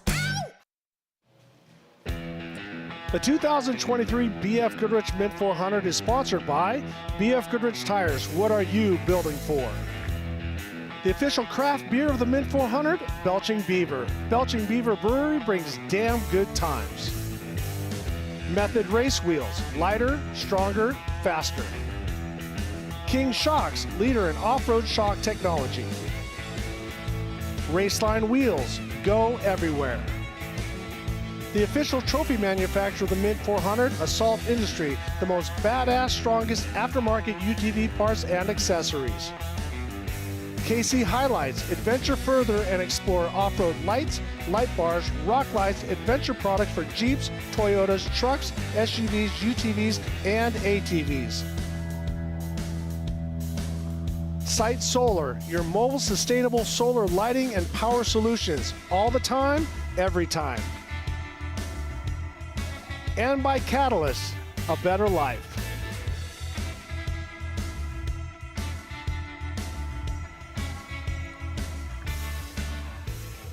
Okay, and welcome back to the 2023 BF Goodrich Mint 400. And check out this guy. This is our current race leader.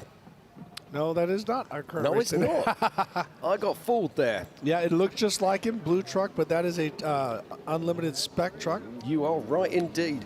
This is what happens when I get given the wrong information, you see. I've noticed that. But it's blue. They were close. No, it's all good. Yeah. It's all good. But what a race we've had today. This has been in the unlimited truck race. Started at around about 10:15 this morning. With how many trucks do we have going? Just under 100 vehicles in multiple different classes. To that driver's what a credit, day it was it's been. Garrett Gentry. We'll give him a plug there. There you go. He got a great helicopter shot. But Householder, excuse me, oh man. Eric Harden. Harden, thank you so much. He's got about 20 or 25 miles left.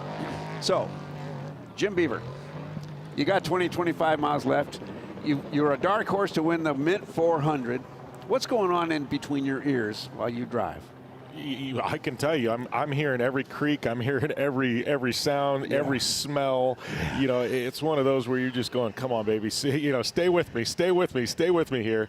And you're just trying to avoid the flats, and nobody wants to get out now. Even though he's got a bit of a buffer, when you've got a co-driver that's been in there for as long as you have, those flat tire changes on lap 4, I don't care how much adrenaline's pumping, the body just isn't there. Those flat tires, they take a little bit longer to change on lap number 4. Well, let's just talk about the battle for second and third at the moment between Christian Serapis and Adam Householder, because this is the real battle that we have right now. I think I don't want to jinx it, and I hope Eric gets to the finish. I really do. But it does look like Eric has this in the bag if he can maintain the pace that he's on right now. But let's talk about Adam and Christian Serapis, because there is literally only a couple of minutes between them. One flat tire, and we saw the track that Eric was on earlier. Those rocks are looking ready to jump straight back out. Yeah, this is our race leader, Eric Harden, as he's working his way down Joshua Tree Highway. So it looks like he's already through Beer Bottle Pass. He's about race mile 80 as he's working down.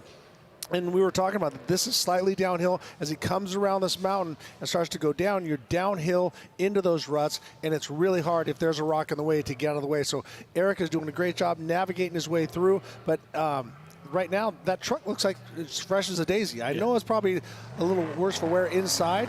It's going to be a complete body up prep, but after this, but looking great so far. What I'm seeing is that the light is changing.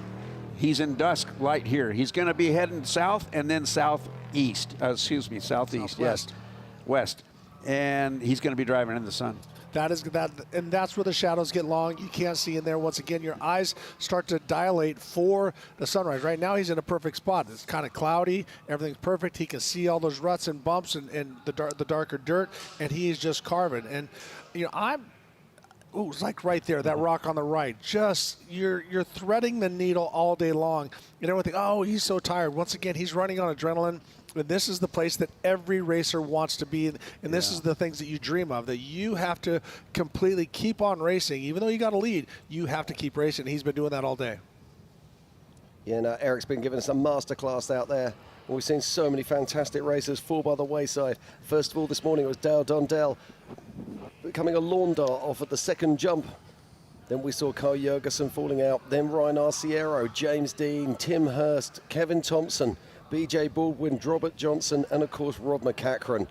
This race course claims its victims year after year. Well, I want to mention something. You know, over the course of the day, we've talked all-wheel drive trucks. We've talked Big Booty Judy and all the weight over the rear wheels. We've talked about electronically controlled suspension. Let me tell you, what Eric Harden driving is a very traditional two-wheel drive unlimited truck. And you know what? At the end of the day, that's what might win the Mint 400. Tough and simple. Well, and that's basically the same vehicle that BJ Baldwin's been racing, that ID chassis. I've never had a chance to drive it, but I've heard it. Engineering-wise, it turns in so well, and so that's one of the things that's going to help him at the end of this race, is making sure that he can stay in those ruts and he's not having to overdrive too much wheel to keep it on track. Did you just see the depth of those ruts that Class 10 car came through? They were absolutely enormous. But this is what you were talking about, Bob. Those shadows are lengthening now. And we're starting to see that dust, and this is that horrible place where if you're starting to catch cars now in this kind of dust, the sun absolutely it almost creates like a wall, doesn't it? It does, and it magnifies it when the sun gets behind that dust. You know, it's you're driving on faith when we're driving at night.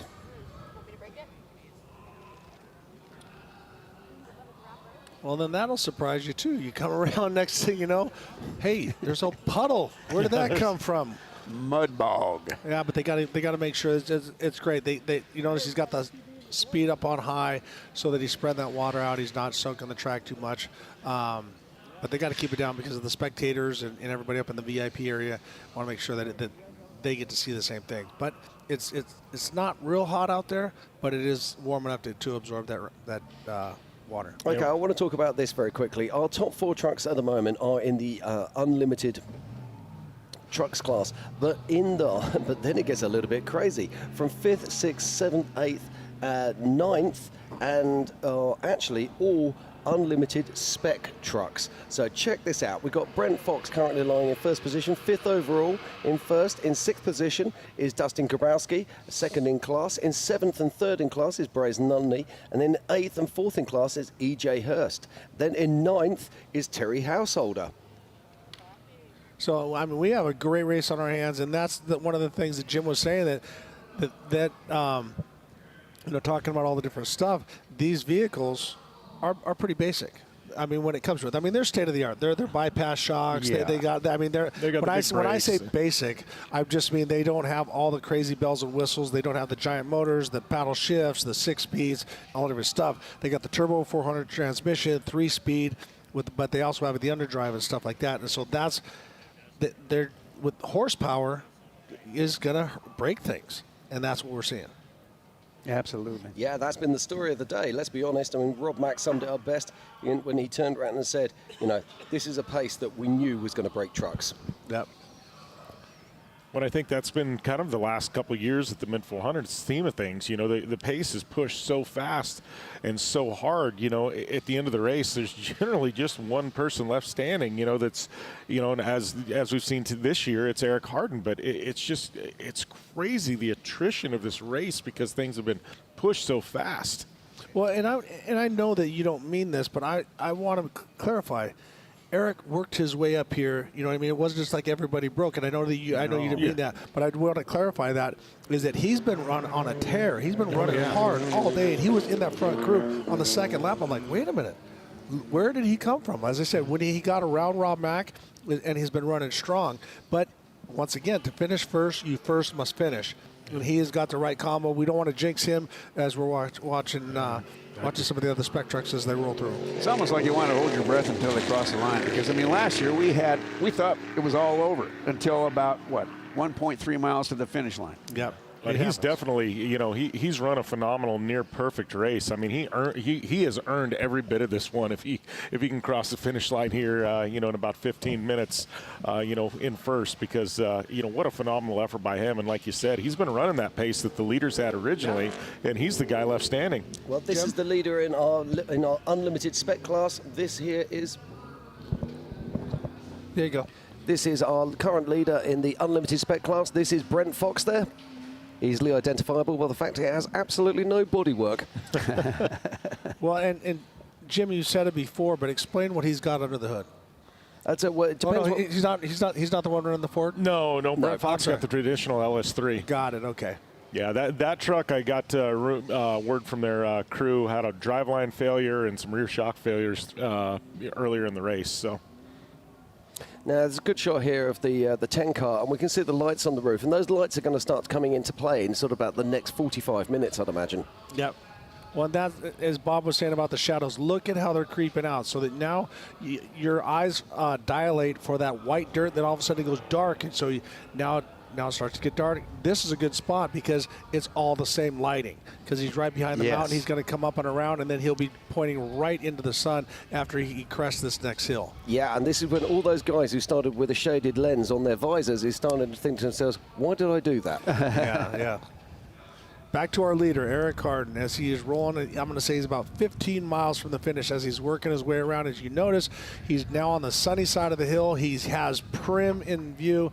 Jim Beaver, talk about that. You've done all this, and now you see it. It's right there. You can smell victory.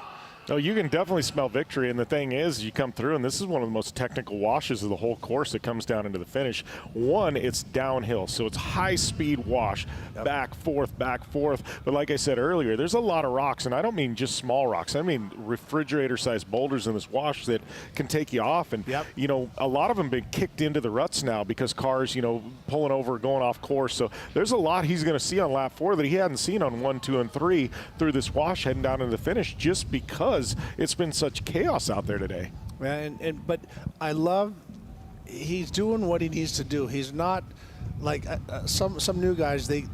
They start going faster. They try to carry that speed, and like guys like Rob Mack, and we're going to say for Eric Harden, goes fast where he needs to go fast, slows down, manages it, and then gets back up on the wheel and goes fast again. So that's the thing about this racing that's a little frustrating. Normally on asphalt and stuff like that, you get into a pace and you just keep going faster and faster until you're done. This, sometimes you got to crawl over these rocks. Who was it that said slow is fast? I don't know who that guy is. All right, as we go down our leaderboard again right now, out in front, about 10 or 15 minutes from the finish, right now is Eric Harden. He's in that ID chassis with BFGoodrich Tires, running very, very strong. And that thing, he has done a great job all day long. Christian Serapis and Adam Householder have been going back and forth. This is what we have on that, but it's not official. And Steve Olagus has been quietly creeping his way up into the top 5. So right there is pretty good. So as we see that helicopter, we can see them in the far distance, but as they're coming down, they can see Prim, Nevada out their windshield. Yeah, now he's only a few short minutes away from coming into town. And it is all about this man. He took the lead earlier on in the 4th lap. He put pressure on Kevin Thompson. And Kevin Thompson had problems, had to pull over. And then it was all about Eric Harden. And we can get that glimpse there. You can see Prim down in the valleys, back and forth. That's a long downhill sand wash. I'd be screaming at myself to not look at Prim. Watch the course. Yeah, this is that moment in time where you need to force your eyes wide open. Yeah. You need to really lift your head. Don't look down in front of you. Use your periphery for early and then really start pushing your eyes to the distance. And breathe. Exactly. Concentrate. Don't grip the steering wheel too hard. Just let that soften in your hands. Move your thumbs back out. You got it. He just needs to keep doing whatever he's doing. If he's holding the steering wheel upside down, keep holding it upside down, Eric. I'm not going to tell you. I'm not going to tell you how to do this right because you've been doing it right all day long. Well, he's probably within about 5 miles of finish. He's out there by those looks like those substations they've got. He's going to hit that highway where you've got the two-way traffic. That's a transit, and then he's going to have some technical stuff that brings him into the finish. So he can taste it now. Probably about 5 miles out. Now, am I right in thinking that there's a speed control section for him just before he comes into the finish, or is that there's a going back bridge out? and there's two-way traffic there, and it's speed controlled section. So that it's definitely got to keep it within reason, or he can get a time penalty. Absolutely, yeah. You got to be so careful here. But the speed penalty's there for absolutely everyone. So, but as you say, Ricky, it's where you can make up a lot of time if they're longer sections. But he doesn't need to worry about that now. No, he's just going to go in there and he's going to click his limiter, so it's going to keep him at that speed. Probably going to take a drink, and they're probably high-fiving and having a good time because they do not have that far to go. But once again, this is the Mint 400. We've seen crazier things happen. Can you botch it from here? We DNF'd in this section one year in 2017 on the way to the finish. They had just paved the bridge, and we were on 3 wheels, and they wouldn't allow us to cross the bridge because it was going to tear up the asphalt, and they forced us to DNF the Mint 400 3 miles from the finish. So let me tell you, some weirder things can happen. Exactly. And Adam Householder is great. He obviously lost a drive line as he pushes over the top of that. Watch out. Back on track, but Adam Householder, obviously the winner, not obviously, but the winner of the King of the Hammers, the first round of the Triple Crown. Here comes Christian Serapis as he's working his way, still looking great. All the fenders on there, really tight. Christian doing a great job. As once again, if I was his team owner, aka Steve Serapis, I would be very, very proud of my driver, aka son. He's doing an unbelievable job. Good job, Christian. Done a heck of a job filling in today. Yeah, he's doing a fantastic job here. Bringing that car to the finish. That's that same Look at how tight they Householder. are. Exactly. So he is right behind Householder. He's within 20 seconds. Yep. And so that puts him corrected time ahead. So because they started about I think 4 minutes between each other. No. Or 2. This helicopter Householder shot, was we may number get a shot 13 here start. when it spins of both trucks. They are ones apart. They started 16th and 13th. So in fact, it's going to be 2 minutes. So yeah, it does look like Christian Serapis does have the upper hand on Adam Householder right now. Yeah. And here's our He's race still in leader that transit section. in the speed control section. Gosh, can you imagine how frustrating this must be? If I'm in that seat, I'm just going, do not screw this up now. Don't mess it up. You hear everything, you smell everything. Yeah. 1 mile an hour takes you out. Well, no, you're just thinking, okay, we're getting through here. It's kind of nerve-wracking. This is like the calm before the storm, because then he's going to get back on the racetrack, and he's got about 2 or 3 miles to go to get to that finish. Actually, a little bit more than that. I think he's got about 6 miles to go. And we've seen I don't want to say it, but we've seen so much drama at this position in the race course before. Rob McCarron lost a drive belt to his oil pump. We've also seen Luke McMillan rolling in the infield with a little bit of help from Rob Mack. We've seen Ryan Arciero coast to a stop in a similar position. So all fingers are crossed right now. And we have a lot of racers out on the course as well. I mean, there's still a lot of racing to go, and so many people out there just thinking about it. They're broke going, how the heck am I going to get out of here? They're going to be pulling. They're going to be pulling race cars out of the desert all evening. Yep. That's the 269 car there. That turn is getting deeper and deeper. Definitely is. Yeah, CJ Fashion there. Picking his way through. But right now, it's all about the lead car. It's Eric Hardin who's making his way back towards Prim. And this guy's on the charge now. The 1003. He is moving. I mean, that 10 car, he was on it. Well, and how many times have you seen them as we're watching Eric Hardin as he comes down? I mean, he's right there. I mean, it's that close, but he has to go back out in the desert, and he still has some racing to do before he gets to this finish line. Yeah, and this section is really rutted. It's very soft. By now, there's not a whole lot left of race course, so really easy to put the truck up on its side and things like that. Yeah, we've got to be so careful on that infield, that's for sure. We saw them watering that course down. That means there's going to be a little bit of slip there, but there's also going to be a bit of traction. He's got to be careful not to trip over at the last hurdle. you can see how big those bumps are. The dirt over the top. Remember, folks, these are 40-inch tires. That just shows you. Like right now, it looks like a little slot car track. Why is he just going faster? You can see how hard, how deep the bumps are getting.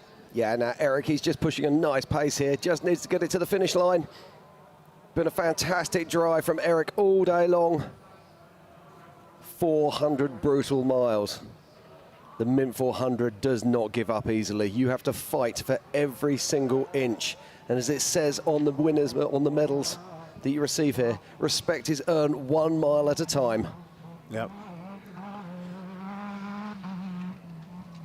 You know, that's one of those absolutely true things to say. It is. I've seen the finishers' medals this year, and they are absolutely stunning. But he's not after the finishers' medal. Still, what he's after, he is after the trophy that we've got sitting down in front of us that says he's got a big number 1 on it and tells the world that you have been a winner at the Mint 400. Well, as we're watching, I mean, we keep throwing kudos out to Eric. He's done a great job all day. But as we said, it wasn't. He didn't inherit this. He worked his way up to the front. He was in the top 5, and then all of a sudden things started happening, and then the doors open, and that's why you see him with such a commanding lead.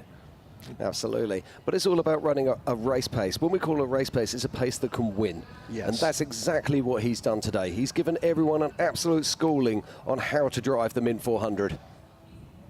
Well, and that ID chassis is just it's so proven, so tough. It's been around for a long time, and you were saying, Jim, it's not a basic truck, but very, very functional. Yeah, it's less of a spaceship than some of the others. I think is probably the best way of putting it. Well, you know, that's true. There's seems to be two philosophies when building a race car. And one is to get very complex with things, bars and deals like that. And then there's the other, we call it the Strop way. You know, the old Bill Strop way. There we go. Look at this, full sideways as he makes his way in. Absolutely fantastic turn of pace here. I reckon he's hitting around about 110 here, Ricky. I'm going to say probably about 120. Yeah, it's a little soft a little bit, but now as you see him start coming towards, now he slows down into that last pit. Gonna have a speed zone here through the pits. Yep. So literally we are minutes away. He's obviously not going to stop at his pit this time. He's going to roll right on. He's going to give him a high five and thumbs up. I love that. That's an amazing thing. Sportsmanship at its very, very best. Well, and those guys, everybody knows, like everybody that's racing in the unlimited trucks know what Eric has gone through just because they had to go through it to get there themselves. So when you see somebody doing the right stuff and working hard and, you know, has a very clean rig and driving the hell out of it, you got to respect it. So you can't just be like, you can't just be jealous. There's a little bit always that when someone else wins. But you have to respect the guy, and you got to give him his kudos. So you see the other people out there giving him thumbs up. That is badass. Yeah, that's cool, ass. That's a great feeling. You know, this is like the victory lap when you got to go through the pits right before the finish. Yeah. And everybody's high-fiving and giving you the thumbs up. That's like the victory lap you get as a desert driver. You spray a little testosterone around the pits. Yeah. Just the first big win is just is so huge. He's won races. He was the dominant guy in Class 7. Obviously, he's won the more championship.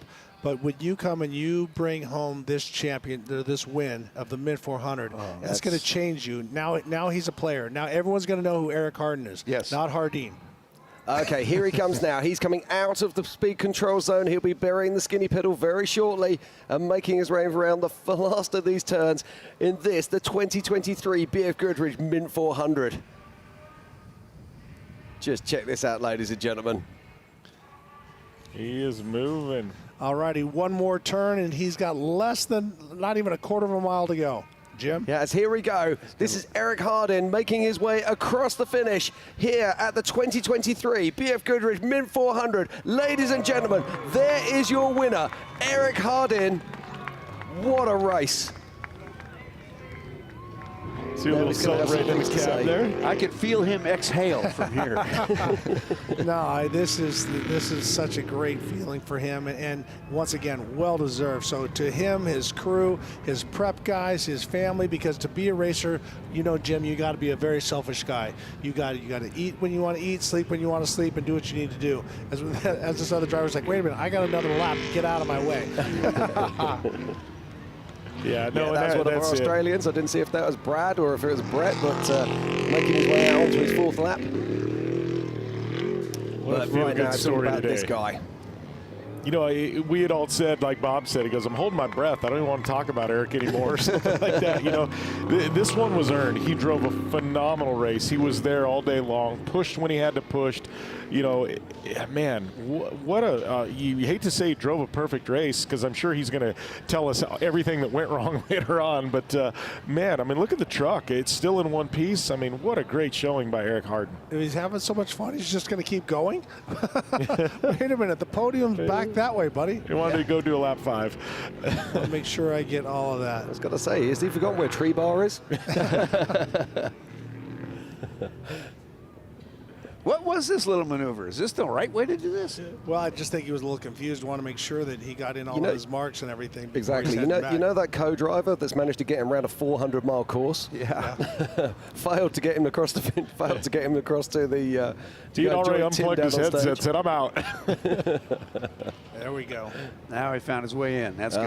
Now this is perfect, because he's going to actually be driving down right in front of our VIP zone here, and they get a chance to see this amazing car. The car that conquered the 2023 BFGoodrich Mint 400.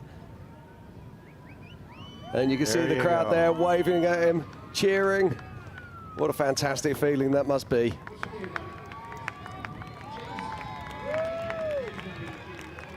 Now, what Jim, a drive. Jim Beaver, this is the kind of race that changes a driver.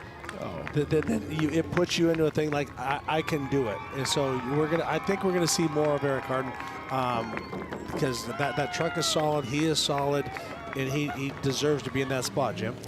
Learning how to win. It's the one thing you can't buy.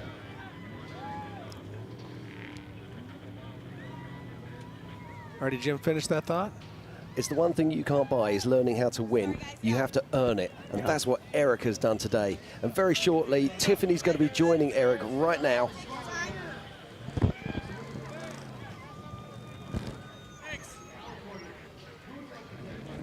Tiffany's going to be chatting to Eric. He's just been taking off his helmet, undoing his airlines, taking off his radios. I'll bet he's got a grin from ear to ear. Well, as I said, you don't do this alone. You know, your family's there. You know, it just, everybody knows how much work has gone into this, but unfortunately, he's now seen the dark side. He has won the big race, and he is not going to be happy unless he wins the next big race. So second place, third place, podium, top 5, throw that crap out the window. I want to be a winner. Well, there was a couple years ago where, you know, everybody knew Luke McMillan was fast, and then Luke had that breakthrough win, and then it was just game over for the rest of the off-road industry for a long time. Yeah, and then now the pace that the unlimited trucks and trophy trucks are running, but those guys haven't figured out.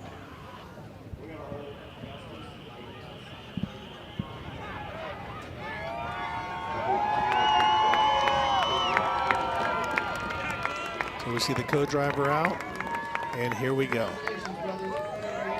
The winner of the 2023 BFGoodrich Mint 400, the man, Eric Harden. P-tube is stuck on the door. You don't want to step on the P-tube. Yeah, buddy. What a great moment. It is.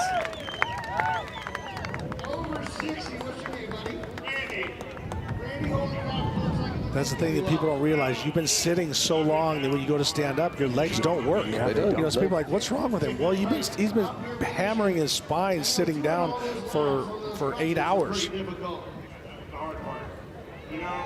There he's down.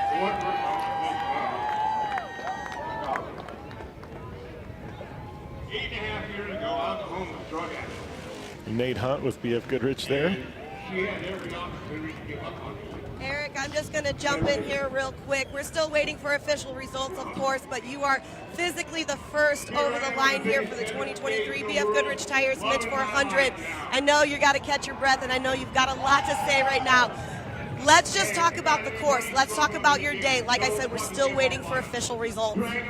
Oh my gosh, the course was insane. At first I was thinking, oh, it might be a little smoother like some of the other courses have been with all the rain we've been having, and that wasn't the case. No way. I mean, the Martelli brothers did an awesome job like they always do. It was a super fast course, super technical also, which makes it really fun. Rocks everywhere, right? And I'm the master of hitting rocks. I hit got 3 flats at the hammer, so it's not this race though. It's really cool to not have a flat for once. So. Well, talking about that last pit that you came through for main pit, it was just 2 fresh tires, little splash of fuel, some snacks to get you through that. Going for that last lap, obviously there's a lot of time, but how are you feeling right now, just really in one word? I mean, I'm grateful. I mean, this is awesome. We lost second and third gear 20 miles ago, so we had to finish in 4th gear, so I was stoked. It was still fast enough to not lose a bunch of time, but I mean, we're barely here and we're stoked. I mean, we didn't even know where to go. I haven't finished this race ever, or maybe once, like a long time ago, so it's great. It's great. Well, let's talk to your co-driver real quick. We always talk about the driver and co-driver and the dynamic that happens when you guys are inside of a truck heading out to the desert. Really, what was your job, your role this whole weekend? My role is to show up and keep this man calm. He can drive a race car, and I know he can drive a race car, and I've been helping him for, I don't know, 10 years now. I jumped in the race car with him in the passenger seat. I'm normally in the driver's seat, but I always love hanging out with him, and he does such a great job. I'm so proud of him. No flat tires, kept his head cool, didn't overdrive the truck at all. And the no flat tires thing is huge if you're a navigator, because I'm the guy getting out, changing them. So I did not want to do that today, and I know you can't do that to win a race. I know you have to be patient and get to the end and have a good day. And I always tell his crew when I ride, I go, I don't want to know how we're doing. I know how we're doing. If we don't have any flat tires, this guy behind the wheel, and we're trucking forward, we're going to have a good day. And here we are. Awesome. Well, like I said, we're still waiting for official results. We got to make sure everything is clean for you guys. But congratulations. I'm going to let you celebrate while we have everybody down here for you guys. I'm going to bring you some more action. I'll get some more interviews for you guys. Back up to you. Well, thank you, Tiff. And look at this. This is our physical second place on-course car. This is Adam Householder making his way in. But the interesting thing is, where is Christian Serapis? Christian Serapis has to finish with inside of 2 minutes, we believe, to be able to beat Adam Householder into second position. We're going to get our stopwatch handy. My phone is over there charging, but we're watching Adam Householder as he works his way back there. We take a look. We might be seeing Christian Serapis as he works his way in. No, that is still Adam Householder, who at one point was leading this race, lost a drive shaft, replaced that drive shaft, and has been on a tear trying to work his way back. But that conversation with Eric a minute ago, he lost second and third gears. Yeah. Those are your main gears out there. Exactly. Well, and that's what I said. Even though it looked good, it's worse for wear. And he used that word we talked about in the very beginning of this race when we were talking about that racer chassis hitting the dirt. Yeah. Patience. Patience. This is what it's like when you have patience at the end. And then, Jim, now who do we have coming into our side? This is Serapis by the looks of it.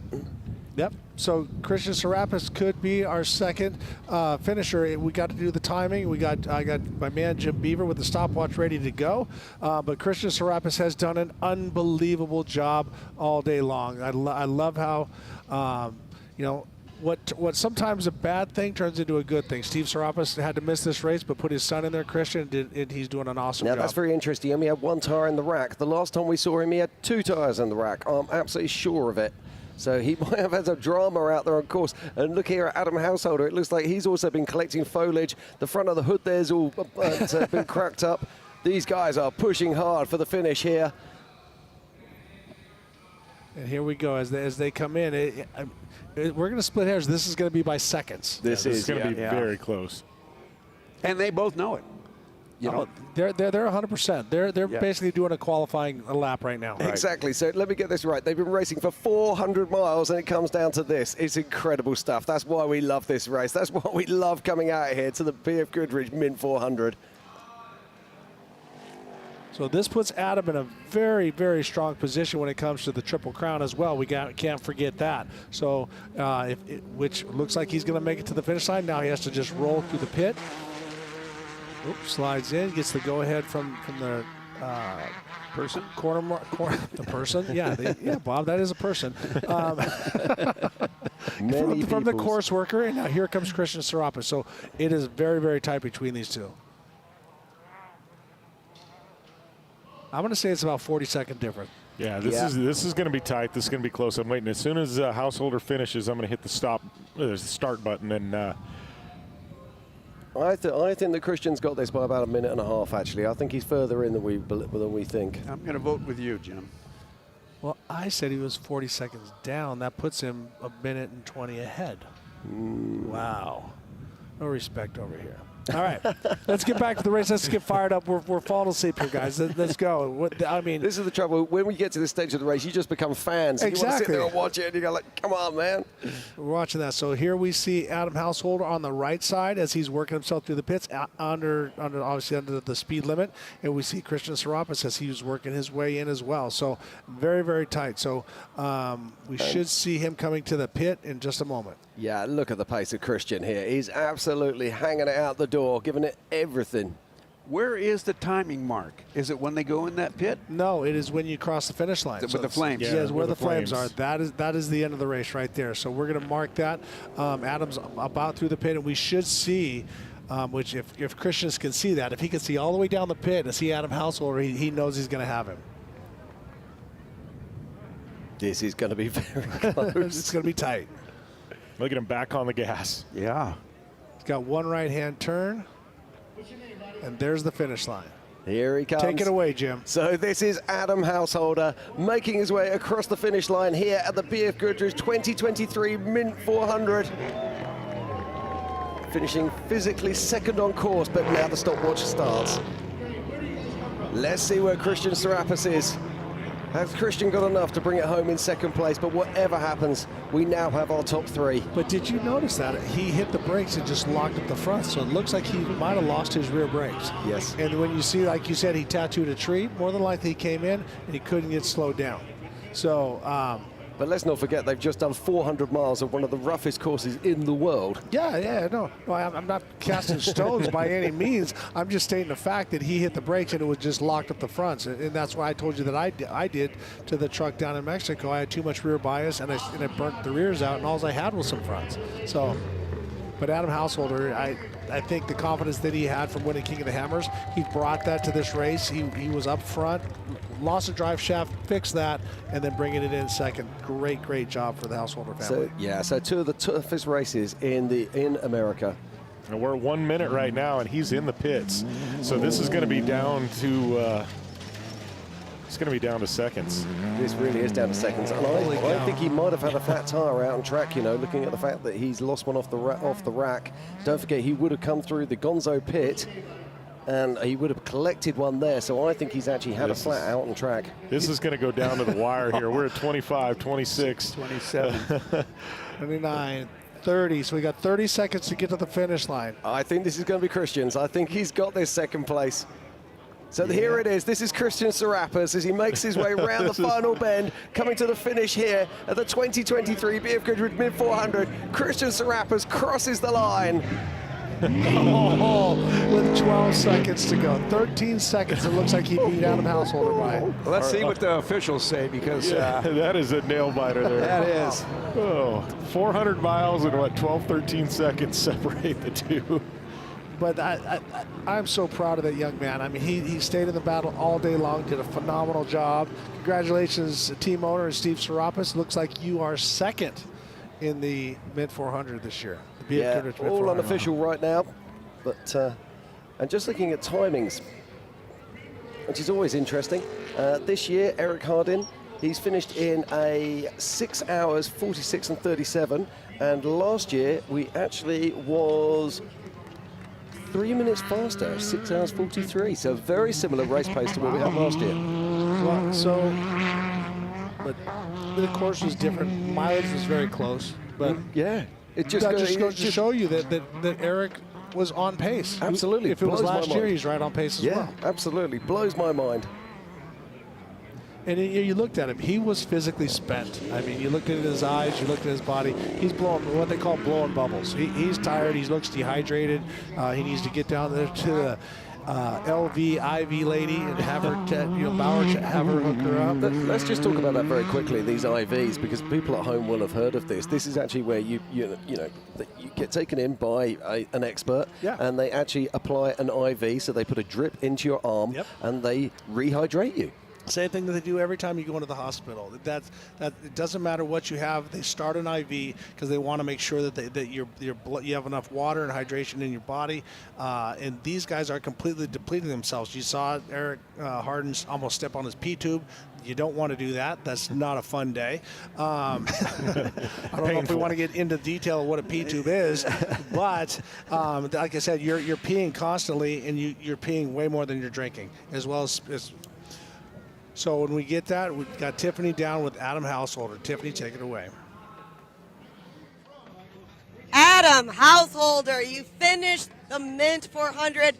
We're still figuring out official results, but right now, I know you've got a lot of words to talk to me about. Talk to me about your day, especially with the drive shaft. Yeah, no, we started 11th behind McCachran and whatnot, and we picked a few right off the bat, and we were just running a good pace, and my guys just kept telling me, man, it's like, you guys, you're up there, and finally got around a few people and knew that I was in the lead, and of course something happened, hit a rock, took out a drive shaft, took us about 10 to 12 minutes to change, and that's what took us out. Well, we always talk about how this is an unofficial result, but physically second over the line. We're still waiting to get everything. Really, who do you want to thank for everything today? I mean, it's a big weekend. We've got the parade, we've got Tech and Contingency, the off-road festival, qualifying, and then the big day today. Man, I got to thank my father. We do this together. We have a ton of fun with this. All my team that helped us out doing our own pits, man, they were flawless today. They got me in and out. Never got past. All my sponsors, King, Method, Power Steering Solutions, Herb Smith Truck. This thing is fast. VP Race Fields, Mackenzie's, everyone that helps, man. It's incredible. I love this place. 400 miles is pretty wild here. Well, 400 miles with many different types of A terrain, B weather conditions today. It was windy, it was rainy, and of course the sun starts to come out right when you guys get back here at the finish line. Really, in one word right now, Adam, what does the Mint 400 mean to you? Oh, awesomeness. Awesomeness. I love that. Well, we're going to get the official results from you. We're going to get you up there on the podium. This is a best day, best case scenario for everything. You still finished the Mint 400. Congratulations. Back up to you guys. You can see how physically demanding this race is. We saw Eric Harden, who crossed first, and then we saw Adam Householder. You could see, and you saw how hard he was driving at the end. Yeah, definitely saw how hard he was driving. Looks like we're getting some overall unofficial results, but Eric Harden obviously with that impressive run taking the unofficial victory. But now we are confident in saying unofficially that Christian Serapis in the number 6 taking the second spot by, I believe, about 53 seconds over Adam Householder. Jim? Yeah, that literally just changed before my eyes there. They had the names the wrong way around, and then all of a sudden it swung back again. So, yeah, but isn't that remarkable? 400 miles of racing, and it comes down to a few seconds. Absolutely incredible. Wade, I can't wait to see the look and the demeanor on Christian's face. I mean, he is an elite athlete at USC. And he's graduated, and now he's starting into marketing and stuff like that. But we're going to see a very, very happy Christian Serapis. Yeah, just looking at the time differences here, and it is.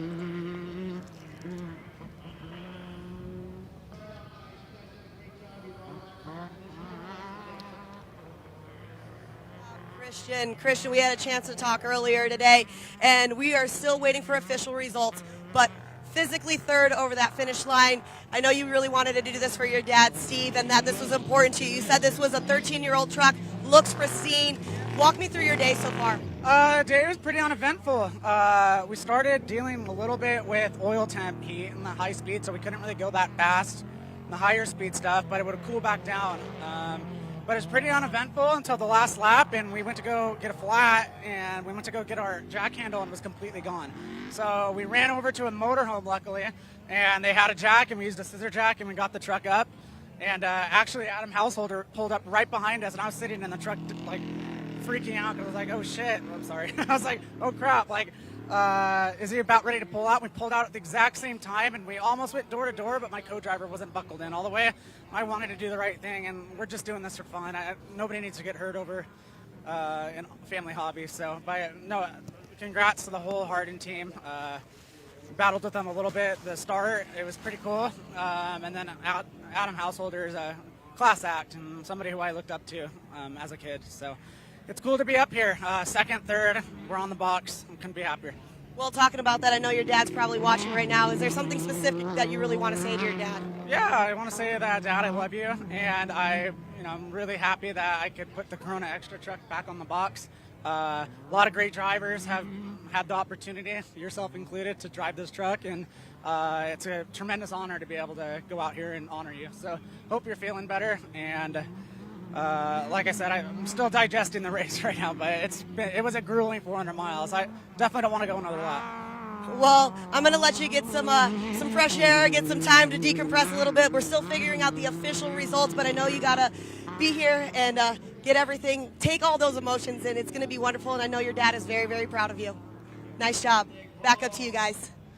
Well, that is, I mean, that's a touching deal right there. I'm crying. You know what the heck here? And so Steve, you've raised two great young boys in Brett and Christian, and you can see how much respect that he has for his father. And that kid raced his ass off all day long, Bob. You know who else really, really matters in this deal? Connie Serapis. Yeah, Mom has to sit home and watch it all happen.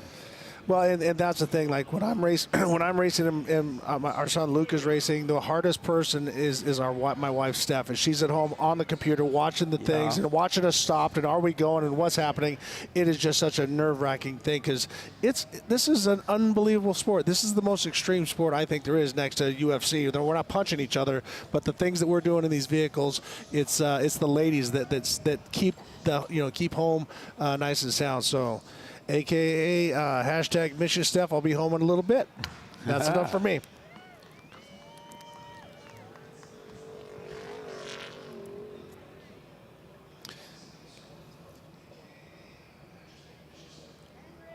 Okay, as we continue here, what a day of racing we have had. It has been the unlimited race here at the BFGoodrich Mint 400. We have just seen a new king crowned, Eric Hardin, coming in to take the victory. But we're going to pop out for a short commercial break. But don't go anywhere. Come back. There's going to be lots more action still out there on course, and we're going to bring home a whole load more drivers. We'll speak to you very soon. The 2023 BFGoodrich Mint 400 is sponsored by BFGoodrich Tires. What are you building for? Monster Energy. Unleash the beast with Monster Energy. By Impact Canopies.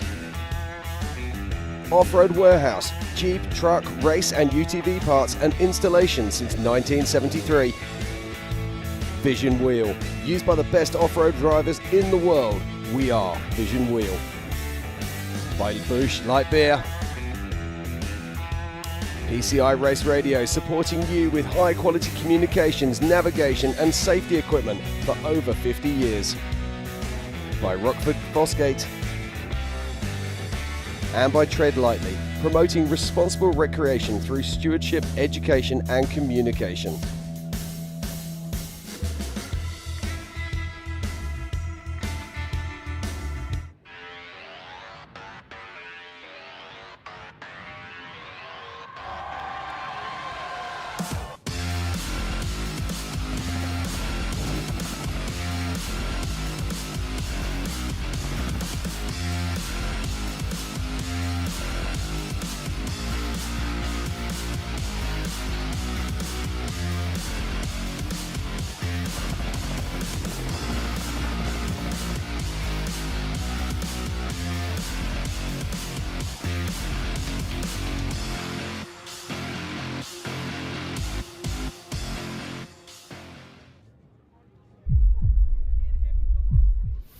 So Mitch, Why is this bike so drippy? It's our 23 race bike. We can start up front, work our way to the back. Bones can tell you about the suspension. The rear shock is one of the most critical parts of the bike. Pegs with the titanium mounts. Kashima coating here. Anti-gravity lightweight battery. Young's modulus. Horse and a half. Works chassis lab. More tie than a space shuttle. Really? I might need that repeated.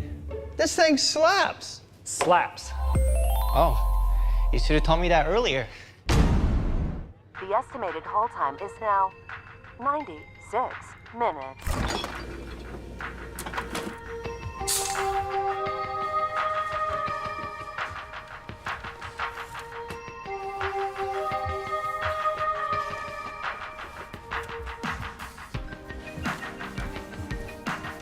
Sorry, are you still there? Yes. Okay, please hold.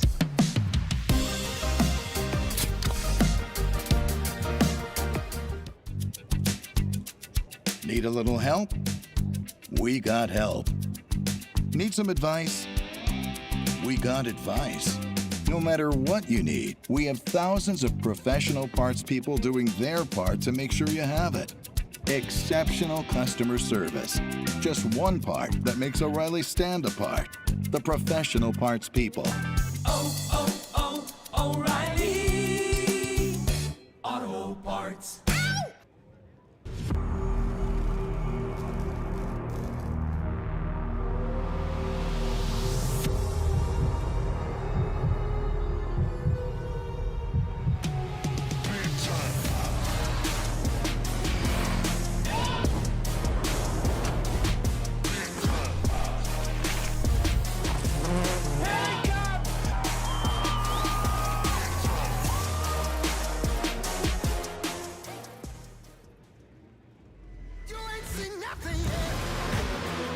Yeah, I got that right turn. We're good. Let's meet up at the compound group up. At 10-4.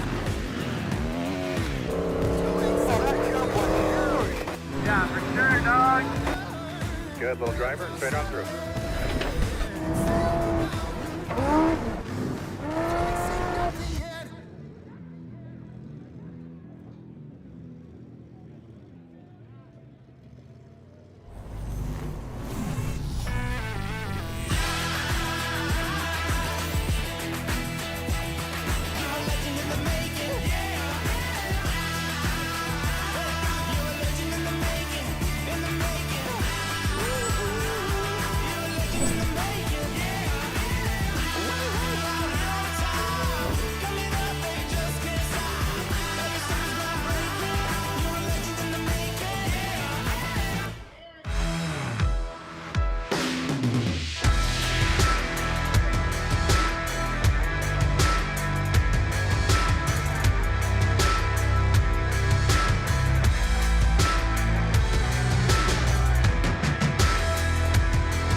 Okay, and welcome back to the 2023 BFGoodrich Mint 400. What a day of action it has been here. And now all of a sudden we've got four cars that have crossed the line. So unofficially in fourth position right now is Steve Oligas. In third it is Adam Householder. In second it is Christian Serapis. And in first place is the man himself, it's Eric Harden. Wow, guys, what a day of racing. Well, it's a phenomenal race today. I mean, we had some of the heavy hitters, drop out early. We had some of the unexpected guys that ran a phenomenal race, and Eric Harden come across the finish line. I mean, second and third separated by mere seconds. 53 seconds after 400 miles. This was a wild Mint 400, which is what we've come to expect. I know. Well, for me, I think it's a breakthrough for Eric Harden. And for him to show the maturity and to nurse that truck. As he said, he lost second and third gear. And can you imagine just the stress level and everything that he's going through, going, oh my God, I'm this close, and I'm going to be another guy that's going to break. And he was able to pull it, and to look at the stress and the fatigue that was on his face at the end of the race. I mean, he was blowing bubbles. He's tired. He's going to sleep good tonight. He was ghost white. He was ghost white. He needs some hydration and maybe an IV or something like that, but definitely get some rest. For me, I think that's the story, is our winner. And I think also seeing the emotion of Christian Serapis towards his father and stuff like that. And the emotion, the emotion's up and down from everybody, from the Herps to Lofton to Rob Mack to everything that goes into it. And Bob, you've said it. To finish first, you first must finish. So for me, it's been an awesome run working with you guys, and I look forward to another time. All right, look forward to it. Thank you, Ricky. But right now it's about Tiffany, who's down in the pits, and she's down there at the moment with Steve Oligas and also with the driver of his car, Mike Newhan. So, Tiff, what you got for us? All right, Steve and Mark, congratulations. Physically, you're fourth over the line. We're still waiting for our official result.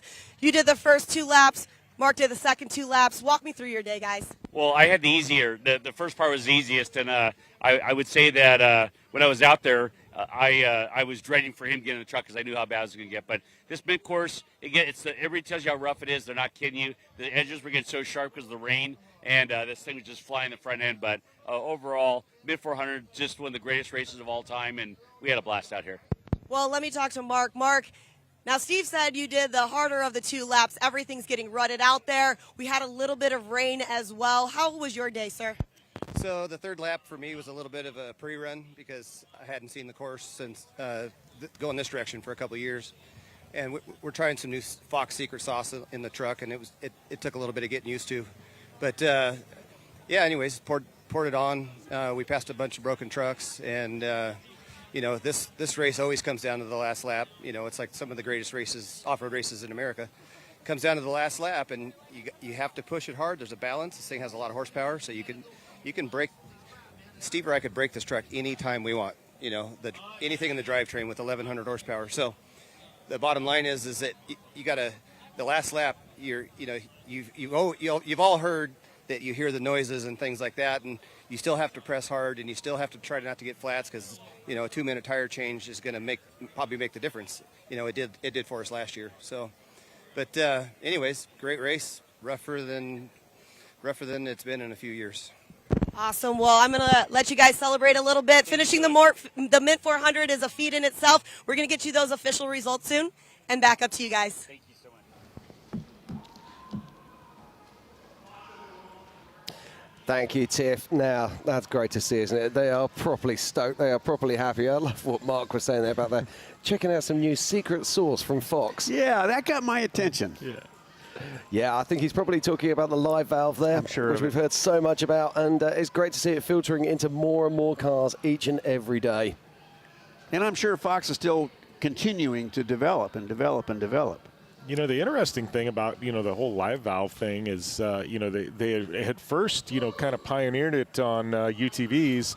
Then they graduated it into the Ford Raptor, and now they've applied it to, some desert racing, some hardcore desert racing stuff in the Unlimited trucks. Right, let's just cut out here because this is the awards right now. This is Eric Hardin getting his racing awards, so let's cut to this. Crept up and crept up and crept up, and you had it at the end, so congratulations. You've won the Great American Off-Road Race. And I want you to read what it says right there on the back of those. Respect is earned 1 mile at a time. Absolutely. This thing's heavy, too. Yeah. Let's get a photo here, guys.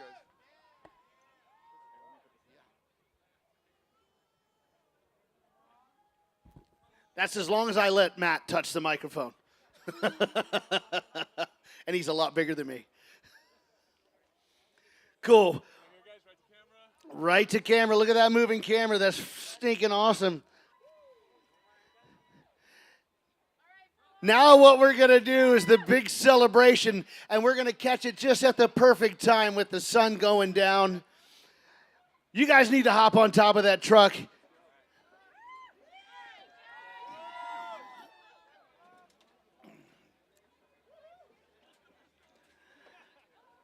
And our special Mad Media crew does one and the only, the GoPro champagne bottle.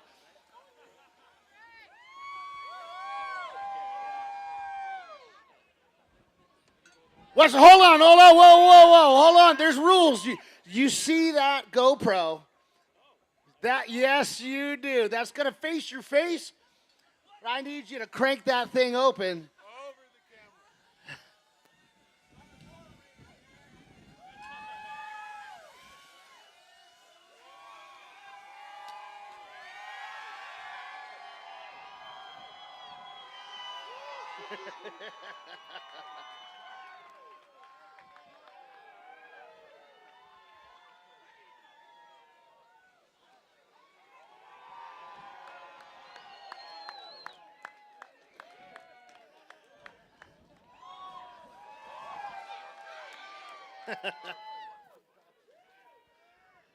Unbelievable. Eric Harden pulling off the impossible, taking the win.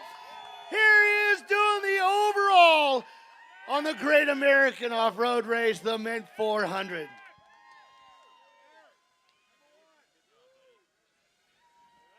So awesome. You guys want to hand those bottles down? They're a handful.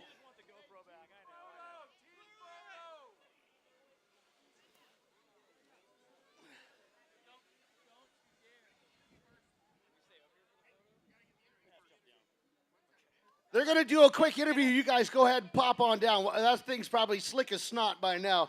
But we're going to do another interview right here for TV. Before we get the group photo, we're going to do another TV video right here. They're going to do an interview. So I'm going to remain quiet for a little bit, and then we'll get the whole shooting match up here.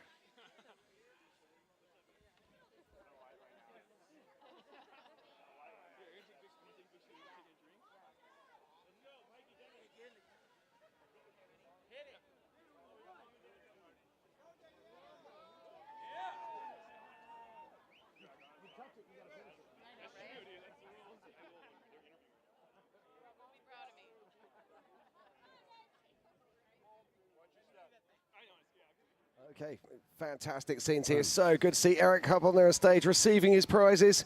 A big fat check, plenty of champagne, and I'm sure there'll be a big trophy there somewhere as well. I'd love to know the number on that check. It looks like a BFGoodrich check, and I bet it's up there around 20 or 30,000 bucks. It is indeed. But nothing comes close to the kudos that you win for winning this, the Great American Race. This is the Mint 400. And to be able to say them, put your name alongside those of Rob McCachran, Justin Lofton. And another overall win for BFGoodrich. You know, it's a habit. Indeed, top but five let's just check this out. BFG. This is the highlights of Eric Hardin's day. Just look how well this car's been handling.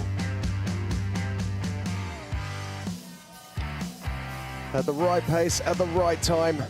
Picked his moments. Didn't overdrive it. We've seen so much attrition today on this race course.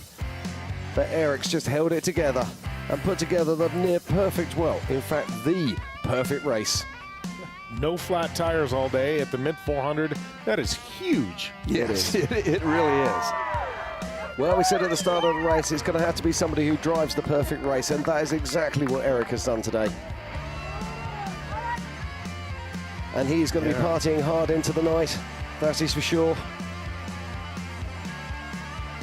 Now, Ricky was talking about this earlier. Once you make that first big win, once you get that breakthrough, it can make such a difference to your racing career. Is this the start of something for this young man, do you think? Well, I mean, the Hardens, they know how to win. You know, when you talk about mini trucks in Class 7, I mean, they were one of the most dominant teams for a long time. Absolutely, yeah. You know, now that they've graduated into the unlimited trucks, you know, they've won some smaller races, but this is their first big marquee win. And as we saw, like I said, a few years back with Luke McMillan, he got that marquee win, and then he started steamrolling the entire industry. And after what I saw from Eric Harden today and the pace he ran and the perfect race, we got a lot more to come from Eric Harden. Yeah, absolutely. But let's check this out as well. This is here, Christian Serapis, his highlights from this race. We saw him right at the start there going door to door and then coming home to take second place by literally seconds from Adam Householder. And you saw him there talking on the line about the fact that he had to borrow a jack from a motorhome to get himself across the line. But it doesn't matter where you find it, as long as you find it. And the thing that gets me is that Christian hasn't driven in this truck for quite a long time. Yeah. So to find the maturity and to find the pace to stay in this race, I find absolutely remarkable. You know, that truck is an interesting truck. I mean, you know, obviously we talk about his dad, but his dad, I mean, you look at the people who have steered that truck, and it's been around for a long time. I mean, his dad's done a lot in it. Rob McCachran has won a lot of races in that truck. You know, Christian Serapis now finding a podium at the Mint 400. I mean, that truck has got quite the legacy behind it. You know, some of these doggone race trucks need to be, like, put it in a museum and just to be pride, like a trophy on the shelf. Would definitely love, I'm sure Steve's got it written down somewhere, the lineage of that truck and how many podiums and wins and finishes it's got. Oh, That'd I'm actually sure be really of that. interesting to see. Yeah. Yeah, so as it continues here, going to take us a look at Adam Householder's highlights. Now, Adam is a man on a charge at the moment, fresh off the back of a win at King of the Hammers. And let's not forget, he was hot on the pace. He really was at the pointy end of this race for a long time. He lost a drive shaft, but they managed to fix it out on the track. And that cost him probably around about 10 minutes. And if we break this down, that's really probably cost him the win. And this is what we're talking about here at the Mint 400. You have to have a perfect race. You can't afford flats. You can't afford to have breakages. You really have to be able to be 100% perfect the whole time.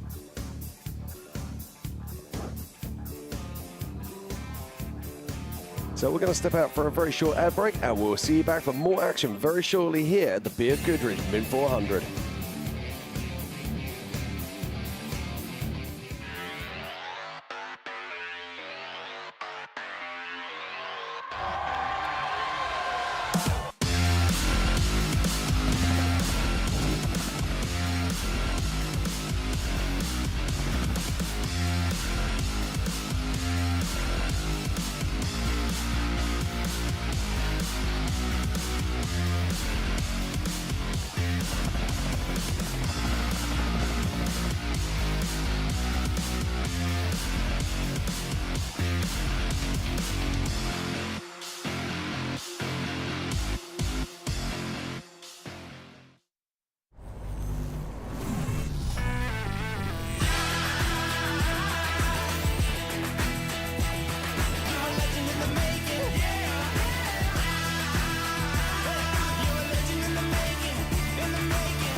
Need a little help?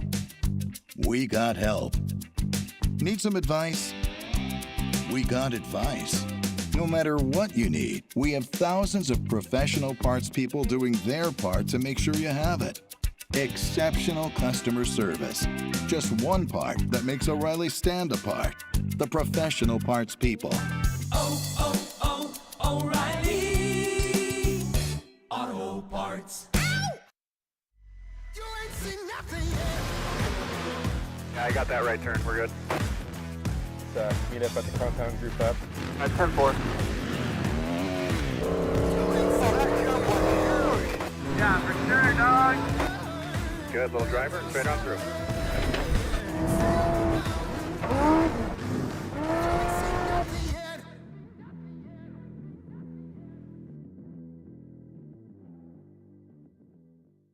The estimated hold time is now 96 minutes.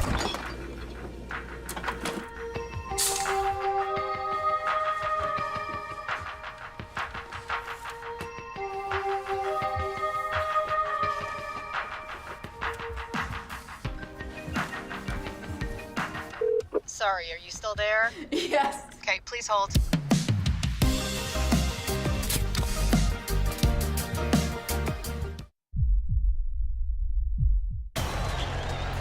All right, Chase, number 23, it's 2023. This championship's yours. Let's show these guys what's up. Easy, boys. It's not over yet. Big dog still gotta eat. Whatever you say, big dog. Seriously? These fools think I'm fried? They know the deal.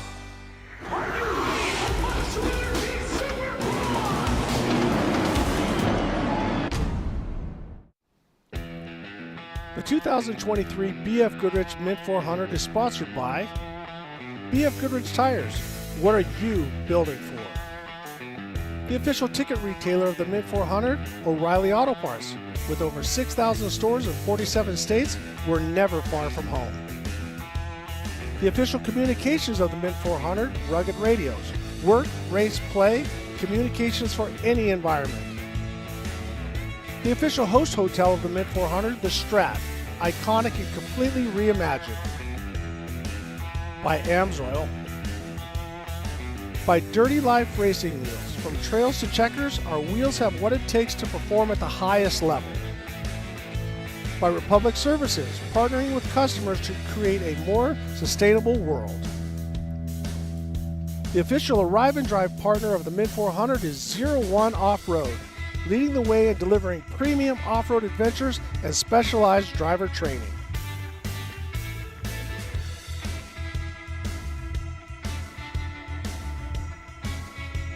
Okay, and welcome back to the 2023 BFGoodrich Mint 400.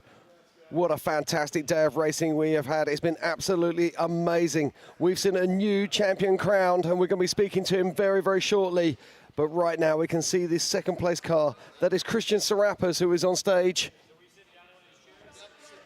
The Belching Beaver pulling Looks like he's about to shotgun a Belching Beaver. Let's see it. Yeah! Fantastic scenes there. It's Christian. Hell yeah. Brought home the Corona car. We'll clean it up later. Anyway, man, coming in second place, not exactly right on the top So of the good to do podium, it, but see. second ain't too shabby. Second sucks.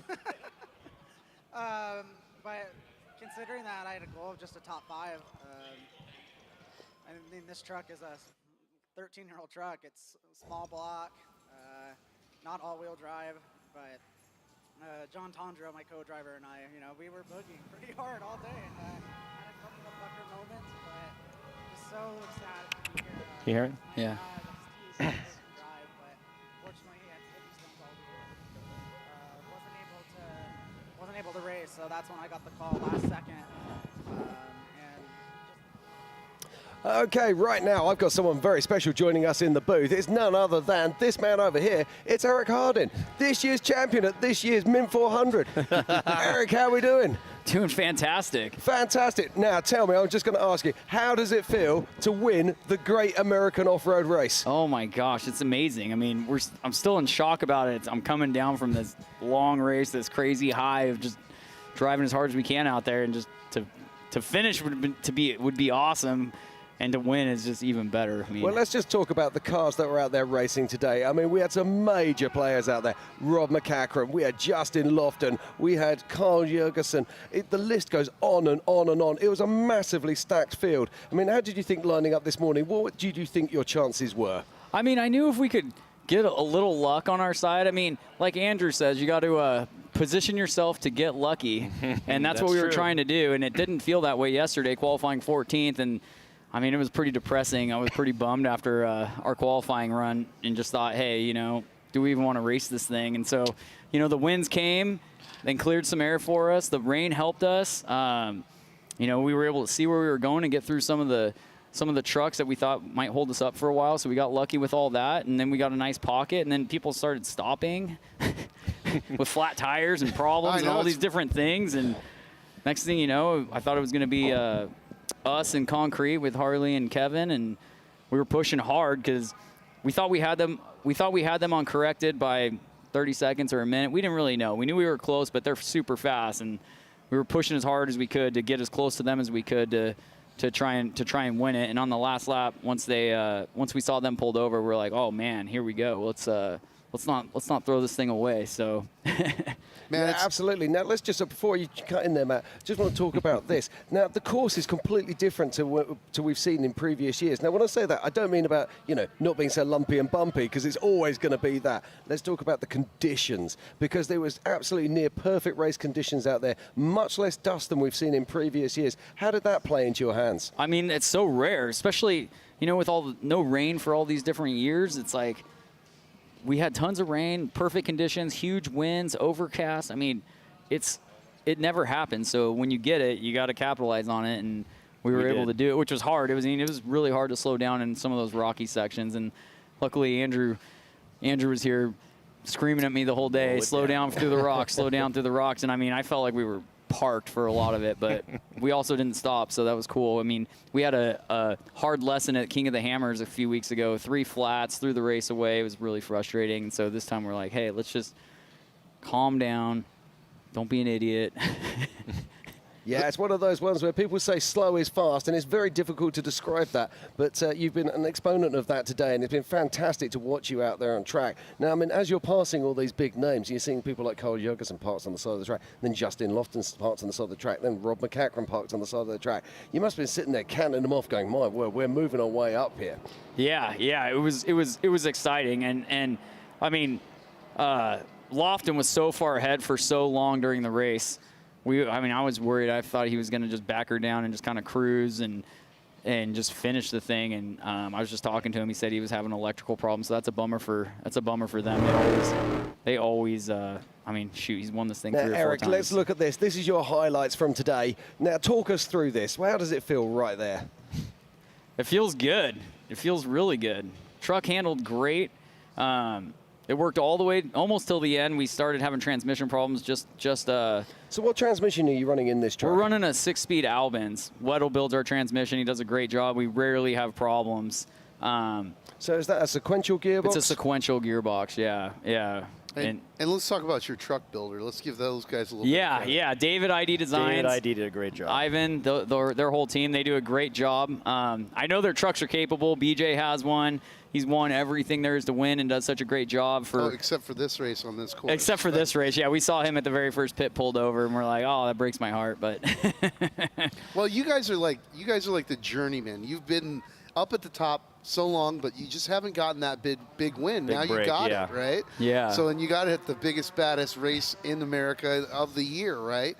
So, mad props to you guys. I mean, incredible drive. I think it was interesting because you had the same strategy that Rob Mack had, where it was like stay clean, be calm, get to that 4th lap, and then see where everything comes, right? See where everything is, and then go, right?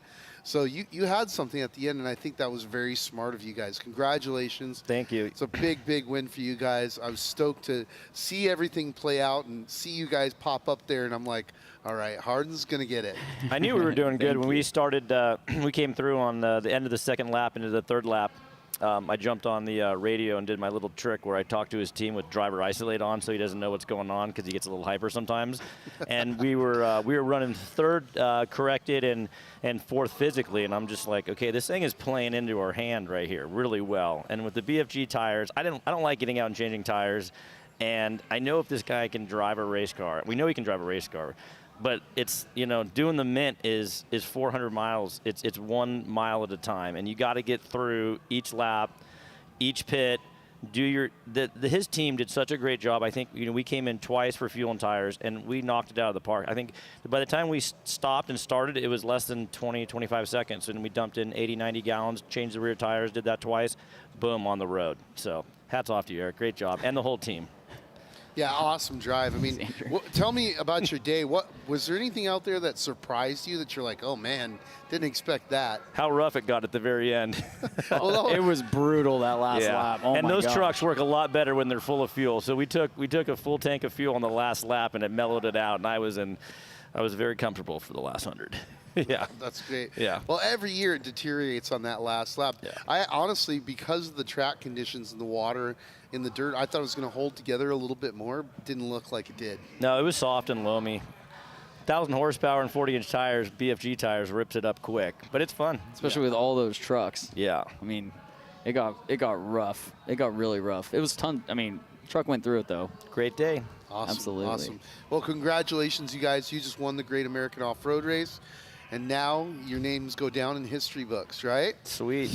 Now I got to get my name in the history books on the driver's side.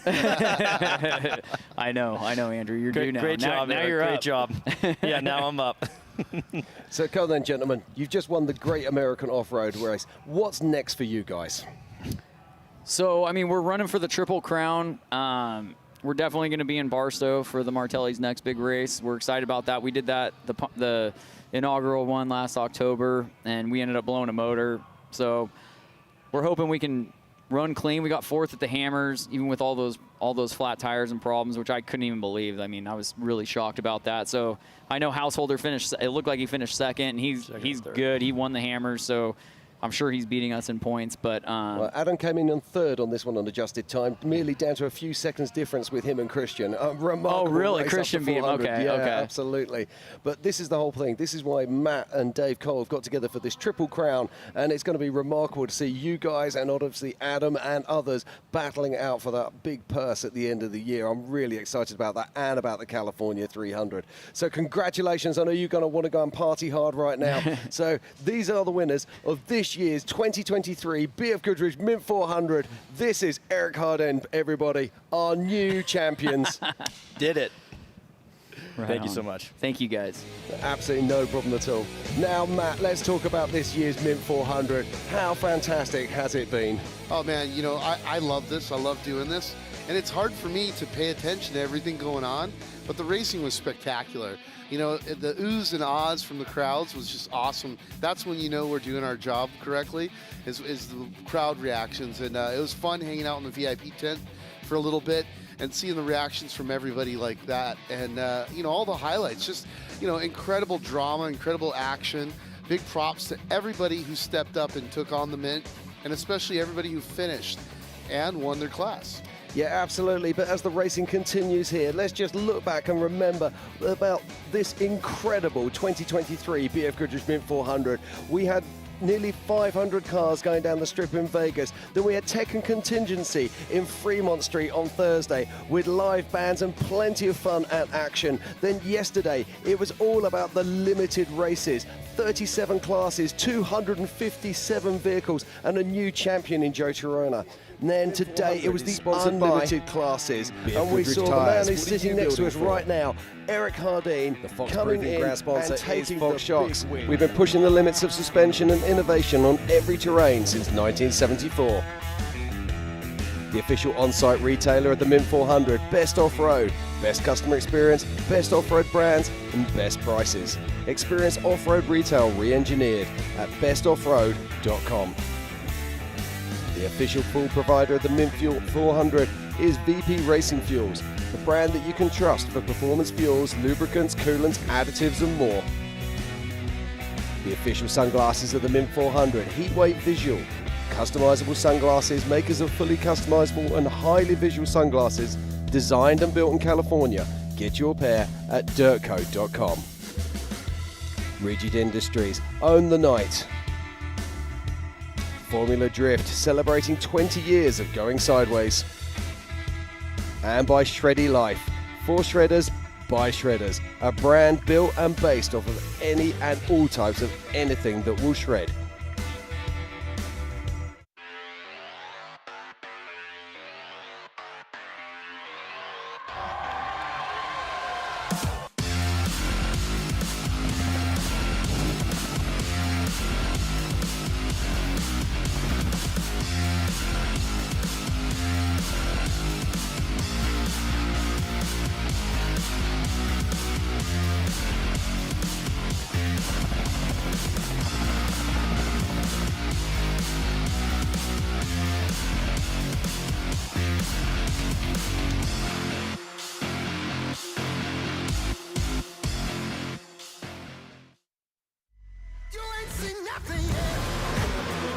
Yeah, I got that right turn. We're good. Let's meet up at the compound group up. At 10-4. Yeah, for sure, dog. Good little driver, straight on through.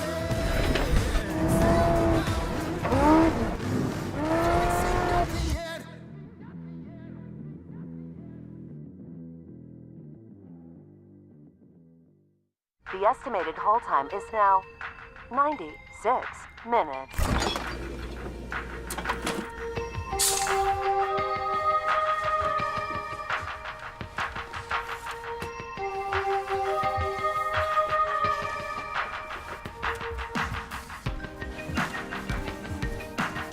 Sorry, are you still there? Yes. Okay, please hold.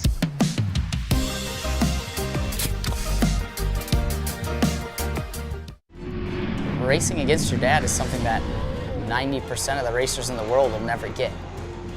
I've accomplished everything I wanted to do, and now he's just like taking the reins. I want to be remembered for being a huge part of short course, not just racing, keeping it alive, helping it grow. If it comes down to the last weekend and I'm in it, the boys better watch out.